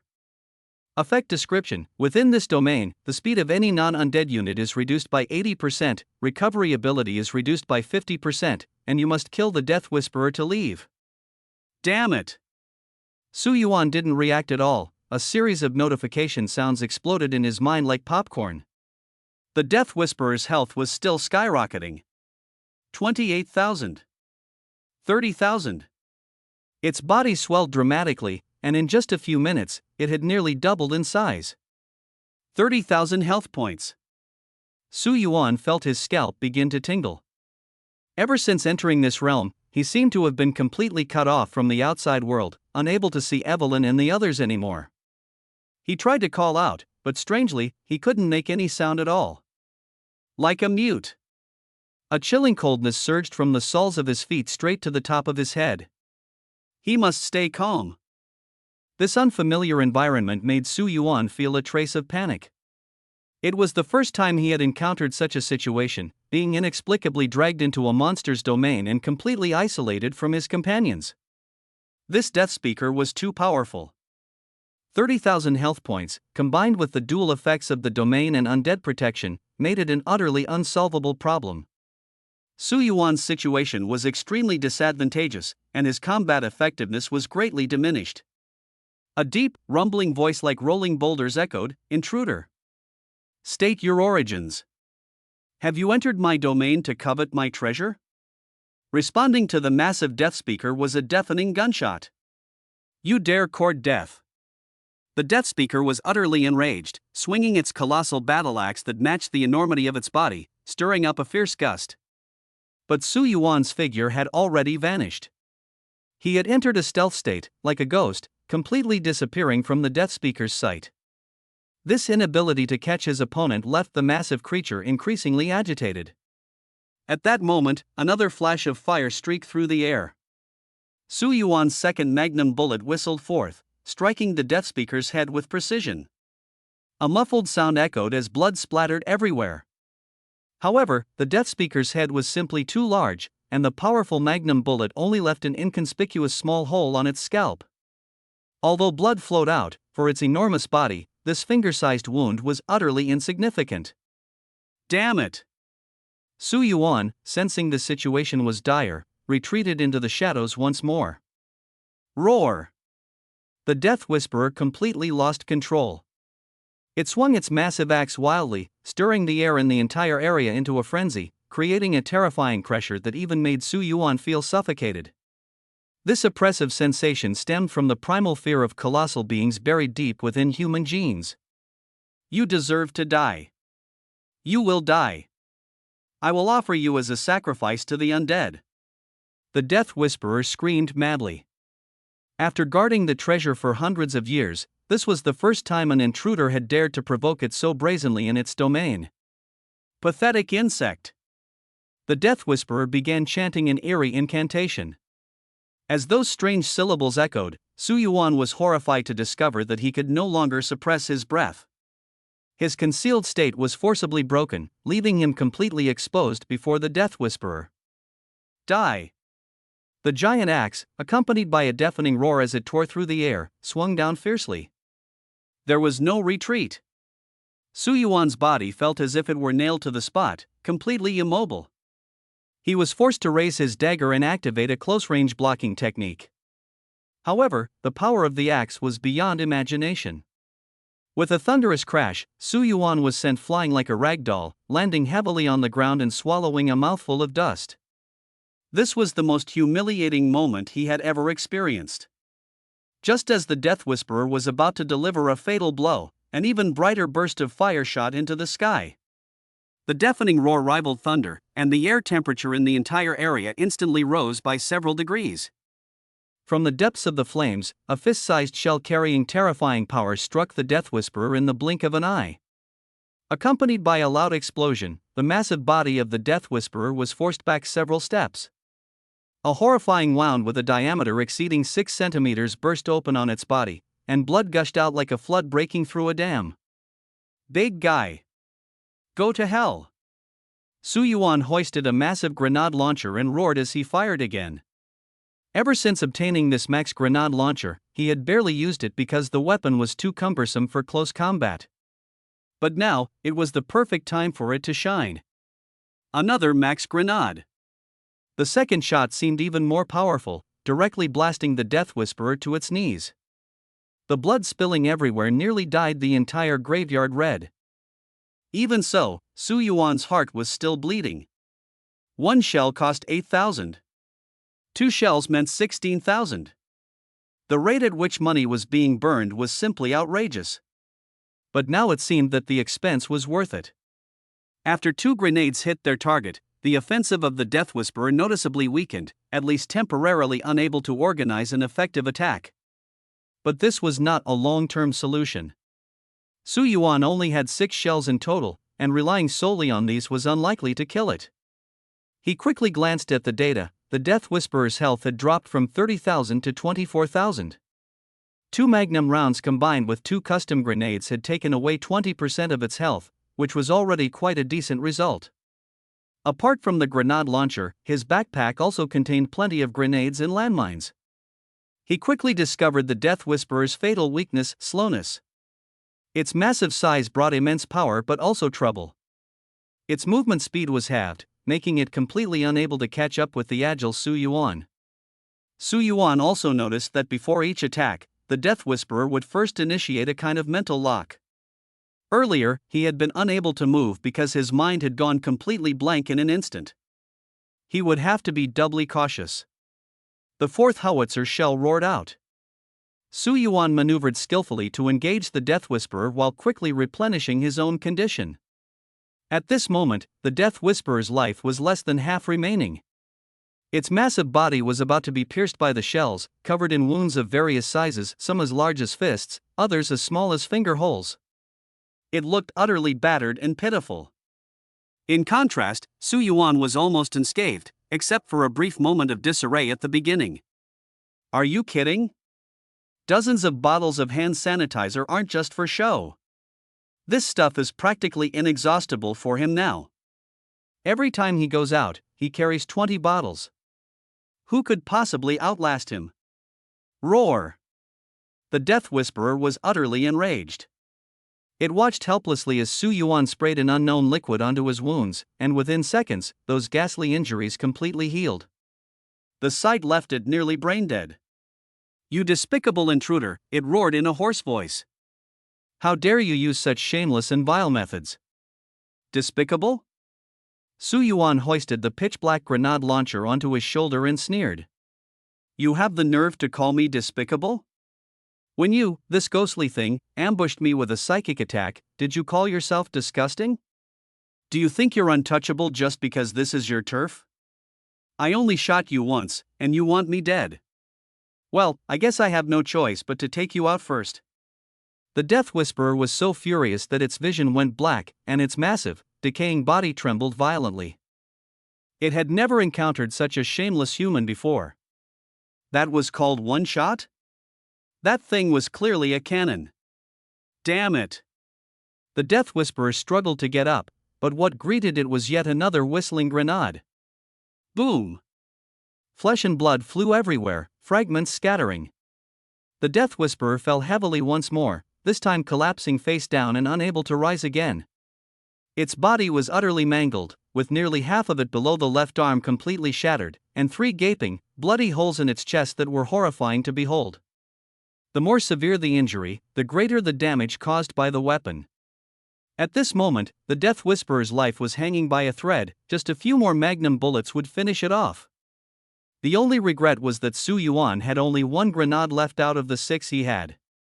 He had intended to save it for enemies further ahead, but in order to end this quickly, he had no choice but to use it.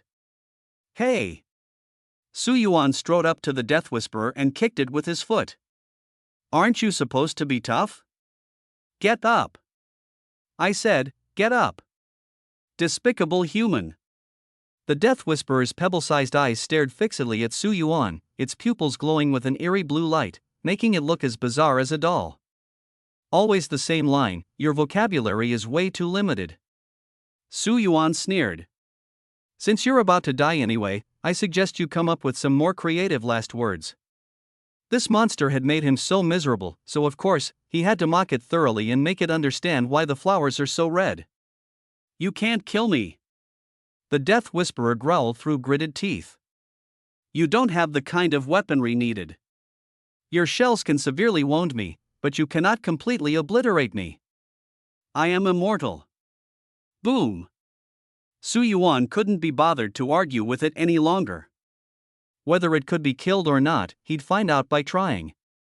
He pulled out his magnum and fired a shot at the Death Speaker's head. Then another. And another. Su Yuan's brow furrowed tightly. He could feel that the enemy's life force had already hit zero, yet the Death Speaker simply wouldn't die. It looked as though it was on the brink of collapse, but it stubbornly clung to life. You cannot kill me. The Death Speaker gasped weakly, its tone full of mockery, as if ridiculing Su Yuan's helplessness. Just as it claimed, conventional firearms could severely wound it, leaving it on the verge of death, but they could never completely erase it from this world. Conventional weapons won't work? Su Yuan's mind stirred as a sudden thought struck him. You can't kill me. You. The Death Whisperer's ferocious face suddenly froze, the mocking expression replaced by disbelief as it stared at Su Yuan. Slowly, it lowered its head to look at the dagger that had somehow appeared in its chest. This is, you, eater. Feeling good? Su Yuan's face revealed a trace of a cold smile, his teeth gleaming white in the dim light. Before the words had fully left his mouth, the Death Whisperer's body began to disintegrate, turning into specks of light and dust. Before its consciousness completely faded, it only heard Su Yuan softly say, "Damn, that was expensive." In the next moment, the world plunged into darkness. A series of notification sounds echoed in Su Yuan's mind, the sheer amount of information momentarily leaving him a bit dazed. Ding! You have successfully slain the Death Whisperer and obtained the crystal battle axe of the Death Whisperer. You have become the first person in the shadowy village to completely eliminate the undead, achievement points increased by 70. You have received 10,000 lei. You have obtained 5 magnum bullets. You have gained 150 contribution points. You have earned a new title, Spirit Hunter. Title, Spirit Hunter effect. When facing undead creatures, all negative effects are reduced by 80%, and hunting undead grants the power of faith. Su Yuan had only taken out the demon-slaying dagger with a mindset of giving it a try. Since traditional weapons were ineffective, he had no choice but to take a risk and bet on this ultimate weapon from the storyline. As it turned out, his gamble paid off. This dagger possesses a peculiar magic, near invincibility. With it, Su Yuan gained the lady's trust without shedding a drop of blood. Likewise, it was this very dagger that, when neither the magnum nor the grenade launcher could succeed, obliterated the so-called immortal Death Whisperer with a single strike, reducing it to ashes. This was Su Yuan's first time truly using it in actual combat. The ultimate weapon, huh? Su Yuan gazed at the demon-slaying dagger in his hand. The dagger emitted a mysterious purple glow, strikingly similar to the color in Evelyn's pupils. He could feel that this dagger possessed power beyond the rules of this world, but using it came at a cost. A thought flashed through his mind, and he realized that the dagger required an energy called faith power to activate. And now, he only had one last chance to use it. After slaying the Death Whisperer, the power of faith within the demon-slaying dagger was not only replenished but even increased by a full 10%. It's worth noting that this power is extremely difficult to gather. Su Yuan had scoured the entire village for exorcist goats and had only managed to increase it by 50%. At least it wasn't all for nothing. Su Yuan let out a sigh of relief and gave the crystallized battle axe on the ground a hard kick. If I hadn't taken you down, I'd have suffered a huge loss. The moment Su Yuan emerged from the mist, Evelyn, Donna, and Ethan immediately rushed toward him. Where did you go just now? Evelyn jumped onto Su Yuan, hugging him tightly and looking at him with a pitiful expression. We were so scared. Donna and I searched for you for ages but couldn't find you. You promised you wouldn't leave me behind, you liar. I didn't lie to you. Su Yuan affectionately pinched her cheek. There was a bit of an accident just now. I was pulled into that big guy's domain and had to exert a tremendous amount of effort to deal with it. Otherwise, I would have come out much earlier. I don't believe it. Evelyn's little nose wrinkled adorably. Although she said this, her heart finally settled down. During the time Su Yuan was fighting the Death Whisperer, her heart had been in her throat. If Su Yuan hadn't come out soon, she might really have used her own power to turn this graveyard upside down. You killed the Death Whisperer? Donna's voice was filled with shock and disbelief. No, that's impossible. You don't have a rated weapon, how could you? Clang! With a crisp sound, Su Yuan threw the heavy crystallized battle axe onto the ground. Seeing this trophy, Donna's mouth opened wide enough to fit an egg. You really? She murmured in disbelief, you really killed it? You have a rated weapon. Su Yuan calmly admitted. Donna instantly fell into dead silence. She could never have imagined that Su Yuan possessed such immense power in his hands. Actually, this weapon isn't mine, Su Yuan began to explain, gently stroking Evelyn's silky golden hair. It's something this little cutie entrusted to me. Hearing Su Yuan call her a little cutie, Evelyn's lips almost curled up to the heavens. She proudly waved her hand and, in a tone that tried to sound mature but couldn't hide her youthful innocence, said, "It's yours now. This is a little gift I've bestowed upon you. What's there to make such a fuss about, honestly?" Su Yuan couldn't help but burst into laughter, and Ethan joined in. Only Donna stood to the side, feeling a bit awkward because she didn't find it funny at all. In fact, Donna almost never laughed, such an expression was very unfamiliar to her. Donna interrupted Su Yuan's laughter, can you tell me the rating of that weapon? Is it immortal grade? Or legendary grade? Afraid that Su Yuan might misunderstand, she quickly explained, I'm not coveting your weapon, just purely curious. If it's inconvenient for you to say, then forget it. Actually, I don't really know either. Su Yuan thought for a moment and decided to continue playing dumb. How are weapon ratings determined? I really have no idea about this. Rated weapons. The Death Whisperer had mentioned this term before, but Su Yuan was very unfamiliar with the concept. He only knew that his demon-slaying dagger had ultimate weapon written on its rating.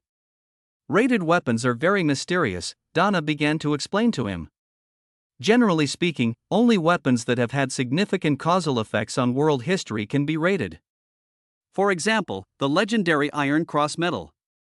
You Eastern Europeans also believe in causality? Su Yuan was somewhat surprised. I thought that was a Buddhist doctrine. You may not know this. In fact, Eastern European astrology also adheres to the iron law of causality, believing that everything is interconnected through cause and effect, Donna added. Our definition of rated weapons depends on how much causality the weapon has altered in history. The more it changes, the higher the rating. Su Yuan's heart tightened as he tentatively asked, have you heard of the Death Blossom Dagger? Dead Flower Dagger, also known as the Demon Subduing Dagger, or alternatively called the Glory Dagger. Regardless of the name, it refers to the weapon in his hand. I've heard a little about it. Su Yuan pretended to be very curious. Is it true that the Dead Flower Dagger is also called the Glory Dagger? Yes. Donna nodded. Its original name was the Dead Flower Dagger, but later it was also referred to as the Glory Dagger or the Demon Subduing Dagger. In the Middle Ages, every witch and demon met their end under its blade. At that time, the Inquisition revered it as the supreme holy artifact. She paused, her eyes showing a hint of reverence. Its rating is Ultimate Weapon, the highest among all ratings. Because the Dead Flower Dagger brought an end to an era dominated by evil demons. So that's how it is. Su Yuan had long known the origin of the demon-slaying dagger, but this was the first time he heard that the reason it was rated as the ultimate weapon was this. Then the one in your hand is? Donna looked at him expectantly. Not sure. Su Yuan shook his head, not revealing the truth to her. This was lent to me by Evelyn, and I don't know much about it. However, I did use it to kill the Death Whisperer. I see. A trace of disappointment flashed in Donna's eyes. She was smart enough to sense that Su Yuan probably didn't want to tell her. She also knew that Su Yuan and Evelyn were close, and perhaps it was precisely because of this that Su Yuan was unwilling to disclose too much. Anyway, once we kill the Death Whisperer, we can claim Benevento's treasure. Ethan broke the silence excitedly. All right, let's go. Su Yuan and his group of 4 continued deeper into the cemetery. Finally, they stopped in front of an ancient tombstone. On the tombstone was inscribed a line of text. Honorable God of the Undead, please allow your most devout and reverend servant to send you greetings. The inscription reads, Don Benevento. Don was the first patriarch of the Benevento family and the man who created the necromantic vessel. Beneath their feet lay his final resting place. This tomb was of an ancient design, at least several centuries old. Besides the epitaph, there was also a palm-sized notch on the rustic tombstone. Place the slab in, Su Yuan said. Got it. Ethan responded and immediately aligned the broken slab with the notch, placing it inside. Above, the stone slab of the tomb slowly moved aside, revealing a stone box beneath. With a bang, the box opened, and inside lay a staff quietly. At that moment, a mechanical voice echoed in Su Yuan's mind. Ding! You have successfully completed the treasure quest. You have gained plus 20 achievement points. Name, Necromancer's Staff, Legendary, Item Description. The Necromancer's Staff is a vessel used by the undead to store necromantic energy. It was crafted over many years by Don Benevento. Only those proficient in puppet necromancy are qualified to inherit it. The user can freely communicate with the undead in the cemetery. Note, survivors cannot use this item. Su Yuan was speechless. Survivors not being eligible to use it meant it was merely a plot item.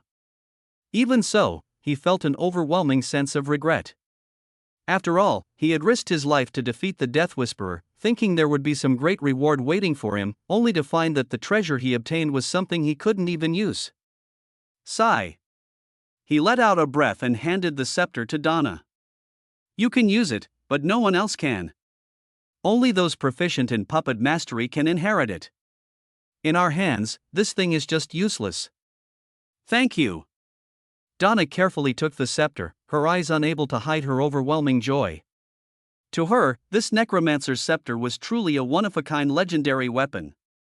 As soon as the scepter touched Donna's hands, it instantly emitted a dazzling light. Honorable God of the Undead. She closed her eyes and murmured incantations that Su Yuan and the others couldn't understand at all, resembling the way the lady casts spells. A few minutes later, Donna put away her scepter and turned to bow deeply to Su Yuan. Thank you. Not only did you defeat the Whisperer, but you also helped me obtain my family's treasure. If you ever need help in the future, please don't hesitate to ask me. It's no problem. Su Yuan helped her up. We're good friends now, so there's no need to dwell on such small matters.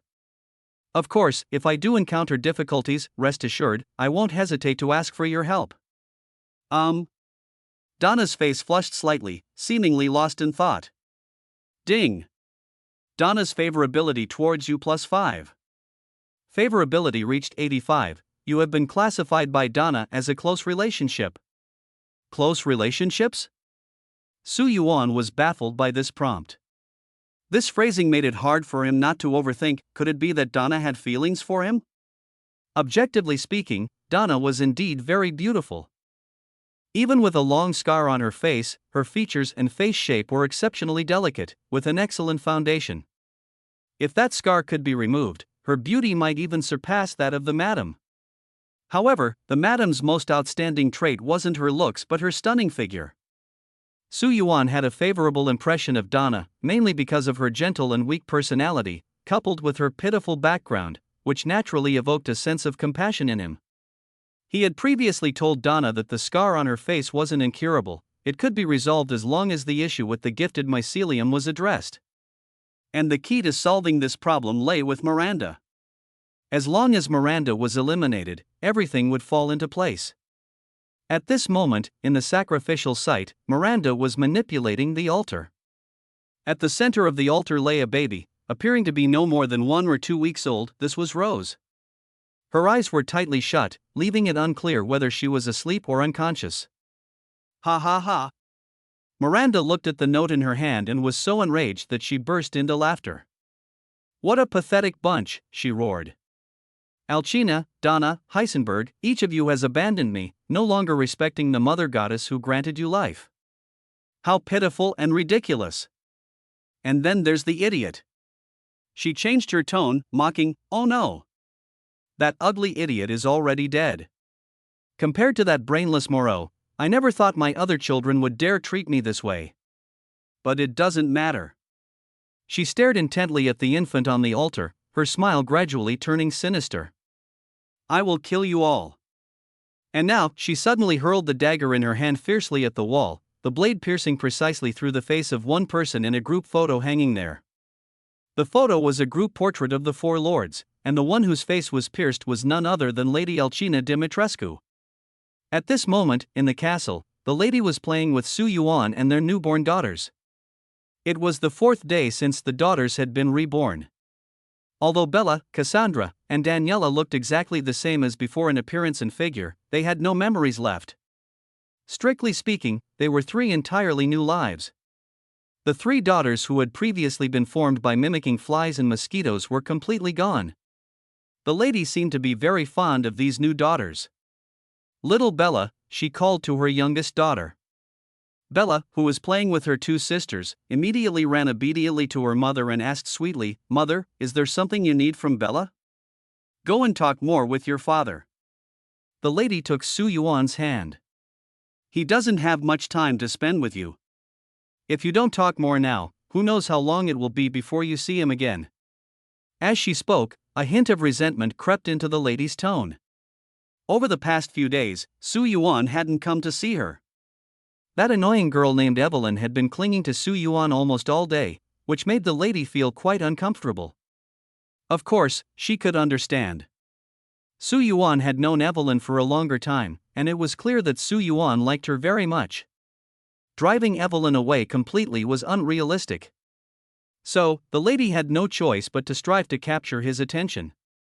Generally speaking, as long as she took the initiative even slightly, Su Yuan would obediently fall under her long dress. Here is the revised audio script based on your request. Su Yuan enjoyed challenges, and the noble lady happened to love sparring with him. It was an addictive experience. Once tasted, it became unforgettable for a lifetime. Su Yuan was equally captivated by it, which was precisely why he was willing to stay in the castle. But recently, things had changed. The lady waited in vain for several days, only to discover that Su Yuan had moved into Donna's ancient castle together with Evelyn. She stormed over to confront Donna, demanding to know what had happened between them. Although Donna firmly denied everything, the lady didn't believe a single word. She had absolute confidence in her stunning beauty and flawless figure, but there was one weakness she couldn't ignore: her age. Evelyn's last words, like a needle, precisely pierced her most painful spot. Despite her elegant and noble exterior, deep down, the lady also feared that Su Yuan might gradually grow distant from her over time. And in this regard, the young Evelyn undoubtedly held the upper hand. So today, the lady, who could no longer endure it, forcibly dragged Su Yuan out of the Benevento castle. The reason she gave was perfectly justifiable: to let him spend more time with their daughters. Look at you, do you even remember how many daughters you have? The lady's words carried a strong sense of resentment, leaving Su Yuan deeply embarrassed. How could that be? He quickly defended himself. Of course, I like Bella and the others. I'll come to spend time with you all more often in the future. The lady turned her head, took her daughter Bella's small hand, and gently asked, "Little Bella, tell mommy, how long has it been since Daddy came to see you?" Bella tilted her little head, earnestly counting on her fingers. 1, 2, 3, 3 days.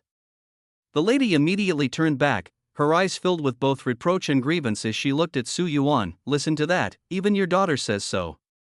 Don't you feel even a little guilty?" Sigh. Su Yuan quickly stepped forward, pulling his wife into his arms and gently comforting her. "Didn't I come today? I miss you and the children very much too. It's just that these past few days, there have indeed been some matters to handle." What could be more important than us? Of course, nothing is more important. Su Yuan's voice grew increasingly guilty. He couldn't possibly admit that staying at the Benevento castle wasn't just about treasure hunting, but mainly to accompany that girl named Evelyn, could he? That girl had been having nightmares recently, often waking up crying in the middle of the night. Donna was at her wit's end and had no choice but to tell Su Yuan about it. As a result, Su Yuan had to go over every night, soothing Evelyn to sleep as if she were a child. This was the real reason he hadn't come to see his wife these past few days. Are you thinking I'm too old? The lady's voice was muffled, tinged with a hint of defiance. I know, compared to that young girl, I'm older. But I understand you better than she does. She leaned close to Su Yuan's ear, her breath fragrant like orchids. "I know exactly what kind of feeling you like. What I can do, can that brat even manage? I doubt she could handle even one move from you." Besides, the lady affectionately wrapped her arms around Su Yuan's neck, her gaze dreamy. "How could she understand you like I do? Before you've even finished one move, I already know what you want to do next." That little girl, could she possibly know? Su Yuan was momentarily at a loss for words. He finally understood. The lady's skills had reached a level of mastery so profound that anyone else might not even grasp the meaning behind her words. Are you getting jealous like her? Su Yuan sighed helplessly. I thought you would understand me. Our relationship is so close, how could I possibly distance myself from you because of age and get closer to Evelyn instead?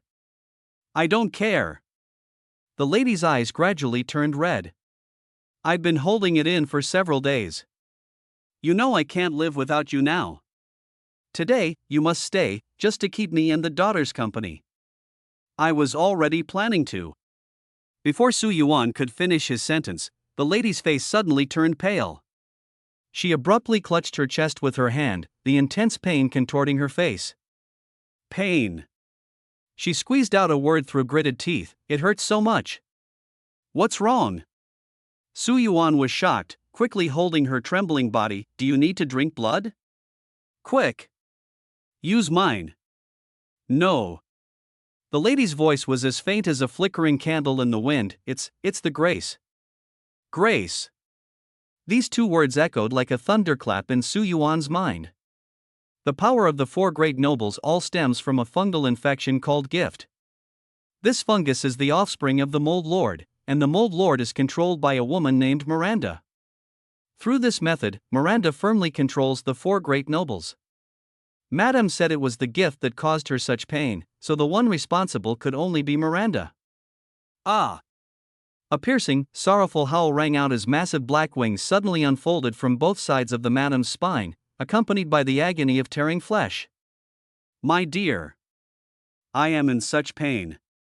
The more the lady suffered, the more anxious Su Yuan became. He held her tightly, his voice trembling. "How can I help you?" Medicine. She managed to utter a single word. Where is the medicine? The sacrificial site. As soon as the words fell, the lady completely passed out. For her to faint from the pain, it was evident what kind of inhuman torment she had just endured.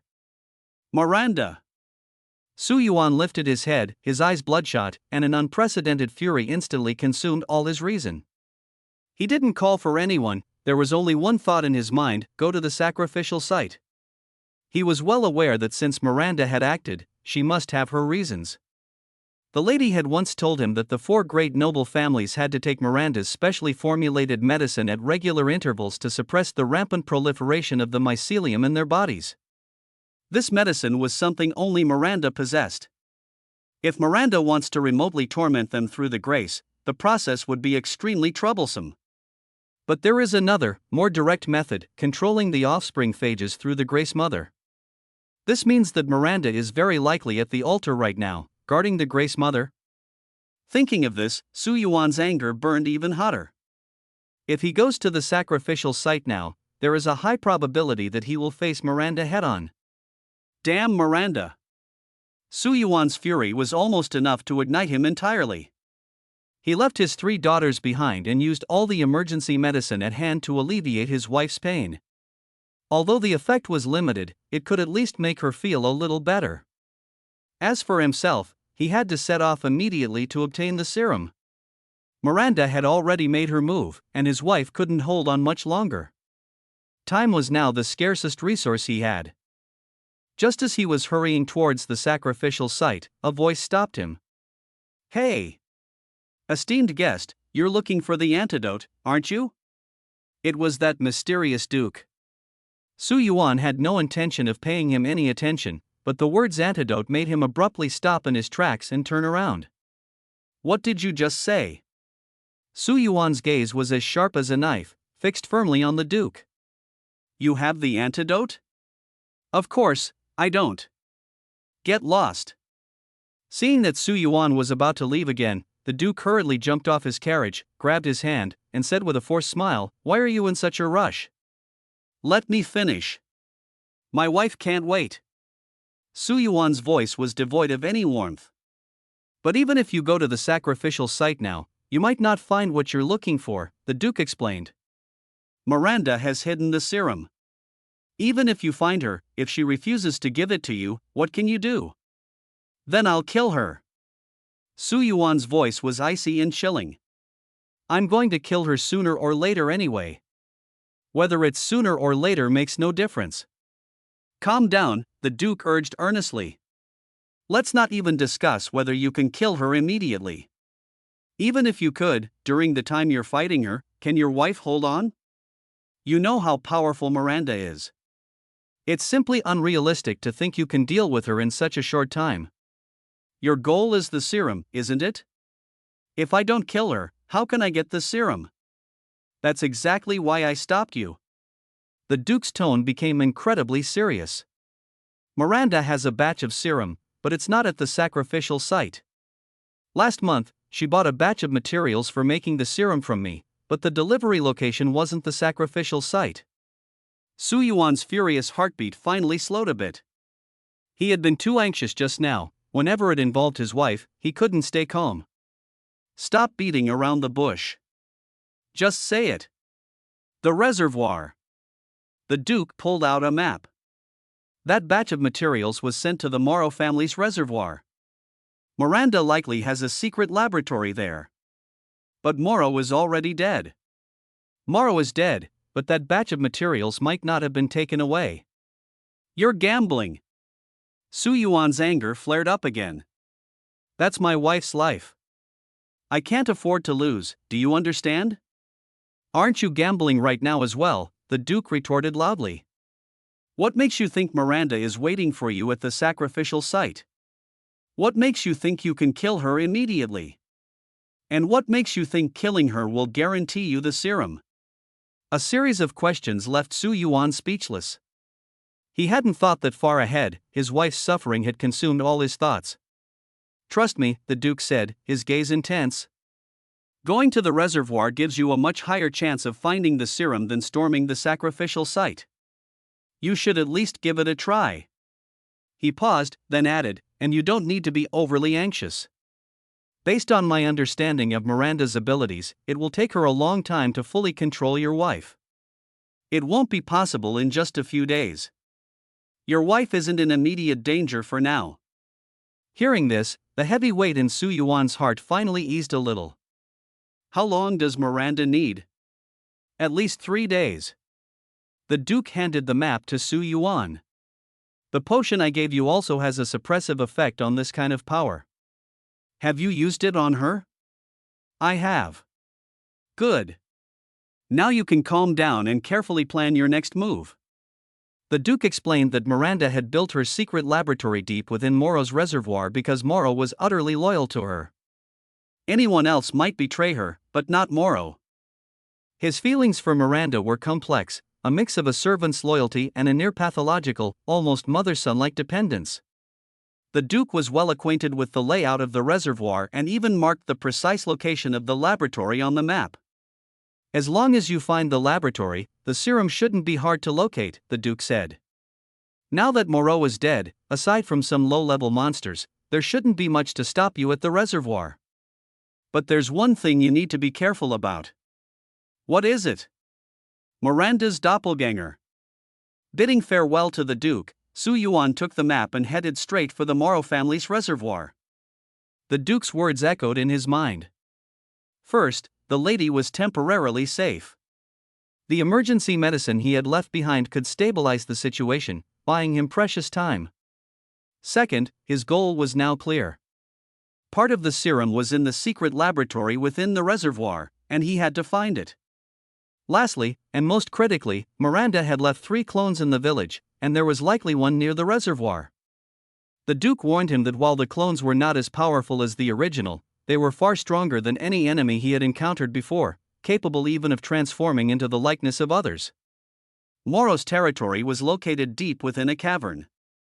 Though called a family, in reality, aside from Moro himself, the other members were either ordinary fish or mutated fish monsters that had undergone initial infection. The place was dark, damp, and filled with unknown dangers. Su Yuan gripped his weapon tightly, taking each step with extreme caution. He rowed forward in the small boat through the pitch-black cave, moving swiftly, and reached the shore within minutes. This used to be Moro's territory, but ever since Moro's death, this cave by the reservoir has been left unattended and completely abandoned. Who? As soon as he stepped ashore, a wave of damp and oppressive air hit him in the face. Su Yuan felt very uncomfortable. The air was filled with a strong fishy smell, but it wasn't an ordinary fishy odor, it was mixed with a putrid stench of decay. This stupid fish, even in death, it won't let people have peace. Su Yuan suppressed his nausea and groped his way forward in the darkness. Clang! A sudden loud metallic crash came from behind. Su Yuan whipped around, only to see a figure dart past the wooden huts inside the cave. Who? He called out in a low voice, immediately giving chase. In his concealed state, Su Yuan's speed was astonishing. The distance of dozens of meters that had separated them just moments ago was closed within a few breaths as he caught up to the figure. It's a man with brown hair. Who are you? Su Yuan shouted at his back, if you don't answer, I'll kill you on the spot. Boom! The muzzle of the M1897 shotgun spewed sparks, countless steel pellets poured onto the stone slabs at the man's feet, and debris scattered everywhere. The man suddenly turned around, raising his gun to aim at him. Chris. Su Yuan's expression changed. You're Chris, the captain of BSAA's Wolffang squad, right? Who are you? Chris pointed a pistol at Su Yuan, his eyes filled with warning. You're not one of the villagers. You're an outsider, an intruder. That's right. Su Yuan did not deny it. But I'm not with them. We just come from the same place. No need to explain to me. Chris interrupted coldly. I don't care what your intentions are. Leave here immediately. The reservoir has already been temporarily taken over by us. Taken over by you? Su Yuan sneered. What gives you the right? Do you want to die? As soon as Chris finished speaking, Su Yuan's figure instantly disappeared before his eyes. Chris's pupils dilated sharply, staring ahead in disbelief. Ha! A cold object suddenly pressed against the back of his head. Su Yuan's voice, as icy as frost, sounded behind his ear, if I wanted to kill you, you would have already died 10 times by now. Chris froze in place, not daring to move a muscle. His back was already drenched in cold sweat. He hadn't seen how Su Yuan managed to do it, disappearing right before his eyes in an instant. It was simply unfathomable. I don't know your purpose, but we are not enemies. I hope you understand. Su Yuan put away his gun. You? Chris spoke hesitantly, filled with doubt. Are all you invaders this strong? Who else have you encountered? A man with a silver desert eagle, and a woman wielding a longsword. Ha! Su Yuan sneered coldly, I will kill them. Chris fell silent once again. Whether it was the couple he had encountered earlier or the man named Su Yuan before him, their strength was overwhelmingly exaggerated, leaving him, a battle-hardened Special Forces captain, completely powerless to fight back. Just as Su Yuan had said, if he had tried to make a move earlier, he wouldn't have been able to dodge at all. Let's hear it, Su Yuan said, sitting down on a rock. What's your purpose for coming here? I will never tell you. Chris refused resolutely. All right then. Su Yuan stood up indifferently and said coldly, I don't want to ask anymore. But you'd better remember, don't stand in my way. What are you going to do? Su Yuan ignored him and walked straight toward the depths of the cave. You can't enter that laboratory. Chris shouted behind him, it's already sealed off by us. The area is swarming with countless mutants and infected. So what? Su Yuan stopped in his tracks, turned around, and sneered, do you think they can stop me? Chris quickly caught up and tried to persuade him, I know you're very strong, but their numbers are overwhelming. It's too difficult for you to break through alone. You're wrong. Su Yuan pulled out a max version grenade launcher from his back. It's not difficult at all. Boom! The massive barrel spewed flames as the grenade tore through the darkness, instantly flying to the other side of the cave. There, a large number of werewolves were lurking. The moment the grenade hit the ground, a violent explosion erupted. Many werewolves didn't even have time to react before being directly scorched into charcoal by the powerful blast. A nauseating stench of burnt flesh filled the air. Is it difficult? Su Yuan glanced at Chris. Chris's eyes were almost popping out, his throat dry, and he asked with difficulty, what kind of grenade is this? Special edition. Where did the special edition come from? Does it have anything to do with you? Chris was at a loss for words. He couldn't figure out Su Yuan's identity at all. Recently, the Wolf Fang squad had encountered quite a few intruders, each of them exceptionally skilled, making his proud special forces seem powerless in comparison. Fortunately, no large-scale conflict had broken out between the two sides. Based on his observations, these intruders didn't seem to be allies, much like Su Yuan and that pair of man and woman. But what puzzled him the most was that the goal of these people seemed to be to save the baby girl named Rose. Why were so many people coming to rescue a baby? Although Rose was indeed extraordinary, it shouldn't be enough to attract so many monstrous figures, right? Chris decided to follow Su Yuan to see what he was up to, but the other party fired a grenade that almost scared his soul out of his body. On the opposite side of the river, 5 or 6 werewolf corpses were blown into chunks, scattered all over the place, creating an incredibly gruesome scene. The muscles at the corner of Chris's mouth twitched uncontrollably. Was that even a grenade? Its power was practically equivalent to hundreds of kilograms of TNT explosives. Why are you following me? Su Yuan turned back and asked him. I also want to go to the lab. Chris answered somewhat awkwardly. Su Yuan's lips curled into a smirk as he teased, the mighty captain of the Wolf Fang squad also needs to rely on others' strength? I thought you had already sealed off this place, and those werewolves and infected were nothing to worry about.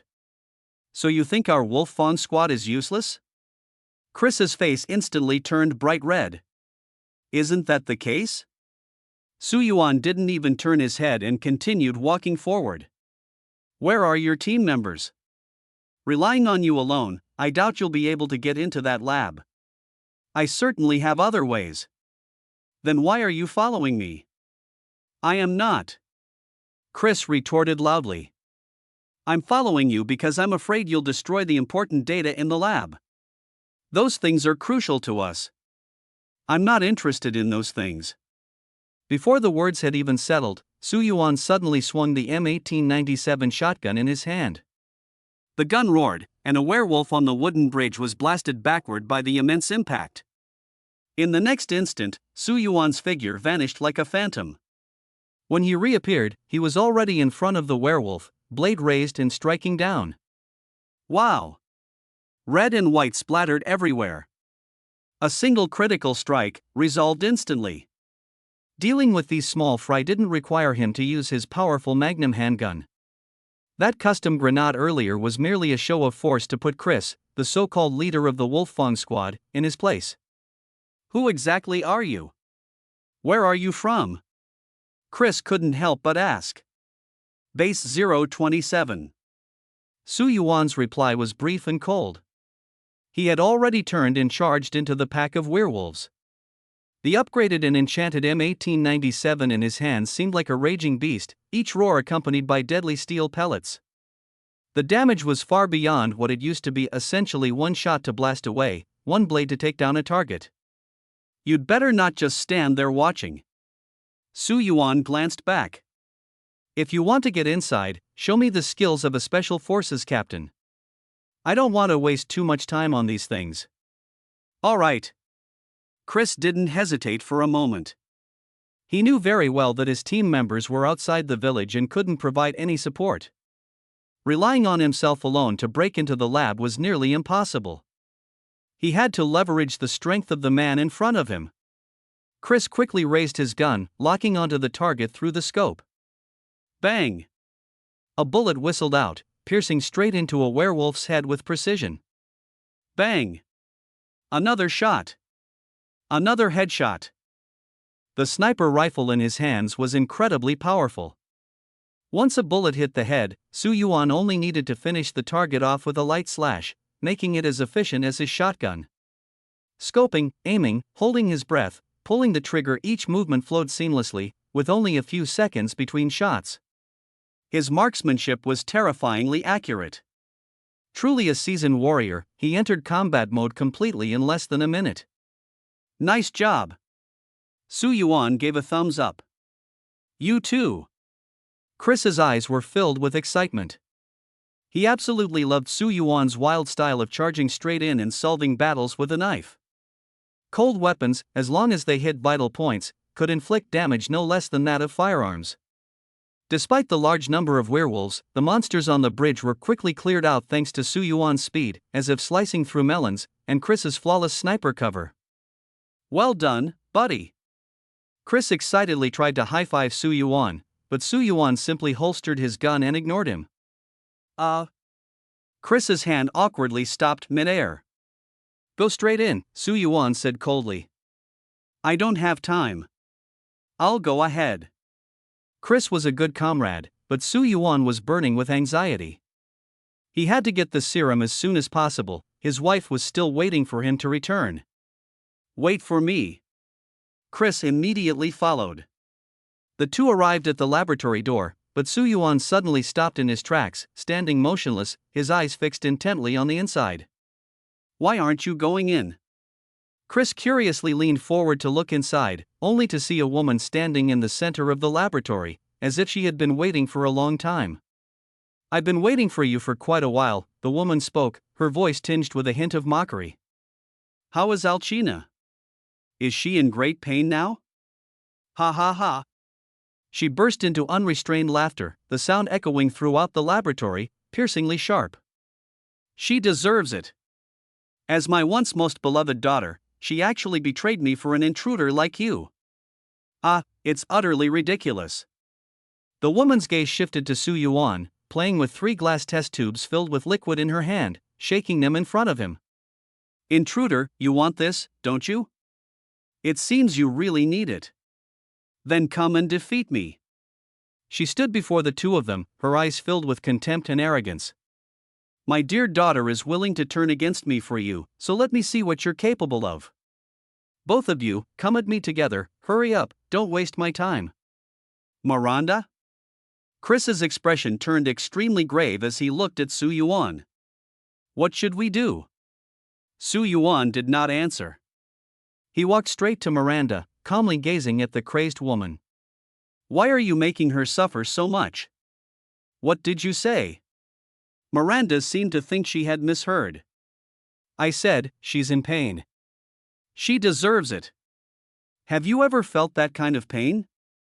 Su Yuan stood there expressionless, like a wooden stake, but every word he spoke carried weight. What does a little pain amount to? Miranda's eyes glimmered with a strange light, and she even stuck out her tongue to lick her cracked lips. Do you want to challenge me? No. Su Yuan grinned, revealing a row of white teeth. In the next second, the demon-slaying dagger appeared out of thin air, and with lightning speed, he fiercely stabbed Miranda in the chest. I want you to feel her pain too. Su Yuan's movements were incredibly fast, leaving Miranda no time to react. She had underestimated him. The demon-suppressing dagger plunged deeply into Miranda's chest, its blade emitting a ghostly blue glow. Threads of light flowed from the blade, spreading rapidly and burrowing into her body. Ah! Miranda let out a piercing, inhuman scream. The dagger seemed like a bottomless black hole, frantically devouring the mysterious black energy within her. You! Brown blood simultaneously flowed from Miranda's eyes, ears, nose, and mouth. Her eyeballs instantly turned pitch black, with no trace of white remaining. Death Blossom Dagger. Ah! You deserve to die. You deserve to die. A tsunami-like black aura erupted from Miranda's body, instantly engulfing the entire laboratory. Black blood gushed from the wound, most of it absorbed by Su Yuan's demon-suppressing dagger, with only a small amount dispersing. Boom! Miranda forcefully pushed him away. Ugh! A tremendous force struck, and Su Yuan was instantly sent flying, his back slamming heavily against the cold wall. Miranda's strength was astonishing. Even though she was gravely injured, this casual blow caused his internal organs to feel a violent shock. How does that feel? Su Yuan slowly got up, a smile on his face, but that smile was like a demon from hell, filled with anger and hatred, making him unusually calm. Does it hurt? He stepped closer to Miranda, one step at a time. Ha! I suppose this pain is not even a fraction of what Alcina endured, is it? This feeling, isn't it quite delightful, Lady Miranda? Actually, I just want to tell you one thing. Su Yuan took out the Wolfsbane revolver and loaded magnum bullets into the cylinder one by one. Clink. Clink. Clink. The crisp sound of metal colliding echoed in the laboratory. Each turn of the cylinder felt like a countdown to death. You deserve to die. Su Yuan raised his gun, aiming at her head. Bang! The muzzle spewed out a deadly tongue of fire.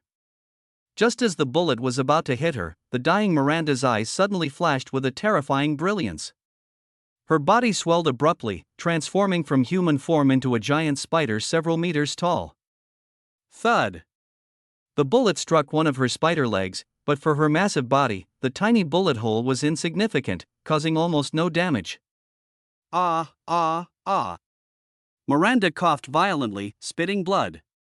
But it wasn't due to the gunshot wound, it was the toxin from the dead flower dagger rapidly spreading through her body, destroying her vitality. Su Yuan's expression grew grim. He could sense that Miranda's defense was absurdly high, but even more terrifying was her innate ability. The venom on those sharp spider legs could significantly boost her attack power. Once she was on the brink of death, she would enter a berserk state, doubling all her attributes instantly. At that point, her defense would become unbreakable. Not to mention her terrifying speed, bullets would struggle to even aim at her. You deserve to die. Miranda growled, you actually possess the dead flower dagger. It must be destroyed by my hands. You and Alcina must die 10,000 times. Whoosh! Before the words had fully left her mouth, her figure vanished in an instant, reappearing the next second directly above Su Yuan. Get out of the way. Chris forcefully shoved Su Yuan aside. Boom! Miranda's blade-like long legs stabbed down fiercely, shattering the hard stone floor as if it were tofu. Miranda is different from the other monsters. Chris struggled to get up from the ground and tossed the bullets in his hand to Su Yuan. Don't let her legs hit you, they're highly toxic. Use these, custom-made magnums. Your bullets don't do enough damage to her, but these can destroy the mycelium inside her and stop her regeneration. Got it. Su Yuan didn't hesitate. In close combat like this, heavy weapons such as grenade launchers were no longer practical. Meanwhile, the next attack with the Deathflower dagger still required time to charge. He immediately loaded the custom bullets into his STAKE revolver. Although the gun hadn't been upgraded yet, its power already reached a staggering 2,000 points. More crucially, it had an enchantment effect. The damage of the third shot would double and ignore all defenses. Additionally, each shot could slow her down. This weapon was practically tailor-made for a high-defense monster like Miranda. At that moment, a strong premonition surged through Su Yuan's mind. He had triggered a hidden storyline. As long as he could defeat this clone of Miranda, the final mission rating would increase by an entire grade. Su Yuan was overjoyed. He knew that completing such hidden rewards was extremely challenging, but the rewards were equally astonishing. The opportunity was right in front of him. Su Yuan told himself that no matter what, he had to kill this clone of Miranda. With a low hum, Su Yuan pulled the trigger while concealed. The sound of the specially made bullet was extremely quiet, even quieter than a shotgun. A number 400 popped up. His brows furrowed. With the Hunter title's bonus, the damage was only a mere 400? This was even worse than a regular magnum bullet. Su Yuan felt a wave of disappointment. But immediately afterward, a dense string of damage numbers appeared before his eyes. Damage plus 30. Damage plus 30. Damage plus 30. Is it continuous true damage? Su Yuan was both surprised and delighted. Although the initial damage wasn't high, the subsequent effect turned out to be 30 points of true damage per second. This type of damage bypasses defense and directly affects the core. Boom! The second bullet whistled through the air and hit its mark with precision. 400. Damage plus 60. Damage plus 60. Damage plus 60. The effect can actually stack. He instantly understood Chris's intention. This special ammunition contains toxins that can destroy the mycelium's regenerative ability. It's meant to completely cut off Miranda's path to survival. Ah! Miranda let out a painful roar as her massive spider legs swept across violently. Su Yuan was well prepared and narrowly dodged. Even so, Miranda's terrifying speed still made him break out in a cold sweat, as he was almost hit. He knew very well that if he were touched, he would also be infected by the toxin, and the situation would become dire. Unable to hit the agile Su Yuan, Miranda immediately shifted her target to Chris. While she was entangled with Su Yuan, Chris had been using specially designed bullets to attack her heart. That was her most fatal weakness. Whoosh! The spider legs swept toward Chris with a gust of wind. Move! Su Yuan kicked Chris away, allowing him to narrowly escape the deadly strike. Thank! Don't rush to thank me. Su Yuan's figure flickered. Stand back and use your sniper rifle to blast her heart. I'll distract her. She's already severely injured and can't maintain this mutated form for long. Got it. Chris didn't hesitate and immediately jumped out of the laboratory. He understood Su Yuan was right. Staying here would only be a burden and distract Su Yuan. He quickly found a vantage point, set up his specialized sniper rifle loaded with magnum rounds, and calmly began aiming. Inside the laboratory, Su Yuan remained concealed. The effects of the Deathflower dagger continued to corrode Miranda, and the specially crafted ammunition had significantly weakened her regenerative abilities. Her injuries were worsening by the moment. Finally, after Su Yuan fired the 10th bullet, Miranda's status was clearly displayed. She had 60,000 health points remaining but had entered a critical injury state.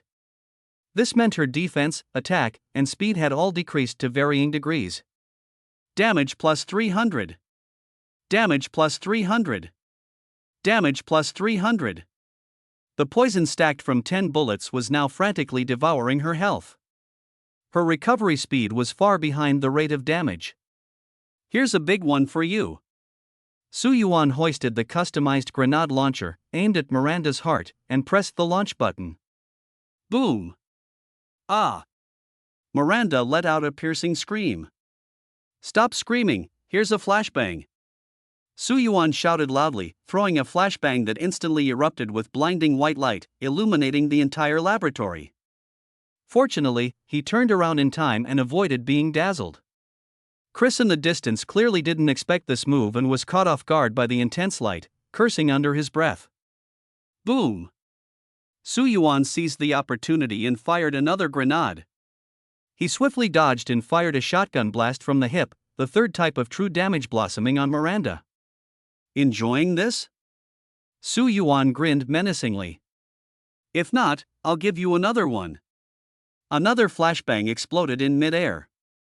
Miranda was once again disoriented by the blinding light.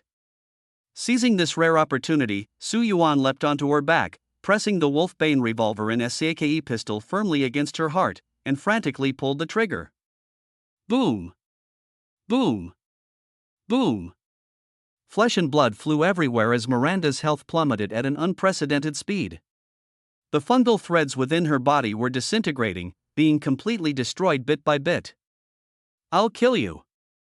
Under the threat of death, Miranda's body began to swell violently, doubling in size within just a few seconds. Triggered berserk mode? Su Yuan grew even more excited as the fight went on. Even though Miranda had entered berserk mode, he remained confident. He had already found the perfect way to deal with her. Miranda's mutated massive body seemed to have caused a strange change in her vision. She could see things far away clearly, but anything right in front of her became a blind spot. That makes it easier. Now's the time, completely crush her. Su Yuan threw a flashbang, and the blinding white light instantly engulfed the entire laboratory. He shouted at Chris, "Aim for her heart." Got it. Chris responded quickly. What have you done? Miranda screamed frantically in the white light, why can't I see? I'll kill you all. Turn every one of you scum into my slaves. In her berserk state, Miranda's attacks grew increasingly chaotic, with 8 massive spider legs turning the laboratory into complete ruins. Get the serum! Su Yuan shouted while shoving the gun barrel into Miranda's roaring mouth, pulling the trigger furiously. The serum is the top priority. Understood. Chris truly lived up to being an elite warrior, his movements clean and efficient. He rolled into the ruins and quickly found 3 vials of serum and a large amount of scattered documents on an overturned table. Got it? Su Yuan asked. Got it. You retreat first. Su Yuan threw a flashbang to buy Chris some time. Our objective is achieved. Leave this to me. Provide sniper cover for me from a distance. Good. The two cooperated seamlessly. Don't even think about leaving. Miranda's scream echoed behind them. Go to hell. Su Yuan cursed without looking back, taking advantage of Miranda's temporary visual impairment to unleash a frenzied barrage of firepower with the magnum and shotgun alternately. Moments later, Miranda's berserk effect began to fade. Her massive body was riddled with wounds, and her vitality visibly waned. Comfortable? Su Yuan walked up to her, raising the shotgun and aiming it at her face. If you dare touch my lover, no one can save you today. Su Yuan's voice was icy and chilling. You damned thing. Just you wait, he said, enunciating each word. After I slaughter your true form, I'll feed your ashes to the dogs. Su Yuan ignored her curses and sent the last specially crafted magnum slug, imbued with double true damage, straight into her heart. Boom! A deafening explosion echoed as Miranda's heart burst apart. No! She felt the terrifying sensation of her power rapidly draining away. Her massive body began to crumble, her resilient skin decaying at an alarming rate. I won't die. I am immortal. In her final frenzy, Miranda's power completely dissipated. Su Yuan leapt down from her disintegrating body. Disgusting thing everywhere, Su Yuan spat at the pile of remains gradually turning to dust. If you'd handed over the serum earlier, I wouldn't have bothered. You call yourself the lady's mother? Then today, I guess I'm acting on behalf of justice, taking care of my mother-in-law while I'm at it. Bah! You old spider! Accompanied by an unwilling scream, Miranda's figure completely turned into a pile of flying ashes. At the spot where the monster disappeared, a damaged crystal quietly lay, radiating immense power. Su Yuan immediately thought of his demon-slaying dagger that required recharging. This crystal was precisely the energy source the dagger needed most. Without hesitation, he picked up the crystal and pressed it against the blade of the dagger. The dagger instantly emitted a dazzling light, absorbing all the power from the crystal. When the light faded, Su Yuan could clearly feel that the dagger was now fully charged, capable of unleashing 3 powerful attacks. At this moment, Chris walked over, looking at Su Yuan as if he were a monster. The thrilling battle just now, where Su Yuan had smashed Miranda barehanded, had left him utterly shocked. He gave Su Yuan a thumbs up and sincerely exclaimed, "Amazing! Serum!" Su Yuan reached out his hand. Chris handed over 3 vials of serum. After Su Yuan secured them, he prepared to leave. "Hey!" Chris quickly caught up. "I heard you're also going to rescue that baby?" Since our goals align, Chris hesitated for a moment but still spoke up. "I think we can work together.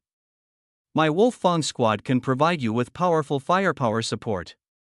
Su Yuan became interested. He knew that to completely defeat the monster known as the Fungal Lord, it would ultimately depend on Chris and the Wolfang squad he led. This team was well equipped, even prepared with a small nuclear bomb. Without that bomb, it would be impossible for Ethan alone to take down the Fungal Lord. But even with the nuclear bomb, such a tenaciously resilient monster would at most be severely injured. Still, having it was better than not. Without the heavy firepower of the Wolfang squad, Ethan would find it nearly impossible to kill Miranda. "How do you want to cooperate?" Su Yuan looked at Chris and asked directly. A hint of pride appeared on Chris's face. "You know about us? The Wolfang Squad is a special operations unit of the BSAA, one of the world's top elite forces. Let's get down to business." Su Yuan put away the crystal left behind after Miranda's death, his tone calm. "I don't have much time, so it's best to say everything now." "All right." Chris immediately nodded and unfolded a map of the village. Several locations were prominently marked in red on the map. Pointing to the largest marked spot, he said, "This is Miranda's sacrificial site. The mold master and Rose are both beneath the altar." He continued with a serious expression. "The Wolfang Squad's objective is to stop Miranda from completing the ritual and to completely destroy the source of the progenitor mycelium, along with the monsters it has spawned. Our weapons are ready, but someone needs to interrupt her ritual. If she succeeds, the mold master will retreat underground again, and the consequences will be disastrous. Do you want me to stop Miranda?" Su Yuan's lips curved into a slight smile. "Stopping the ritual is already my mission. This doesn't count as cooperation. Go on. I want to ask for your help to kill Miranda." Chris finally revealed his true purpose. "Even if we successfully stop this ritual, as long as she's alive, she'll find a way to resurrect the Spore Lord. Only by killing her can we eliminate the threat once and for all." "So, what exactly does the cooperation entail?"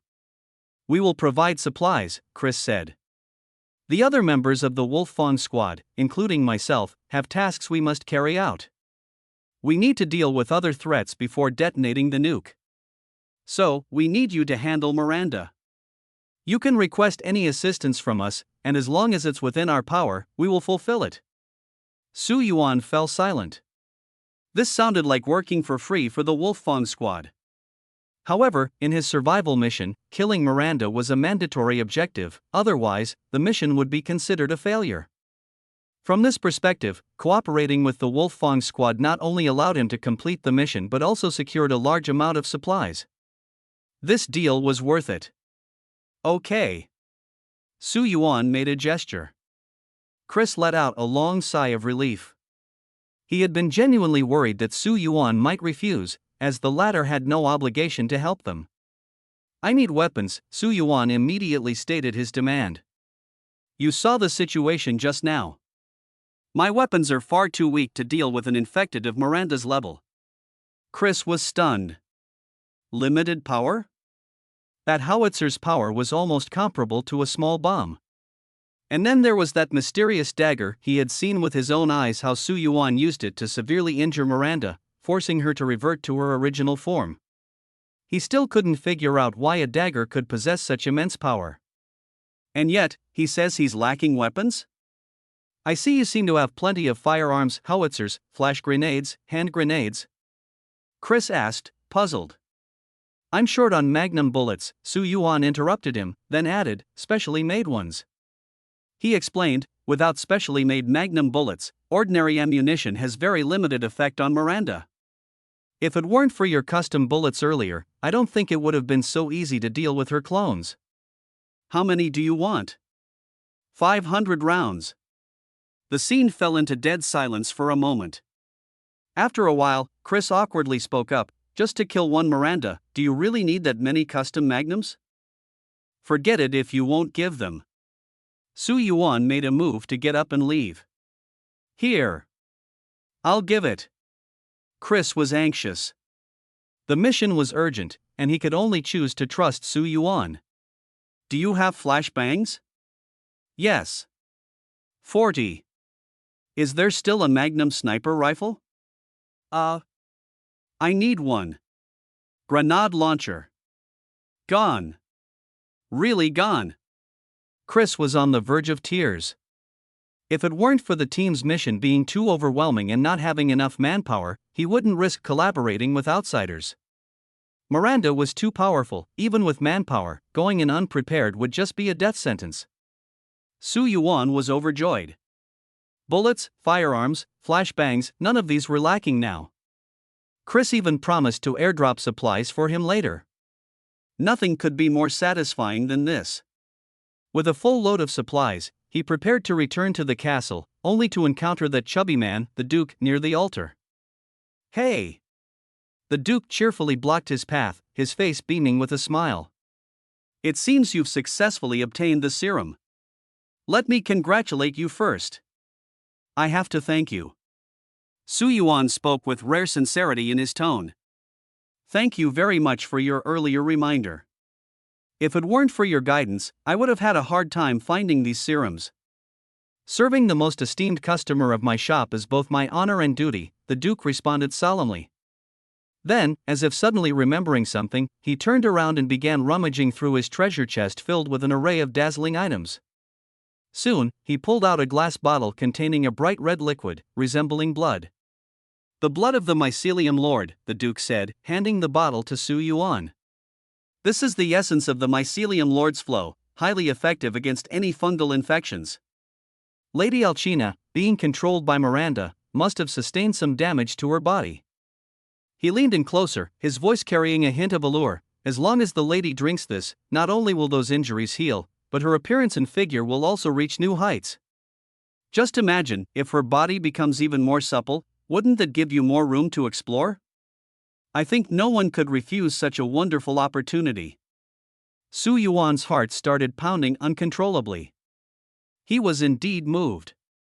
How much? Free of charge. Free of charge? Giving it to me for free? Su Yuan glanced at the Duke skeptically. Would you really be so generous? You've misunderstood, the Duke quickly explained. This blood of the fungus lord is indeed free of charge, but I hope you can exchange it for something.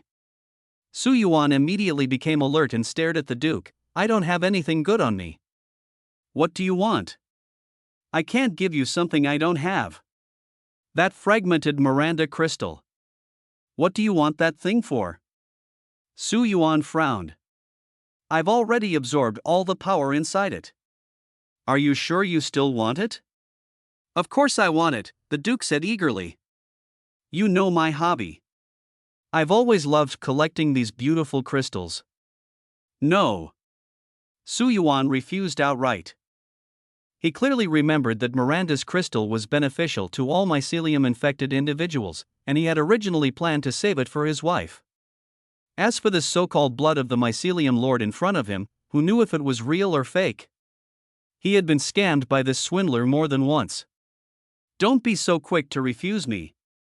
The Duke unceremoniously shoved the glass bottle into Su Yuan's hand. You can take it back and try it first. If it doesn't work, I won't charge you a single cent. Really? Su Yuan's face was full of suspicion. What if I use it up and then claim it didn't work? Wouldn't you be at a total loss? I trust you. The Duke's round, chubby face was brimming with innocence. At the castle gate, Lady Alcina rushed into the arms of her beloved man as soon as she saw him return. Her tall figure made Su Yuan appear somewhat petite in her embrace. I was so worried. The lady held him tightly, her eyes brimming with love and attachment, almost overflowing. How could you go to find Miranda alone? She's so powerful. Do you know how worried I was about you? She lightly bit her sensual lips, full of self-reproach.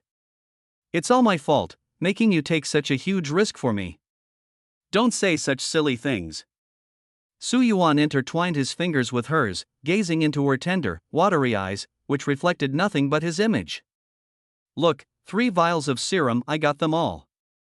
He took out the 3 vials, and under the sunlight, the transparent glass bottles shimmered with a peculiar purple glow. As long as you're safe, that's all that matters. The lady didn't even glance at the serum. In her world, there was only this man now, the man who risked his life for her. At this moment, Su Yuan felt a qualitative change in the connection between them.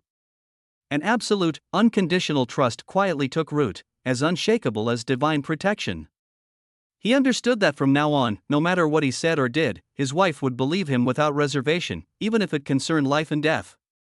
This profound trust moved him deeply. I love you. He once again pulled his wife tightly into his arms. Drink the serum first, Su Yuan's tone softened. Your body hasn't fully recovered yet. The medicine only temporarily suppressed the infection, you need the serum to completely eliminate the threat. What's the rush? His wife leaned close to his ear, the familiar delicate fragrance once again filling his senses. I wasn't satisfied just now. I don't believe you're not addicted to me. You're the poison on the tip of my heart, and everything about you makes me utterly captivated. She exhaled softly, do you think I'm beautiful? Beautiful. Su Yuan answered without hesitation. Ha ha ha. The lady was overjoyed, her snake-like arms wrapping around his neck, her eyes turning a strange shade of red, her desire unmistakable. Words alone are not enough. This scenery and I both belong to you. Are you sure you still want to waste time? Calm down. Su Yuan suppressed the turmoil within him and picked up a vial of serum. Drink this first. He twisted off the cap, and a strong, pungent smell immediately filled the air. The smell was reminiscent of laboratory chemicals. Be good. This was the first time Su Yuan coaxed his wife in such a manner. In the past, she was always so sensible, knowing exactly what to do and when to do it, and how to make him happy, never causing him any trouble. She was different from Evelyn. Evelyn was proud and spoiled. Once she completely trusted Su Yuan, she would act coquettishly without reservation, openly expressing her displeasure and waiting for Su Yuan to comfort her. Most girls her age were like that. His wife, being older than Evelyn, was naturally less spoiled, but she was still a woman who longed to be treated with such patience and tenderness by Su Yuan. I don't want to. His wife turned her head away in a huff. I won't drink it. Su Yuan looked at her and suddenly felt like laughing. He was so used to her dignified and graceful demeanor that this playful, sulky side of her was a first. Be good. Su Yuan held back a smile. Whatever it is, can't it wait until after you finish drinking? I don't want to. The lady pouted slightly. I've already drunk this serum so many times. It's really bitter, and my mouth feels tasteless for an entire day after drinking it. Is it very bitter? Su Yuan looked at the bottle of serum. If it's bitter, we'll drink it together, he said with a smile. There's a saying called sharing joys and sorrows, which means that whether it's hardship or happiness, it should be shared together. If it really is bitter, then I'll drink it with you. There are 2 more bottles. The lady was so moved that tears instantly welled up in her eyes. It was the first time she had heard this phrase, but she was deeply touched by Su Yuan. Isn't this exactly the kind of love every woman yearns for? Thus, the two gazed at each other affectionately and drank the serum together. This time, the lady didn't feel any bitterness at all, instead, she tasted a rich sweetness. When Su Yuan left the lady's castle, he almost lost his footing, his steps unsteady. If he hadn't insisted on leaving, he might have ended up staying there tonight. The lady's feelings for him had reached an almost addictive level. As for the Duke's fungal master blood, he kept it in mind and temporarily did not mention it to the lady. Additionally, regarding the incomplete Miranda crystal, the lady confirmed that she could integrate with it. She said the crystal contained many beneficial substances that could help her better merge with the mycelium. If perfect integration could be achieved, allowing the mycelium to become one with her, she would be able to break free from Miranda's control. At that point, the mycelium would be her, and she would be the mycelium. But this is extremely difficult. Even Heisenberg only achieved a very high compatibility with the mycelium, far from perfect integration. To date, the only one to truly achieve this is Evelyn. If the incomplete crystal is integrated, it could increase the fusion rate by approximately 10%, which would already be a significant improvement for the lady. However, she did not immediately absorb it. Instead, she asked Su Yuan to hold on to it for now, hoping to gather 3 pieces for better results. After drinking the serum, the lady's physical condition improved significantly. Su Yuan himself also tried a small sip. It was indeed bitter enough to numb his tongue, but he experienced no unusual reactions, possibly because he was not infected by the mycelium. He decided to keep the remaining 2 bottles for now, as they might prove useful in critical moments. That afternoon, Su Yuan found Ethan. I ran into Chris, he said directly. He and his wolf squad are also in this village. Ethan's fists clenched instantly. The image of Chris shooting Mia and taking Rose away was something he could never forget. Although Su Yuan had told him that the Mia he saw was just Miranda's illusion, Ethan still couldn't let it go. In his eyes, it was Chris who had destroyed his happy family. You hate him? Su Yuan was not surprised by this. I understand your feelings, anyone would find it hard to face this calmly. But what I want to say is, Chris also wants to save Rose. We don't need his help.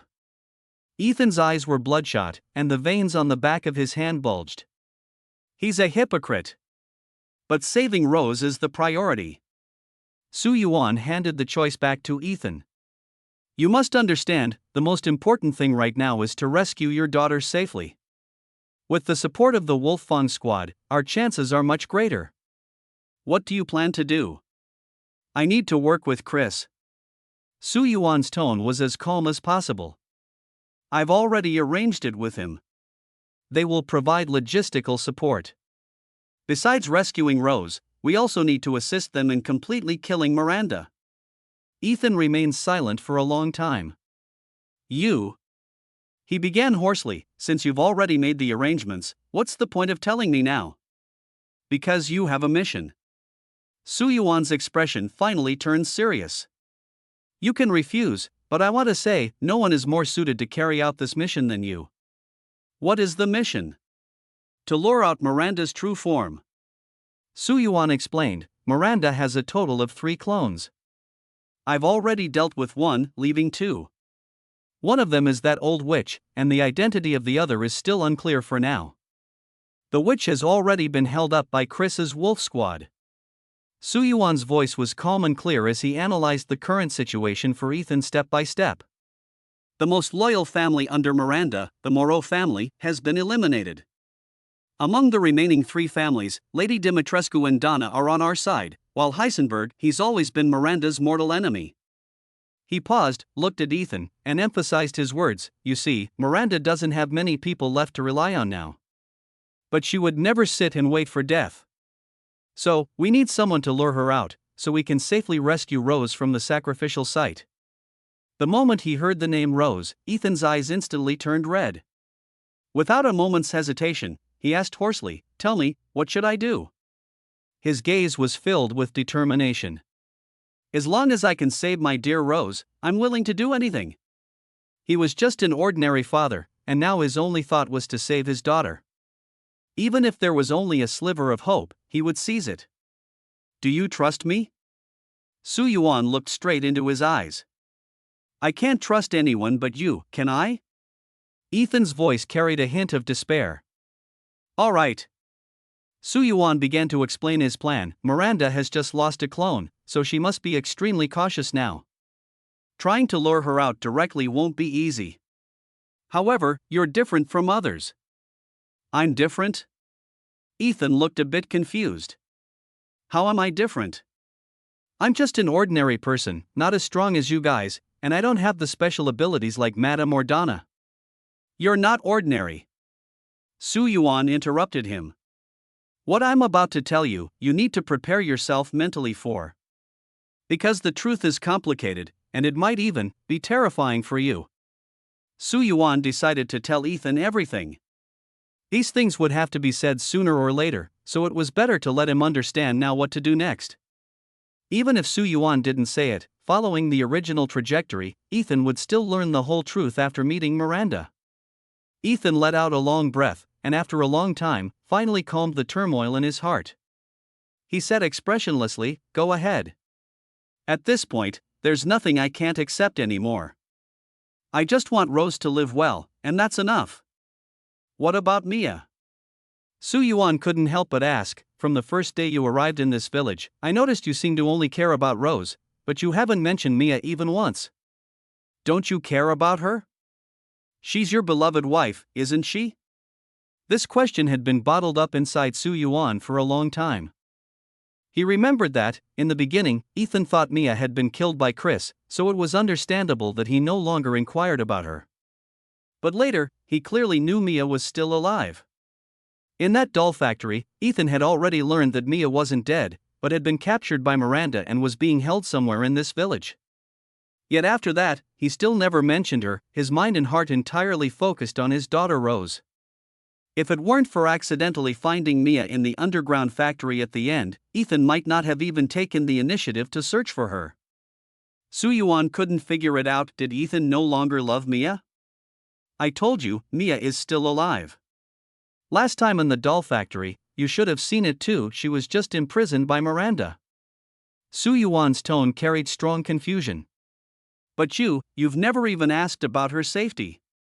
Ethan remained silent for a long time.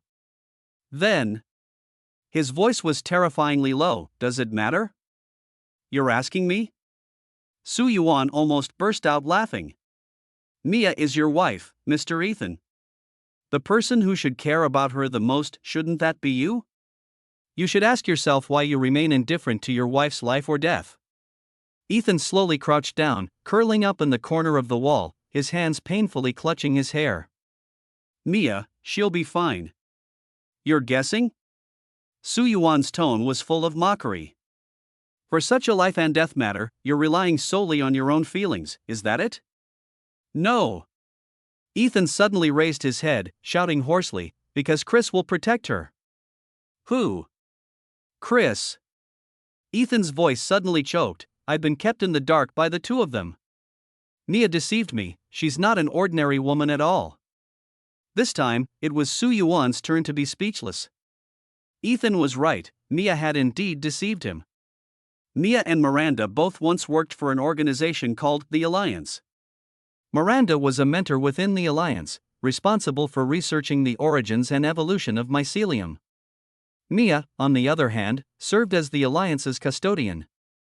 This Alliance organization is closely tied to the infamous Umbrella Corporation. Its founder, Braden Perry, is also Umbrella's CEO, a highly cunning figure. On the surface, the Alliance claims to study pathogen science, but in reality, it is creating and selling bioweapons for profit. Many bioweapon-related disasters have their disgraceful fingerprints behind them. As for Mother Miranda, she was Braden's teacher, personally guiding him in the study of pathogens and mycelium. Most of Braden's techniques originated from Miranda. As for Mia, she appears to be the Alliance's custodian, but she has another identity, an undercover agent for the BSAA. However, during a mission to transport the bioweapon Evelyn, Mia's ship encountered a storm at sea. Although she survived, she was also infected by Evelyn. And Evelyn, the most perfect E-series bioweapon, was designed and developed by none other than Miranda. In a sense, the relationship between Evelyn and Miranda is akin to that of Lady Dimitrescu and Miranda, a relationship between creator and creation. The relationships among these individuals are deeply intertwined and far more complex than they appear on the surface. Ethan was right, Mia had indeed been deceiving him all along. As a spy, she had to completely disguise herself. It seems you already know, Su Yuan said softly. Su Yuan looked at Ethan and sighed softly. It seems you've learned quite a bit. Yes, in the illusion, Ethan's voice was hoarse. I told you, things in the illusion aren't necessarily real. Why do you insist on believing them? I can't not believe it. Ethan suddenly exploded, his body trembling violently with anger. Mia has been secretly meeting with Chris again and again behind my back. Does she really think I'm a fool? I used to turn a blind eye, giving her a chance, hoping she'd come to her senses.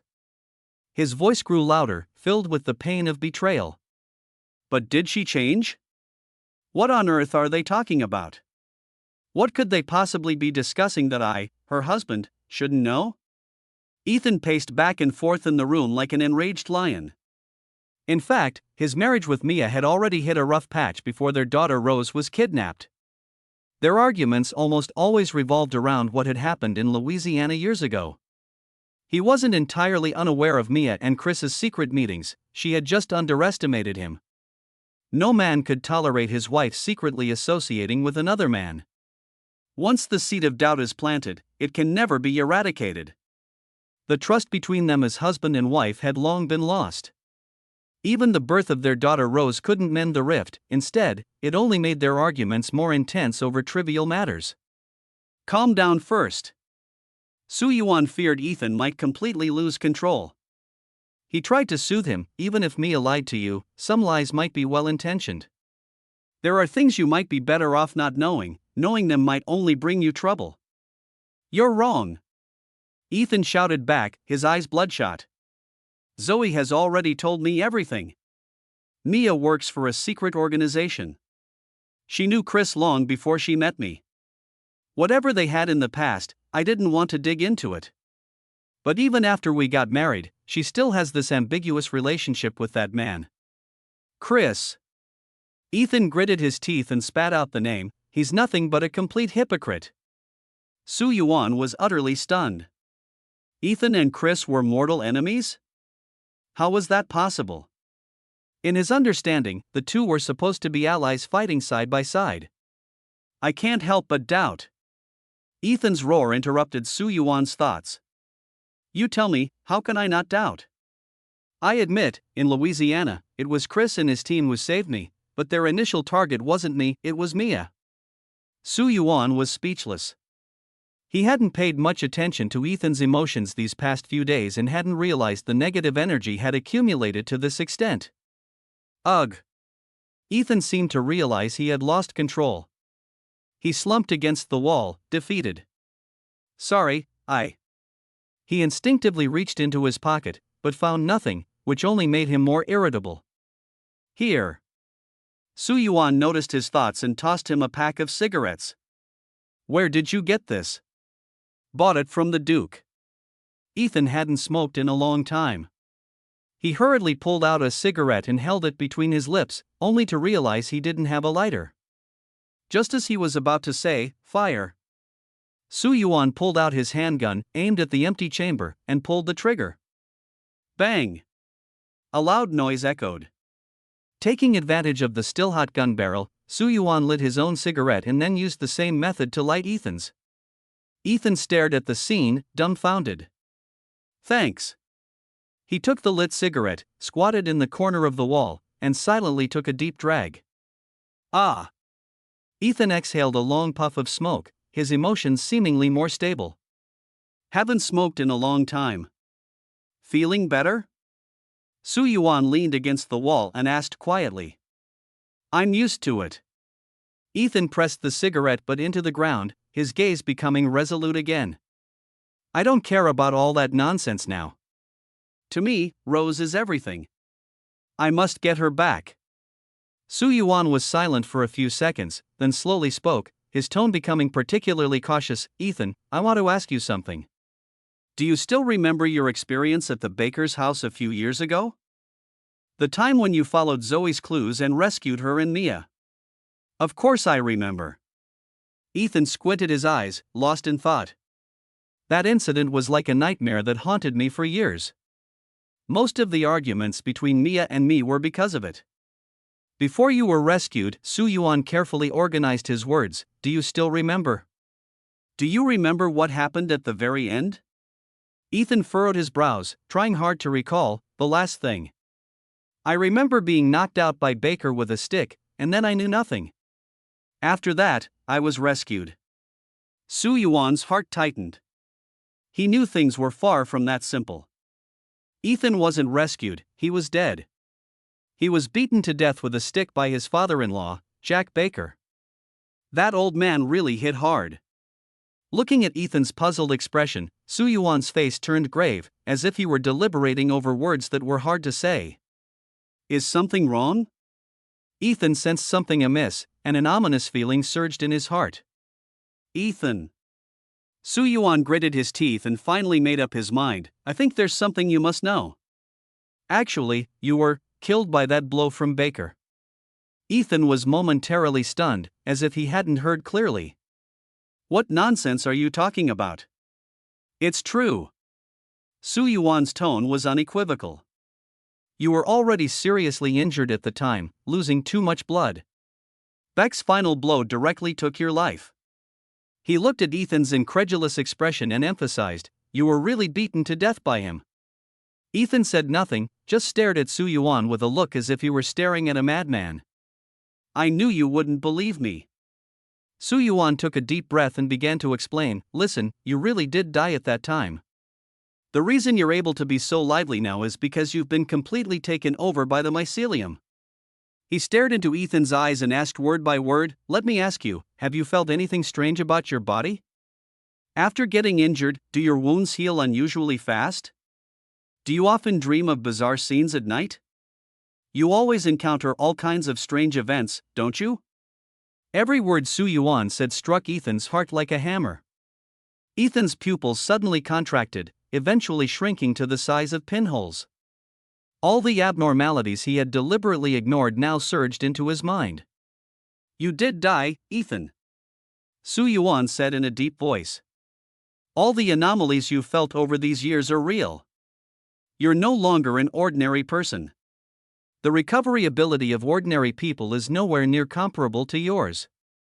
Ethan murmured, his lips trembling uncontrollably, died? Yes. You are already dead.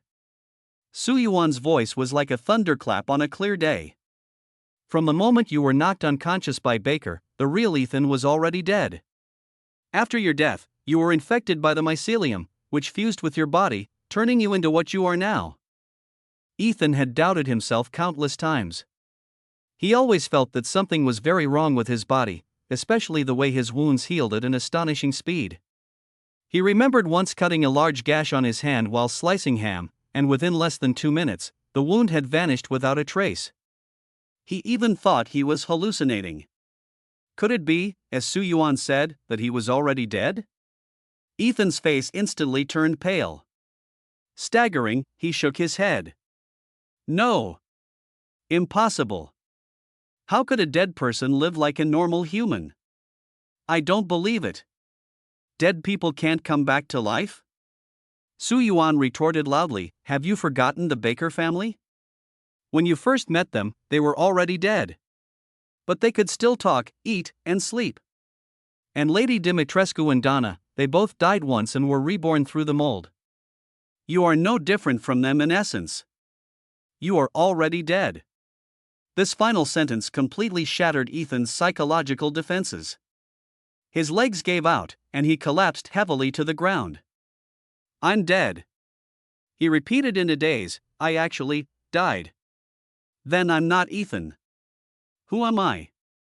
He suddenly raised his head, staring fiercely at Su Yuan, and roared like a wounded beast, if I died 3 years ago, then what about Rose? My daughter Rose was born at the end of last year, In an instant, Ethan thought of the worst and most painful possibility: Rose was not his child.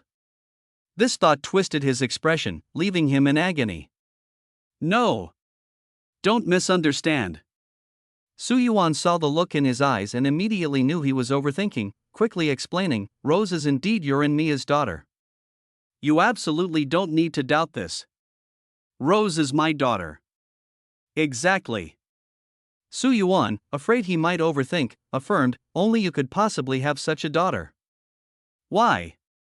Because you are nothing but a collection of mycelium. Su Yuan revealed an even more unacceptable truth to Ethan.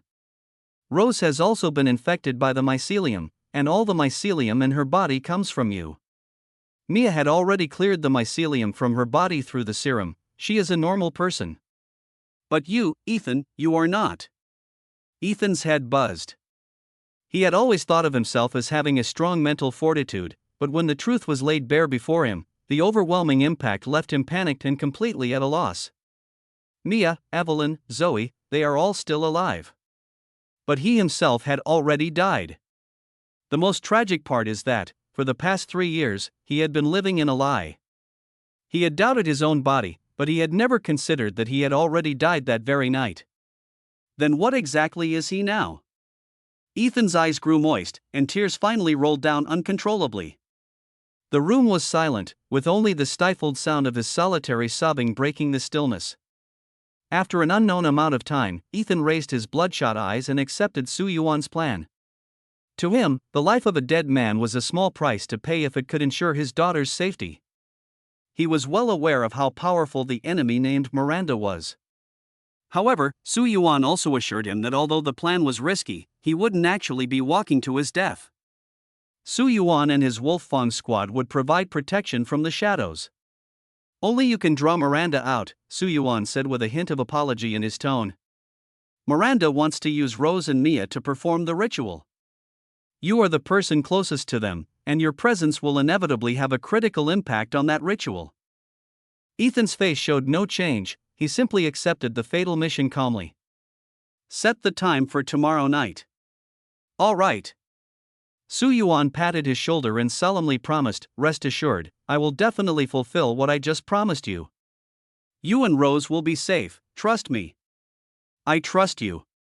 Ethan suddenly raised his head, his eyes filled with a resolute determination to risk everything. Mr. Su, I have no one left to trust now. I just want to save my Rose, even if it costs me my life. As soon as he finished speaking, he added self-mockingly, almost forgot, I'm already a dead man. Inside the doll factory of Beneviento Castle, Su Yuan summoned Evelyn and Donna. You have a mission, he began to assign tasks with a serious expression. Ethan will lure Miranda out. Your task is to take advantage of the altar's weakened defenses and get Rose out. He specifically warned, but you must be careful. We're not sure if the one who comes out is Miranda's true form. She's extremely cautious and might send a clone to deal with Ethan. If you find her true form still inside, Su Yuan's tone became exceptionally stern, retreat immediately. Leave at once. Miranda's power is too strong, it's too dangerous for the two of you to face her. I can kill her, Evelyn said fiercely, her killing intent palpable. I will tear that wretch to pieces. Calm down. Su Yuan directly flicked her forehead, making the young girl wince in pain. What was that for? She glared at Su Yuan angrily. Everything I said is true. I really can kill that wretch, so why are you hitting my head? Because you're being foolish. Su Yuan rolled his eyes at her. Can you let me finish speaking first? I promised to help you kill Miranda, just trust me. Your safety is the most important thing. As he spoke, he took out the remaining 2 vials of serum. Miranda can influence the fungal host, and the gift inside Donna's body is easily controlled by her. Take these 2 vials of serum. Su Yuan emphasized again, remember, tomorrow's plan doesn't necessarily have to succeed. Chris and I have already planned that if we can't lure out her true form, we'll take the opportunity to eliminate her clones. Taking out 2 clones will significantly weaken Miranda's power. Wait a moment. Donna, who had been silent, suddenly spoke. What is it? My father wants to meet you. Your father? Su Yuan froze. Are you talking about the luthier or the former patriarch of the Beneviento family? Aren't they both deceased? Donna took out the necromancy staff and said calmly, "Through this. I communicated with my father yesterday, and he wishes to meet you tonight. If you have no objections, I will perform the necromancy puppet technique shortly." Su Yuan's heart sank, feeling extremely awkward. To build rapport earlier, he had lied to Donna, claiming he knew the luthier. If they met now, wouldn't his lie be exposed on the spot? He glanced at Donna casually, but the girl's face showed no emotion, no sign of anything unusual from start to finish. Did she know she'd been deceived? If she did, why was there no reaction? If she mentioned this to her father, he'd definitely be exposed. "Do you not wish to meet him?" Donna asked softly. Su Yuan's expression turned unnatural, caught in a dilemma, and he could only agree reluctantly, "No, of course, I want to meet him. I should meet your father." The process of casting the necromancer puppet spell was filled with an eerie sense of mystery. The legendary necromancer staff was entirely a creamy white color, resembling treated human bones, and emitted a faint glow. According to Donna, it was crafted by Benevento's ancestors using the Pope's spine and skull. Su Yuan looked at the real skull at the top of the staff and couldn't help but feel a bit uneasy. Evelyn had left, and only Donna and he remained in the room. "It's starting," Donna reminded him. She began chanting loudly, "Honorable God of the Undead, please accept your servant's worship and open the eternal gate of the undead. Your devoted servant shall offer their dedication to you." Then, she performed a bizarre ritual, taking out a strand of her hair and a drop of her blood. The hair was tied to the joint of the necromancer staff, while the blood was dripped into the skull at the top. Buzz! A dazzling light burst forth from the skull's eyes. It was a mix of white and gray light, blinding yet tinged with a heart-stopping gray-black hue, like an endless abyss. The staff seemed to be controlled by an invisible hand, standing upright without warning. Su Yuan widened his eyes, staring at the scene. "Open!" With Donna's soft command, a deep, dark hole suddenly appeared on the floor in front of the staff. Ripples surrounded the opening, resembling a black hole. The hole had opened. Is this CGI?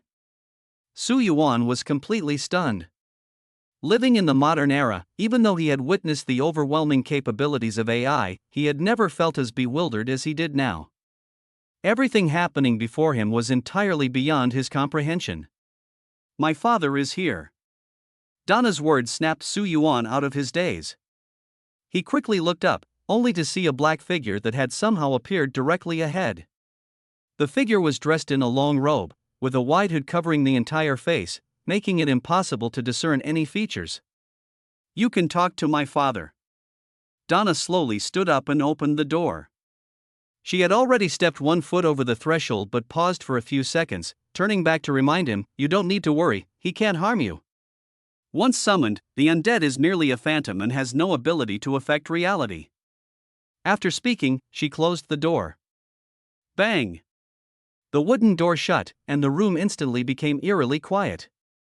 Su Yuan stared intently at the black figure, his heart filled with tension and curiosity. What on earth was the principle behind this? It completely exceeded his understanding. "How should I address you?" he asked tentatively. "Call me Maestro." The tone of that figure was peculiar, as if the voice did not originate from him but converged from all directions, creating an eerie sensation. "Are you Donna's father?" Su Yuan continued to ask. "Donna asked me to meet you. Is there something you want to tell me? Why did you deceive her?" Su Yuan didn't react for a moment. "I asked you, why did you lie to Donna?" The shadow asked again, his tone revealing no emotion. Su Yuan cautiously observed him, noticing that he didn't seem to show any signs of anger. "You? Tell me the reason." The shadow's voice brooked no argument. "Miranda has committed countless misdeeds, you must be aware of her actions." Su Yuan steadied himself and explained, "I had to make Donna trust me completely. If I hadn't fabricated a lie at that time, even if I had the token you left for her, she would never have trusted an outsider." The shadow remained silent, and the room returned to a deathly stillness. After a long while, he spoke again, his tone carrying a hint of complex emotion. Donna likes you very much, you know that, don't you? What are you talking about? Su Yuan was stunned. I said, my little Donna likes you very much. You successfully stole her heart. There was a sudden trace of melancholy in the shadow's voice. I never thought such a day would come. I always believed her heart was closed off, that it wouldn't open for anyone. But you achieved the impossible. Donna, she likes you very much, said the undead maestro. Donna has never been fond of talking to people, not even to her mother or stepfather. Being born into the Beneviento family, she was exposed only to dolls from a young age. She liked the dolls I made for her, but because of that, she became very reclusive. In the castle, only the dolls have always been by her side. This is all my fault. His voice was filled with remorse. I shouldn't have listened to her mother. Donna should have had a happy childhood. She shouldn't have spent her whole life surrounded by those dolls. Donna's reclusive personality was entirely shaped by her environment. Living for a long time with lifeless dolls caused her social skills to deteriorate significantly.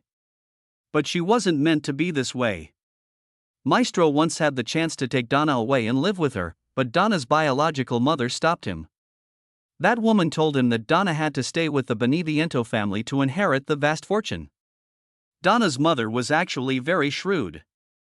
She was well aware of how astonishing the Beneviento family's wealth was, and since her husband was unable to father more children due to health reasons, Donna became the only choice.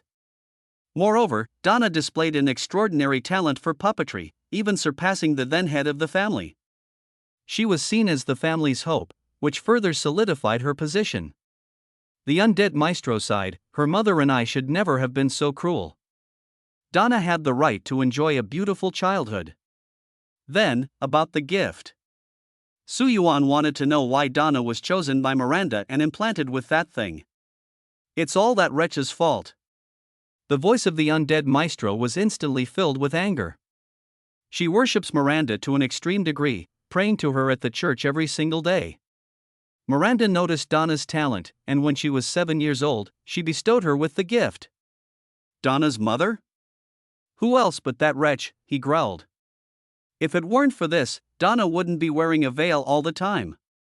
The reason she's so reclusive and withdrawn stems entirely from this incident. Su Yuan was completely stunned.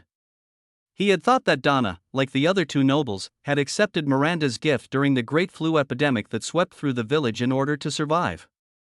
At that time, the ladies and Heisenberg were already gravely ill, and it was Miranda's gift that granted them a second chance at life. But Donna was completely different. She wasn't implanted with the grace mycelium during the flu outbreak but much earlier. She was forced to accept all of this by her own biological mother. What a vile woman! Su Yuan couldn't help but curse out loud. She's harming her own daughter. She truly is a vile woman. A human and a ghost, united in shared outrage at this moment. The more Su Yuan thought about it, the angrier he became. If it weren't for this, how could Donna's delicate and beautiful face have been ruined? The pain she endured during the implantation was as intense as the self-doubt she feels now. How old was she then? 7 years old. How could her mother bring herself to do it? Thinking of this, Su Yuan could almost imagine how desperate that little girl must have been at the time. Being treated like that by her own biological mother. I wasn't by Donna's side at the time, otherwise I would never have let such a thing happen. Maestro's voice was filled with endless regret. This isn't your fault.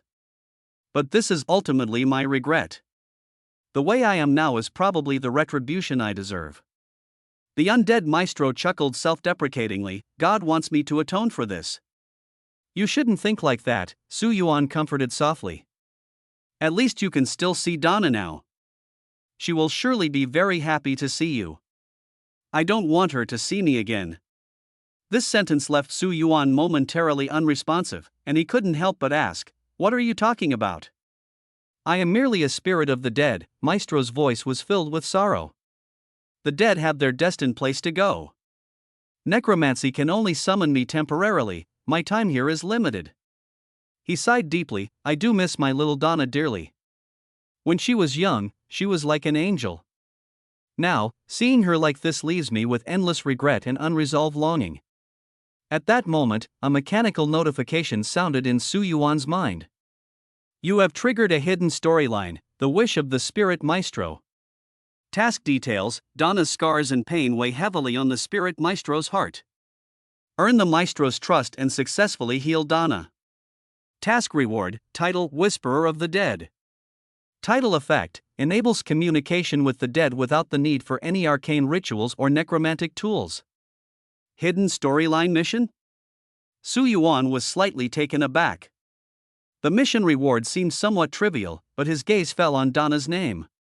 He felt that this girl deserved the mercy of fate. If God wouldn't help her, then he would become that God himself. I will help you heal little Donna. Su Yuan's voice was firm and powerful.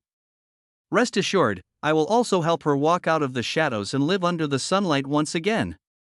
Really? A glimmer of light flashed in the eyes of the undead maestro. You can cure Donna? I can. Su Yuan nodded vigorously. As long as I can kill Miranda and obtain the ultimate serum, Donna can be cured. 2 days ago, I already killed one of her avatars. Please believe me, I have the strength to defeat Miranda. You killed Miranda's clone? Maestro exclaimed in shock. How is that possible? If you don't believe me, take a look at this. Su Yuan took out an item, the crystal he had obtained from Miranda's clone. Oh my god! For the first time, Maestro lost his composure. He stared at the crystal, his body trembling with excitement. I've dreamed of killing her with my own hands. I will help you fulfill that wish. All right. Maestro agreed, although you deceived Donna before, based on my observation, she likes you very much. If you can resolve her scars and shadows, I can entrust my beloved daughter to you. I'll help in a moment. Aha! Su Yuan felt his head buzz. What did you just say? What? Are you rejecting Donna? Maestro's questioning voice was filled with authority, leaving Su Yuan at a loss. To be honest, he did have some feelings for Donna, but it was more pity than deep love. However, it seems you are not trustworthy. Maestro's tone turned cold. No. Su Yuan quickly spoke up. How could that be? Little Donna is very adorable, and I like her very much. How could I possibly dislike her? You don't need to worry, I will definitely take good care of little Donna, you can rest assured. Ha ha ha. Maestro burst into laughter. I knew I wasn't wrong about you. Although you're a bit cunning, I can see that you treat Donna very well, and Donna likes you too. Entrusting her to you, I feel completely at ease. Su Yuan felt as if he had been outsmarted by his future father-in-law. You're great. Maestro said with satisfaction, I came to see you today precisely for this matter. I can't always be by little Donna's side, and she's grown up now. Does she know about this? No, she doesn't. Are you not planning to tell her? Maestro was silent for a moment. Farewells are always so sorrowful. I think it's better to leave it be. I am but a wandering spirit in this world, and one day I will return to where I belong. He paused and added, perhaps little Donna already knows. Her understanding of spirits is quite profound. Oh, right. Maestro suddenly remembered something. There's something I need to tell you. Miranda has a total of 3 avatars, one of which was destroyed years ago. So after you kill one, there should only be one left. It's that witch. Su Yuan's eyes burned with intensity. Yes. Maestro nodded. The witch is Miranda's second avatar. Killing the witch will leave only her true form. Of course, I must solemnly warn you, Miranda's true form is several times stronger than her avatars. You'd better make thorough preparations before facing her. I understand. Well, that's all. Maestro's body began to retreat into the black hole. I've said everything I needed to say. I hope you take good care of my dear little Donna, so I can leave in peace. Can you promise me that? Excellent. Thank you. He waved goodbye to Su Yuan. Take good care of little Donna for me. Don't forget. Just as Su Yuan was about to respond, Maestro had already disappeared into the black hole, which vanished along with him, as if it had never existed. The room was silent. Come out, Su Yuan said softly. From the shadows, a petite and delicate figure slowly emerged. It was Donna. Did you hear everything? Why not say hello to him? I feel like this might be the last time he appears. I know. Donna walked up to Su Yuan, opened her arms, and gently embraced him. He lightly held her hand. Dad was right, he will leave someday. I don't want to know when he will go, I can't bear that kind of pain and sorrow. Su Yuan sighed. The bond between the luthier and Donna was too deep, neither could live without the other, but separation was inevitable. So, they both chose the same way to leave quietly, without letting the other see their back. Donna had inherited her father's character, never wanting to trouble the people she loved. You'll take good care of me, won't you? She suddenly asked, her voice trembling slightly. You just promised my dad that you'd heal my scars, let me live in the sunlight again, and take care of me in his place. Is that true? Donna's eyes fixed on Su Yuan. Even through the black veil, Su Yuan could clearly feel the anticipation in her gaze. Donna, are you willing? He asked with a smile. Donna's heart pounded wildly, like a startled deer in the forest. She wanted to agree immediately, but when she thought of her ruined face and the elegant and noble Lady Alcina, the light in her eyes dimmed instantly. I want to, but don't think about those things. Su Yuan gently held her hand, his tone firm. Since I promised your father, I will keep my word. Taking care of you is something I must do well. Then, what about the lady? Donna's voice dropped. And Evelyn? She suddenly felt deflated. If it weren't for the scar on her face, she would have had the confidence to rival anyone. In terms of looks alone, she could even match Evelyn. But it was precisely this scar that robbed her of the courage to pursue the man she liked. Su Yuan. She had never felt this way before. Every time she saw him, her palms would sweat from nervousness. Donna knew she had fallen in love with this man. It was her first time falling in love, and this man was everything she had ever dreamed of in an ideal partner. But Su Yuan already had a wife. Donna and the lady were very good friends, and if she were to be with Su Yuan, it would be a betrayal of her friend. This thought tormented her deeply. Even without the lady, she felt Evelyn was far superior to her. Evelyn was young and beautiful, and though a bit temperamental, she was deeply cherished by Su Yuan. Donna often fantasized about how wonderful it would be if she were in Evelyn's place. What are you overthinking? Su Yuan gently patted her back, interrupting her thoughts. We'll talk about these things later. You have a good relationship with them, so there's no need to worry. For now, my task is to heal the scar on your face so that you can take off the veil and live confidently in the future. Thank you. Suddenly, Donna mustered her courage, quickly lifted her veil, and planted a swift kiss on Su Yuan's cheek. Then, like a startled rabbit, she jumped away. Su Yuan stood frozen in place, caught between amusement and exasperation. Later, Su Yuan went to pick up Chris. Ethan didn't come along. His dislike for Chris had reached the point where he no longer bothered to hide it. Su Yuan figured that if he brought Ethan along, the two of them might end up fighting on the spot. Hey! Chris's voice called out from a distance. I'm over here. Su Yuan responded. Today, Chris was much better equipped, fully armed from head to toe, even wearing a protective mask. If it weren't for his loud shouting, it might have been hard to recognize him from afar. Your gear looks impressive. Su Yuan praised. Even got a protective mask, looks like you're fully prepared. Of course. Chris replied. But the main force of the Wolf-Fong squad won't be participating tonight, they have another mission.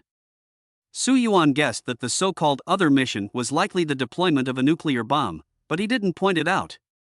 Instead, he asked, what about the supplies I asked you to bring? The bullets are with me. The rest of the supplies will be airdropped by helicopter around 9 p.m., so no rush. Okay. Su Yuan gestured with his hand. After the last encounter with Miranda's clone, Su Yuan had finally gained some understanding of her. Miranda's true form was a massive spider. In addition to her lethal venom, her sharp legs and incredible speed posed significant threats. Moreover, that was just a clone. Miranda's true form likely had even more terrifying abilities, such as spraying highly corrosive venom, which would be extremely troublesome if it made contact. Therefore, protective suits were essential. He had requested 4 sets, 1 each for himself, Evelyn, Donna, and Ethan. As for the lady of the manor, this time, Su Yuan didn't bring her along. Her injuries hadn't fully healed yet, and the damage caused by the grace was far more severe than expected. The lady had actually wanted to come, but Su Yuan had firmly refused. However, her daughters had come along. Bella and the others were quite powerful, and as long as the crystals within their bodies weren't destroyed, they could resurrect even if their bodies turned to ash. So, the lady wasn't worried about their safety. Besides, the original purpose of creating these 3 daughters was to protect Su Yuan, especially at such critical moments. Ethan didn't come? Chris looked around and asked. He's here. Oh? Then why don't I see him? Chris seemed a bit puzzled. By the way, I haven't apologized or explained to him about last time. Explain? Su Yuan thought to himself. You probably don't realize that Ethan already sees you as his number 1 romantic rival, do you? Ethan's still organizing his gear. He needs to prepare a lot of life-saving items, Su Yuan said casually. How are you planning to deal with Miranda? Are you still using that dagger from last time? Chris asked again. I have my own preparations. All right then. Seeing that Su Yuan didn't want to elaborate, Chris didn't press further. After all, it was his secret. For tonight's hunting plan, Chris had also made extensive preparations, bringing not only combat supplies but also the elite forces of the Wolffang Squad. The Wolffang Special Operations Squad, led by Chris, was the elite of the elite, with every member possessing top-tier combat skills. Their weapons and equipment, from protective suits to custom-made firearms and ammunition, were all top-secret BSAA technology, completely inaccessible to the outside world. As a global leader in anti-biohazard operations, BSAA naturally had the means to deal with a fungal host like Miranda. The objective of this mission was clear: the Wolffang Squad and Chris would handle the distraction, while Su Yuan would seize the opportunity to rescue Rose, protect Ethan, and ultimately kill Miranda, thereby completing his survival mission. Catch! Chris tossed a heavy backpack to Su Yuan. The bullets are inside. 500 rounds? Su Yuan weighed it in his hand. It felt quite heavy. Don't believe me? Count them yourself. Chris rolled his eyes at him in annoyance. These supplies are ridiculously expensive. I went through a lot of trouble to get approval for them, so use them sparingly. Aren't they just bullets? Su Yuan curled his lip. Are they really that precious? Open your eyes and take a good look. These are custom-made Magnum bullets. Chris took one out of the bag, the bullet tip glinting with an unusual sheen. Do these look like your ordinary bullets? We invested a huge amount of money, and each bullet core requires a large amount of serum to be condensed and crystallized. Now, do you think they're precious or not? These specially crafted bullets contain serum crystals within their tips. Once they hit the target, the crystals instantly dissolve, releasing a powerful force capable of destroying the regeneration of mycelium. To completely kill Miranda, these bullets are an indispensable weapon. Su Yuan took the backpack, and the weight of over 10 kilograms instantly made him realize the importance of this support. I need to remind you, Chris's expression turned serious. The firepower support our Wolffang Squad can provide is limited, mainly focused on long-range fire suppression. Long-range support is enough. Su Yuan shrugged. You guys would be less effective at close range anyway. If Miranda attacks your squad, don't count on me to rush over and save anyone. I understand. Chris nodded, and the two reached a consensus. The plan was finalized. Su Yuan and Chris would confront Miranda head-on, while the Wolf Fang squad handled logistics and provided long-range fire support to counter the potential hordes of infected under Miranda's control. Everything was ready, only waiting for Miranda to appear. Su Yuan inspected his weapon. His M1897 shotgun had undergone 2 modifications, doubling its firing speed and significantly compensating for the weapon's inherent slow rate of fire. The faster firing speed meant he could more frequently trigger the true damage effect he had imbued into the weapon. Coupled with the power upgrade from the Duke, each shot was capable of delivering terrifying damage. Apart from the shotgun, he also had 2 magnum pistols. One of them, the Wolfbane revolver, had just been upgraded to its maximum power at the cost of a hefty 350,000 lei. Now, the power of a single shot could only be described as overwhelming. If not for today's decisive battle, he would never have upgraded his weapon so extravagantly. With ample ammunition, top-tier firearm power, and the demon-slaying dagger that could still be used 3 more times, this was undoubtedly Su Yuan's most well-prepared battle. He thought to himself, even if he couldn't kill Miranda this time, he would at least make her suffer. Meanwhile, at the sacrificial site, Miranda was pacing back and forth around the altar, her face full of anxiety and gravity. The demon-slaying dagger. That legendary ultimate weapon had actually appeared in this tiny village. Damn Alcina! Miranda growled under her breath, slamming her fist against the nearby stone pillar, which instantly cracked all over. I treated you like my own daughter, and you betrayed me, even bringing an outsider into the castle. But after her anger subsided, she calmed down, her eyes flickering with suspicion. Something's not right. That man is no weakling, and he's carrying the demon-slaying dagger. There must be an organization backing him. Who could it be? Who wants to kill me? Her first thought was the BSAA. That organization had always made it their mission to eliminate bio-experimenters, and she was on their wanted list. But she immediately dismissed the idea. The BSAA couldn't possibly have the demon-slaying dagger. If they had such a weapon, they would have come for me long ago. Humph. Miranda let out a cold laugh. The demon-slaying dagger has been lost for so long, its power must be nearly depleted by now. Thinking they can kill me with a broken weapon? What a joke! She recalled the moment when Su Yuan struck her with a dagger. Although the force made her heart tremble, she could feel that the power of the dagger had been greatly weakened. Otherwise, that strike would have been enough to kill her avatar, rather than merely injuring it. At that moment, bubbles began to emerge from the center of the altar, making a gurgling sound, as if something was about to boil over. Miranda immediately collected her thoughts and hurried to the edge of the altar. She clasped her hands together and knelt devoutly. O great Lord of eternal spirits, please accept the worship of your most faithful follower. I offer you everything I have and humbly beseech you to grant me your precious spirit. The liquid in the altar churned more violently, emitting an eerie glow. The altar boiled for a few minutes before gradually calming down under Miranda's prayers. Dear Eva. Miranda clung tightly to the cold altar, her voice trembling with emotion. Mommy will definitely bring you back to life. Don't be afraid of the darkness, Mommy will soon bring you back to the light. Eva was Miranda's daughter, who tragically passed away 100 years ago during the Great Flu pandemic. She had been Miranda's entire world. In her despair, Miranda accidentally discovered a miraculous life form called the eternal mycelium. This mycelium was nearly immortal, undying, and indestructible, completely transforming her body and allowing her to live to nearly 130 years old while still maintaining vigorous vitality. She was no longer human but had become the embodiment of the mycelium. At that moment, a baby's cry suddenly came from within the altar. Wah wah, sob. Miranda's joy instantly froze, replaced by overwhelming fury.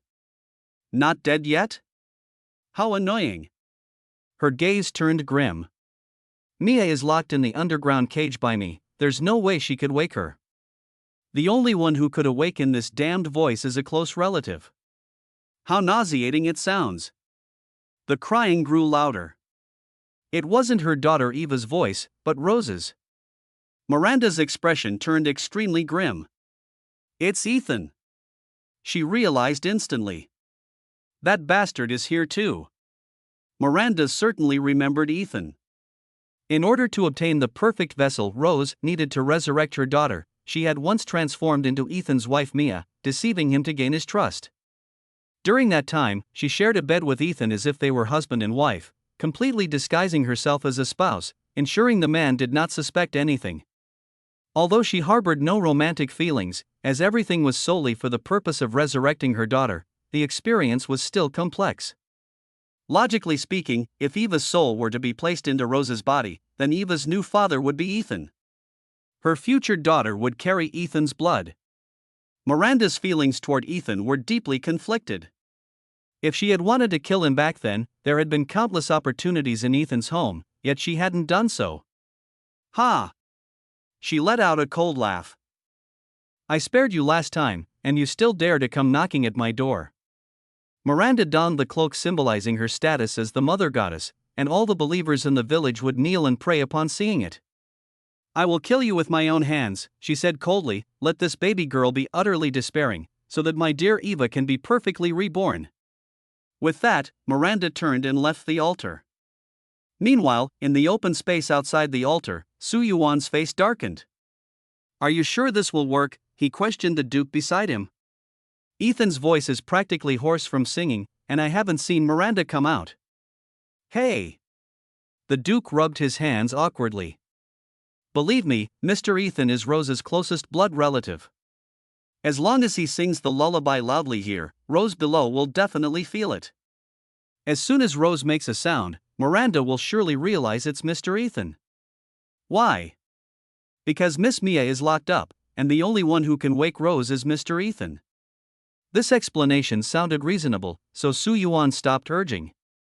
But Ethan, who had been singing at the top of his lungs, was about to reach his limit.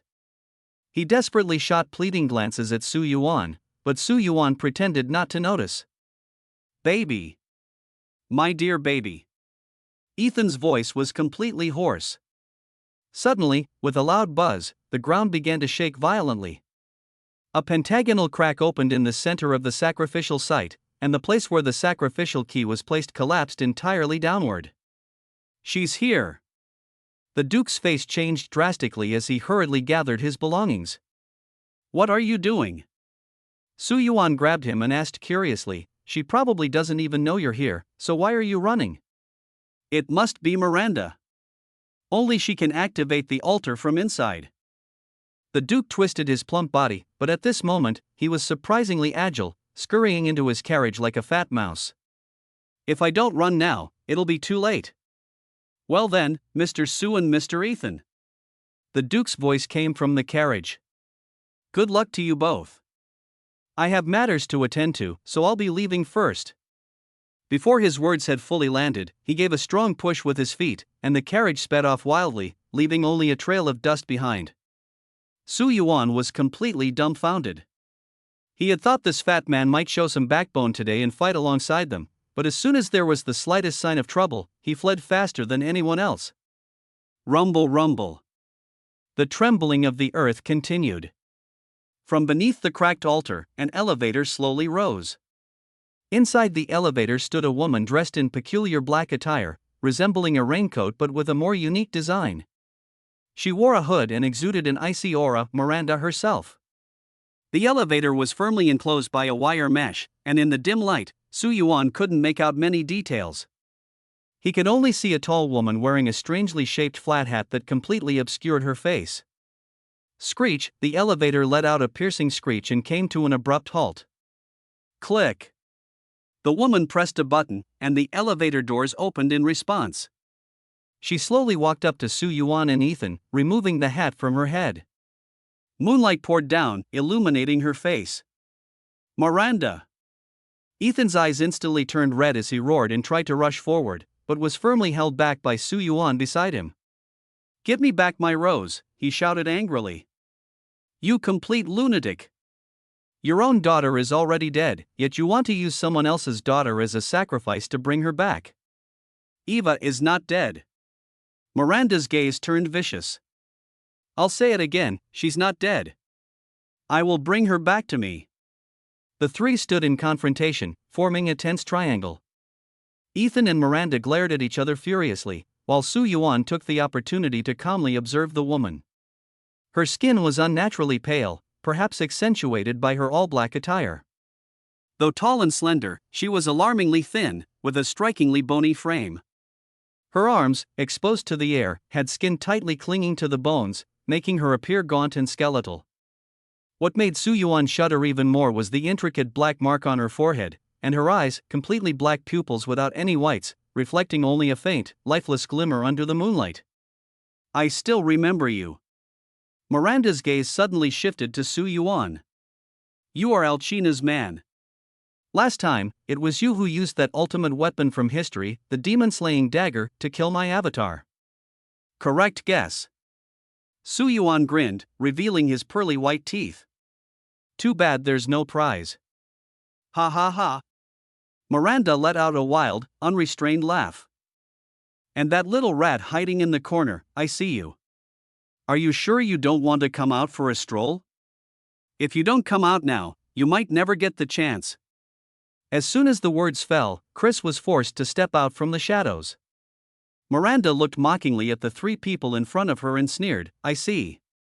You deliberately lured me out of the ritual site to try and kill me, didn't you?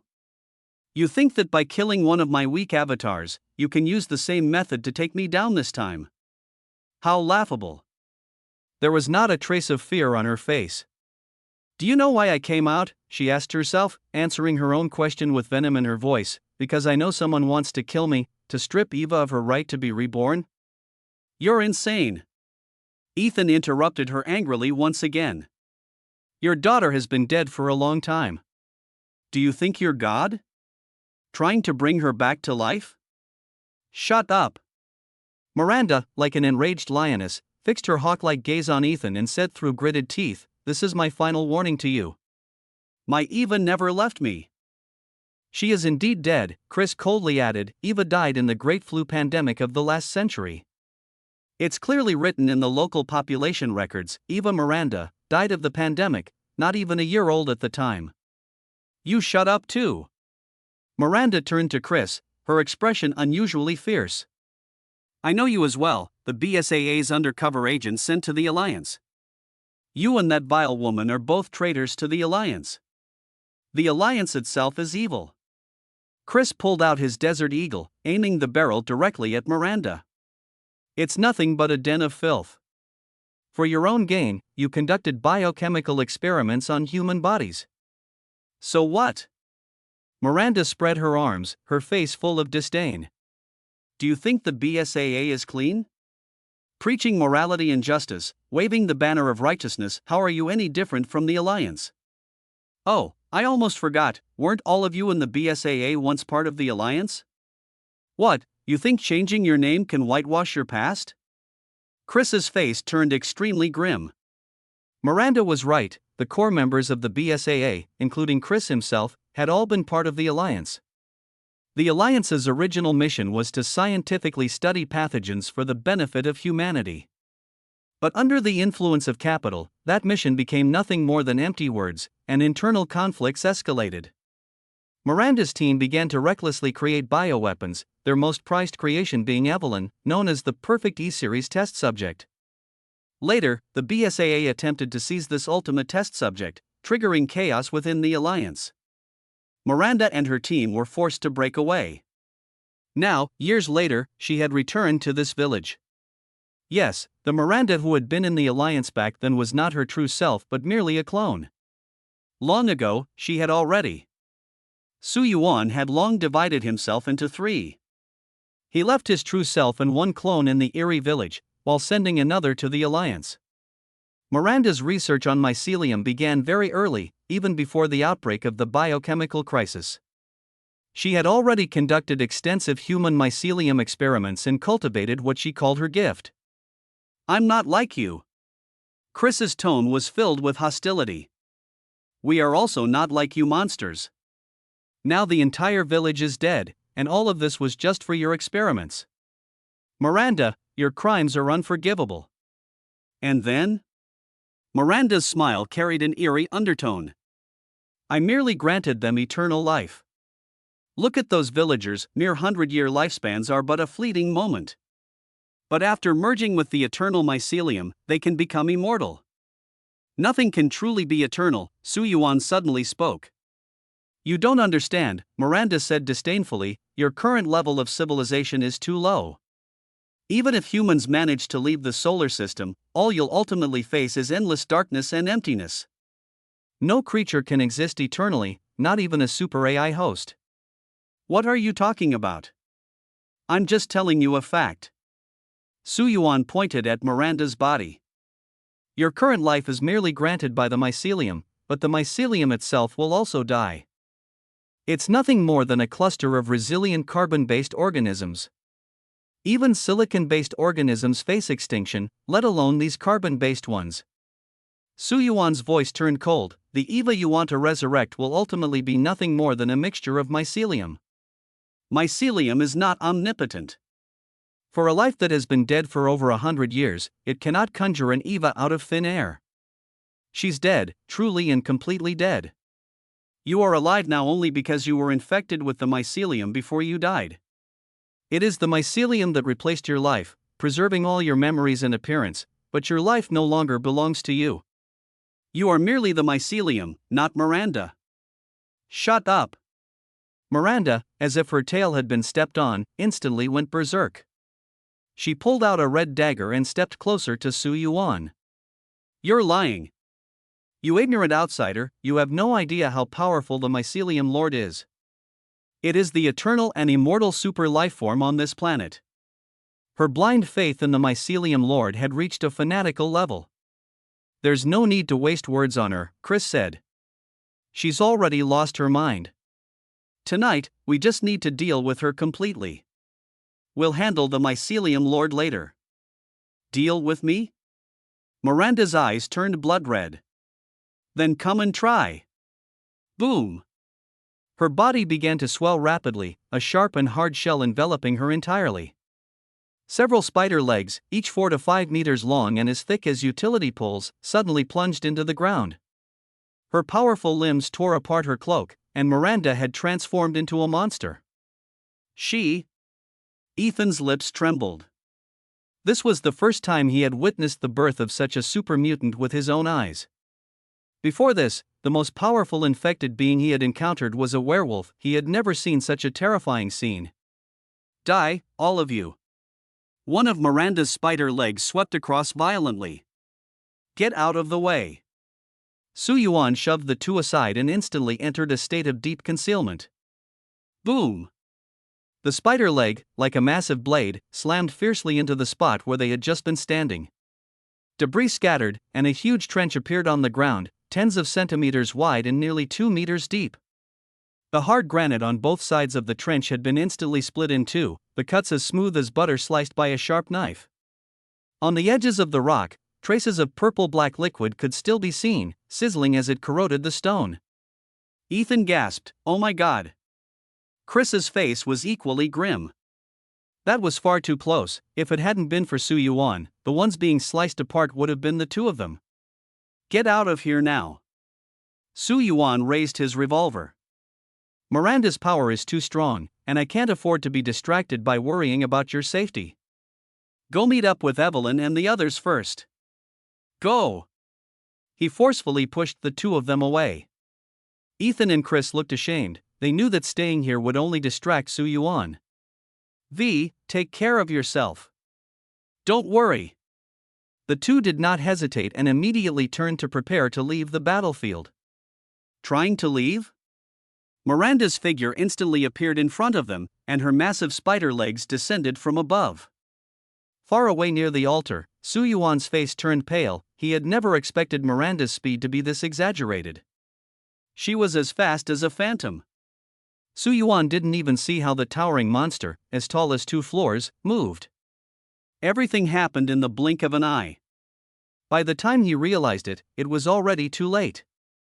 Miranda's massive spider leg slammed down fiercely, and the two people on the ground were already scared out of their wits, frozen in place and unable to move. Buzz! The spider leg stopped in midair at the very moment it was about to strike. There's a chance. Su Yuan immediately shouted loudly, Bella. Dear father. Little Bella understood instantly, transforming into a swarm of magic bats and swiftly flying away. In just a few breaths, she had taken Chris and Ethan away from the battlefield. Daniela, Cassandra. Father. The two girls immediately appeared beside Su Yuan. Are you scared? He pinched their cheeks and said with a smile, "Go with little Bella to protect those two. There's no need to come back here." But Mother said, the eldest daughter, Daniela, spoke anxiously, "Mother told us to protect you." Let us stay, that crazy woman is far too dangerous. Listen to me. Su Yuan's face darkened, scaring the two girls into quickly lowering their heads. You are the daughters of me and her. Although not truly born of the lady, you carry my blood, and both Alcina and I regard you as our own daughters. I am your father. His voice was firm and undeniable. How could a father let his daughters stand in front of him? Leave now. Su Yuan's tone suddenly turned fierce. The two innocent girls were terrified, but they also understood their father's resolve. The two daughters clung tightly to Su Yuan, their anxious little hands gripping the hem of his clothes as they whispered, "Daddy, please don't be angry." Su Yuan felt a bit helpless. His wife's temperament was extremely stubborn, and he hadn't expected these two girls to inherit the same obstinate nature. You're all doomed. Miranda shrieked from across, spewing a stream of mucus straight at the trio. Go! The two daughters reacted swiftly, grabbing Su Yuan and instantly soaring into the night sky, hovering mid-air. Can you keep holding me like this? He asked. Of course, dear father. How long can you manage? As long as needed. Good. Su Yuan immediately pulled out a grenade launcher and pressed the button aimed at Miranda's head. Boom! A shell streaked across the night sky like a meteor, followed by a thunderous bang, as it exploded on Miranda. This was a specially modified grenade, with triple the power of a standard version and enhanced penetration, more than enough to deal with ordinary infected. However, as the flames dissipated and the smoke cleared, the scene before Su Yuan left him dumbfounded. 100 points of damage? A top-tier grenade launcher had only inflicted 100 points of damage? How laughable. Miranda, now in her spider form, sneered mockingly. Your weapons are far too weak. I've only fused with 1/10,000th of the Fungus Lord's power, and yet your proud human grenade launcher can't even penetrate my defenses. She continued to taunt, do you really think you can kill me? Your plan is far too naive. Tiny humans can never fathom the might of the Spirit Lord. The Spirit Lord, also known as the Fungus Lord. Now, the real show is just beginning. Su Yuan quickly steadied his mind, a sharp glint suddenly flashing in his eyes. He whispered to his daughters, "Take me to Miranda's back." That's too dangerous. Cassandra was on the verge of tears. Hurry up, he urged. I have a way to deal with her, but I need to get close. Right now, I can only rely on you.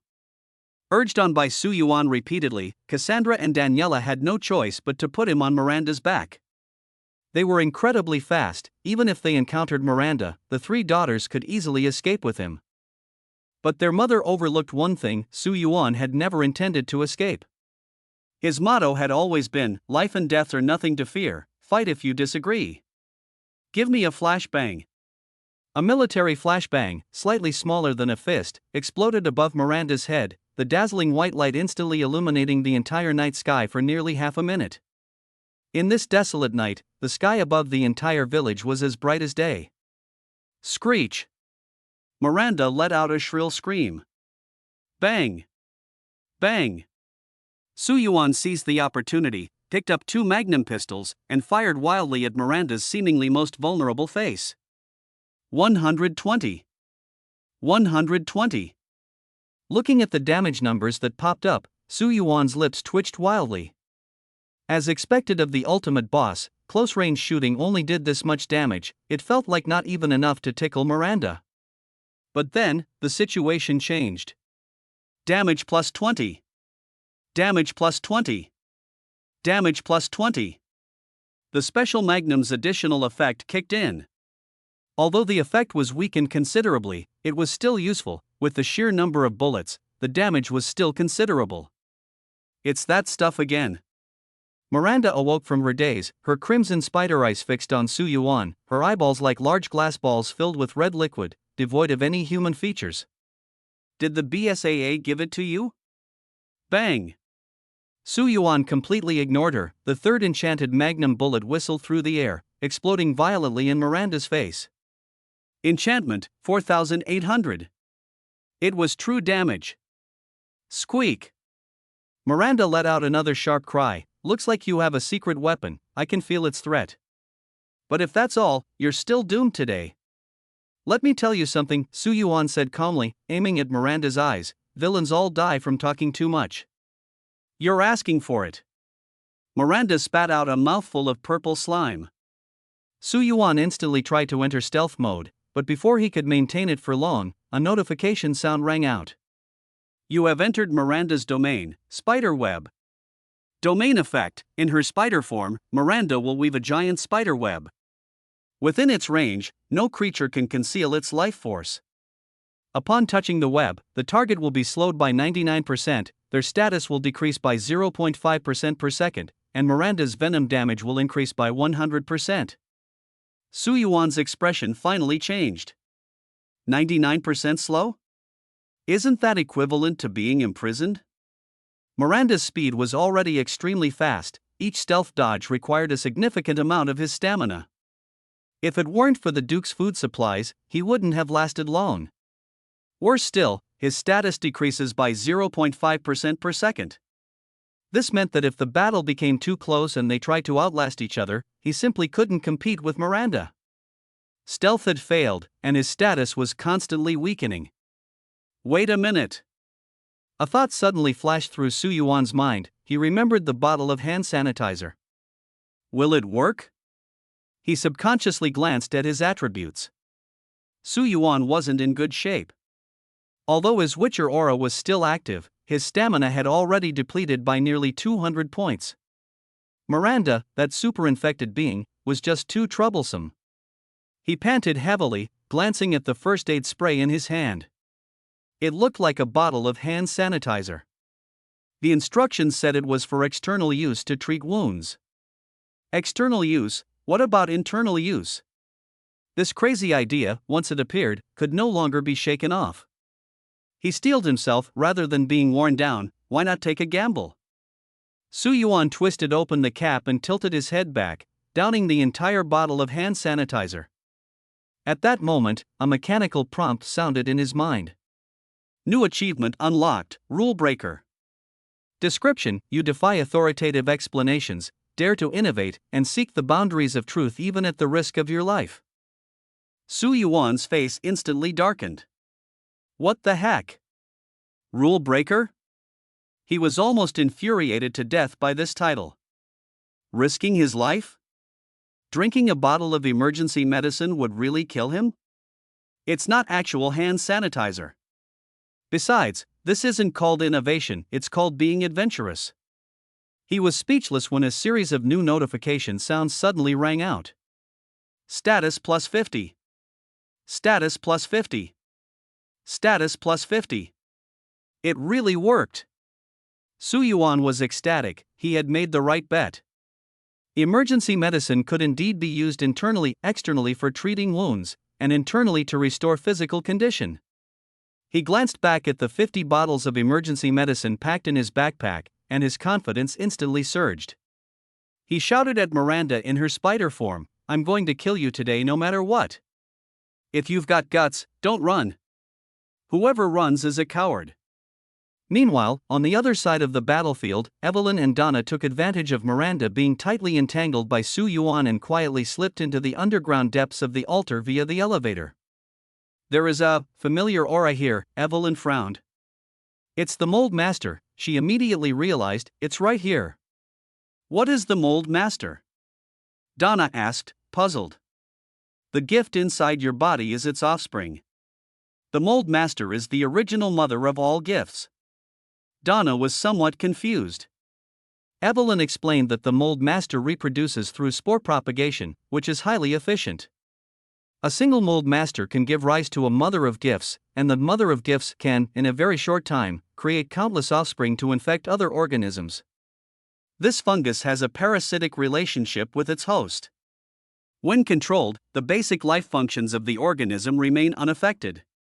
But once it loses control, it will completely alter everything about the host. When humans are infected, their bodies undergo unimaginable mutations. A noblewoman grew demonic wings, Moreau turned into a giant fish, Heisenberg gained the superpower to control magnetism, and Miranda transformed into the massive spider-like monster she is now. All of this is a manifestation of the Mold Master's power. We must be careful. Evelyn's expression turned extremely grave. As a super bio-experimental subject, she was exceptionally sensitive to the presence of the fungus lord. After all, she had once been one of its infected hosts. Huff, huff. From deep within the altar came a rhythmic, massive breathing sound. The fungus lord is breathing. Evelyn immediately suppressed all her aura and turned to Donna, saying, "Quick, drink the serum. You have one of its spores in you, and getting too close will alert it." "All right." Donna dared not delay and immediately twisted off the cap, drinking the bitter serum that Su Yuan had given her. The two cautiously approached. The fungus lord was in hibernation, and under normal circumstances, its hibernation would last a long time, and it slept deeply. As long as there wasn't too much commotion, it wouldn't be awakened. "Where is it?" Donna couldn't help but ask. The sound of breathing filled the entire basement, but the space was so vast, astonishingly empty. At a glance, apart from the central altar, there was almost nothing unusual. Where exactly was the fungus lord hiding? The sound seemed to come from everywhere, leaving Donna utterly perplexed. Moreover, just as Evelyn had said, after entering the altar, she also felt a strange sense of familiarity, even a strong urge to obey. This feeling was far more intense than when facing Miranda. "Look up," Evelyn whispered. Donna followed her gaze and suddenly looked up at the dome. With just one glance, her face turned deathly pale. It was a massive tumor, unimaginably large, covered with countless writhing tentacles and branches. The tentacles clung to the basement dome like suction cups, forming an enormous web. The tentacles, varying in size, squirmed slowly, their sheer number enough to make one's scalp tingle. Green mucus coated the tumor and tentacles, and if you listen closely, you could even hear a sticky sound, similar to the noise made by slugs crawling. The tumor occupied the entire dome, with a diameter of at least 15 meters. "That's disgusting." Donna felt a wave of nausea. "What's so disgusting about it?" Evelyn's tone was calm. "The gift inside your body was created by it. Strictly speaking, we are all its offspring." As she spoke, Evelyn pulled out a short dagger, slashed her arm, letting the blood flow and coat the blade. "What are you doing?" Donna asked curiously. "Get its blood," Evelyn replied calmly. "The blood of the Hive Master is extremely useful for infected beings like us. As long as we have enough of the Hive Master's blood, theoretically, we can continue to evolve." She glanced at Donna. "You've seen what Miranda looks like, haven't you?" Evelyn began to explain, "She has already evolved to level 3, while you're still at level 1. As for me, my evolution path is completely different from yours." She paused, her voice carrying a hint of weakness. "Moreover, my power has been severely damaged, and I urgently need something like the Hive Master's blood to replenish it." Donna suddenly remembered something and asked Evelyn, "I recall. Lord Baron seems to have a vial of the Hive Master's blood. Why don't you ask him for it?" Evelyn's body stiffened slightly.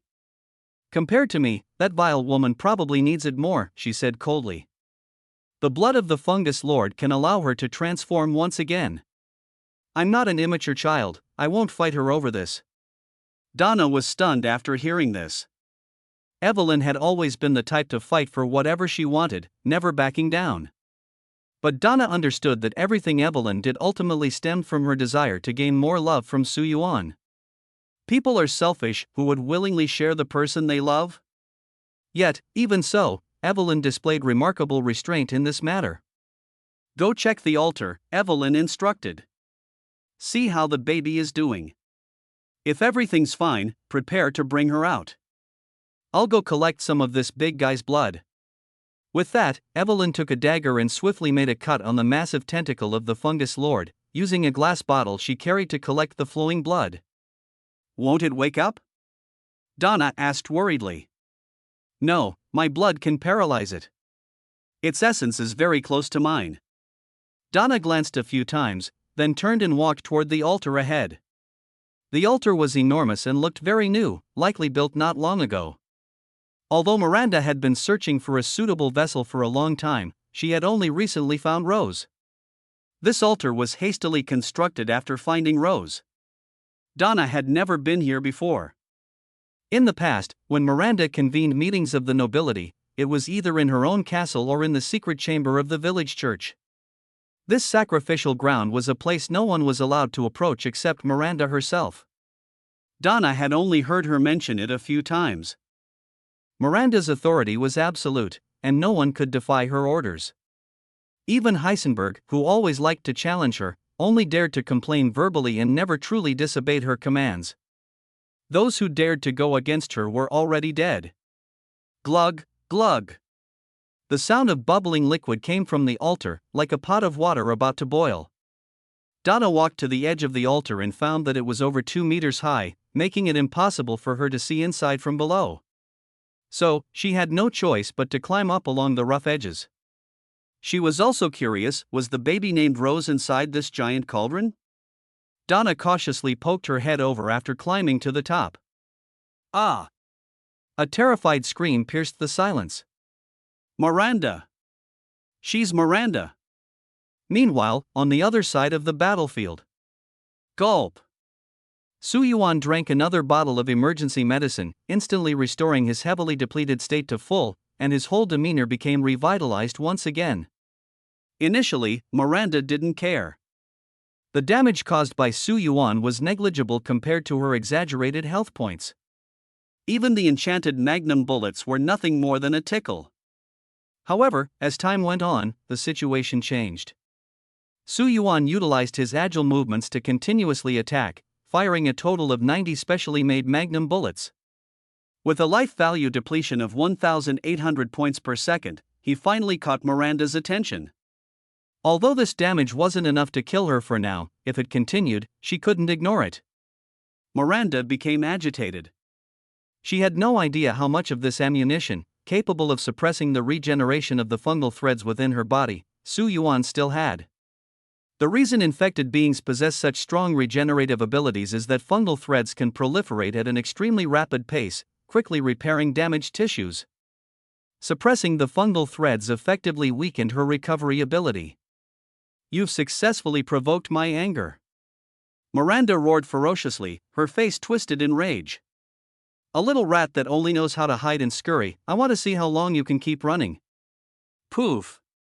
She suddenly spat out a mass of white mucus. Unlike the black venom from before, this was pure white and far more viscous. This was one of her talents, deadly spider web. Su Yuan immediately reacted, preparing to dodge. But at the same moment, a strange sound wave emanated from Miranda's mouth. Su Yuan's mind went blank in an instant, and he felt his body completely out of control. A thought flashed through his mind: intimidation. This was another of Miranda's talents. By using special sound waves to penetrate his eardrums, she directly stimulated his brain, causing his mental state to collapse temporarily. Although the effect lasted only 10 seconds, for Miranda, 10 seconds was more than enough. Poor little thing. Miranda sneered, stepping closer, it seems you can no longer hide. Now, I'm going to tear you to pieces.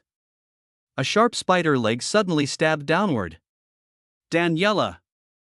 Su Yuan shouted, his body firmly restrained by an invisible force, push me away. I can't move. Excellent. Before the words were finished, Daniela instantly transformed into a swarm of pitch-black bats, crashing into Su Yuan. Just before the spider leg struck, she successfully pushed Su Yuan aside. However, Miranda's speed was simply too fast. Although Su Yuan narrowly escaped, Daniela was grazed by the sharp edge of the spider leg. A streak of blood appeared on her pale arm, and her face instantly turned ashen. Go and rest first. Su Yuan shoved the emergency medicine into her hands and then slowly turned around.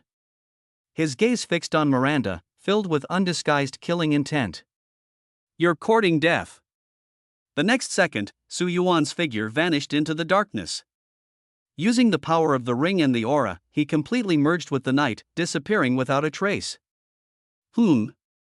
Miranda's attack came to a halt. For the first time, Su Yuan had completely disappeared from her sight. Even her exceptionally sharp sense of smell couldn't detect the slightest trace of him, as if he had evaporated into thin air. "A little rat hiding in the shadows?" Miranda let out a mocking laugh. "Playing hide and seek in my territory, do you think you still have a chance? The moment you show a single flaw, you're as good as dead." She was in no hurry to find Su Yuan. To her, although Su Yuan had repeatedly disrupted her plans and even killed her avatar, this only made her more interested in him. This man's strength was impressive, making him an excellent prey. Since her evolution, she had never truly unleashed her full power. If Su Yuan was strong enough, he could serve as her whetstone, helping her merge more closely with the gift of power within her. Little mouse. Miranda's body began to move rapidly, her 6 spider legs leaping swiftly across the ground at an astonishing speed. "I've found you." She suddenly thrust out a sharp spider leg, which gleamed with a terrifying white light under the cold moonlight. Even from a distance, one could feel the deadly pressure emanating from it. "Let me show you this too." Su Yuan's figure emerged from the darkness, holding a classical dagger in his hand, which he fiercely thrust toward Miranda's heart. The dagger plunged deeply into Miranda's chest, the most vulnerable part of her body, the center of all her systems and energy flow. "Ah!" Miranda let out an incomparably shrill scream. Although the dim, profound purple glow on the dagger was faint, it seemed to carry a destructive force from the ends of the world, wreaking havoc on her body. "You deserve to die. You really deserve to die." "Ah!" Miranda's horrifying face was completely twisted, her features mashed together, with her nose, eyes, and mouth all deformed, making it impossible to distinguish one from the other. After her transformation, the rest of her body had long turned into a monster, and with Su Yuan's strike, her only remaining somewhat normal face was utterly destroyed, becoming grotesque to the extreme. An unprecedented force surged from the dagger, sending shockwaves through Su Yuan's heart. He finally understood the true power of this weapon. It didn't inflict ordinary damage but directly erased. Ignoring any defense, it wiped out 20% of the target's total life force completely. Miranda's power was rapidly fading, and the intense pain drove her to madness. Her egg-sized eyes stared fixedly at the man in front of her. Dong dong, dong dong. Su Yuan's breath hitched, and that familiar feeling surged into his mind once again. His head went blank, the world seemed to vanish, leaving only Miranda's twisted face, and the sound of his own heartbeat echoed in his ears. It was a psychic attack. However, this time Su Yuan was prepared. He had preemptively used his talent to evade it. Although he was still struck, he quickly snapped out of the blank state. "Father!" Daniela seized the moment while Miranda was still struggling to pull the dagger from her chest and immediately rushed over to embrace Su Yuan. "Retreat quickly!" An overwhelming sense of danger enveloped Su Yuan. He pulled out the dagger and immediately retreated swiftly with Daniela. Miranda let out a sharp whistle from her mouth, a sound unlike the roar of a beast, more akin to a special summoning ritual, just like the lady on the altar calling the demon bats earlier. The earth began to tremble violently.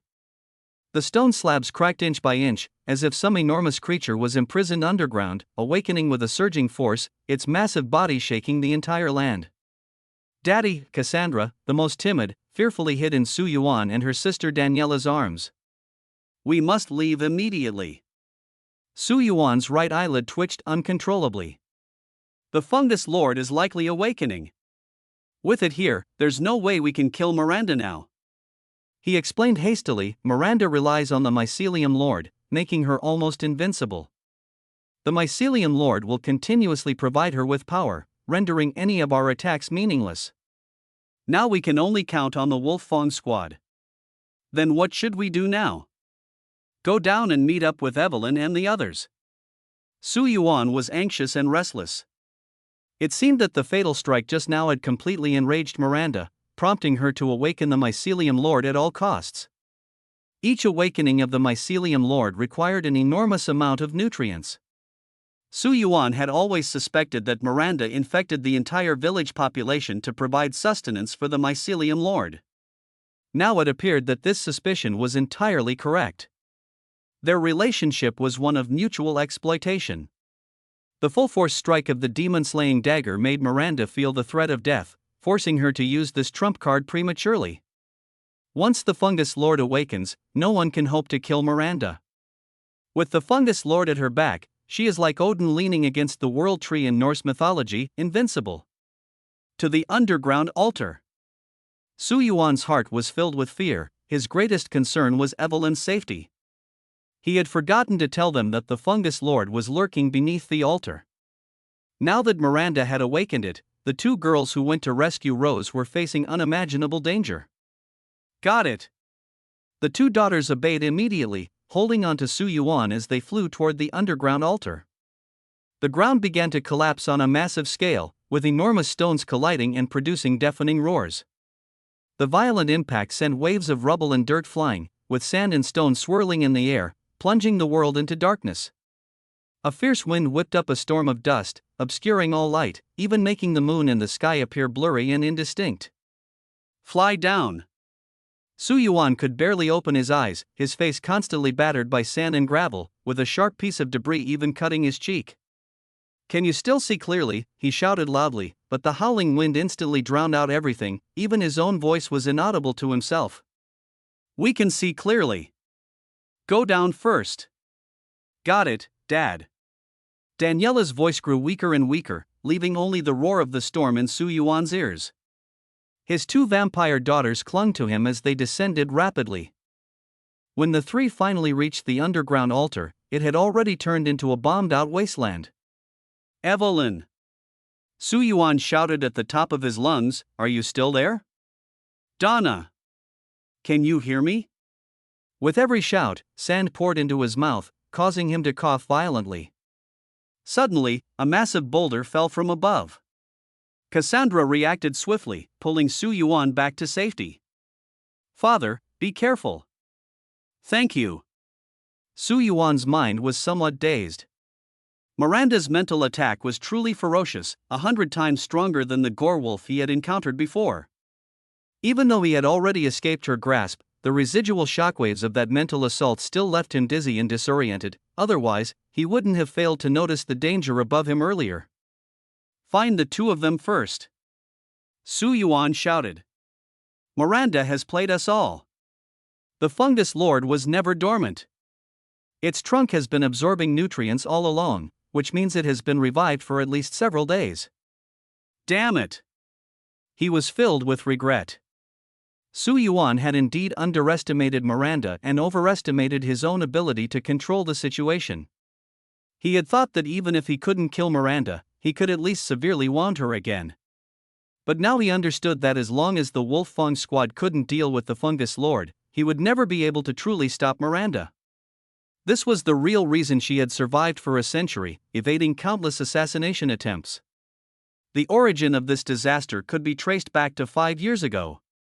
An internal rebellion occurred within a global organization called the Alliance, dragging many of the world's top powers into the chaos. Amid the turmoil, a large number of Alliance researchers mysteriously disappeared, and Miranda was one of them. In fact, the research on biochemical weapons originated very early, even tracing back to the latter half of the 19th century. Miranda's original identity was merely that of a priest. In Eastern Europe, a region deeply rooted in religious faith, priests held a very high status. Besides daily prayers, most priests also took on the role of doctors, treating sick patients. If a believer passed away, the priest would also be responsible for the final prayers. As a priest, Miranda began encountering various pathogens early on. By the time she arrived at this village, she was practically half a microbiologist. Under the shadow of the influenza pandemic, the entire village was shrouded in despair. One seriously ill villager after another fell, and under the rudimentary medical conditions, infection was almost synonymous with death. As a priest, Miranda had once exhausted every effort to save each life, but reality dealt her the heaviest blow. Her efforts did not bring about miracles but instead led to even greater tragedy. Because she frequently came into contact with patients, the virus quietly infected her most beloved daughter, Eva. Watching helplessly as her daughter's life slipped away in her arms, Miranda's love for the villagers turned into searing hatred. At her most desperate moment, she encountered the mold and, deep within a cave, awakened the 1,000-year slumbering mold lord. With her knowledge of pathogens, she merged with the mold lord's offspring, the gift. This fusion allowed her to live from the early 20th century to the present day. Over 100 years have passed, yet her appearance has not aged in the slightest. Instead, she has grown even stronger. However, eternal life has not soothed her pain. Reviving her daughter Eva has become her sole obsession. The mycelium gave her hope. She used her identity as a priest to deceive the villagers and gain their trust, persuading them to inject the gift. Most of them perished tragically, unable to withstand the power, and their deaths provided nutrients for the fungal master as well as valuable experimental data for Miranda. Those who survived turned into various monsters, ranging from the lowest level vampiric manhwaedit to werewolves, and then to the four noble lords. Through these experiments, Miranda transformed herself into a super mutant and discovered a way to revive her daughter by finding a perfect vessel. Her initial target was her most perfect creation, E001, Evelyn. However, just as her plan was about to succeed, Miranda seized Evelyn's original mycelium, leaving Evelyn gravely injured and forced to rely on the mycelium to barely sustain her life. If the supply were interrupted, she would rapidly age and even die within months. As a result, Evelyn's hatred for Miranda had long been etched into her very bones. "Are you all right?" Suyuan's voice broke the silence as he finally found Evelyn and Donna. Evelyn's face looked unusually grim, while Donna beside her was trembling all over. Suyuan's heart sank as he tightly held Evelyn's cold little hand. "What's wrong? Didn't I ask you to go find Rose? Where is she?" The two remained silent. Suyuan pressed further. "The person in the altar, it's not her." Evelyn finally spoke, her voice carrying a chilling tone. "Not Rose?" Suyuan was full of confusion. "Then who could it be?" "Miranda." "Who?" Suyuan doubted he had misheard. "I was just fighting her up there." "How could she be in the altar?" "I don't know either." Evelyn seemed equally puzzled. "At the time, I was extracting the blood of the fungal master, and Donna went to check. She said it was Miranda inside, not a baby at all. By the time I wanted to go confirm, that big guy had already woken up." Suyuan's gaze turned to Donna, staring intently into her eyes as he asked in a deep voice, "Are you sure you didn't see it wrong? Miranda's true form was just fighting with me, she couldn't possibly appear there." Donna lowered her head, not daring to meet his eyes. "Did you see it wrong or not?" I don't know." At this point, Suyuan understood that the rescue had failed. He had only intended to take a risky chance, as being able to enter here had already completely altered the original trajectory. "Let's leave here first." He took Evelyn's hand with his left hand and held Donna's cold hand with his right. "The altar is about to collapse. We must leave before the fungus lord fully awakens, or no one will be able to escape."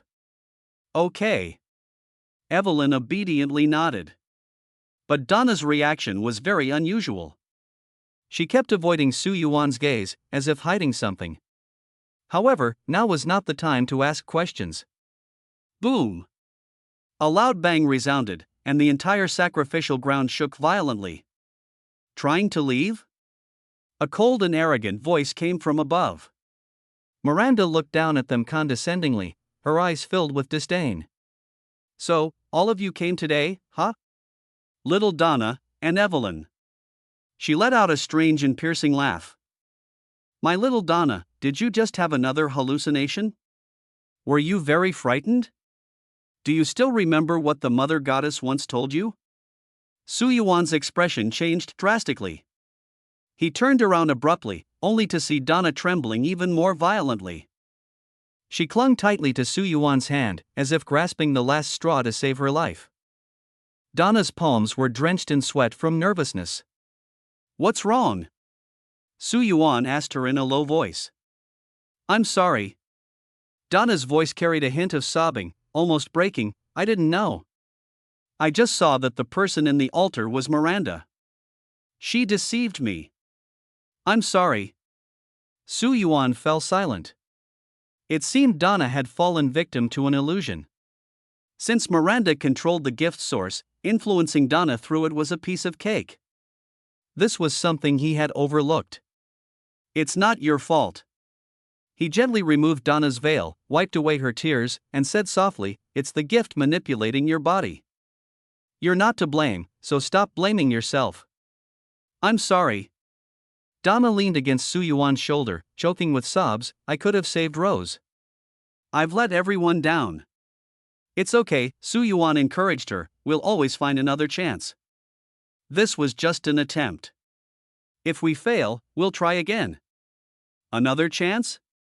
A sharp voice came from above the altar, followed by Miranda's wanton laughter. You are already at a dead end.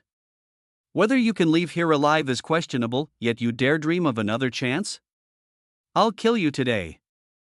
Evelyn's eyes burned with fury as she glared at Miranda. I've dreamed of this day. You monster, I'll personally chop you into mincemeat. Oh. Miranda paced on the altar with her spider-like long legs, looking at Evelyn with interest. Isn't this Evelyn? My most beloved daughter, my E001. How come you're here too? Her gaze shifted between Evelyn and Su Yuan, followed by a series of chilling laughter. Ha ha ha. I think I understand. You've been deceived by these filthy men too. Mommy told you long ago, never trust a single word from men. But you just wouldn't listen. You've really broken Mommy's heart. Shut your filthy mouth.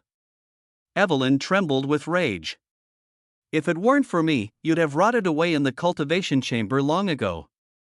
You ungrateful traitor, you stole my original mycelium. Today, I'll make you pay in blood. Before the words had fully left her mouth, Evelyn moved. Like a swift leopard, she pushed off the ground with her toes, transforming into a crimson shadow that shot straight toward Miranda on the high platform. In front of Miranda's massive body, Evelyn's petite figure seemed like an ant attacking an elephant. But the icy killing intent emanating from her made everyone present take notice. Die! Clang! A piercing metallic clash rang out, sparks flying.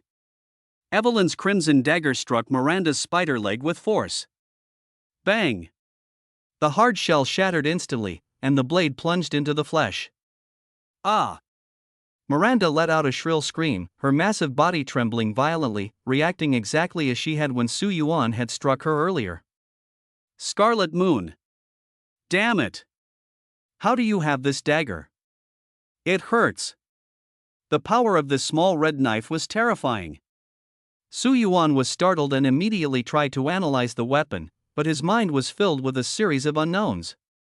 All he knew was that the dagger, named Scarlet Moon, symbolized disaster. Legend had it that whenever a blood-red moon rose, calamity would inevitably descend upon the world. Its origins were shrouded in mystery. Su Yuan couldn't help but marvel inwardly. Who exactly was Evelyn? First, she had given him an unparalleled demon-slaying dagger, and now she had pulled out a weapon even he couldn't fathom, the Scarlet Moon. On the high platform, Evelyn withdrew the dagger and stepped aside, coldly watching Miranda writhe in pain. How does this blade taste? Let me tell you, today, I'll use it to drain every drop of your blood. Boom! Miranda's body swelled rapidly, her face contorted with excruciating pain and venomous hatred. So what if you have the Crimson Moon, she roared. You've already lost the primordial mycelium. You don't have enough power to control it.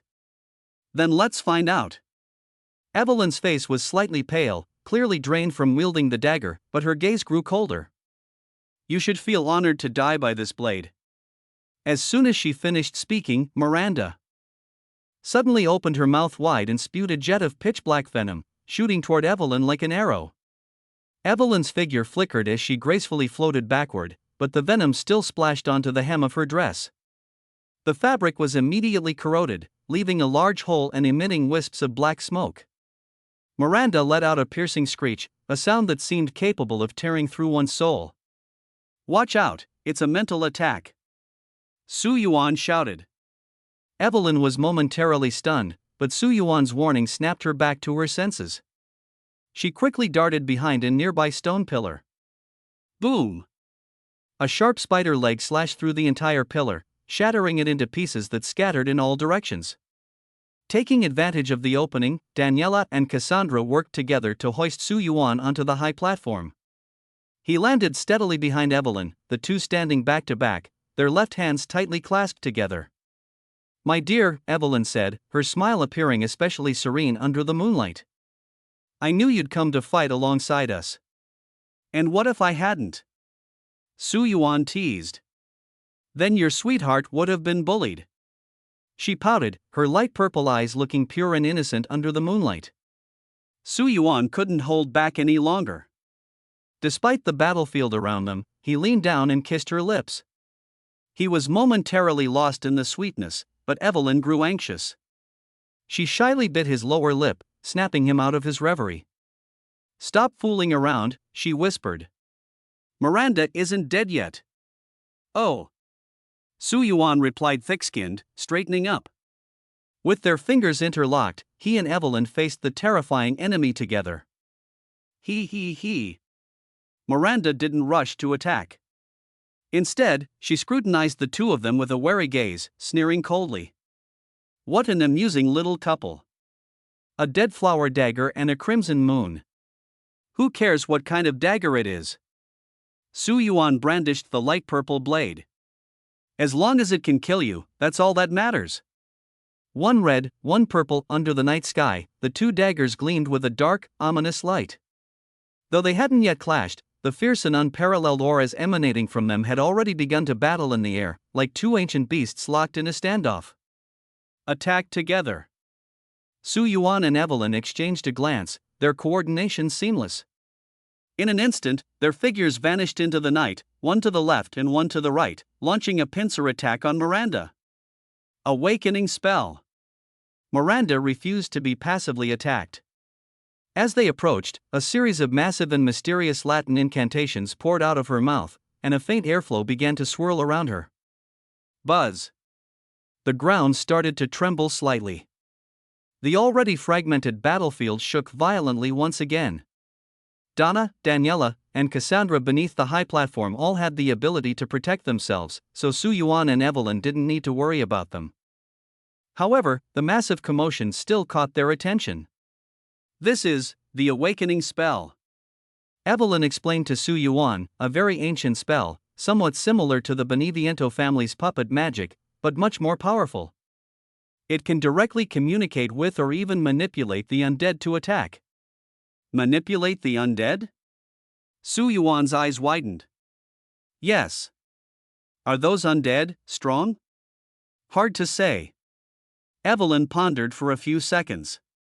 Usually, such spells have significant limitations, like the number of undead that can be controlled and their inherent strength. The people who died in this village were just ordinary villagers, so the ones she can summon are probably just them. How do they compare to the death speaker we encountered last time? You're so dense. Evelyn teased him playfully. The Death Speaker is a guardian spirit that has protected the Beneviento family cemetery for hundreds of years. How could the undead villagers possibly compare to it? Su Yuan gave an awkward smile. The impression left by the Death Speaker was so profound that, without the demon-slaying dagger, he wouldn't have been able to completely destroy it even if he gave it his all. How do you kill the undead? It's very difficult. Evelyn frowned. The undead are a type of spirit entity, possibly not belonging to our dimension, more like a manifestation of mental energy in higher dimensions. Ordinary physical attacks are ineffective against them. But the weapons we have can. Exactly, but weapons of this caliber are extremely rare, there are only a handful in the entire world. And as you know, the cost of using them is very steep. Then how do you have two of them? Su Yuan asked, puzzled. Evelyn's heart skipped a beat, and she explained somewhat flustered, "These are all Alliance property. I just took them when I left." "Is that so?" "Yes." During their brief exchange, a large number of undead had already crawled up from the ground. Most of them were dressed in tattered clothes, moved sluggishly, and had hollow, lifeless eyes, resembling zombies. However, the biggest difference was that their bodies floated in mid-air, their feet not touching the ground. "Let's be careful." "All right." Su Yuan and Evelyn's target remained unchanged, it was still Miranda in her spider form. As long as the undead didn't disrupt their attack rhythm, they couldn't be bothered to deal with them. Just as they were about to charge again, boom. A sudden, violent explosion erupted, flames shooting skyward. A grenade from afar had precisely struck Miranda, forcibly interrupting her spellcasting with its immense power. "Who?" Su Yuan abruptly stopped in his tracks. He was the only one carrying grenades here, but he hadn't fired. "Look!" Evelyn pointed beyond the altar. Under the bright moonlight, a massive black figure stood tall, like a demon god descending to the mortal realm. Behind them, a pair of enormous black wings gently flapped. "It's the lady!" Su Yuan's eyes lit up. Besides her, there were several other figures on the ground. "Ethan and Chris are here too?" And Su Yuan's gaze fell on the last figure, and he couldn't help but exclaim, "That's Heisenberg?" In the distance, the burly figure was exceptionally tall, clad in a punk-styled metallic battlesuit, with several cannons strapped to his body. Karl Heisenberg, the legendary man, had arrived. Under the moonlight, the four were finally assembled. With the sound of massive black wings flapping, the lady arrived beside Su Yuan and held him tightly. "Darling, I'm here." "You should rest more," Su Yuan whispered softly in her ear, his tone carrying a hint of reproach. "Your injuries haven't healed yet. Didn't I tell you to stay home? Why didn't you listen and insisted on coming? But you didn't tell me you were going to kill Miranda." The lady's voice was full of grievance. "How could I not be worried?" "We'll talk about this later." Su Yuan's gaze shifted past her, landing on the three people behind her. "Why did you bring them all here?" "Not me," the lady explained softly, "it was that brute Heisenberg who found me and told me you were at the sacrificial site. Only then did I realize how dangerous today was for you." "You didn't tell me anything." Her voice carried a hint of mild reproach. Su Yuan, of course, had his reasons. Knowing the lady well, he was certain that if he told her, she would definitely follow him. Su Yuan simply didn't want her to take the risk. Below the high platform, Ethan was holding a BSA customized Magnum sniper rifle, which Su Yuan had specifically asked Chris to prepare for him earlier. Chris stood right behind Ethan, dressed in heavy protective gear, wearing a mask, and carrying a black submachine gun. From head to toe, he was armed to the teeth. Finally, there was Heisenberg. He was clad in a massive punk-style mechanical armor, completely encasing him like a transformer, with only his face exposed. On the chest of the armor was a conspicuous red core, which appeared to be his mechanical heart, the source of all the mech's power. Strangely enough, the energy driving this colossal machine came from steam. Moonlight spilled onto the high platform, where Evelyn, Su Yuan, and the lady stood side by side, facing Miranda directly. Below them, Ethan, Heisenberg, Chris, as well as Donna and Su Yuan's three vampire daughters, were all ready. Everyone's gaze was fixed on the sky. Right in front of the high platform, a mutated Miranda, towering 5 or 6 meters tall, was entrenched there, her expression terrifyingly grim. "Good, very good." Miranda's voice was sharp and piercing. "You've all come to kill me, haven't you?" She suddenly let out a spine-chilling, maniacal laugh. "My two most beloved daughters are here, my most accomplished son is here, and even the husband who once shared my bed." "Ha ha ha, you've all come, all to kill me." The word husband sent a wave of disgust through Ethan lying on the ground, making him tremble with rage. Every time he thought about having lived with this monster Miranda, he felt so nauseated he wanted to vomit. "And you too." Miranda's fierce gaze turned to Su Yuan and Evelyn. "I'll set aside my Evelyn for now, but you damned intruder." She stared intently at Su Yuan. "I've captured your people." You don't belong to this world, coming from a civilization with more advanced technology, isn't that right? Why are you trying to stop me? If you don't kill me, the red cloak you speak of will kill you instead, won't they? It seems Miranda has extracted quite a bit of information from the other survivors. This has nothing to do with you, Su Yuan responded coldly. We have our own mission, and you, as one of our targets, must die. Well said. Miranda moved her massive spider legs. Then why don't you play with my army of the undead first? She suddenly swung her limbs, and in the sacrificial ground, hundreds of undead instantly crawled out from the earth, roaring as they charged at the group. Their hollow eye sockets ignited with ghostly blue flames, making them appear exceptionally menacing. Su Yuan's gaze became solemn. These undead were clearly killed by Miranda, their corpses used as nourishment, and their souls awakened by her spells, turning them into mindless puppets. She doesn't even spare the dead. Chris also realized this and roared angrily, that damned woman.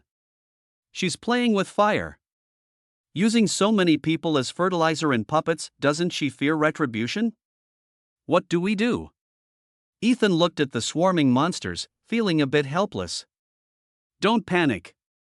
Heisenberg, clad in his mech suit, walked over slowly and said in his distinctive mechanical voice, Miranda's spell can only control these undead for a limited time. They're troublesome, but it's not hard to render them powerless. As soon as the words were spoken, more mycelium-infected mutants surged from the altar, most of them blood-sucking creatures, including werewolves, alpha wolves, and even higher-level mutants. Heisenberg's tone suddenly became grave. Things are getting a bit tricky. The number of infected rose rapidly from 60 to 100, then quickly climbed to 300. An endless stream of infected emerged from the cracks in the ground, converging into a massive army. In the face of this terrifying force, Su Yuan and his companions seemed so insignificant. Finally, the number was fixed at 700. A total of 700 mycelium-infected bodies. Those kept in the underground water prison by the lady, those wandering near Donna's castle, and those lurking in the caves of Moreau's reservoir, all the infected had gathered here at this moment. At that moment, a cold mechanical voice echoed in Su Yuan's mind. Ultimate mission triggered, kill Miranda. Her years-long plan has reached its final stage. You must kill her and rescue the sacrificial rose to complete the survival mission. The system immediately provided a hint. Mia plays a critical role. Mia? Su Yuan's heart trembled. He had almost forgotten that Mia was still locked in the dungeon by Miranda. As Rose's biological mother, she played a crucial role in this sacrificial ceremony. But what exactly did the system mean by key role? Although the hint was brief, based on his understanding of the system, this was likely the core to turning the tide of the battle. With life and death at stake, Su Yuan dared not be careless. He immediately turned around and called out loudly, Daniela, Bella, Cassandra. Daddy! As soon as the words left his mouth, his three daughters transformed into a swarm of bats and swiftly flew back to Su Yuan's side. Bella was the fastest, landing first and affectionately rubbing against his arm like a clingy little cat. Su Yuan patted his daughters' heads, his tone serious, I have an urgent mission for you. Follow the marks on this map and go to the basement to rescue someone. Rescue who? Ethan's wife, Mia. Mia is still alive? Evelyn suddenly spoke, her face full of surprise. She certainly remembered Mia. Back in the Louisiana waters, they encountered a storm and fell into the sea together, later being salvaged. After becoming a perfect bioweapon, Evelyn's memories of the past became blurry, only vaguely recalling that Mia had once been her caretaker. Yes, she is not dead, Su Yuan nodded to confirm. Miranda has been keeping her locked in the basement because she is Rose's mother and a key part of this sacrificial ritual. After the explanation, the three vampire daughters immediately transformed into countless bats and flew toward the massive crack in the ground. The crack led directly to the depths of Miranda's castle, and their small size allowed them to sneak in. Having dealt with this matter, Su Yuan's gaze finally returned to the sea of undead and infected creatures, as well as Miranda standing among them. Should we just kill her? Someone asked. Afraid it's not that easy. Su Yuan shook his head and pointed to the ground. Look closely at those green veins. The power of every undead and infected creature is continuously flowing to Miranda, providing her with vitality. Unless we eliminate these smaller ones, Miranda will remain immortal. Everyone followed his gaze and saw that, indeed, each monster was connected to a vein flowing with green liquid, identical to the secretions of the fungal master. Facing hundreds of enemies, even using heavy firepower to clear them would be extremely difficult. For a moment, everyone felt immense pressure. Just as everyone was at a loss, a deafening explosion suddenly erupted from below the battlefield. Boom! Rat-a-tat-tat! Rumble! Countless shells rained down as towering flames lit up the battlefield. Dozens of massive black figures stood in the way of the undead army. Clad in heavy armor, they wielded grenade launchers and heavy machine guns, with a red glow on their chests signifying their power source. Ethan stared in shock. Is that the BSAA's special forces? No. A gleam flickered in Su Yuan's eyes. That's a punk army, Heisenberg's masterpiece. That brute is a mechanical madman, the lady added. He can transform any living creature into machinery, including humans. These below are his new creations, mechanical angels. All right. Su Yuan nodded. We can't just stand by and watch. Let's immediately assist Heisenberg in clearing out these minions. They can't be killed, just make them lose their combat effectiveness. Understood. The group quickly divided tasks. Ethan, Chris, and Donna rushed down to assist the mechanical angel forces, while Su Yuan, the lady, and Evelyn continued to focus their firepower on Miranda's main body. Damn you, Heisenberg! Miranda's eyes turned blood red, her entire body trembling violently with rage. How dare you secretly create so many mechanical cyborgs behind my back? It seems you've been planning to rebel for a long time. You've lived long enough, Miranda. Heisenberg, wearing a cowboy hat, leisurely puffed on a cigar. Although you gave me a second life, I've risked my life for you countless times. I've had enough of this miserable existence. I've been preparing for this day for so long. As soon as he finished speaking, he suddenly waved his hand, commanding the mechanical angel army to unleash a fierce barrage on the infected forces. Boom! A grenade, no less powerful than the Duke's custom-made version, landed and exploded amidst the infected horde, instantly blowing several vampiric manhwaedits into fragments. After the first wave of firepower was exhausted, the mechanical angels swiftly retracted their scorching weapons, readying themselves for the next round of assault. With a sharp whistle, cold weapons were unleashed, and the mechanical angels charged into the battlefield. Blades and flesh clashed in close combat as these mechanical creations, wielding sharp swords and chainsaws, slaughtered tirelessly like relentless killing machines. Their metallic limbs transformed into a deadly blur of destruction. A lead wolf was cleaved in half, letting out a piercing wail. These primary infected were no match for the angels' onslaught, and the tide of the battle began to shift significantly. However, at that moment, dozens of exceptionally tall and imposing behemoths emerged from the infected ranks. They wielded massive hammers weighing hundreds of kilograms, studded with iron spikes. The power of these monsters was terrifying. With a single strike, they dented and deformed the shell of a mechanical angel. It's Uriel. Heisenberg's expression was extremely grim. No, a mocking voice came from afar, it was Miranda. They're not ordinary Uriels, they're the ultimate version, Striga. Striga is my masterpiece, she sneered. Today, let them compete against your mechanical angels and see how fragile your proud creations truly are. Before her voice had faded, a loud explosion echoed from the distant battlefield as a mechanical angel was smashed into scrap metal by Striga wielding a massive iron hammer. Su Yuan's brows furrowed tightly, he was very familiar with these monsters. Striga, second-generation mutants, whose strength could almost rival the four great noble families. He remembered they possessed extremely high defense and vitality, with their only weakness being the fungal heart hidden within their bodies. But now, there were dozens of them here? This was simply outrageous. The mechanical angels that had been slaughtering werewolves with impunity moments ago were now retreating under Striga's assault. Though the attacks of these giant monsters were crude, in the face of absolute power, all techniques seemed pale and powerless. Everyone, prioritize the Striga. Su Yuan made a decisive call, shifting the target from Miranda to these giant beasts. The grenade launcher on his shoulder roared, and the shell accurately hit the head of one of the striga, but only produced a negligible damage number. Kill! Su Yuan activated the demon hunting aura, and the lady beside him grabbed him and charged into the battlefield.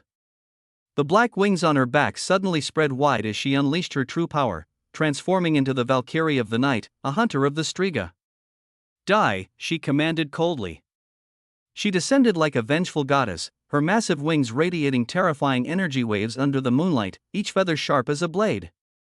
She swung her wings forcefully, and the infected creatures ahead were instantly shredded into pieces. Flesh and blood splattered everywhere. The werewolves let out terrified howls and retreated en masse. They were completely suppressed by the lady's overwhelming bloodline power, unable to move.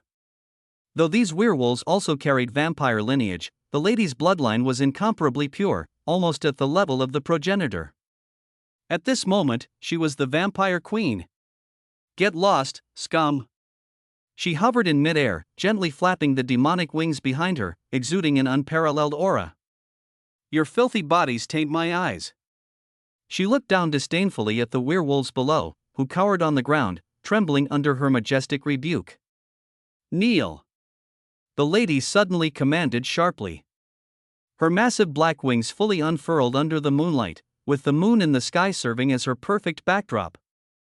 The moonlight poured down, and the overwhelming pressure forced all the werewolves to kneel. Kill them all. The lady's alluring crimson lips parted slightly. Ethan, Chris, and the others immediately nodded, raising their firearms to unleash a frenzied barrage on the immobilized werewolves.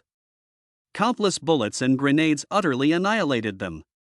In less than 10 minutes, most of the werewolves on the field had been cleared out. Without the interference of these minions, the mechanical angels faced significantly less pressure. They quickly regrouped and began encircling the powerful striga.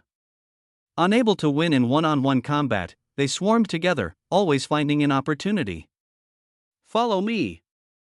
The lady embraced Su Yuan and soared into the sky. What is it, my empress? Su Yuan teased. The lady's originally cold and dignified expression instantly melted under his playful remark, her regal elegance transforming into a coquettish pout. You're so annoying. Did I say anything wrong? Su Yuan blinked. Just now, when you spread your wings and hovered beneath the moonlight, do you know? You are the true ruler of this world, the supreme empress. Such sweet talk from you. A blush spread across the lady's face as she used her wings to shield the two of them, preventing those below from seeing. Su Yuan noticed the affectionate gaze in her eyes and realized that the restless power within her had started to stir again. Sometimes, she needed to rely on bloodsucking to calm it, but more often, the intensity and wildness of that power were enough to leave Su Yuan breathless. After a long while, the lady reluctantly unfolded her wings, though the blush on her face remained. Su Yuan took deep breaths. The surge of energy from just moments ago had nearly suffocated him. The lady's emotions were so fervent, perhaps it was the result of emotions she had suppressed for far too long. When this matter is over. The lady's almond-shaped eyes carried a hint of provocation as she looked at Su Yuan. I'll make you completely addicted. Su Yuan felt a mix of fear and anticipation. However, he knew that while the lady was indulgent, she understood the importance of priorities. Tonight, everyone had gathered, and they had only one goal: to completely put an end to Miranda. Where are we going? Su Yuan gazed into Alcina's eyes. To hunt the undead. Alcina intertwined her fingers with his and explained, those undead continuously provide power to Miranda and the Mole Lord. If we don't eliminate them, it will be very difficult to truly harm those two. I understand that, Su Yuan said, but the question is how to kill them? Rated weapons are effective, but dealing with such a massive number consumes too much. I can kill them. Alcina's tone suddenly turned playful. You just called me the queen earlier, how could such a trivial matter possibly stump me? Su Yuan couldn't help but laugh. After laughing, he reached out and gently pinched the cheek of the vampire queen, teasing, So, Your Majesty, do you have any good ideas? Of course. Alcina pouted her fiery red lips. Do you remember the ring I gave you? It can absorb the power of the undead. Su Yuan was momentarily stunned, then looked at the ring finger of his right hand, where an ancient-looking ring was worn. You've been wearing it all this time? Alcina's heart uncontrollably raced as her beautiful eyes fixed intently on Su Yuan. Of course, Su Yuan's expression was relaxed and content. This is a gift from you. I understand the significance of a ring in your culture. Besides, I really like it. That represents my love. Alcina's smile was both noble and tinged with a hint of shyness. That ring is my heart, and now I give it to you. Su Yuan's attention focused on the ring, and a line of descriptive text surfaced in his mind.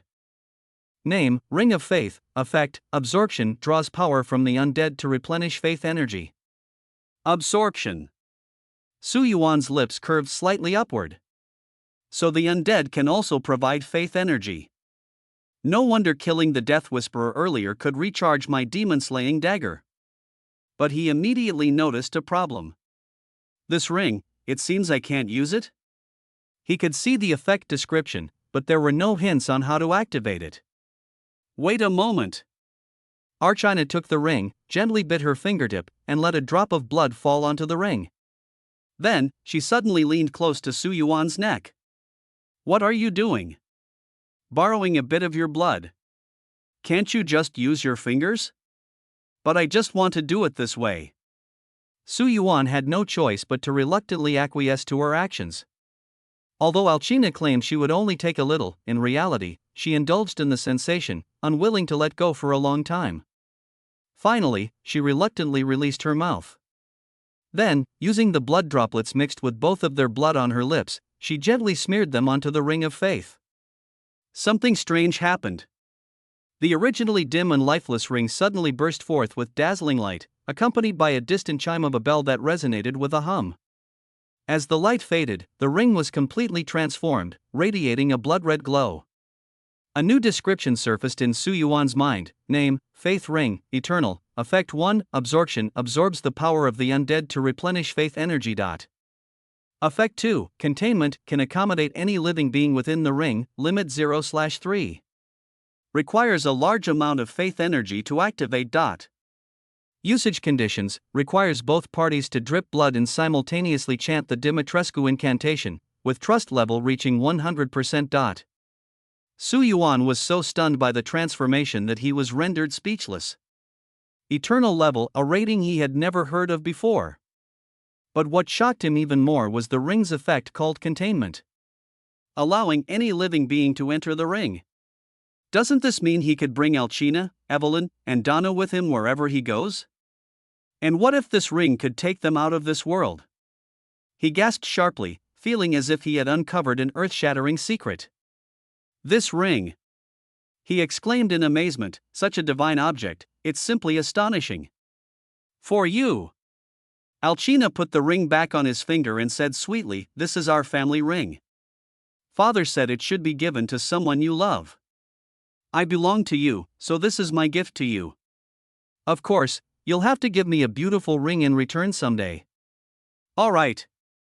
Su Yuan tightly held Alcina's hand, feeling as if their hearts were closely connected. At this moment, a notification sound rang out. Ding! You have killed undead ×1. You have gained 50 faith points. Su Yuan raised the shotgun, having just blown apart the head of an ordinary undead with one shot. In the past, he could only defeat such undead but couldn't completely annihilate them. But now, with the Ring of Faith, everything was different. Moreover, since the ring belonged to both of them, the undead killed by Archina would also be counted. And her speed was astonishing. The Demon Queen spread her wings, displaying her nobility and peerless grace under the bright moonlight. The moon is the source of faith for vampires. Under the bright moonlight, Lady Dimitrescu's power was several times stronger than during the day. She was like a devastating storm, sweeping through with overwhelming force, instantly clearing out the swarm of infected creatures. In Su Yuan's mind, the notification sounds kept ringing continuously. The energy of the faith ring on his finger was rapidly accumulating. The usage of this ring was quite unique. It required the sacrifice of 1,000 faith points, equivalent to the amount from 20 ordinary undead. More importantly, it demanded absolute trust between the user and the one being contained. When both simultaneously recited Lady Dimitrescu's incantation in their hearts and consumed sufficient faith points, the other person could be stored within the ring. The lady had once explained that the interior of the faith ring was connected to another miniature world, like a small secret chamber, unable to accommodate too many people. To expand this space, a unique and exceptional gemstone had to be embedded.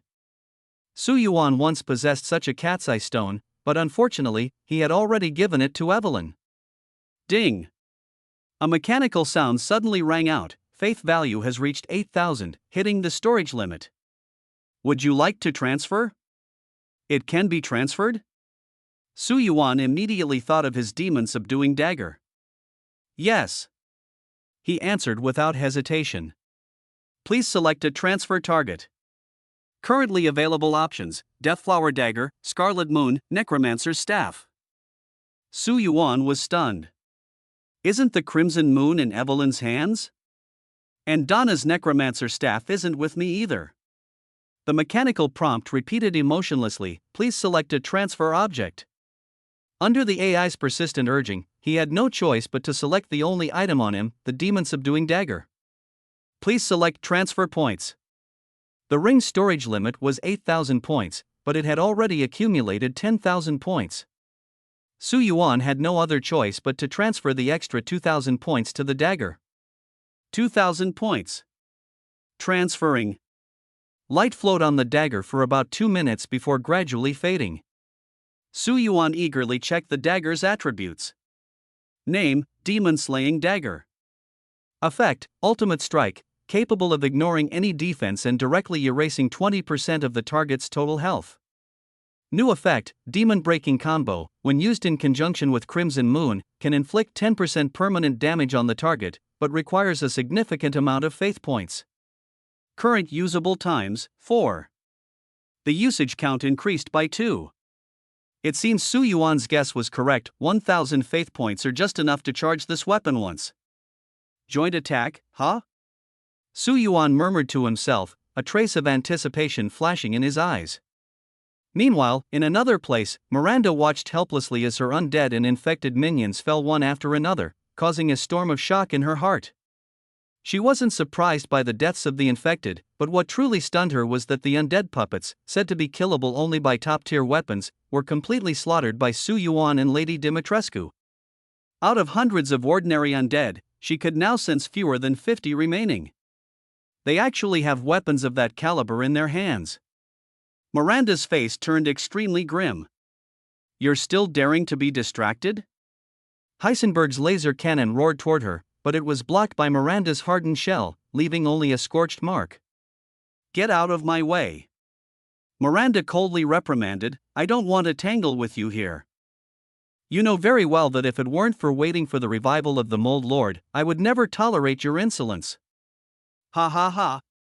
Heisenberg, while wildly firing his machine gun and holding a cigar in his mouth, mocked with an unruly grin, since when did the great mother goddess become so nagging?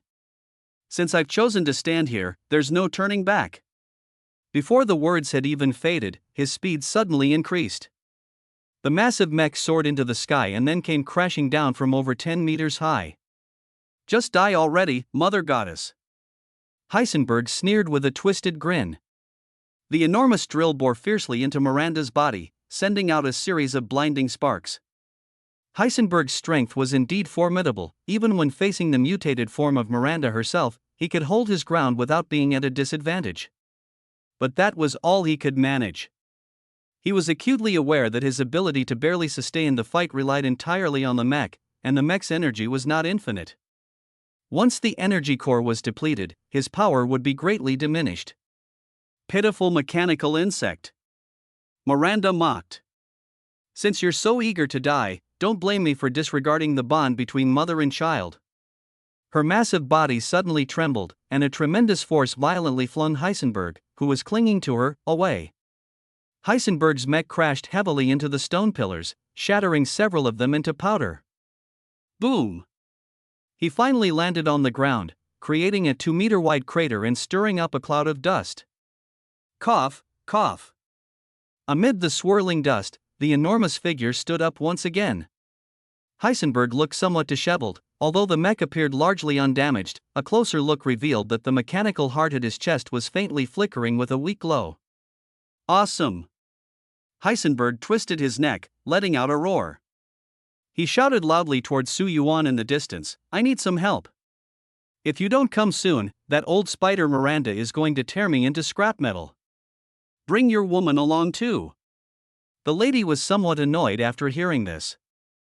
"That Carl is so rude. I don't want to say another word to him. If he gets beaten to a pulp, he deserves it."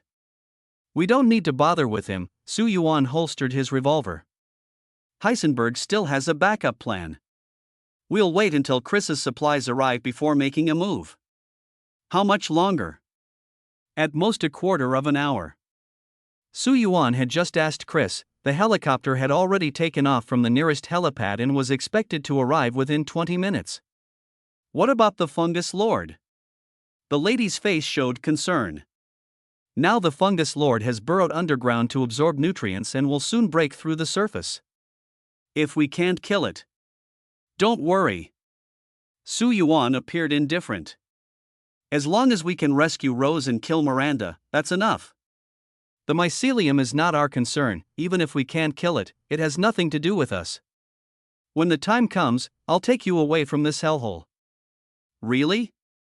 The lady's face blossomed into a smile. At this moment, Su Yuan suddenly felt an inexplicable sense of accomplishment. Then where are we going?" "To another world." "Ha! We will always be together." Meanwhile, Bella and her two sisters finally found Mia, who was trapped in the underground factory. Following Su Yuan's instructions, they sneaked in through a crack in the altar and discovered the entrance to Miranda's castle. Once inside, they wasted no time and headed straight to the basement, successfully rescuing Mia. The entire process was thrilling yet without major danger. Although the castle was filled with infected creatures, their speed ensured their success. "Mia has been rescued," Su Yuan suddenly said. "Yes, my daughters have already told me," the lady replied, then carried Su Yuan and flew over to Ethan. At this moment, Ethan was fully focused on using a sniper rifle to take down the infected. His marksmanship was quite formidable, almost every shot a headshot. Of course, compared to someone like Chris, a special forces operative, he was still far behind, but it was more than enough to deal with these low-level infected. "Hey!" Su Yuan and his wife descended from the sky. Su Yuan strode up to Ethan, smiling as he said, "Buddy, I've got some good news for you. Mia has been rescued." Ethan's expression froze instantly. Su Yuan could clearly sense the excitement within him. Even though his face showed no emotion, the involuntary trembling of his body betrayed him. "Who?" Ethan let out a long breath, his voice hoarse and low. "What about Rose?" "Still haven't found her, but I think she should be in the basement near this altar. I'll have Bella and the others look for her again later." "Thank you." Ethan stood up and bowed deeply to Su Yuan. "Not going to see her?" "I will." Ethan wasn't as eager as one might expect. "I still have 5 infected left to deal with. Once I've killed them all, I'll go see Mia." "Infected?" Su Yuan hoisted his specially made grenade launcher and fired a shot directly at the werewolves. Boom! With a loud explosion, the werewolves were blown to pieces. "Done." Su Yuan blew away the smoke from the barrel. "Now come with me to see Mia. I have something to instruct her, and you need to help her complete it. Consider it for Rose's sake." Hearing Rose's name, Ethan finally stopped resisting. "All right." Then? A disheveled Mia widened her eyes and suddenly rushed forward, throwing herself into Ethan's arms. "How did you find this place? Do you know them?" The them she referred to were Su Yuan and the people around him. "Where's Rose?" Mia stared intently at Ethan. "Did you find Rose?" 10 days ago, I heard Rose was taken here." "Did you find our daughter? Where is she?" Seeing Ethan remain silent, an ominous feeling rose in Mia's heart. "Why aren't you saying anything? Rose, where is she now?" "Rose is still being searched for. Su Yuan interrupted Mia's questioning directly. Who are you? Mia's eyes were full of vigilance. As expected of an undercover agent for many years, even though Su Yuan had saved her, she still maintained her necessary guard. I'm Ethan's friend, Su Yuan said with a smile. I was the one who helped Ethan find you, and it was also me who let him out of danger multiple times. Are you with the Alliance? No. I don't believe you. Mia tightly shielded Ethan. Even though you saved us, you definitely have your own motives. Otherwise, why would you help us? Ethan will explain everything to you later. Su Yuan took out a map. You have a mission. I've received intelligence that Miranda has just moved Rose's location, but she is still beneath this altar. We must find her. After finding Rose, you probably won't be able to take her out of the altar immediately. Su Yuan's tone became serious. Now that the Mold Lord has awakened, the gift hidden within Rose's body will also resurface. The gift she carries might be related to Miranda's daughter, Eva. The mold has inherited Eva's fleeting memories. If the mold merges with Rose, then Rose will become someone else. Upon hearing this, Ethan's body began to tremble uncontrollably. He knew Su Yuan had no reason to lie to him.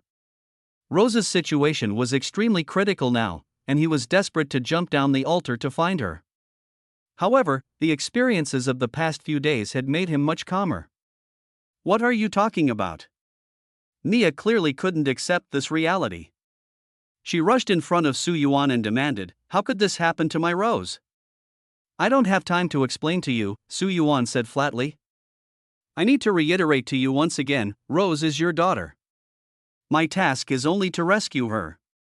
But as for this specific person, I don't care. Su Yuan's voice was cold and unquestionable. This is your own matter. Mia was about to speak up in protest but was held back by Ethan. Su Yuan continued, after finding Rose, you need to perform a ritual to turn her back.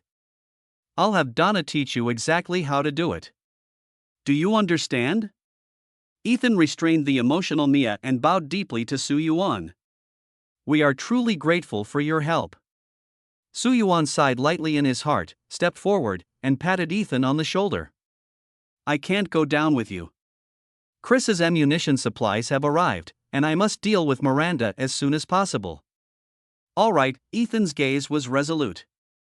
I'll have Donna and my daughters go over to support you. If you encounter the Mold Lord, retreat immediately. Our people will arrive right away. Understood. After sending Ethan and the others off, Su Yuan and his wife finally received the supply drop. The roar of the helicopter grew louder as it approached, and when it hovered mid-air, a massive square package was pushed down. A yellow parachute unfolded in the air, carrying the package gently to the ground. Seconds later, orange-yellow signal smoke rose from the top of the package. Let's go! Su Yuan grabbed his wife's hand, leading Evelyn, along with Chris and his two team members, as they rushed forward. The airdrop box was indeed filled with heavy weaponry. Special grenades, large-caliber magnum pistols, and even several massive custom laser-guided bombs. These were top-notch equipment. We need to gear up quickly, Heisenberg's side won't hold out much longer, Chris urged. Got it. Okay. Everyone immediately sprang into action. Su Yuan's wife picked up a laser-guided device. She didn't actually need such a weapon but was purely curious about its power. How do you use this? She asked. You need to use it with teammates, Evelyn quickly explained. These laser-guided munitions are loaded with a large amount of biochemical antibiotics, which can effectively suppress the activity of fungal threads. Exactly, Chris added. Laser guidance requires multiple units to activate simultaneously to lock onto a target. Each bomb is incredibly expensive, but its power is absolutely devastating. Perfect, one for each of us, Su Yuan said, noting the 4 laser-guided devices in the box. Chris had originally planned to reserve 2 devices for his backup team members, but since Su Yuan had spoken, he reluctantly distributed all 4 devices. Besides the guidance systems, the airdrop also contained a large amount of specialized ammunition. Su Yuan unceremoniously packed away plenty of magnum bullets and grenades. Do you have flashbangs? He suddenly asked. Yes, Chris tossed him a backpack. There are over a dozen inside. Is that enough? Just barely. Chris twitched his mouth in exasperation. If the ammo isn't enough, wait for the next supply drop. How many drops in total? Su Yuan roughly calculated the damage. I feel like even 2 drops like this won't be enough. Miranda and the Fungal Master, your team needs to severely weaken the Fungal Master in advance. We understand. Chris then introduced his team members. These two are Vulture and Falcon. They are in charge of directing the attack on the Fungal Master. He took a deep breath and solemnly bowed to Su Yuan and the others. We've decided to move up the timeline for this operation. There may be oversights, so we hope you can help us complete this decapitation plan. Su Yuan finished packing the ammunition and responded with a smile, Mr. Chris, our cooperation is limited to killing Miranda and rescuing the baby, Rose. As for the Fungal Master, I'm afraid we can't help. With that, he took Evelyn's hand in his left and wrapped his right arm around his wife's waist, turning to leave the drop site, leaving Chris's team behind with awkward expressions. Captain Field, what should we do? Vulture's face darkened. This operation was prepared too hastily, and many weapons haven't been delivered. If they don't help, we might. Don't panic. Chris interrupted, lighting a cigarette. Stick to the original plan. But we're not fully prepared, but do you think Miranda and the Fungal Master are? They're in the same boat. Neither of them has fully recovered. Chris's words carried an undeniable authority, and his team members immediately straightened up. Yes, sir. At the same time, a loud explosion echoed across the battlefield. Heisenberg was violently slammed to the ground, one of his mechanical arms snapped, and the red mechanical heart on his chest emitted a faint glow. Die! Miranda's spider legs swept down fiercely with a gust of wind. Boom! Heisenberg was sent flying again, plummeting from a height of over 10 meters, his entire mech completely shattered. Struggling to crawl out of the wreckage, he used the last of his strength to shout, "Are you coming or not? If you don't act now, I'm really done for." Before his words had finished, a burst of explosive firelight suddenly surged toward Miranda, detonating on her hardened shell. But this shell was different from before. The ammunition carried a corrosive liquid that rapidly eroded her wounds. Ah! Miranda let out a painful scream. It hurts. You all deserve to die. Every single one of you. The Lord of Spirits will devour your souls. In the distance, the lady handed the grenade launcher to Su Yuan, letting out a light snort. If it weren't for him telling me where you were, I wouldn't have bothered with him. Next time, I won't save him again. The lady had always disliked Heisenberg. Under normal circumstances, she would never intervene. But this time, Heisenberg had managed to earn her a favor. That guy is pretty arrogant, Su Yuan chuckled. But he did hold them off for quite a while. The way we're treating him, he's probably going to be really annoyed, but the more annoyed he gets, the happier I am. Forget him, let's get started. Evelyn was already eager to act. Okay. The roar of the previous grenade had barely faded when the next one whistled through the air, heading straight for the agonized Miranda. Specially crafted grenades followed one after another, loaded with serum essence specifically developed to target the Fungal Master and its offspring, delivering lethal damage. Roar! Miranda let out a beast-like howl. The serum quickly seeped into her wound, spreading throughout her body via the bloodstream. The components that were devastatingly destructive to the mycelial tissue began to fiercely attack her physical structure. It's the serum. She suddenly opened her eyes wide, locking her gaze firmly on Su Yuan and his group in the distance. The BSAA is involved too. None of you are leaving here alive today. Before the words had even faded, Miranda's figure vanished in an instant. Driven by extreme rage, her speed was terrifyingly fast. A sudden gust of wind arose, and Su Yuan immediately reacted, "Move." He took his wife and sword into the sky, simultaneously firing at the massive figure. Miranda abruptly looked up, a grotesque and sinister smile spreading across her face. Su Yuan's heart tightened. Dodge quickly. He clutched his wife and darted backward, only to see Miranda spew a stream of black, viscous liquid from her mouth, crawling with mutated spiders. That's so damn disgusting. Su Yuan cursed, firing another grenade launcher round straight at her face. With a deafening explosion, Miranda clutched her face in pain, letting out a sharp, piercing screech. The shot had hit its mark. Laugh now. Let's see if you can still laugh. Su Yuan was utterly repulsed by her grotesque and chilling smile. Unexpectedly, the lady beside him started giggling. Su Yuan jumped up, reached out to tap her nose, and glared at her, saying, "Why are you imitating her laugh?" The lady playfully replied, "But I'm much prettier than her." At this moment, Evelyn was displeased. She darted to Su Yuan's side, affectionately holding onto his arm. Her elf-like face leaned against his shoulder, and she looked at him with her light purple eyes. "I'm the prettiest, right? You little girl." The lady's expression darkened. "Wait a few more years to grow up. With that scrawny figure of yours, who would like you? I can't be bothered to argue with an old woman." "You." "Stop arguing." Su Yuan looked helpless. "Look at the situation we're in right now. Miranda is right there. If you keep arguing, what if she spits again?" "Spits? Pfft." This description made the two women burst into laughter. Miranda clearly heard their conversation, and Su Yuan's remark about spitting made her face turn livid. That was clearly highly toxic venom. "You're courting death," she roared, and two streams of black viscous liquid shot out again at an extremely tricky angle, almost completely cutting off all escape routes for the three of them. "Use grenades to blast it open." Su Yuan and his wife's thoughts aligned perfectly. As soon as he finished speaking, his wife had already set up the cannon and fired at one of the blobs of viscous liquid.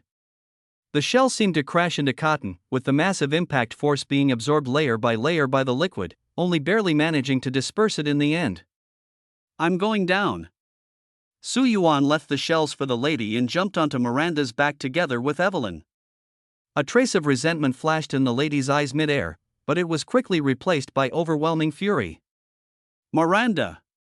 She slowly hoisted the grenade launcher, firing 3 consecutive shots at Miranda's head, gritting her teeth and roaring, "I'll blow you up. For the humiliation I suffered. For the punishment I endured. You bald old woman, go to hell." Boom! The third shell had barely left the barrel for 2 seconds before the fourth followed right after. Damn! Su Yuan, who had just jumped onto Miranda's back, was scared out of his wits when he saw the shells shooting down from the sky. He quickly grabbed Evelyn and leapt off. The 3 shells hit Miranda's head in quick succession, leaving her no time to scream before the series of explosions left her dazed and reeling. My heavens! Su Yuan was dumbfounded, so ruthless? His wife was usually gentle and considerate toward him, almost making him forget her true nature. This storm-like barrage of 4 consecutive grenade launcher shots reminded him that this was the real her. Miranda's head spun for several seconds, her forehead and face covered in blood. The serum essence seeped continuously through these wounds, inching closer to her brain. She shook her head forcefully, seemingly trying to shake off the intense dizziness. "Die, you!" The lady seized the opportunity, flew in front of her, aimed the dark barrel at Miranda, and furiously pressed the firing button. Boom! Miranda had just regained a bit of clarity, only to be stunned again by the close-range shot. "Damn you, Alcina," she roared fiercely, "I gave you life, and you dare treat your mother goddess like this. Today, I will personally strip you of your life." Speaking, Miranda took out a glass bottle containing a lump of flesh that was still wriggling incessantly, looking extremely disgusting. "Miranda!" The lady's eyes instantly turned blood red as she roared angrily, "You're courting death." Bang! The glass bottle shattered on cue. Miranda crushed the bottle, took out the small lump of flesh inside, and pierced it with her sharp leg, causing bright red blood to drip down. No! The lady suddenly clutched her head in agony, her facial features contorted from the intense pain.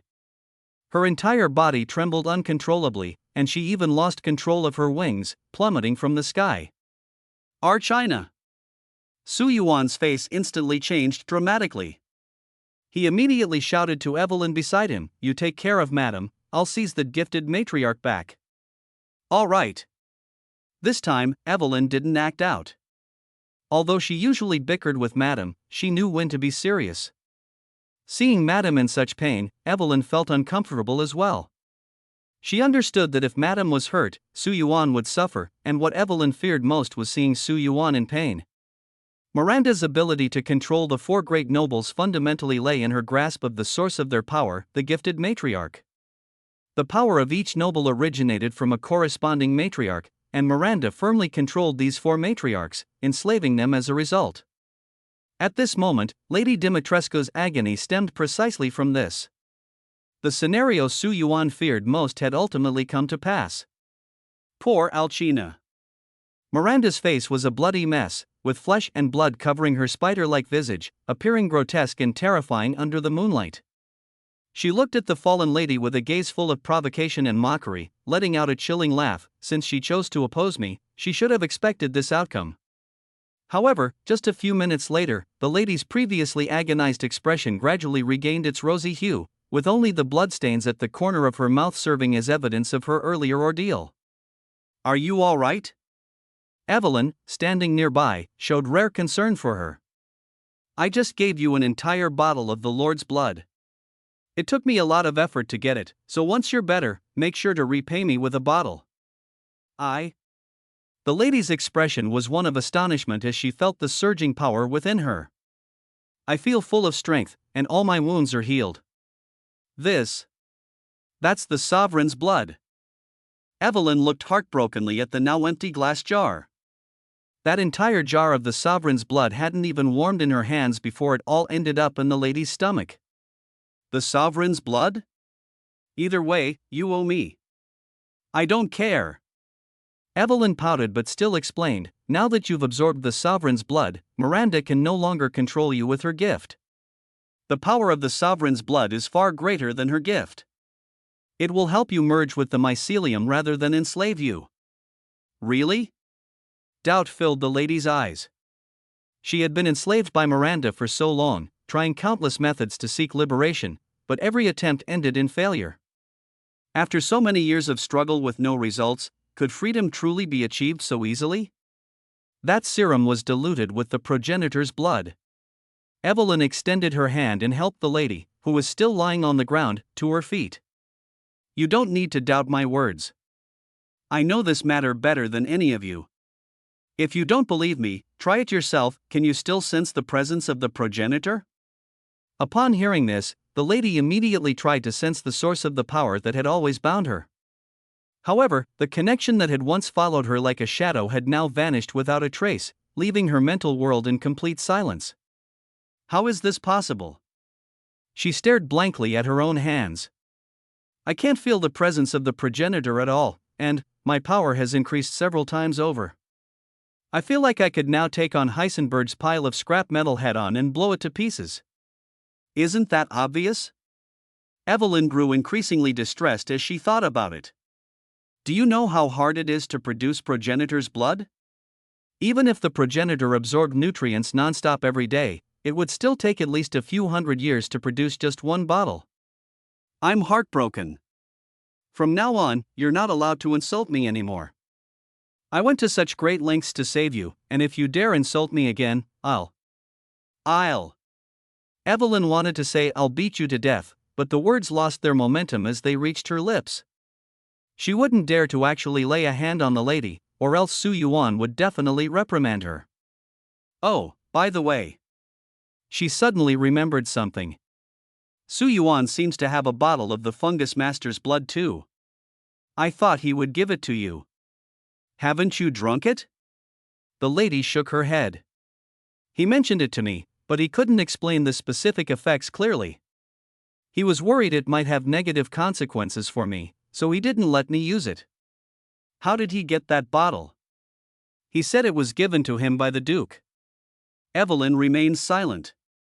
She thought of that mysterious fat Duke, whose identity was too enigmatic for her to have any reliable guesses even now. At this moment, Su Yuan saw his wife collapse and was already furious beyond measure, preparing to rush forward to seize the mother body from Miranda's hands. But before he could move, a massive figure spread its wings and flew to his side.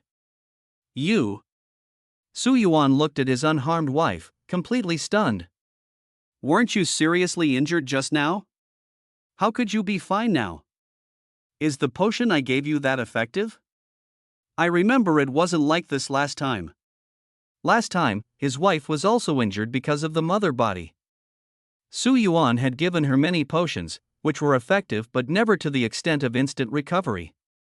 It had only been 2 or 3 minutes. Of course, I saved her. Evelyn immediately clung to Su Yuan's arm, seeking credit. Hurry up and praise me. You saved her? Su Yuan looked full of doubt. Don't believe me? Evelyn angrily handed him the empty jar. I saved her with this. Do you know how precious the blood inside is? Isn't the jar empty? She drank it all. So what's inside the jar? Master Spore's blood.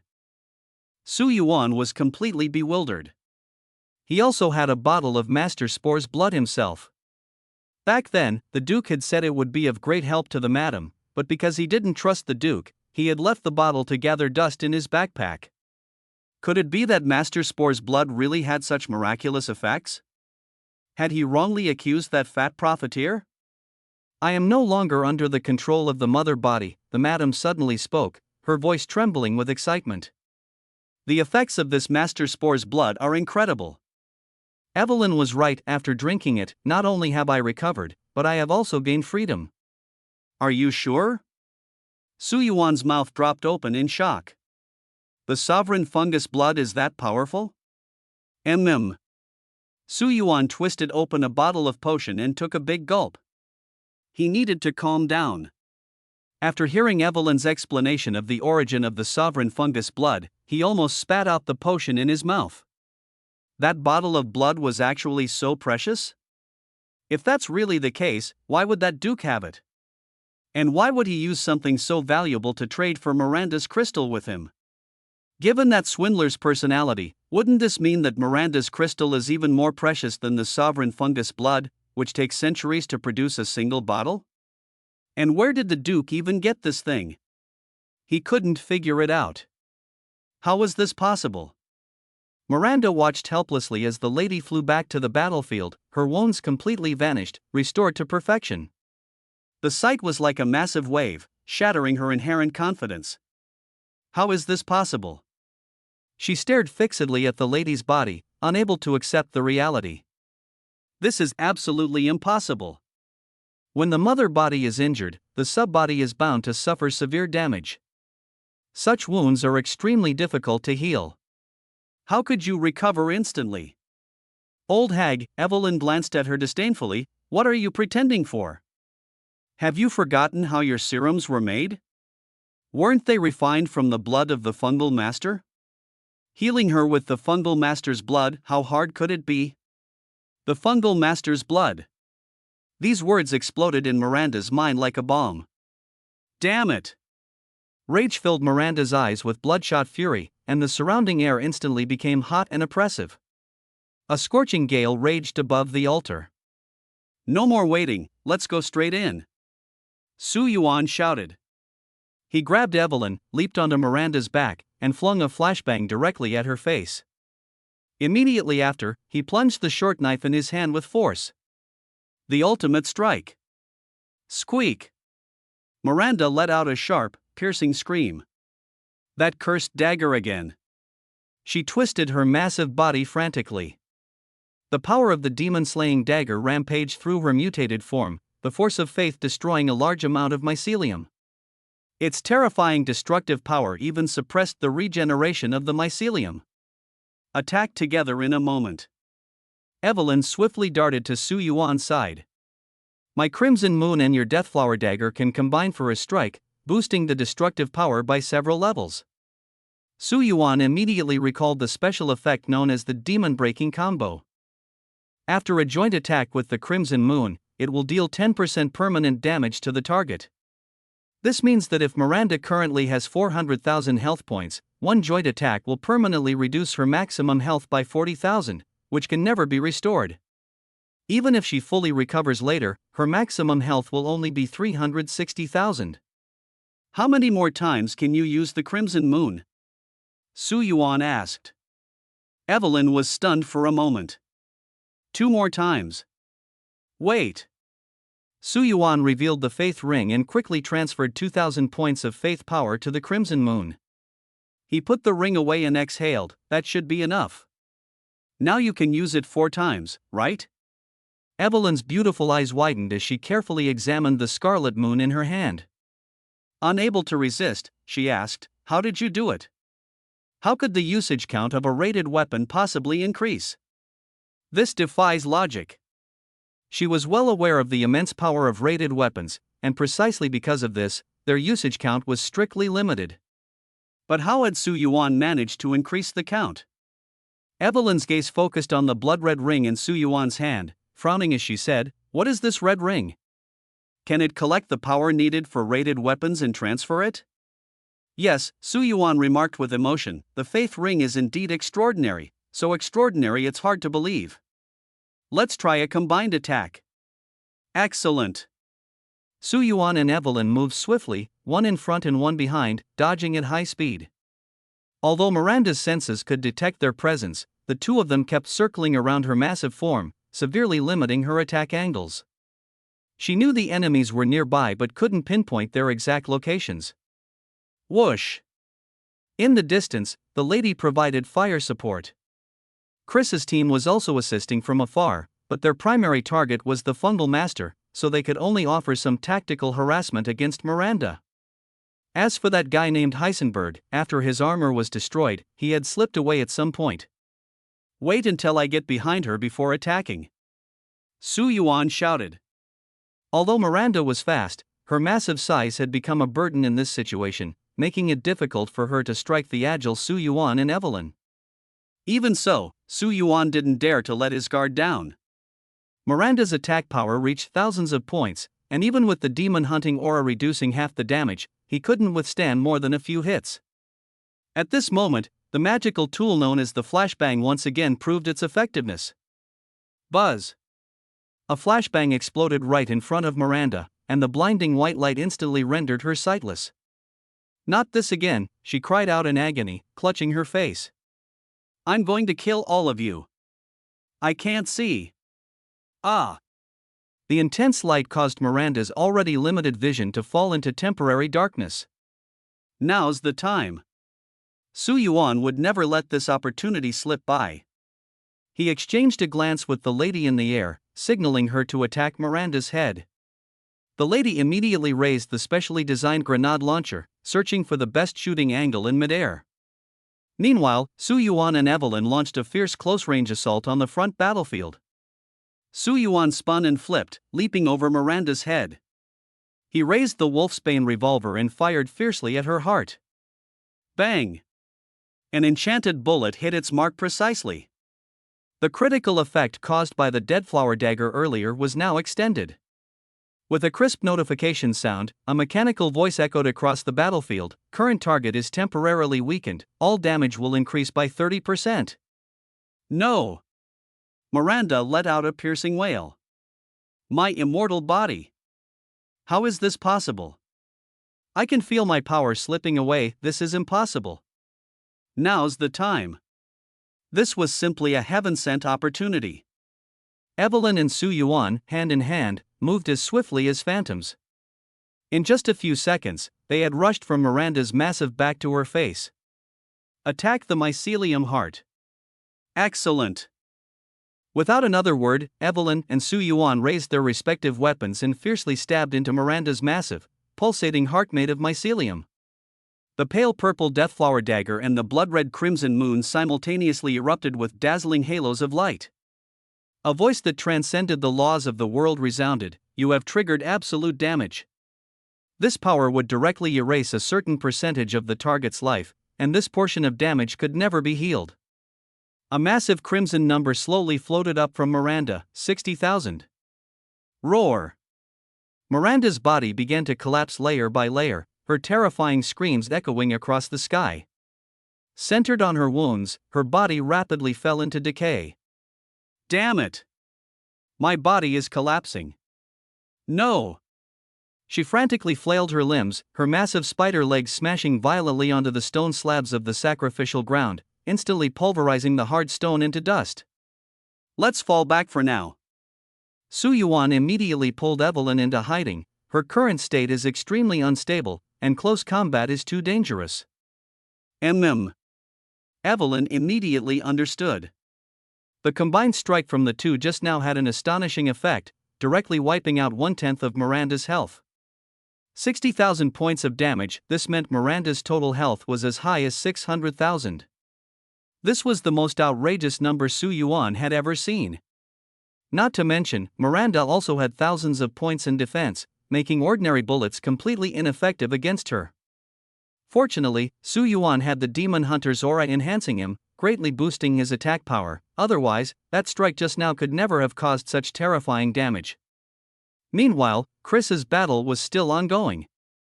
They couldn't locate the main body of the Fungus Lord, all they could see were the offspring it had sent out as blessings.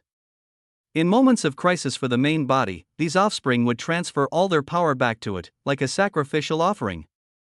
For the Fungus Lord, as long as it remained alive, it could continuously cultivate new offspring, much like a queen ant. Killing a queen ant, how could that be easy? Unable to find the Fungus Lord, Chris could only choose to eliminate these offspring first.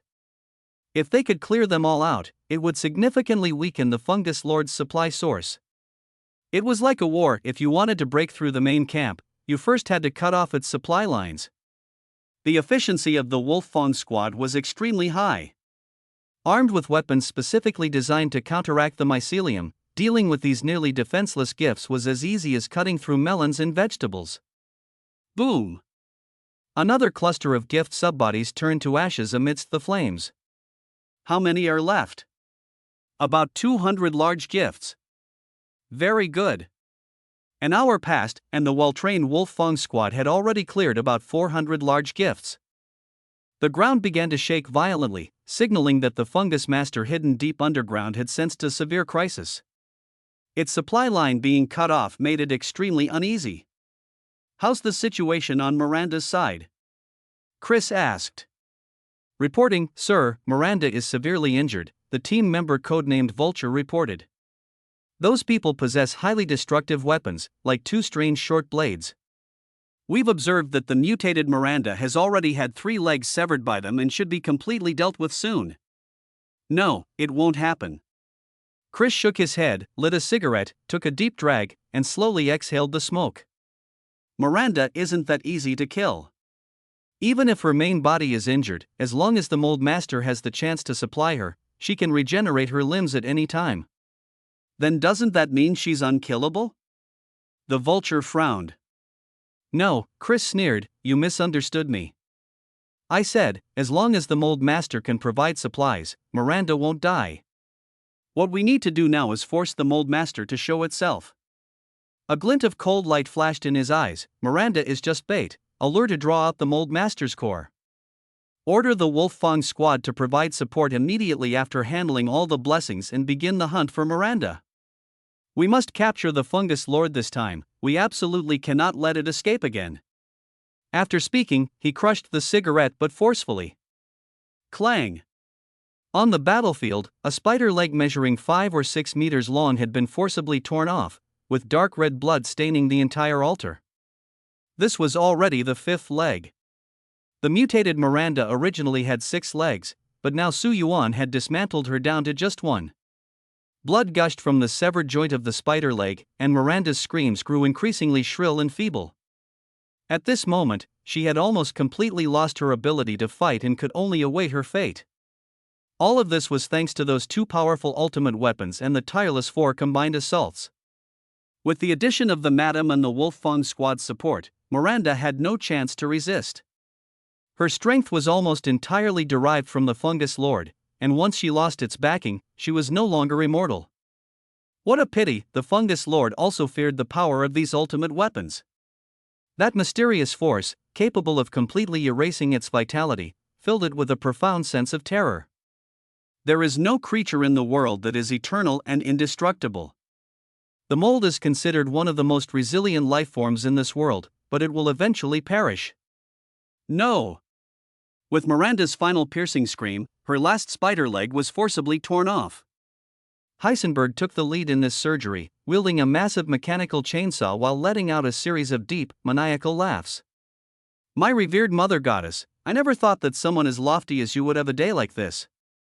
As he spoke, he forcefully cut into Miranda's massive body, sawing through her hardened shell. His eyes were filled with the thrill of vengeance. Do you remember? Do you remember what you did to me back then? He roared, his face contorted with extreme excitement. Just like this, you used a chainsaw to sever my arm alive. All for your damned bio-experiments. He paused, as if savoring the memory of that pain, then pressed the chainsaw down even harder. I swore back then that one day, I would personally dismantle your limbs one by one. How does it feel? Does it feel good? Miranda's consciousness was already starting to blur. She weakly responded, I granted you a second life. The price was merely one of your arms. Merely? Heisenberg burst into laughter as if he'd heard the greatest joke in the world. Well said. Then now, I'm merely dismembering the limbs of you, our dear mother goddess. Why blame me for such a trivial matter? Don't wait. Su Yuan spoke coldly, just kill her. The longer the night, the more the dreams. Heisenberg was immersed in the thrill of revenge. Normally, he would never obey anyone's orders. But he harbored a deep fear of Su Yuan, or rather, of the power possessed by Su Yuan and Evelyn. Hey! He removed the old-fashioned cigar from his mouth and exhaled a puff of thick smoke. Then let's kill her. As soon as the words left his mouth, Heisenberg raised the drill, aimed it at Miranda's heart, and drove it in fiercely. Ah! Miranda's screams echoed throughout the sacrificial grounds. Her massive body convulsed violently, and her spider-like face was already a bloody mess, making any expression indiscernible. Yet, the sheer agony seemed to pierce through the air. However, at that moment, Su Yuan immediately noticed something was amiss. Miranda's life force, after dropping to a certain critical point, stopped decreasing. No matter how Heisenberg used the drill to cut into her body, that faint spark of life within her never extinguished. Wait a minute. Su Yuan immediately stopped the still excited Heisenberg. What's wrong now? Heisenberg was quite annoyed. This was the second time he had been interrupted. But in the end, he didn't dare to confront Su Yuan. He didn't want to end up like Miranda. She's not dead. I know she's not dead. Heisenberg replied impatiently. What I mean is, you can't kill her. Su Yuan, holding his wife's and Evelyn's hands, walked up to the massive spider carcass. Miranda's face was turned toward them, her faint breathing clearly audible. There's a problem. Su Yuan's expression changed slightly. Look. He pointed to Miranda's still beating heart. This part of the mycelium is different from the rest.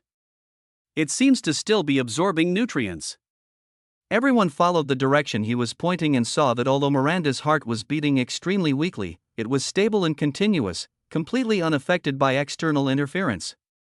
This meant that even if Heisenberg sawed Miranda's body into a pile of minced meat, this core part of the mycelium would still be alive. For an infected being like Miranda, the mycelium was her essence. Whether in human form or spider form, it was merely the external appearance presented by the aggregation of the mycelium. Then how should we deal with it? Evelyn also felt it was a bit tricky. Remove it? It can't be removed. Su Yuan shook his head, his thoughts becoming unusually clear. This cluster of mycelium comes from a parent body. As long as the parent body doesn't die, this offspring will never truly perish. What we see before us is just a fragment of Miranda, that parent body is her true form. Then how do we find the parent body? The key lies with Rose. Su Yuan began to unravel the logic of the entire incident. Think about it, Miranda took Ethan's daughter, Rose, to make her the vessel for her own daughter, Eva, right? This indicates that Eva's original body has already been destroyed, otherwise, she could have directly infused her gift into her daughter without going to such lengths. Evelyn nodded in agreement. Suyuan continued his analysis. As for how Miranda plans to turn Rose into Eva, let's set that process aside for now. I'm wondering if there's a possibility Miranda placed her true mother mold within Rose. She intends to use this bizarre method to re-nurture her daughter, Eva. After all, the fungal network reproduces its offspring in this very manner. His analysis was well-founded and logically sound. The lady and Evelyn listened in silent shock. Who could have imagined that such a bizarre method was hidden behind it all? These are just your guesses, aren't they? Heisenberg snorted dismissively. I don't think that old woman would do such a thing. As for the matter of the baby girl, what if baby Rose is actually Miranda's true form? Suyuan countered, Miranda's essence is just a mass of mycelium. She could completely treat the Eva she nurtured as her daughter and hide her own body within Rose. We must find Rose immediately. Ethan and Mia arrived at the altar. Mia held her husband and haltingly recounted everything that had happened to her while she was imprisoned in the village. She said that Miranda originally intended to kill her, but it was Donna who ultimately persuaded Miranda otherwise. Donna followed behind them, full of remorse, and said, "Please forgive my sins." At the time, Miranda ordered me to deal with Mia cruelly, so I had to tell her that the ritual required Mia to stay alive. She turned to Ethan and explained, "Mr. Ethan, you don't need to worry. Most of what you saw in the doll factory last time were illusions. I didn't actually perform surgery on Miss Mia. All of this was to deceive Miranda." Ethan nodded lightly to show his understanding. "I know, Mr. Su already told me. He said that someone as kind as Miss Donna would never do something so cruel." Hearing this, Donna suddenly felt incredibly happy, and her cheeks beneath the veil instantly grew warm. She had been introverted since childhood, and rarely received compliments. This recognition brought a surge of warmth to her heart. He really said that? Yes. Mia paid no attention to this. She urgently grabbed Donna's arm. Rose? What about my Rose? I saw Miranda take her away from you. What exactly is she planning to do to Rose? Donna was silent. Ethan seemed to have thought of something, and his body began to tremble uncontrollably. You know, don't you? Mia questioned loudly. Why didn't you tell me the truth? I am Rose's biological mother. We'll find her first, Ethan said, his voice hoarse. Talking about this now is useless. Rose's life is the most important thing. The sacrificial site was like a massive labyrinth, filled with hidden doors and tunnels. Fortunately, Su Yuan had obtained a detailed map from the Duke. He quickly memorized all the routes and instructed Bella to lead Ethan and the others to search above ground. Miranda's true form had been fighting up there all along. She couldn't have hidden Rose too far away. In order to improve efficiency, they split up. Bella and Daniela formed one group, while Cassandra and Donna protected the Ethan couple. They agreed that as soon as either side found the target, they would immediately notify the other using a magic bat. Found her! Cassandra suddenly exclaimed. A magic bat from Bella brought the news. They had found Rose in a basement, but the situation was unusual, urging them to hurry over. Where? Secret room number 42 West. Mia trembled all over. That secret room, isn't that the place where I was imprisoned before? Cassandra was also very surprised. She remembered that the place was indeed the room where they had rescued Mia, located near Miranda's castle. My daughter is there? Mia's voice trembled. She should be. After replying to the magic bat, Cassandra turned to Ethan and the others and said, "We need to go there immediately. My sister said something very strange is happening there." What kind of thing? She didn't explain clearly. She said we'd understand once we go and see. Ethan and Mia, desperate to save their daughter, set out immediately. Especially Ethan, his daughter Rose was his sole hope for holding on until now. When Ethan learned that he had already died, his only obsession was to rescue his daughter. The group gradually entered the underground altar. Heisenberg claimed he needed to charge his mechanical angel and did not follow. Meanwhile, Chris and his hound Wolf Squad had been absent from the start, seemingly vanishing from everyone's sight. Chris's true goal had always been the Mold Master. Su Yuan was well aware of this. As for saving Rose, it was merely to prevent Miranda's sacrificial ritual. If Rose were to merge with Miranda's fungal network, the Mold Master would gain a new host, something Chris and his organization would never allow. So, Chris must stop the ritual.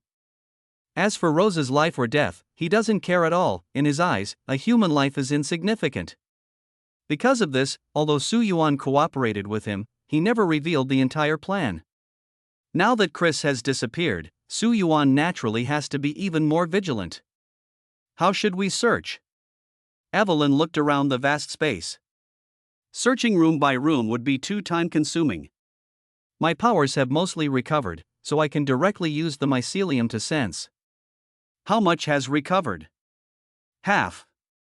As a super bioweapon, even half of Evelyn's strength is enough to inspire fear. Wait a moment. Su Yuan took a glass jar out of his backpack and placed it in Evelyn's hand. You used your own vial of the progenitor's blood to treat Alcina, right? That was meant for your own recovery. Drink this, and your strength should fully return. A warm current surged through Evelyn's heart, and this feeling of being cared for made her incredibly happy. He hadn't forgotten her, he was concerned about her well-being. No need to say thank you, Su Yuan said as he helped her unscrew the cap. I hope you all can get along like this in the future, and everyone can be happy. Humph. Evelyn drank the Lord of Fungi's blood in one gulp. As long as she doesn't provoke me, I couldn't care less about her. The lady beside her chuckled, reached out to pat Evelyn's head, and said charmingly, "Little sister, you're still too naive. While I may not necessarily be able to beat you, our dear Baron certainly can't win against me. You have to admit that." You fought with him? Evelyn's eyes widened. I don't believe it. He likes you so much, how could he fight with you? Why don't you ask him yourself? Evelyn turned her head skeptically to look at Su Yuan, only to find that fine beads of sweat had appeared on his forehead. Why are you sweating? I drank the Lord of Fungi's blood and didn't feel this hot. Are you feeling unwell? The lady laughed so hard she was trembling. Su Yuan shot the lady a fierce glare, then gently embraced Evelyn. How do you feel? You? Evelyn pouted, her cheeks flushed. I'm a bit hot, don't hug me right now. How is the effect of the fungal blood? Very good. She closed her eyes, feeling the changes in her body. I feel like every cell has come alive, my whole body is warm, and that power is repairing my original mycelium. In less than 5 minutes, Evelyn suddenly opened her eyes, her gaze sharp as a knife. Recovered? Su Yuan asked curiously. No. She immediately added, my strength has basically returned, but the injuries haven't healed yet. I must find my primordial mycelium. Where will you look for it? Evelyn thought for a moment. I'm not sure. Miranda took my primordial mycelium before, and I thought it was inside her body, but I just checked, and it's not there. I have no idea where she hid it. The primordial mycelium was Evelyn's core, inheriting most of her power and memories. Evelyn had once explained that she had no recollection of how she ended up in that wrecked car. This memory gap was very likely related to the primordial mycelium. This matter had always puzzled Su Yuan. He remembered that in the 7th installment of the game, Evelyn had rapidly aged from a little girl to an old woman because she lost her original mycelium. So, why did she later appear in this eerie village? It was truly hard to explain. A thought suddenly flashed through his mind. Could it be, in Rose? Su Yuan's gaze froze instantly. This hypothesis seemed highly plausible. Miranda had injected both her maternal mycelium and Evelyn's original mycelium into Rose's body.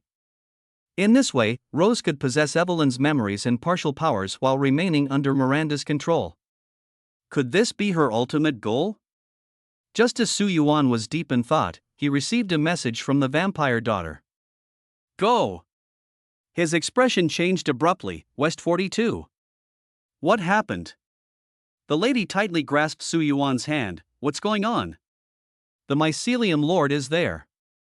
Su Yuan said through gritted teeth. Bella said the mycelium lord is trying to devour Rose. They're blocked outside the door and can't get in at all. The mycelium lord has awakened? The lady in Evelyn's faces changed dramatically at the same time. As infected hosts of the mycelium, they knew better than anyone the catastrophe the world would face once the mycelium lord fully awakened. Against the complete form of the mycelium lord, humanity's only effective weapon was the nuclear bomb. But even a nuclear bomb couldn't completely obliterate it. At best, it could severely wound it and force it into slumber. As the saying goes, wildfire may burn it down, but spring winds will bring it back to life. However, according to calculations, the revival time of the fungal master should be a week later. Why has it been moved up? Not necessarily. Su Yuan forced himself to calm down. Do you remember what I said? Miranda might have also parasitized the mother mycelium onto Rose. I feel that the fungal master is most likely not devouring Rose, but activating the mother mycelium within her. As soon as he received the news, Su Yuan immediately led a team to West 42. When they arrived, the scene before them was shocking. Massive dark green tentacles, like monsters, had sealed off several chambers, even blocking the only passage completely. "We're here!" Bella's shout came from the other side of the tentacles. "Go!" Su Yuan raised the shotgun. "Kill our way through." The passage was not only filled with disgusting mycelium but also packed with infected and undead controlled by the fungus. The moment they saw living humans, they roared and lunged forward. "Get out of my way!" Su Yuan raised his hand and fired a shot, then unsheathed his dagger, swiftly and cleanly stabbing it through the head of the nearest werewolf-infected creature. Blood splattered everywhere. But the infected kept surging endlessly. From the most basic werewolves, they quickly escalated into more troublesome alpha wolves in Euriaxis. "We can't stay here any longer." Su Yuan's face was grave. The fungus lord has control over so many infected, its lair is very likely nearby. "I want to give it a try," Evelyn suddenly spoke. Su Yuan looked at her. "The fungus lord hasn't fully recovered yet, and its strength is far from what it used to be." A hint of excitement flashed in Evelyn's eyes. "I've just regained my strength as well. I want to use it as practice and see how strong I really am now." "Are you sure?"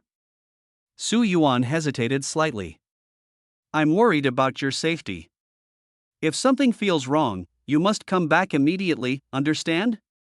Evelyn agreed, taking a few steps forward. Both Su Yuan and his wife thought she was about to take action immediately, but to their surprise, she suddenly turned around and playfully winked at Su Yuan. "Kiss me, give me some courage."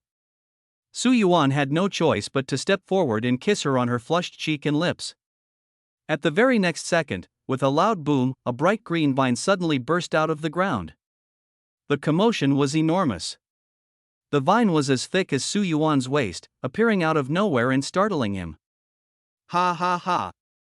Evelyn covered her mouth, giggling, finding Su Yuan's flustered appearance particularly amusing. "You little brat." Su Yuan glared at her. "Is this the mycelium you're controlling?" Evelyn nodded. This wasn't the first time Su Yuan had witnessed such a scene. The last time, in the village, she had used these vines to strangle countless werewolves. The sight still left him in awe to this day. "How many of these vines can you control?" "Less than 100, I guess." 100? Su Yuan gasped, his eyes widening in disbelief. "You must be joking." 100 of them could level this place to the ground. "That's not so exaggerated." Evelyn explained, 100 strands is the extreme case, under very harsh conditions. Normally, there aren't that many fungal threads available for me to use. "What about now?" Su Yuan couldn't help but ask. 30 strands. As soon as the words left her mouth, a dozen thick vines surged into the enemy ranks like giant pythons, instantly annihilating most of the infected, blocking the passage. The remaining few Uriaks were shot dead by Su Yuan in a hail of bullets.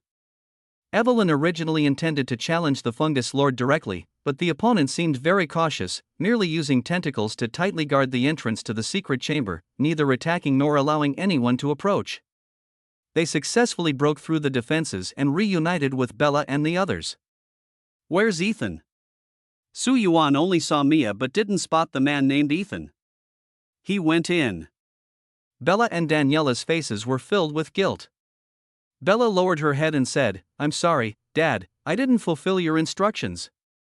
We tried to stop him, but the fungus lord blocked all of us outside." Wait, Su Yuan frowned, you mean, the fungus lord let him in? We don't know. Their voices sounded full of helplessness. Bella felt the most guilty. She believed Su Yuan entrusted her with such an important task out of great trust, but she had messed it up. Alright, little girls, this isn't your fault. Although Su Yuan was anxious, he remained rational. Please.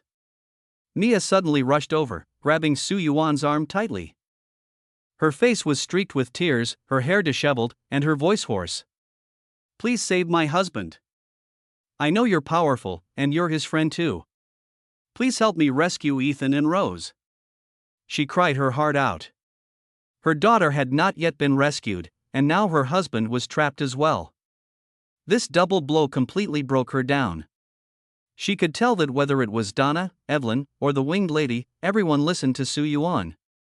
Su Yuan was the core here, the only one who could make decisions. If she wanted to save Ethan, she could only plead with him. "Calm down first," Su Yuan said, having no time to comfort her. "I need to figure out exactly what happened. Otherwise, we'll all be stuck outside the door, unable to do anything."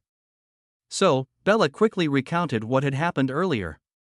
It turned out that when they found Rose, the little girl was completely wrapped in mycelium by the mold. Even more terrifying, the mold was continuously injecting a green, viscous liquid into Rose's body. Sensing something was wrong, Bella immediately contacted the others. But by the time everyone arrived, the anxious Ethan could no longer wait. He rushed in directly, and no one had time to stop him. Bella tried to go in to save him, but the mold's tendrils firmly blocked her outside. Now, no one knew what was happening inside. The mold had sealed all the doors and windows with mycelium, forming an impenetrable barrier. Can these mycelia be removed? Su Yuan turned to ask Evelyn. They can. How? Evelyn's answer was straightforward and blunt, just shoot through them with bullets. We have specially designed bullets, Evelyn said, extremely effective against the mycelium. A round of heavy fire can pierce through it. How many do we need? Su Yuan asked. Just a few dozen grenades will do. Su Yuan stared at her speechlessly. A few dozen grenades? In this narrow, battle-scarred chamber with walls full of cracks? Are you crazy? He retorted. You're trying to bring the entire roof down on us. Fine, let me handle it. Evelyn said eagerly, her eyes gleaming with excitement. I can manipulate these mycelium vines to attack their source. But, she added, her voice tinged with uncertainty, it might completely activate it. Su Yuan's face remained expressionless. Both options were equally disastrous. How about this, he said, pulling out the demon-slaying dagger. Before he finished speaking, he had already charged forward, slashing fiercely at a pulsating tentacle. The tentacle recoiled violently as if struck by lightning, twisting frantically in an attempt to escape.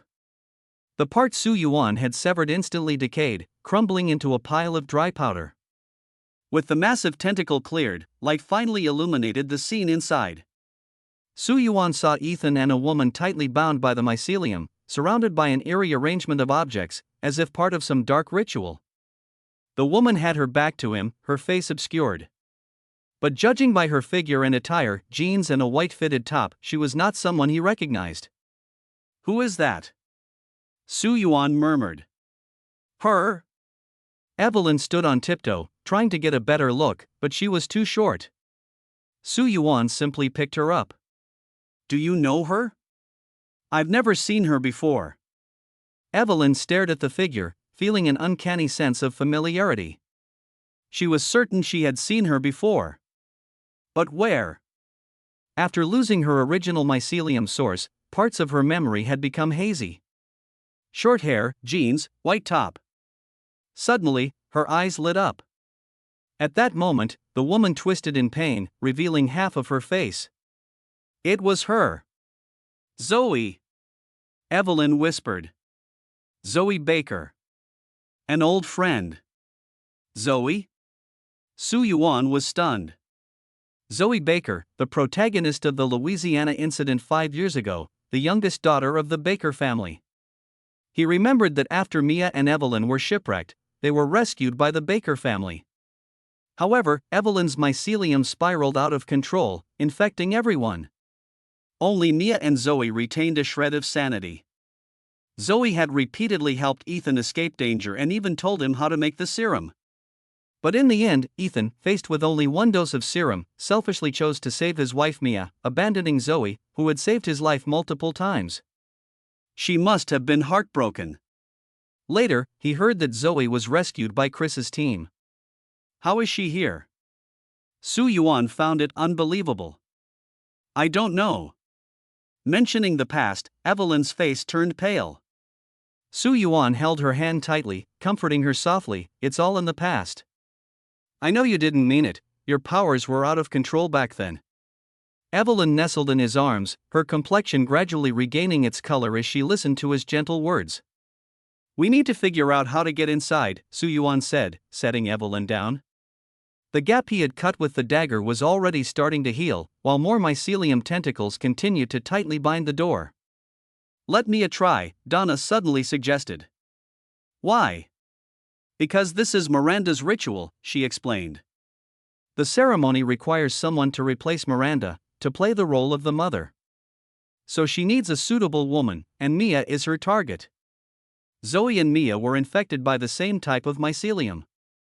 Theoretically, Zoe could barely substitute for Mia. This was Miranda's backup plan, something she discussed with me. Donna was once the host of this ritual. She said that since Miranda and Rose were not biologically related, a medium was needed to establish a blood connection through the ceremony. Therefore, she had kidnapped Mia from the very beginning. As for Zoe, Donna only knew that she was a backup option. If the bloodline connection with Mia failed, Zoe would take her place. So, Mia's blood can serve as the medium. Donna stood in front of Su Yuan and concluded, the mycelium is trying to complete this ritual. Mia might have a chance to open this door. Is it dangerous? Su Yuan asked. Of course, there are risks, Donna admitted.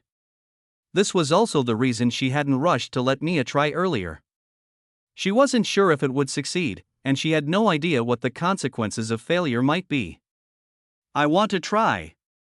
Mia rushed to the front of the group, her eyes resolute. Let me try. No matter the outcome, I have to give it a shot. My husband and my daughter Rose are still inside, and I must save them. Su Yuan was deeply conflicted. The options were too limited at the moment. Using explosives to blast through was unrealistic, and the number of times he could use the demon-slaying dagger was extremely limited. If Evelyn were to forcefully break through, it would completely activate the terrifying fungal master. Su Yuan knew very well that the fungal master's power far exceeded their ability to handle it. If it were fully activated, Rose might truly be beyond saving. In the end, Su Yuan made a decision, let her try. If this was an unavoidable fate, then he could only go along with it. Thank you. Mia bowed repeatedly to him in gratitude. Thank you for understanding me. Under Donna's guidance, Mia cut open her palm, letting the fresh blood drip into the tendrils of the fungal body.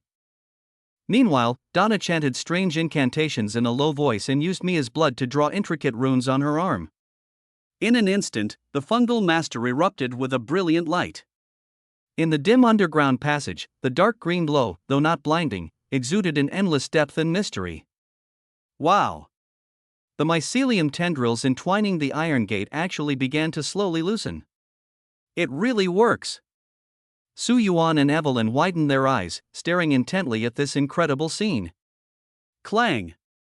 The chains on the iron gate unlocked with a clang, but at that very moment, a tendril lashed out like lightning, wrapping around Mia and yanking her away from the group. Still trying to run? Su Yuan's gaze turned cold as he grabbed the fungal tendril. You're dreaming. The fungus master clearly only wanted to abduct Mia and lock everyone else outside. But there was no way Su Yuan would let it succeed. He, Evelyn, and the lady quickly grabbed the thick tentacle together, preventing it from retracting into the door. Control it! Su Yuan shouted. Evelyn nodded, took a deep breath, and a ball of purple light gradually appeared in her palm. Immediately, two massive fungal tendrils burst out of the ground, pushing everyone toward the iron door. "We need to get inside quickly," Evelyn said urgently. "I'm afraid if we delay any longer, it will alert the fungus master's core consciousness." The crowd seized the opportunity and rushed through the iron gate. The mycelium tentacles outside tried to block them but were tightly entangled by the vines summoned by Evelyn. Go! At Su Yuan's signal, the three vampire daughters quickly followed and rushed inside. Bang! The iron gate slammed shut heavily behind them. In the secret room, Ethan and Zoe were tied up next to the trunk of the fungal master, barely clinging to life. Apart from them, the room contained only some ritual items, a constantly boiling copper cauldron, and a very small wooden coffin. Su Yuan was greatly surprised by the appearance of this coffin. From what he knew, European traditions rarely involved placing the deceased in coffins. Most were cremated or left to naturally weather away. Untie them first. Before Su Yuan could finish speaking, Mia had already rushed over and tightly embraced her husband. Dear Ethan. She frantically tried to untie the ropes, but the fungal tendrils were exceptionally tough. Not only were they impossible to break by hand, even bullets might not be able to sever them. Are you going to use that short dagger again? Su Yuan frowned. Each use consumed 1,000 points of his faith, which was truly extravagant. We can try the method from earlier again, Donna reminded from the side. Mia immediately pressed the wound on her hand against the vine. Her blood was frantically absorbed by the fungal master's tendrils, and sure enough, the vine began to gradually loosen. However, Mia's face turned as pale as paper. Losing a large amount of blood twice in a row had left her body extremely weak. Drink this. Su Yuan tossed her a bottle of something. Drink it, and you'll be fine. This is hand soap. Mia was stunned. She felt that Su Yuan was peculiar in every way, but considering how much he had helped her along the way, he probably wouldn't harm her. So, she picked up the bottle and drank it all in one go. At that moment, Ethan groggily woke up. Where is this? Where's Rose? The first thing he did upon waking was to look for his daughter. Mr. Su. Ethan struggled to get up from the ground, holding his wife Mia with one hand and supporting himself with the other, apologizing to Su Yuan. "I'm very sorry for causing trouble to you and your friends." How are you feeling now? Su Yuan asked. A bit tired. Ethan's condition looked very bad. His skin was visibly aged, his hair had turned significantly white, and he seemed to have aged decades in an instant. Zoe, who was beside him, was in the same state, though she had not yet woken up. I ask you, Su Yuan stared into Ethan's eyes, what exactly happened during the time you were locked up? Why were you tied to the tentacles? And who placed the offerings here? Ethan's face instantly turned pale with terror. He suddenly pushed everyone aside and pointed shakily at the massive bronze cauldron. "It's her. Miranda. She's inside that cauldron." Although the mycelium had been cleared, the AI system still hadn't displayed a kill confirmation message. Su Yuan clearly remembered that Miranda's status bar had once shown a prompt: she could not be killed by conventional means. She had long since fused with the mycelium. That so-called Mother of Grace was Miranda herself. Conventional weapons were hardly capable of completely eradicating the mycelium. Following this logic, the method to kill Miranda must also be unconventional. This didn't mean that specialized ammunition was ineffective, but rather that it couldn't achieve total annihilation. Therefore, Su Yuan descended to find Rose, partly to complete the survival mission and partly to uncover the true whereabouts of the mother mycelium. If it was on Rose, Su Yuan had to deal with it no matter what. As long as the kill notification didn't appear for a day, the survival mission could never be completed. And if the mission couldn't be completed, the only thing awaiting all survivors was death. Su Yuan had no choice. Are you sure it's Miranda? Su Yuan's heart was filled with alarm. We already defeated her mutated form at the altar, even dismembered her into pieces. Why would she be here? I don't know either. Ethan's throat felt dry. After entering the secret chamber, I searched everywhere for Rose but couldn't find her. Then, I noticed that bronze cauldron. Originally, Ethan had heard that Bella found Rose and was overjoyed. Ignoring the advice of Su Yuan's 3 vampire daughters, he rushed straight in. Strangely enough, the mycelium didn't stop Ethan but blocked everyone else. Perhaps it was initially open to Mia as well, but the girls were watching too closely. The mycelium knew that letting Mia in would mean it couldn't stop Bella and the others, so it simply barred Mia from entering as well. Miranda is lying in the bronze cauldron. Ethan's tone grew urgent. But she's not the Miranda we've seen before. I saw her photo in Donna's doll factory. In the photo, besides her, there were Mia and Chris. Su Yuan knew what he was talking about. There was indeed an old photo in Donna's house, a group photo of the Alliance team that had studied Evelyn a long time ago. Miranda was the mentor, while Chris and Mia were responsible for security and testing. That photo was taken at least 10 years ago. Back then, Miranda was young and beautiful, with long black hair, a bona fide beauty and a brilliant scientist.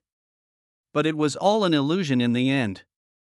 The mycelium could take on any form, and Miranda didn't care about appearances. Her sole focus was on reviving her daughter. Miranda in her younger days? Yes. Ethan nodded vigorously. Exactly like in the photo. She just climbed out of it, tied Zoe and me up here, and then seemed to be performing some kind of ritual.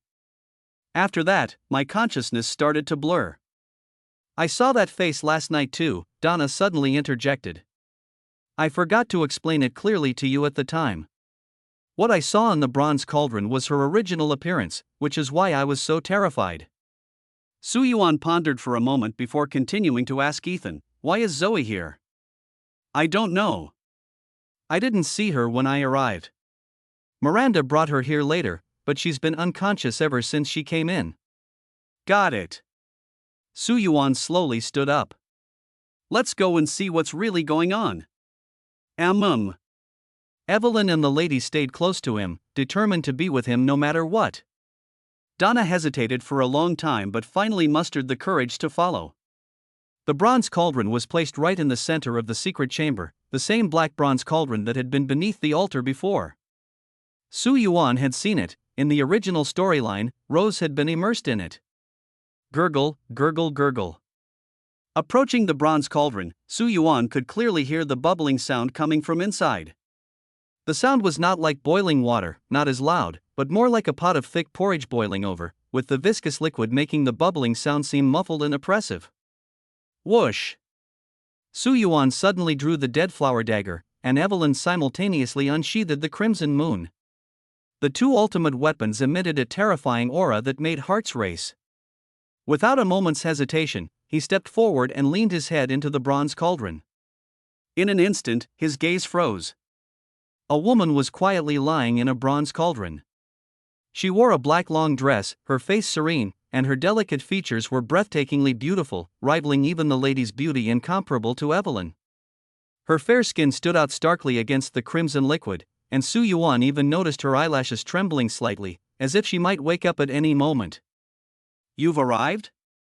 Just as Su Yuan was lost in thought, the woman had unknowingly opened her eyes, calmly looking at him without any unnecessary expression on her face. Are you Miranda? Sort of.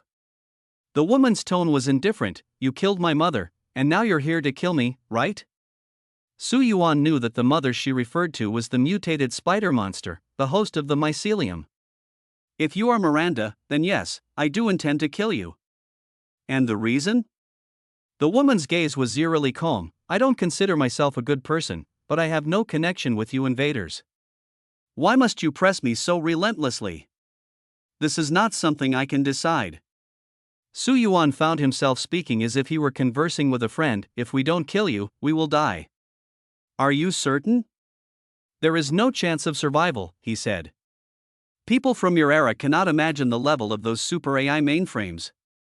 From the moment we appeared, every single person. You don't seem to be afraid of me at all, Miranda said, her voice ethereal and calm.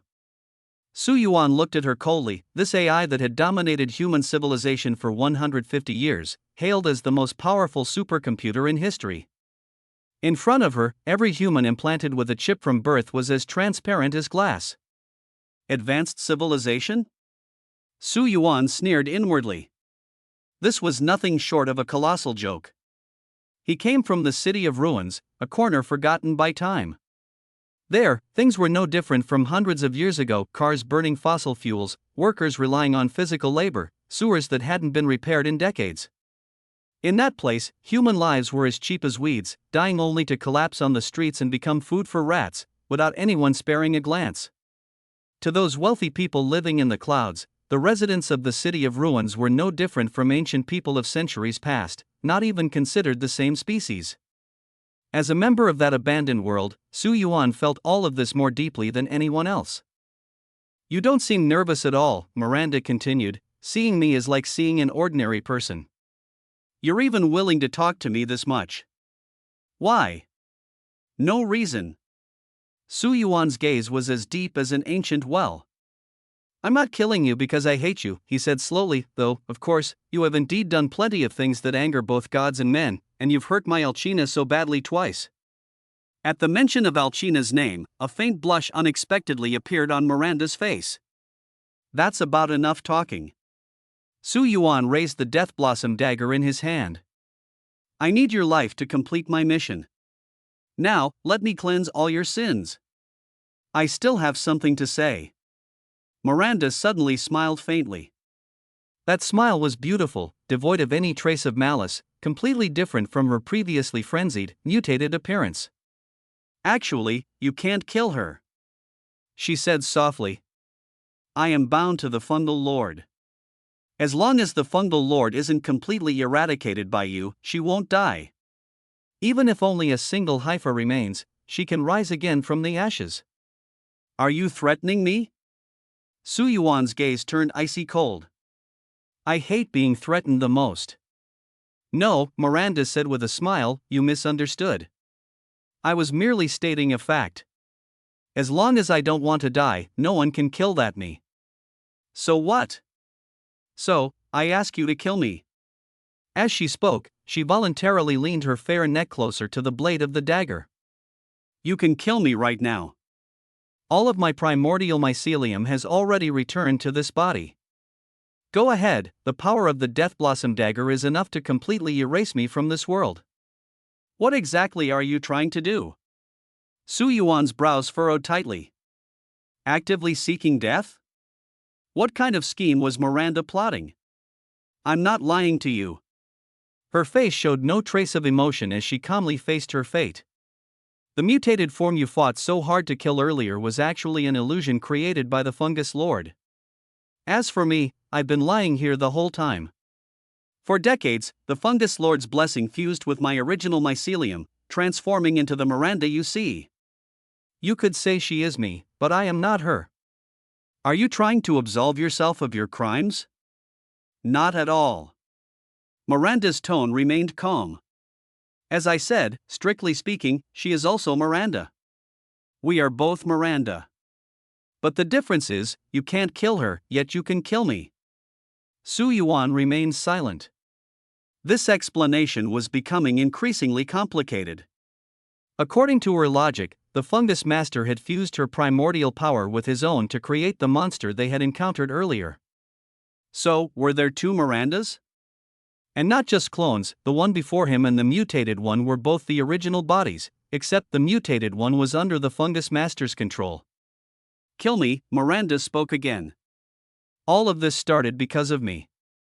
I wanted to resurrect my dearest daughter, Eva, but I failed. You said something earlier that was particularly true: no life can be eternal and immortal. I've lived too long, and this kind of life has become meaningless to me. Eva is gone, and I've already accepted her fate, but the rest of my life will be utterly dull. Miranda gazed calmly at Su Yuan. Kill me, and you can both free me and ensure your survival to leave this place. You think I don't dare to kill you? Kill me. She mechanically repeated the words, I can't even die on my own. If it weren't for your arrival, I don't know how much longer this life would have continued. A cold glint flashed in Su Yuan's eyes as he fiercely plunged the dagger into Miranda's chest. After a muffled groan, blood gushed continuously from Miranda's chest, flowing into the sacrificial cauldron below, making the already blood-like viscous liquid appear even more eerie. Miranda's health was rapidly declining, and her face grew increasingly pale. Su Yuan suddenly found himself unable to understand her. Since you've prepared for so long, why are you giving up so easily now? Su Yuan couldn't help but ask, where did you hide Rose? Cough. Miranda's breath grew weak, speaking while coughing up blood, the child is fine. She's right beneath this sacrificial cauldron. After I die, you can rescue her. You ask me why I'm giving up. She coughed violently a few more times, blood uncontrollably spilling from the corners of her mouth. Seeing her in such a pitiful state, Su Yuan suddenly felt that his heart, which had long been as solid as a rock, seemed to waver slightly. Su Yuan could hardly bear to keep watching. Nothing. Miranda's eyes lost their luster as she murmured to herself, nothing is eternal, it was my mistake. She tried to force a faint smile, but the intense pain caused her delicate, beautiful face to contort. A thought echoed in Su Yuan's mind, warning him that Miranda had entered a critical injury state. Once her vitality dropped below 20%, she could enter a berserk state at any moment, with all her attributes doubling. But Miranda didn't do that. She didn't resist. From the moment she met Su Yuan, Miranda had countless opportunities to resist, to escape, or even to fight to the death. Yet she chose the most baffling approach, she gave up resisting. From beginning to end, it was as if she were pleading for Su Yuan to personally kill her. Closer, a little closer. Miranda weakly gestured for Su Yuan to come nearer. Be careful, it might be a trap. Evelyn immediately became alert, suspecting that Miranda might still be hiding some trick. Su Yuan hesitated briefly but ultimately agreed to her request, moving slightly closer. The distance between them instantly narrowed. Actually, there was one time I turned into Alcina and spent time with you. Do you know when that was? Su Yuan's expression instantly froze. That feeling was wonderful. Miranda gently bit his ear, her breath soft as orchids. Now I understand why she was so obsessed with you. If it were me, I would probably feel the same. When did this happen? Su Yuan was completely flustered. How is that possible? Even if you turned into her, I would be able to tell. What's the point of joking like this? Cough. Miranda coughed again, her face almost devoid of color, resembling a sheet of gold paper. I'm almost dying.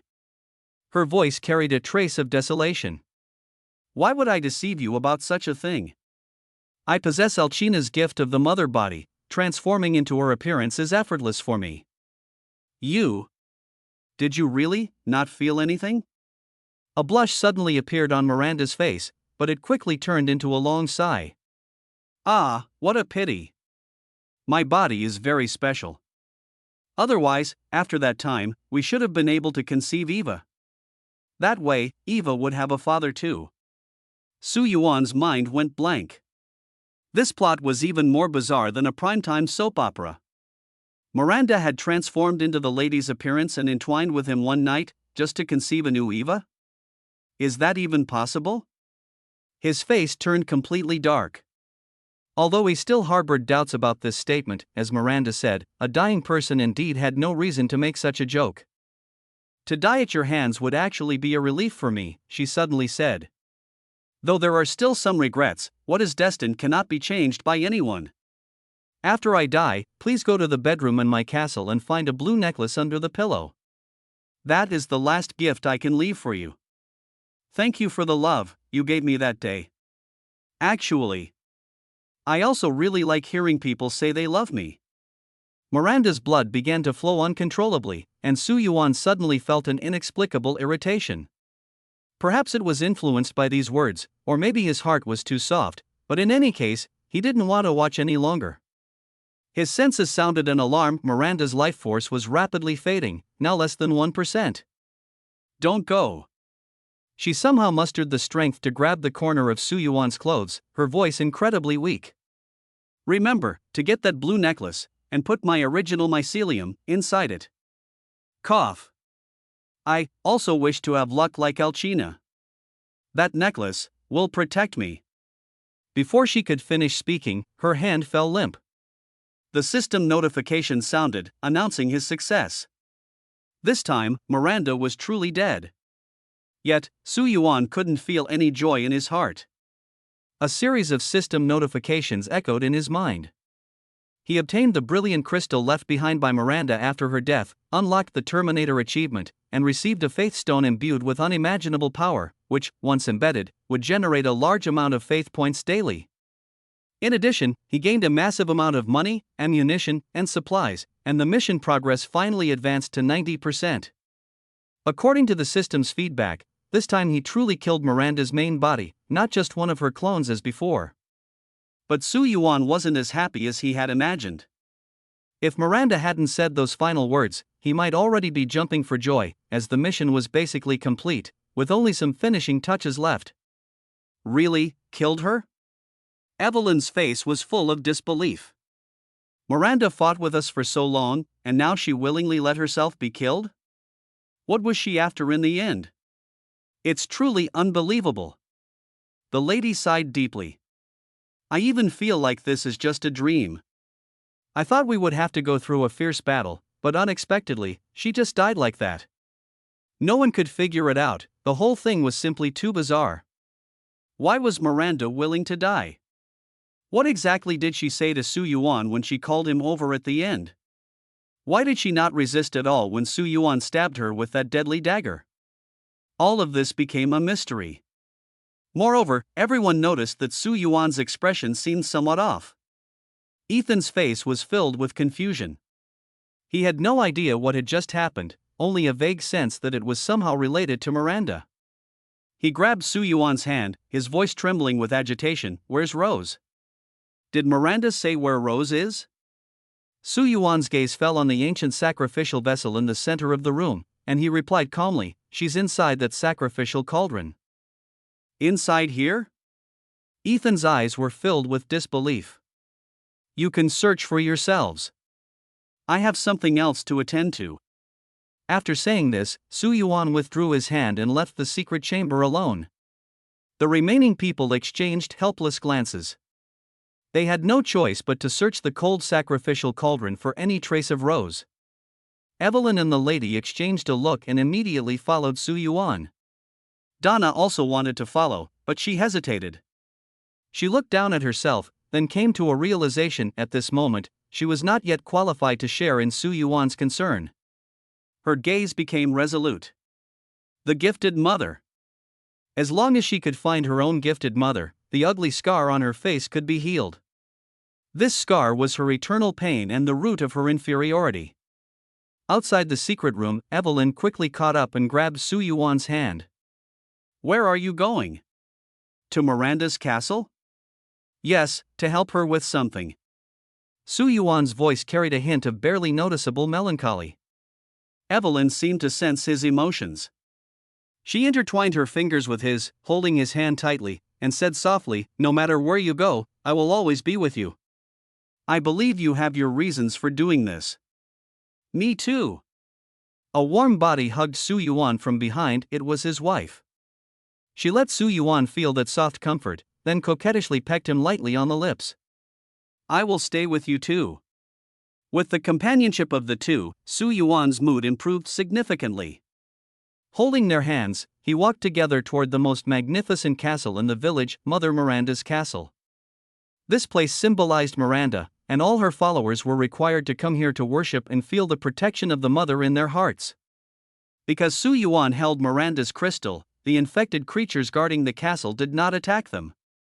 They passed through the castle's front courtyard and, following the map's guidance, quickly found the bedroom where Miranda had always lived. Surprisingly, the bedroom was not as luxurious as imagined. Instead, it was quite simple. On the table, Su Yuan discovered a diary. He picked up the diary, and the cover read Miranda's diary. He felt a bit curious. In his view, normal people wouldn't write something like a diary, but Miranda was different. In a certain sense, she could no longer be considered human. He opened the diary. January 28, sunny. Today I thought of Eva again. I dreamed of her crying out for her mom at night. I felt so sad. July 15, overcast turning to rain.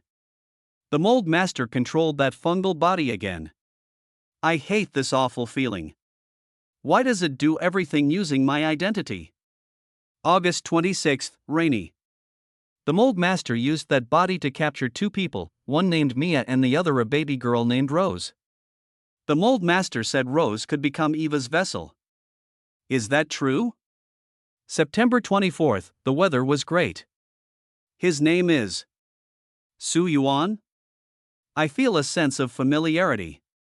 I think a wonderful story might unfold between us. September 25, sunny. I decided to transform into Alcina's appearance to see if he could see through it. Ha, he didn't notice at all. Men really are creatures who think with their lower halves. September 27, overcast. I think I can't quite forget him. That feeling is truly irresistible. But damn that fungus master, what did she make that body do again? Will Su Yuan hate me deeply because of it? It's so frustrating. The diary ends here. The date on the last page is just yesterday. Su Yuan remains silent for a long time after reading. Since she had recorded all this in her diary, it was most likely true. Over the years, the one committing atrocities in the village under Miranda's name was actually another body controlled by the fungal lord. The so-called mother goddess worshipped by the villagers was, in fact, the fungal lord. Even the one impersonating Mia and abducting Rose was the fungal lord. The real Miranda had essentially stayed in this castle all along. Although she was ruthless, she was far from as vile as Su Yuan had imagined. At least the Miranda who harmed the lady was merely a clone of the fungal lord. This discovery made Su Yuan feel slightly better. He said nothing and quietly placed the diary back into his backpack. He began carefully searching Miranda's bedroom and finally found a metal box under the pillow. Su Yuan tried to open it but discovered that it was locked. He was somewhat surprised since Miranda had entrusted him to retrieve it. Why couldn't he open it? He carefully examined the strange keyhole and suddenly thought of something, the stone of faith. He immediately took the stone of faith out of his backpack and cautiously placed it into the groove of the lock. Pop! A soft sound was heard, and the box indeed opened. Inside the box was an item emitting a faint glow. Su Yuan picked it up, and a line of information appeared in his mind. Item name, Deep Blue Love, Eternal Level. Effect description, unknown. Usage conditions, unknown. There was only one hint: it might gain the protection of the gods and requires the power of faith to activate. Another eternal level item. Su Yuan was somewhat stunned. He had now obtained two eternal items. One was Dimitrescu's Ring of Faith, and the other was the Deep Blue Love before him. Judging by the name, it seemed more like a token between lovers. Miranda gave it to him. If he were to believe she had no feelings for him at all, Su Yuan would absolutely not buy it. He wasn't a fool. However, before her death, Miranda had asked him to place her primordial mycelium into this. What could her intention be? To receive the protection of the deity. Su Yuan immediately thought of the innate ability possessed by the Miranda transformed by the mycelium lord, Mother Goddess's protection. Could there be some connection between the two? He pondered over it but couldn't figure out the mystery. Forget it. Su Yuan decided not to dwell on it further and put away the Deep Blue Love. He carefully stored the last bit of primordial mycelium in the crystal box of the necklace. After hesitating for a moment, he put the Deep Blue Love around his neck. At that moment, a gentle notification sounded in his mind: you have received the protection of the deity. This was a consumable title that could provide him with 3 blessings from the deity. When he encountered life-threatening danger, the effect would activate automatically, and it applied to all scenarios. This meant that even in the real world, he would have 3 chances to escape death. What kind of principle was this? Could it be explained by the laws of physics?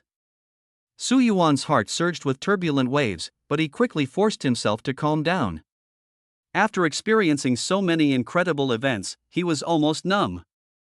Many things had already exceeded his understanding, and rather than digging deeper, it was better to accept them calmly, otherwise, his heart might truly be unable to bear it. At this moment, Ethan finally rescued his daughter Rose. Rose was unharmed, and the source mold within her had been completely reclaimed by Miranda. Perhaps Miranda foresaw her failure, or maybe she changed her mind. In any case, Rose was completely unscathed. The happiest of all were Ethan and Mia. This couple, who had endured so many hardships, finally found their daughter. Ethan held Rose tightly, crying uncontrollably, his tears a mixture of joy and lingering fear. This scene deeply moved the 3 vampire daughters and Donna. They all had their own fathers. For Bella and the others, that father was Su Yuan. As for Donna, her father had long passed away, and the scene before her reminded her of the warm moments she once shared with her father on her birthday, leaving her with a complex mix of emotions. What a pity for that luthier. This matter should have been attributed to Miranda, but now it seems she was completely unaware, and everything was done by the fungal master under her guise.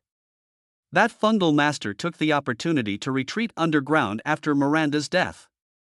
It has not fully awakened yet, and all its actions are driven by subconscious instincts. It must be completely eradicated before it fully awakens, or the consequences will be disastrous. At least with the current strength of Su Yuan and his team, they would be powerless. Zoe is awake too. Bella gently held Su Yuan's arm. Daddy, aren't you going to see her? Where is she now? In the secret chamber. All right, make sure to call Evelyn. Got it, Daddy. Su Yuan asked Bella to fetch Evelyn.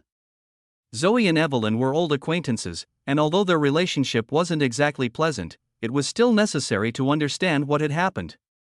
Evelyn had been chatting with the lady when Bella informed her that Su Yuan was looking for her, and she immediately followed along. Why are you looking for me? Evelyn jumped onto Su Yuan's back as soon as she saw him. She was becoming bolder by the day. The lady had been pulling her aside for private chats every day, though Su Yuan had no idea what they talked about. He felt that Evelyn was becoming increasingly clingy. We'll go see Zoe, Su Yuan said to Evelyn. She's awake. There must be some unresolved matters between you two, so I want to take you along. Evelyn nodded, but a trace of hesitation still flickered in her eyes. After all, the tragedy of Zoe's family back then was indeed caused by Evelyn's own hands. Even though it wasn't her intention, she couldn't shirk the blame. Evelyn had always felt guilty toward Zoe. She might be cold-hearted, but the Baker family had once pulled her out of the depths of the sea and shown her kindness, a kindness she could never forget. Are you worried? Su Yuan sensed her unease. Yes. It's okay, it's all in the past now, Su Yuan comforted her. Since the outcome wasn't caused by your deliberate actions, don't dwell on it too much. I'll help you later. With you here, I'm not afraid anymore. Su Yuan was now Evelyn's only source of support.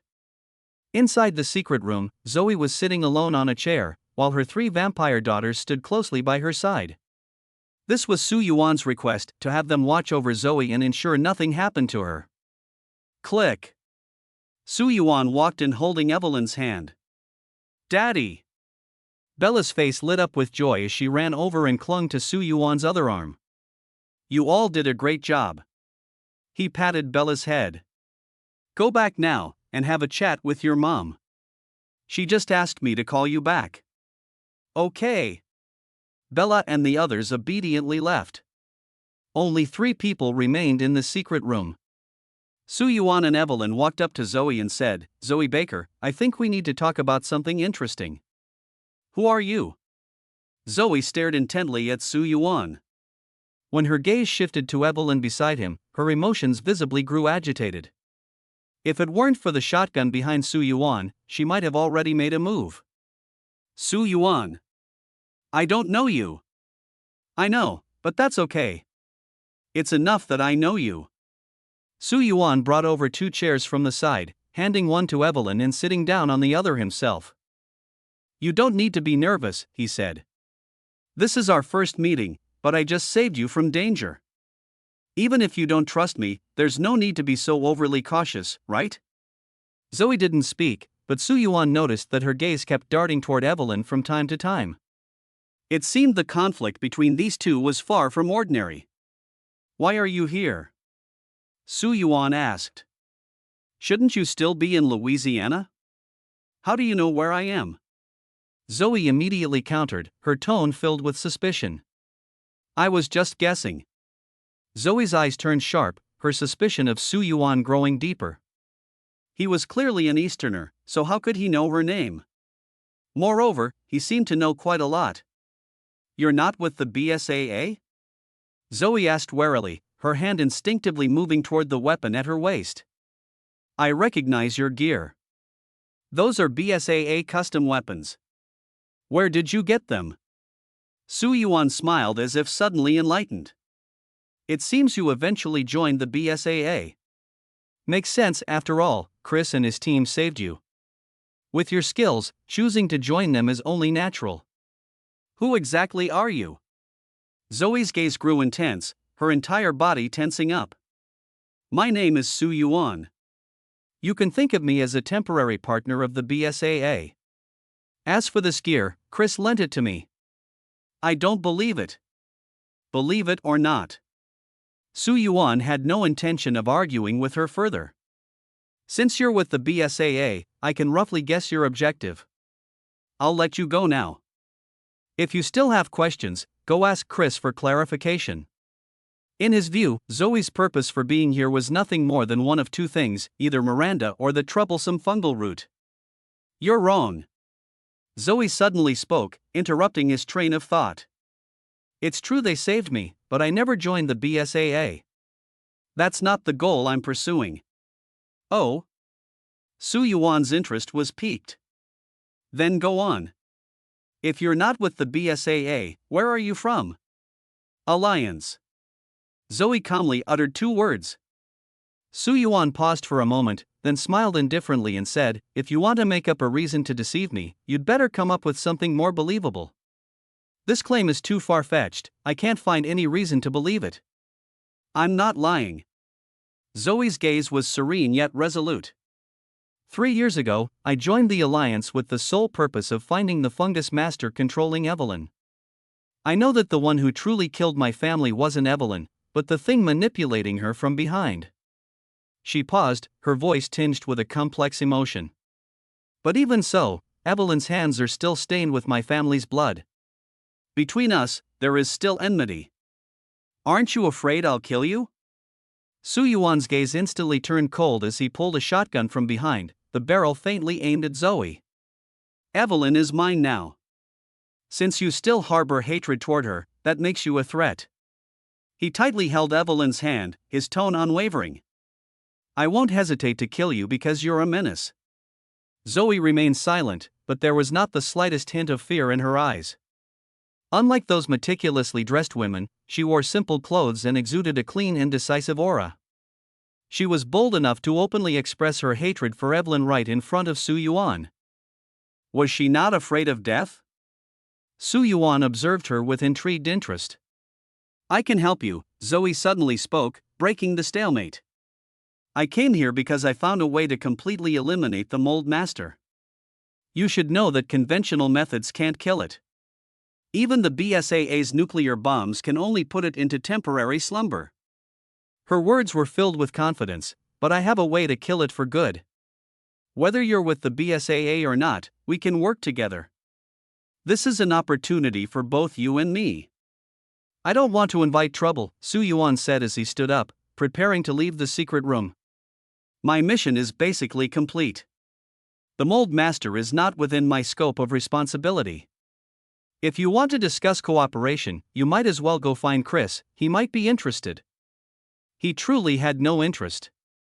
Saving Rose and killing Miranda had already brought his survival mission progress to 97%. All that remained were some finishing touches. As for the indestructible mold master, he had no desire to provoke it. After all, he only had 4 days left. Wait. Zoe lightly bit her lip, a hint of pleading in her eyes. I hope you can help me. I can feel it, there's a special power within you, the very power I've been searching for, enough to erase the power of the Spore Lord. What does this have to do with me? What benefit do I get from killing the Spore Lord? Su Yuan asked impatiently. At that moment, a cold stream of information surged into his mind without warning, crystal clear. A hidden quest was triggered. Quest objective: terminate the Spore Lord. The description stated that the Spore Lord was one of the most powerful beings in this world, and only immortal power could completely destroy it. Completion would grant an ultimate rating. The prompt also mentioned that completing the task would yield massive rewards, while refusal would be considered as forfeiting. However, failing the task would not incur any penalties. Su Yuan's steps came to a halt. He had just been thinking about taking a good rest and figuring out how to get the ladies out, with no energy left for other matters. But the ultimate rating, an SSS level evaluation. This reward tempted him. No survivor could resist such a temptation, especially since this was a guaranteed win with no losses. He slowly turned around and looked at Zoe again, a new light flickering in his eyes. We can cooperate. As soon as Su Yuan finished speaking, Zoe's face immediately lit up with uncontrollable joy. She had been waiting for this opportunity for far too long. But, Su Yuan's tone shifted, his gaze turning sharp. If I help you, what will you offer in return? There's no such thing as a free lunch. If you want my help, you'll have to show me some sincerity that I can appreciate. My loyalty. Zoe answered without hesitation, my only goal in life now is to take revenge on the Fungus Lord. For this purpose, I am willing to pay any price. Are you sure? Su Yuan examined her with interest. Your little skills don't impress me. What do you think you have that could attract me? Humph. Evelyn, unable to hold back any longer, affectionately wrapped her arms around Su Yuan's neck and said coquettishly, am I not 100 times more beautiful than her? Zoe's face instantly darkened. Ha ha ha. Su Yuan couldn't help but burst into laughter, gently tapping Evelyn's nose. What are you thinking? I'm asking her what kind of reward she can offer. Our target isn't the Fungus Lord. If she wants help, how can she not give something in return? Then don't help her. Evelyn looked at Zoe warily, clinging tightly to Su Yuan. We can just leave directly. Like you said before, take us away from this world. Leave this world? Zoe was completely baffled and asked in confusion, you mean, leave this village, right?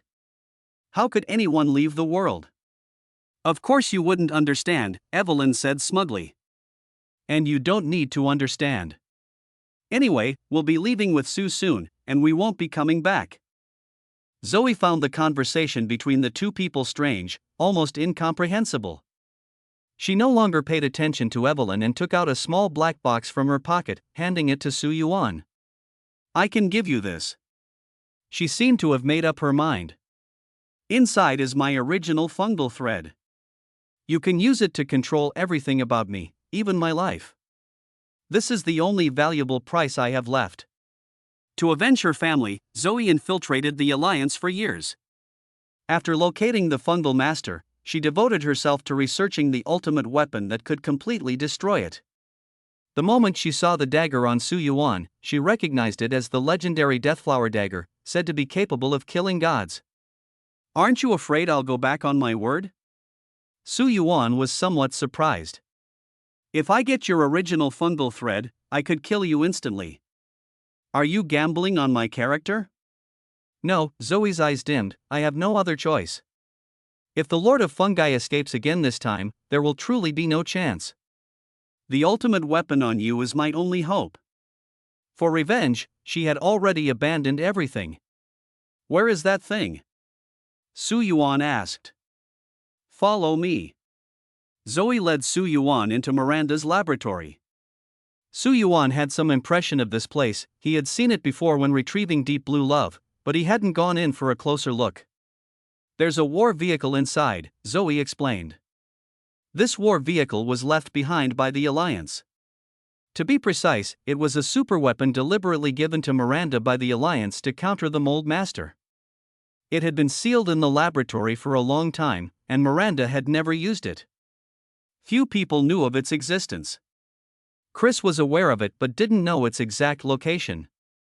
If Zoe hadn't been lurking in the castle for a long time, it would have been difficult to uncover the secret hidden beneath the laboratory.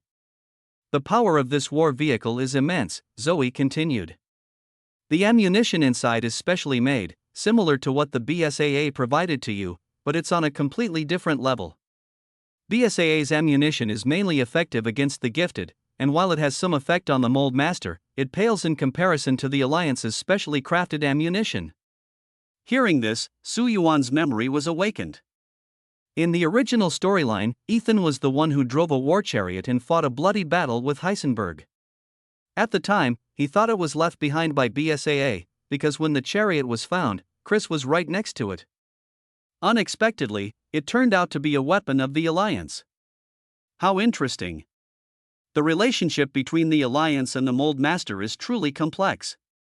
On one hand, the Mold Master provides the Alliance with top-tier mold samples. On the other hand, the Alliance is deeply wary of this uncontrollable monster. It's like a double-edged sword, capable of providing valuable experimental data while also posing a constant threat to the Alliance itself.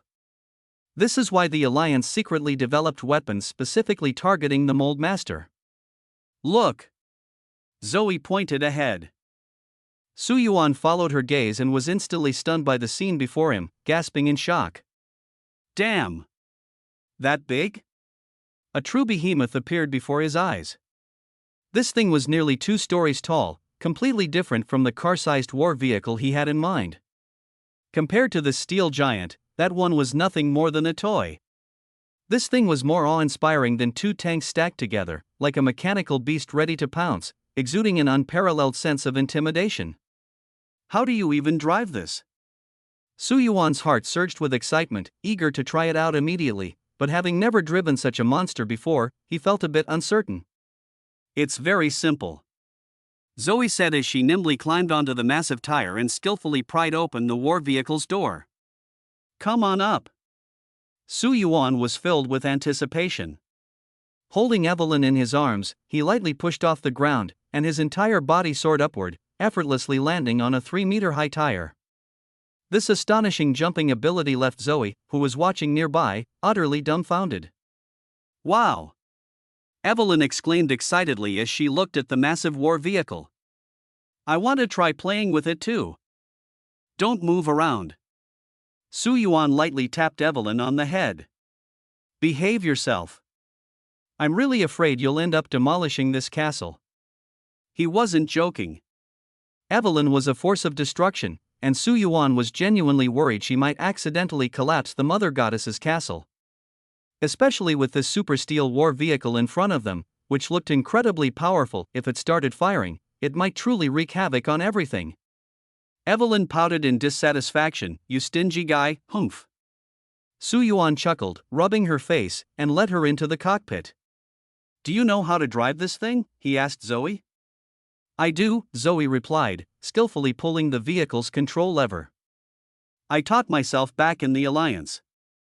Although that one was different from this, the principles are the same. With a beep, the war vehicle seemed to be starting up. "Just watch me operate it for a moment."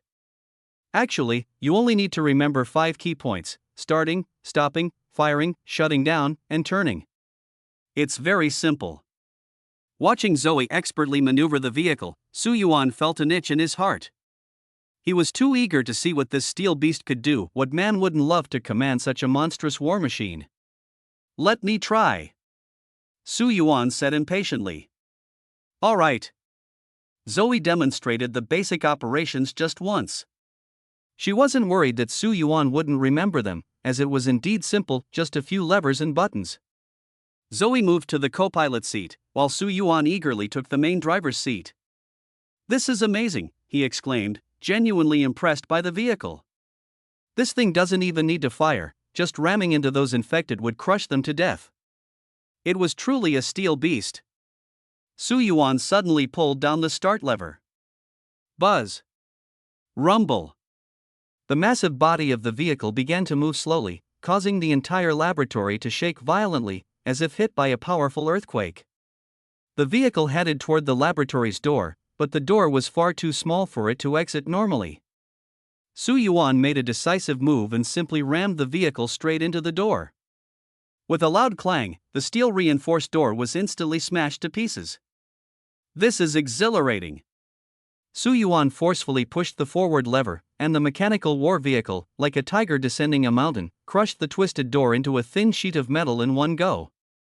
The steel war beast finally broke free from its cage and emerged into the sunlight outside the castle. Woohoo! Su Yuan shouted excitedly. In their era, large vehicles like this war machine were not uncommon. Even in the chaotic zones abandoned by AI, one could see various war vehicles with a wasteland aesthetic. But seeing one in person and driving it oneself were completely different experiences. Driving this massive machine, Su Yuan felt an unprecedented sense of control, as if the entire world was bowing at his feet. Where are we heading now? Zoe shouted loudly. The roar of the vehicle's engine was so loud that she had to yell with all her might. Ha! Su Yuan didn't catch what she said at all. She's asking where we're heading now. Evelyn shouted into his ear, nearly deafening him. Su Yuan simply pulled her into his arms, controlling the direction with his left hand and operating the lever with his right. He shouted back at them, to kill the infected. Charge! He felt his blood boiling. Meanwhile, in another part of the castle. Shadow, the survival mission is almost complete, a woman said to the man beside her. Yeah, the system shows there's just a little bit left. The main storyline tasks should all be done, maybe there are some side plots or secondary tasks remaining. Who was it this time? The woman was very curious. We've seen Miranda's strength before. That spider-like infected form, such exaggerated power, and yet someone managed to defeat her? Yeah, it's almost unimaginable. Shadow was silent for a long time before he slowly spoke. I saw it all. Whom? It was that group of survivors who defeated us last time. When they were fighting Miranda, I was there. I saw with my own eyes how they smashed Miranda head-on. What did you say? The woman was completely stunned. Defeated Miranda head-on? Beat that massive infected creature to death with their bare hands? Yes. Shadow's expression was somewhat complicated. Of course, it wasn't just him alone. He teamed up with many storyline characters. But no matter what, his strength now far surpasses ours. Then what should we do? The woman became anxious. There are only a few survival slots. Are we going to be eliminated? Not necessarily. Shadow sighed lightly. Do you remember one of the rules? If someone achieves the highest survival rating in the mission, then all the surviving participants can leave. The highest survival rating? The woman was dumbfounded, her tone full of disbelief. You mean to say? He's very likely to achieve it, Shadow continued to analyze. Because almost all the main storyline achievements were completed by him alone. I suspect this person's achievement points might already exceed 1,000. According to the rules set by the Red Cloak, a single person's achievement points breaking 1,000 earns an S rating. Breaking 2,000 points is an SS rating, and reaching 3,000 points is an SSS rating. 3,000 points? The woman's mind went blank. Is that even possible? Even if he maxed out all the achievement points, he couldn't reach 3,000, could he? I don't know. Shadow pulled out his pistol, his gaze turning sharp. No matter whether he can reach that level or not, we must quickly earn more contributions. If we can't get achievement points and our contributions are too low, we'll really have no choice but to pin our hopes on someone else. Understood. The woman's eyes gradually became resolute. The remaining survivors were still numerous. Those who could endure until the hard mode were no weaklings.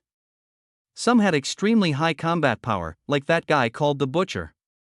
Others had exceptional survival skills, adhering to the principle of hiding and developing cautiously. They avoided the dangerous main storyline tasks, leaving them to the storyline characters or other survivors, only to emerge at the end to clean up the aftermath. That statement wasn't wrong. The iron rule set by the Red Cloak was this: as long as one survivor achieved an SSS rating, all the living participants could leave. If someone achieved an SS rating, then the top 10% in contribution or achievement rankings could survive. As for the rest, only the top 5% would make it out alive. The rules were extremely cruel, and every mission would eliminate a large number of survivors. But the base number of survivors was so massive that losing a few hundred people in a single mission was hardly significant. Accompanied by the sound of a gunshot, Shadow darted out like a phantom. After firing, he swiftly followed up with a precise headshot, instantly taking down a vampire. Too slow, Shadow thought anxiously. Just then, a figure sped past him, lightning fast, picking up the bullets that had fallen to the ground. The figure laughed at Shadow and said, "Shadow, I'll take your stuff as a tribute to me. No need to send it." Before the words had even finished, the person vanished without a trace. Shadow's face turned ashen. "Damn Firefox, I'll kill you sooner or later." The woman beside him was trembling with anger. Their bullets and supplies were already scarce, and just after taking down a vampire, their replenishments had been stolen. "We should." Before she could finish her sentence, a violent explosion rang out, and the powerful shockwave sent the two of them flying. Shadow barely managed to steady himself, only to be stunned by the sight of a massive steel monster in the distance. The steel beast rampaged forward, crushing every zombie in its path into dust. Houses crumbled like fragile paper before it, instantly reduced to rubble. Another loud boom erupted as the steel monster's gun barrel spewed flames. "Get down!" Shadow grabbed the woman, and the immense impact sent them flying again, slamming heavily onto the ground. The monster's target didn't seem to be them. The shells landed in a cluster of infected creatures far away. However, the sheer power of the blast had affected them as well. Amid the chaos, Shadow heard someone shouting, "This is awesome. At this rate, no one can match my speed at clearing monsters, right?" It was a survivor. Shadow's vision darkened. He could hardly believe it, such a colossal super beast war vehicle was actually being driven by a survivor. The machine gun on the war vehicle fired wildly, with dense bullets pouring out like a torrential rain. The zombies and werewolves in the infected zone were even more fragile than paper in the face of the machine gun. 2 werewolves killed, 80 contribution points earned. 10 vampires killed, 200 contribution points earned. The system notifications came so quickly that they could barely keep up. Su Yuan's speed in killing the infected was simply too fast. With a specially designed machine gun and a custom-made cannon, who could possibly withstand him? Su Yuan had long known that this village contained several infected zones, some low-level and some high-level. The low-level zones were mostly populated by basic infected and vampires, with the strongest being wolf-level creatures. The high-level zones, however, were teeming with werewolves and even more powerful monsters. Most of the survivors, including Shadow, were struggling to survive in the low-level infected zones. With only 4 days left until the mission deadline, everyone had to desperately kill monsters. Otherwise, when the time was up, those who hadn't accumulated enough contribution points would be directly executed by the Red Robes. As for Su Yuan, his contributions and achievements were already far ahead, but no one would complain about having too many contribution points. Since he had acquired this war vehicle, a veritable monster killing machine, he was determined to make the most of it. The war vehicle's ammunition reserves were astonishing. Miranda's storage room contained enough bullets and shells to fill 2 entire secret chambers, more than enough to level the entire village. Awesome! Watching the carnage unfold before him, with blood and flesh flying everywhere, Su Yuan felt a deep-seated thrill ignite within him. Die! Inside the cockpit, the deafening roar of the machine gun filled the air. But the louder the noise, the more intense Su Yuan's thrill of slaughter became. "Darling, I want to try too," Evelyn shouted excitedly. Her usually cool and delicate face was now flushed with excitement, resembling a red apple. The machine gun's roar was so loud that she had to lean close to Su Yuan's ear to shout, her eyes brimming with eagerness. I want to play. Do you know how to operate it?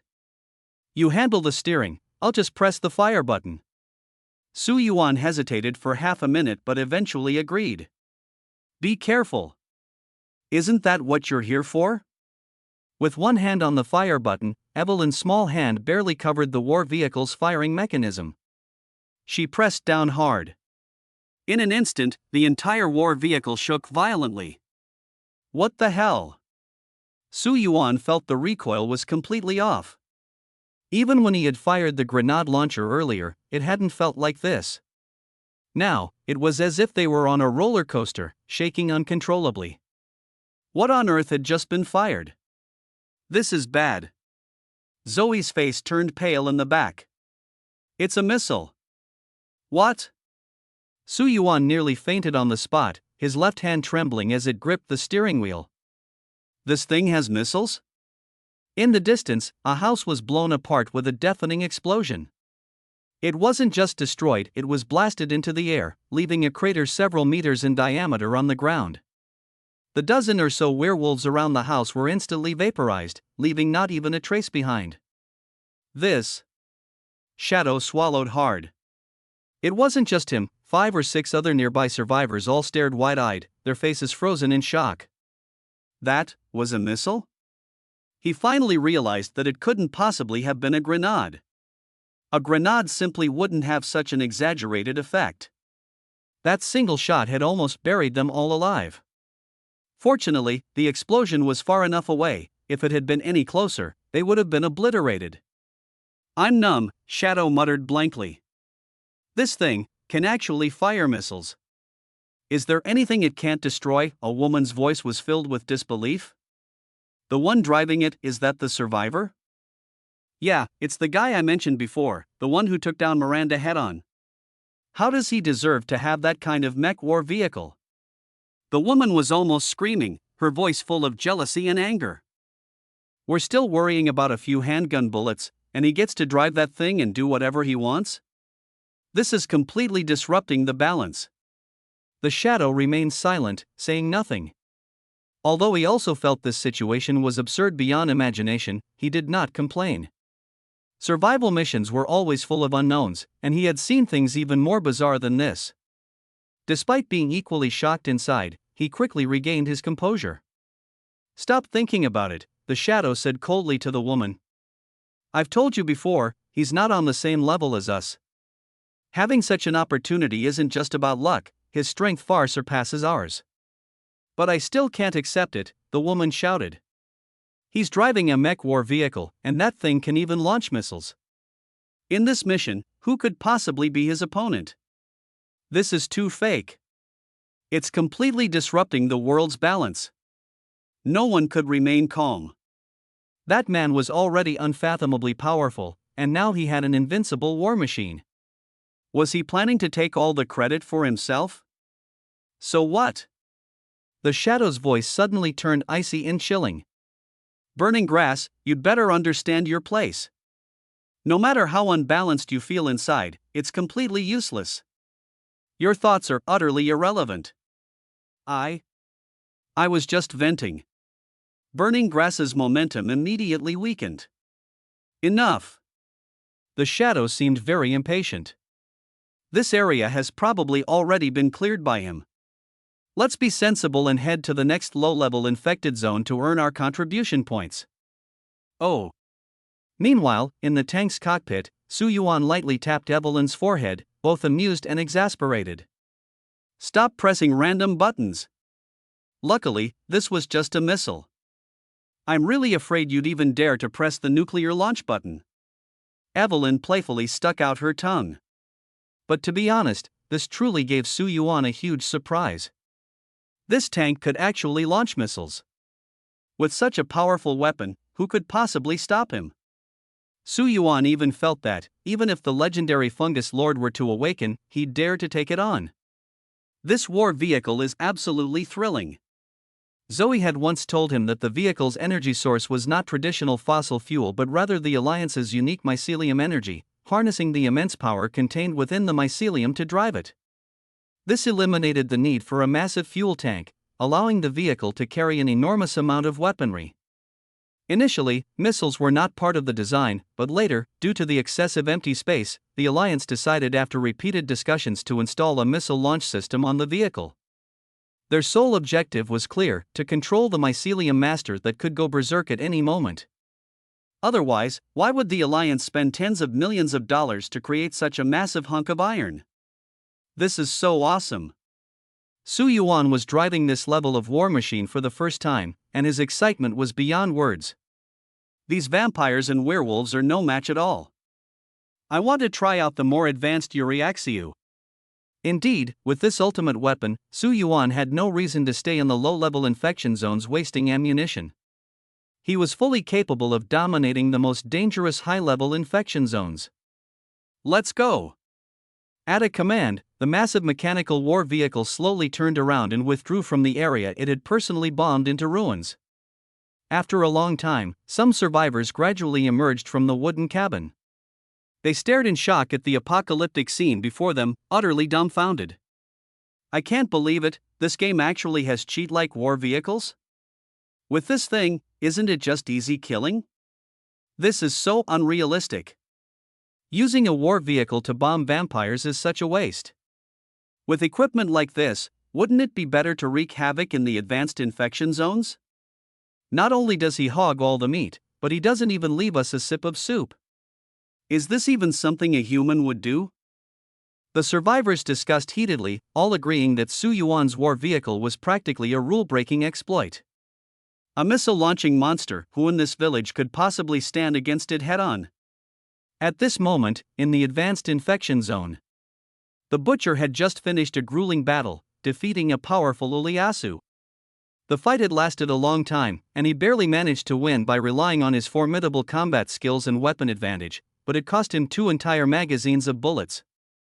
The Desert Eagle in his hand was immensely powerful, but this weapon did not belong to this mission world. Weapons from the survivor base could be brought into missions, but at an extremely high cost. This was an unspoken rule, even tacitly allowed by the red-clad administrators. However, no matter how strong the Desert Eagle was, it was still an ordinary firearm, and its effectiveness against biomutants was far inferior to that of specially modified bullets. Who? The butcher let out a long sigh of relief. Did you kill it? A ghostly figure appeared beside him. It was his sister, the Tidecaller. How many bullets are left? Less than 200 rounds. The Tidecaller furrowed her brows tightly. Doesn't that mean we're almost out of ammunition? Yes. The butcher's expression remained calm, as if he were talking about something unrelated to himself. But it doesn't matter, the lack of bullets isn't a big deal. At most, it just slows down the speed of killing the infected. Or, we could go grab a gun. The Tidecaller demon rolled her eyes speechlessly. Forget it. You've seen those people's lousy guns before, their damage isn't even higher than the knife you have. What's the point of taking one? Doesn't matter. You're such a wooden face. The butcher was momentarily taken aback. He felt that his little sister had been acting very strange lately. Although the Tidecaller had always been quirky, this time she gave him a completely different feeling. Ever since they came out of the doll factory, she had been inexplicably losing her temper frequently. Let me tell you something. The Tidecaller suddenly looked at the butcher with a serious expression. That boy who injured your left hand that day, you also hurt his friend. How about we just let this matter end here? Are you joking? The butcher's gaze instantly turned cold. Joking? Do I look like I'm joking, for F***'s sake? The Tidecaller's emotions suddenly became unusually agitated. I told you not to use force.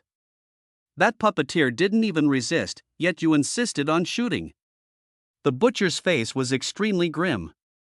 So what? For an outsider, you treat your own brother like this?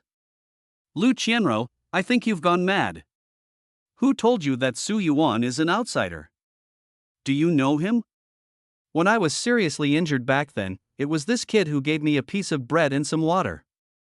Otherwise, do you think you'd still see me alive and back at the base? Lu Qianruo's eyes unexpectedly reddened. When I was on the brink of death, it was he who saved me from the abandoned land. Even though he might have already forgotten me now, I will never forget him. 5 years ago, after completing a mission, Lu Qianruo was gravely injured and ended up in the abandoned land. That place was also known as the land of chaos, filthy and wretched, where human lives were cheaper than grass. If someone died on the street, the first visitors would always be the rats. Her aircraft accidentally crashed, but fortunately, she was saved by Su Yuan at the time. Later, Lu Qianruo investigated Su Yuan and secretly provided him with a lot of help over the years, even helping him reclaim the old house left by his grandfather. Su Yuan's life has been full of hardships. He was born in Base City 027, a place abandoned by the Red Cloak AI. Compared to Sky City, where Lu Qianruo lives, it is nothing short of a wasteland. She actually wanted to bring Su Yuan back to Sky City, but the orders of Red Cloak prohibited such actions. In the eyes of the AI, people from the abandoned lands are not even considered real humans. That place is filled with filth and corruption, a hotbed for all kinds of black market dealings, which Red Cloak cannot completely eradicate. However, despite being backward, the abandoned land has never lacked geniuses, and there are even super hackers capable of threatening AI. For this reason, the Red Cloaks can only choose to relinquish control over this place. But compared to Sky City, the people of the abandoned land have one significant advantage: they are not injected with AI control chips, and their thoughts are not monitored. In contrast, the people of Sky City are forcibly injected at birth, under the pretense of using data to manage their bodies. In reality, this is merely a means for AI to dominate humanity. This time, reuniting at the survivor settlement, Lu Qianruo was originally very happy. Under normal circumstances, people from Sky City cannot enter the abandoned land, and their chances of meeting are extremely slim. Su Yuan seemed to have forgotten her. Saying he forgot might not be entirely accurate. Back at the doll factory, Su Yuan could have shot her, but he himself couldn't explain why he just couldn't pull the trigger. At the time, he was also puzzled, always feeling as if he had seen Lu Qianruo somewhere before. She wiped away her tears, her tone becoming incredibly resolute. I said it, I will protect his life. No matter what conflicts you have, from now on, I will take good care of him and won't let anything happen to him. Life is precious, and after that incident, I swore to safeguard Su Yuan's life. No one should think about harming him. The butcher fell silent. Just as the two were at an impasse, a sudden loud noise erupted in the distance, like thunder on a clear day. Boom! 3 monsters were instantly blown to pieces, and immediately afterward, a massive armored war vehicle rolled in, towering as high as a 2-story building. The butcher's pupils suddenly contracted. What the hell is that thing? Lu Qianruo was also stunned. The war vehicle was so enormous that the ground had already started shaking before it even got close. It's a war vehicle, the butcher stared at it intently. It seems the person driving it is not to be trifled with. This is simply nonsense. Lu Qianruo couldn't even be bothered to ridicule him. The size of this war vehicle was enough to crush hordes of infected, and the dark cannon barrels on its body clearly indicated it was equipped with heavy weaponry. Who would dare to confront it head-on? The massive steel war vehicle slowly rolled forward, continuously firing at the infected in the distance. Those monsters didn't even have time to react before being instantly wiped out. Damn! Lu Qianruo couldn't help but curse, is this even a way to farm monsters? After a brief assessment, both Lu Qianruo and the butcher confirmed that the driver was a survivor. The war vehicle was solely focused on frantically clearing out the infected, without stopping to pick up any dropped supplies or ammunition. Clearly, he was farming contribution points. Where did this guy get such a massive war vehicle? With this thing, isn't he invincible? Hey! Seeing the butcher itching to move, Lu Qianruo grabbed him. What are you trying to do? Just charge over and snatch it? What else? Is your brain made of iron? Lu Qianruo was utterly speechless at her brother, walking over so blatantly. Are you afraid he won't see you and use you as a live target? My speed is faster than a tank. Faster than a cannonball? The butcher was instantly at a loss for words. Lu Qianruo blared at him fiercely. I really don't know what goes on in your head. Even if you can dodge a handgun bullet, the vehicle is equipped with a machine gun. You might dodge one bullet, but can you dodge a rain of bullets? The butcher finally stopped in his tracks. Thinking about it this way, it did seem to make sense. Dodging one bullet might allow you to use that brief gap to evade the second. But a machine gun spews out a dense stream of bullets, forming a deadly iron curtain. The butcher knew very well that no one could escape it. Unless the shooter was a complete novice who knew nothing about firearms. But as soon as this thought emerged, he dismissed it himself. How could someone who survived under such difficult conditions not know how to use a gun? That was nothing but wishful thinking. Hide first. The tide caller yanked him into a rickety wooden house, her voice urgent. We'll wait for an opportunity. If there's a chance, we go for it, if not, we let it go. It's not worth risking our lives for a car. All right, the butcher agreed through gritted teeth. Of course, he wanted that steel beast. With that mechanical war vehicle, slaughtering those monsters called Uriashu and Stoliga would be as easy as slicing vegetables. Their current goal was clear: to collect as much contribution as possible. On one hand, it was to secure a spot to survive in the apocalypse, on the other, it was to achieve a higher evaluation. Since the survival task was already completed, their only focus now was to compete relentlessly. As long as he could seize that war vehicle, the top spot for contributions was as good as his. Such temptation was irresistible to any survivor. The only difference lay in whether you had the strength to compete for it. This feels amazing. In the war vehicle, Su Yuan reveled in the pure thrill of slaughter. Even those tough-skinned, high-level mutated creatures, the Uriashu, were nothing more than moving chunks of meat under the roar of the steel beast, easily blasted into fragments. Boom, boom, boom. Evelyn mimicked the sound of the war vehicle firing from the side. Although Su Yuan wouldn't let her touch this killing machine, just sitting next to the steel behemoth allowed her to feel its wild and untamed power. They're dropping bullets. Zoe suddenly shouted from the back. Should we collect them? I see a lot of sniper and magnum bullets, they look like good stuff. Do you want to pick it up? Su Yuan asked.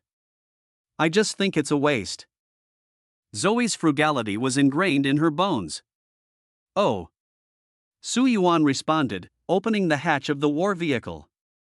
He let Zoe jump out through the door while he and Evelyn stayed inside, continuing to clear out the surrounding infected. He took the lead, clearing the way, while Zoe followed behind to clean up the battlefield. In the past, Su Yuan would never have let any supplies go to waste, but things were different now. He hadn't even used up the 2 supply packs Chris had given him, not to mention the specialized ammunition stored in 2 rooms of Miranda Castle. He now had the luxury to be extravagant. Zoe's personality was just like that. Seeing a large amount of supplies scattered on the ground with no one picking them up made her feel uncomfortable all over. Just as she bent down to pick up the ammunition, a figure flashed past like a ghost. Don't move! A cold dagger was instantly pressed against Zoe's neck. The butcher's eyes showed no trace of mercy, only cruelty. Get the people in the war vehicle out, or I'll kill you right now. Who are you? Zoe's face turned deathly pale in an instant. Who I am is none of your concern. You just need to relay my words exactly to the people in the vehicle, and I won't kill you for now, the butcher said emotionlessly. Speak. The sharp dagger had already pierced her delicate skin, sending a sharp pain. Mr. Su. Zoe had no choice but to shout loudly, I need to speak with you. Su Yuan, who was enjoying the slaughter, heard Zoe's shout and immediately controlled the war vehicle to turn around. When he saw the butcher pressing a dagger against Zoe, Su Yuan's gaze turned completely icy. Ha, he cursed under his breath, it's that idiot again. Without hesitation, he pulled out the wolfsbane revolver and the demon-slaying dagger, then pushed open the car door. I want to go down too, Evelyn said urgently. You stay here. Su Yuan turned his head, kissed Evelyn's forehead, and his voice instantly softened. They're 2 people, and there's another woman who hasn't shown herself yet. If you come down, what will happen to our vehicle? Be good, I'm enough on my own. You stay here and keep an eye on our car. Once I deal with him, I'll let you drive this war vehicle for fun. Really? Evelyn's previously dejected eyes lit up instantly upon hearing that she could drive the war vehicle. Of course. She nodded firmly. After calming down the little girl, Su Yuan leapt out of the vehicle door with a swift roll. The tenderness he had shown Evelyn moments ago vanished in an instant, replaced by a cold and fierce killing intent. He was now extremely furious. This guy called Butcher had provoked him more than once. Last time, he had narrowly escaped, but this time, there was no way he would let him go. Is it you again? The Butcher's expression changed unpredictably. Clearly, he hadn't expected the person in the war vehicle to be Su Yuan. Don't make a move. At that moment, the tide-collared demon hurriedly ran out of the wooden house. She snatched the dagger from the Butcher's hand and pushed Zoe back to Su Yuan's side. Are you all crazy? Su Yuan frowned, but his killing intent remained undiminished. What exactly are you trying to do? Do you think I'll let you off just because of this? Su Yuan, calm down and listen to me first. The tide-collared demon was so anxious she was about to cry. The relationship between us doesn't have to be one where only one survives.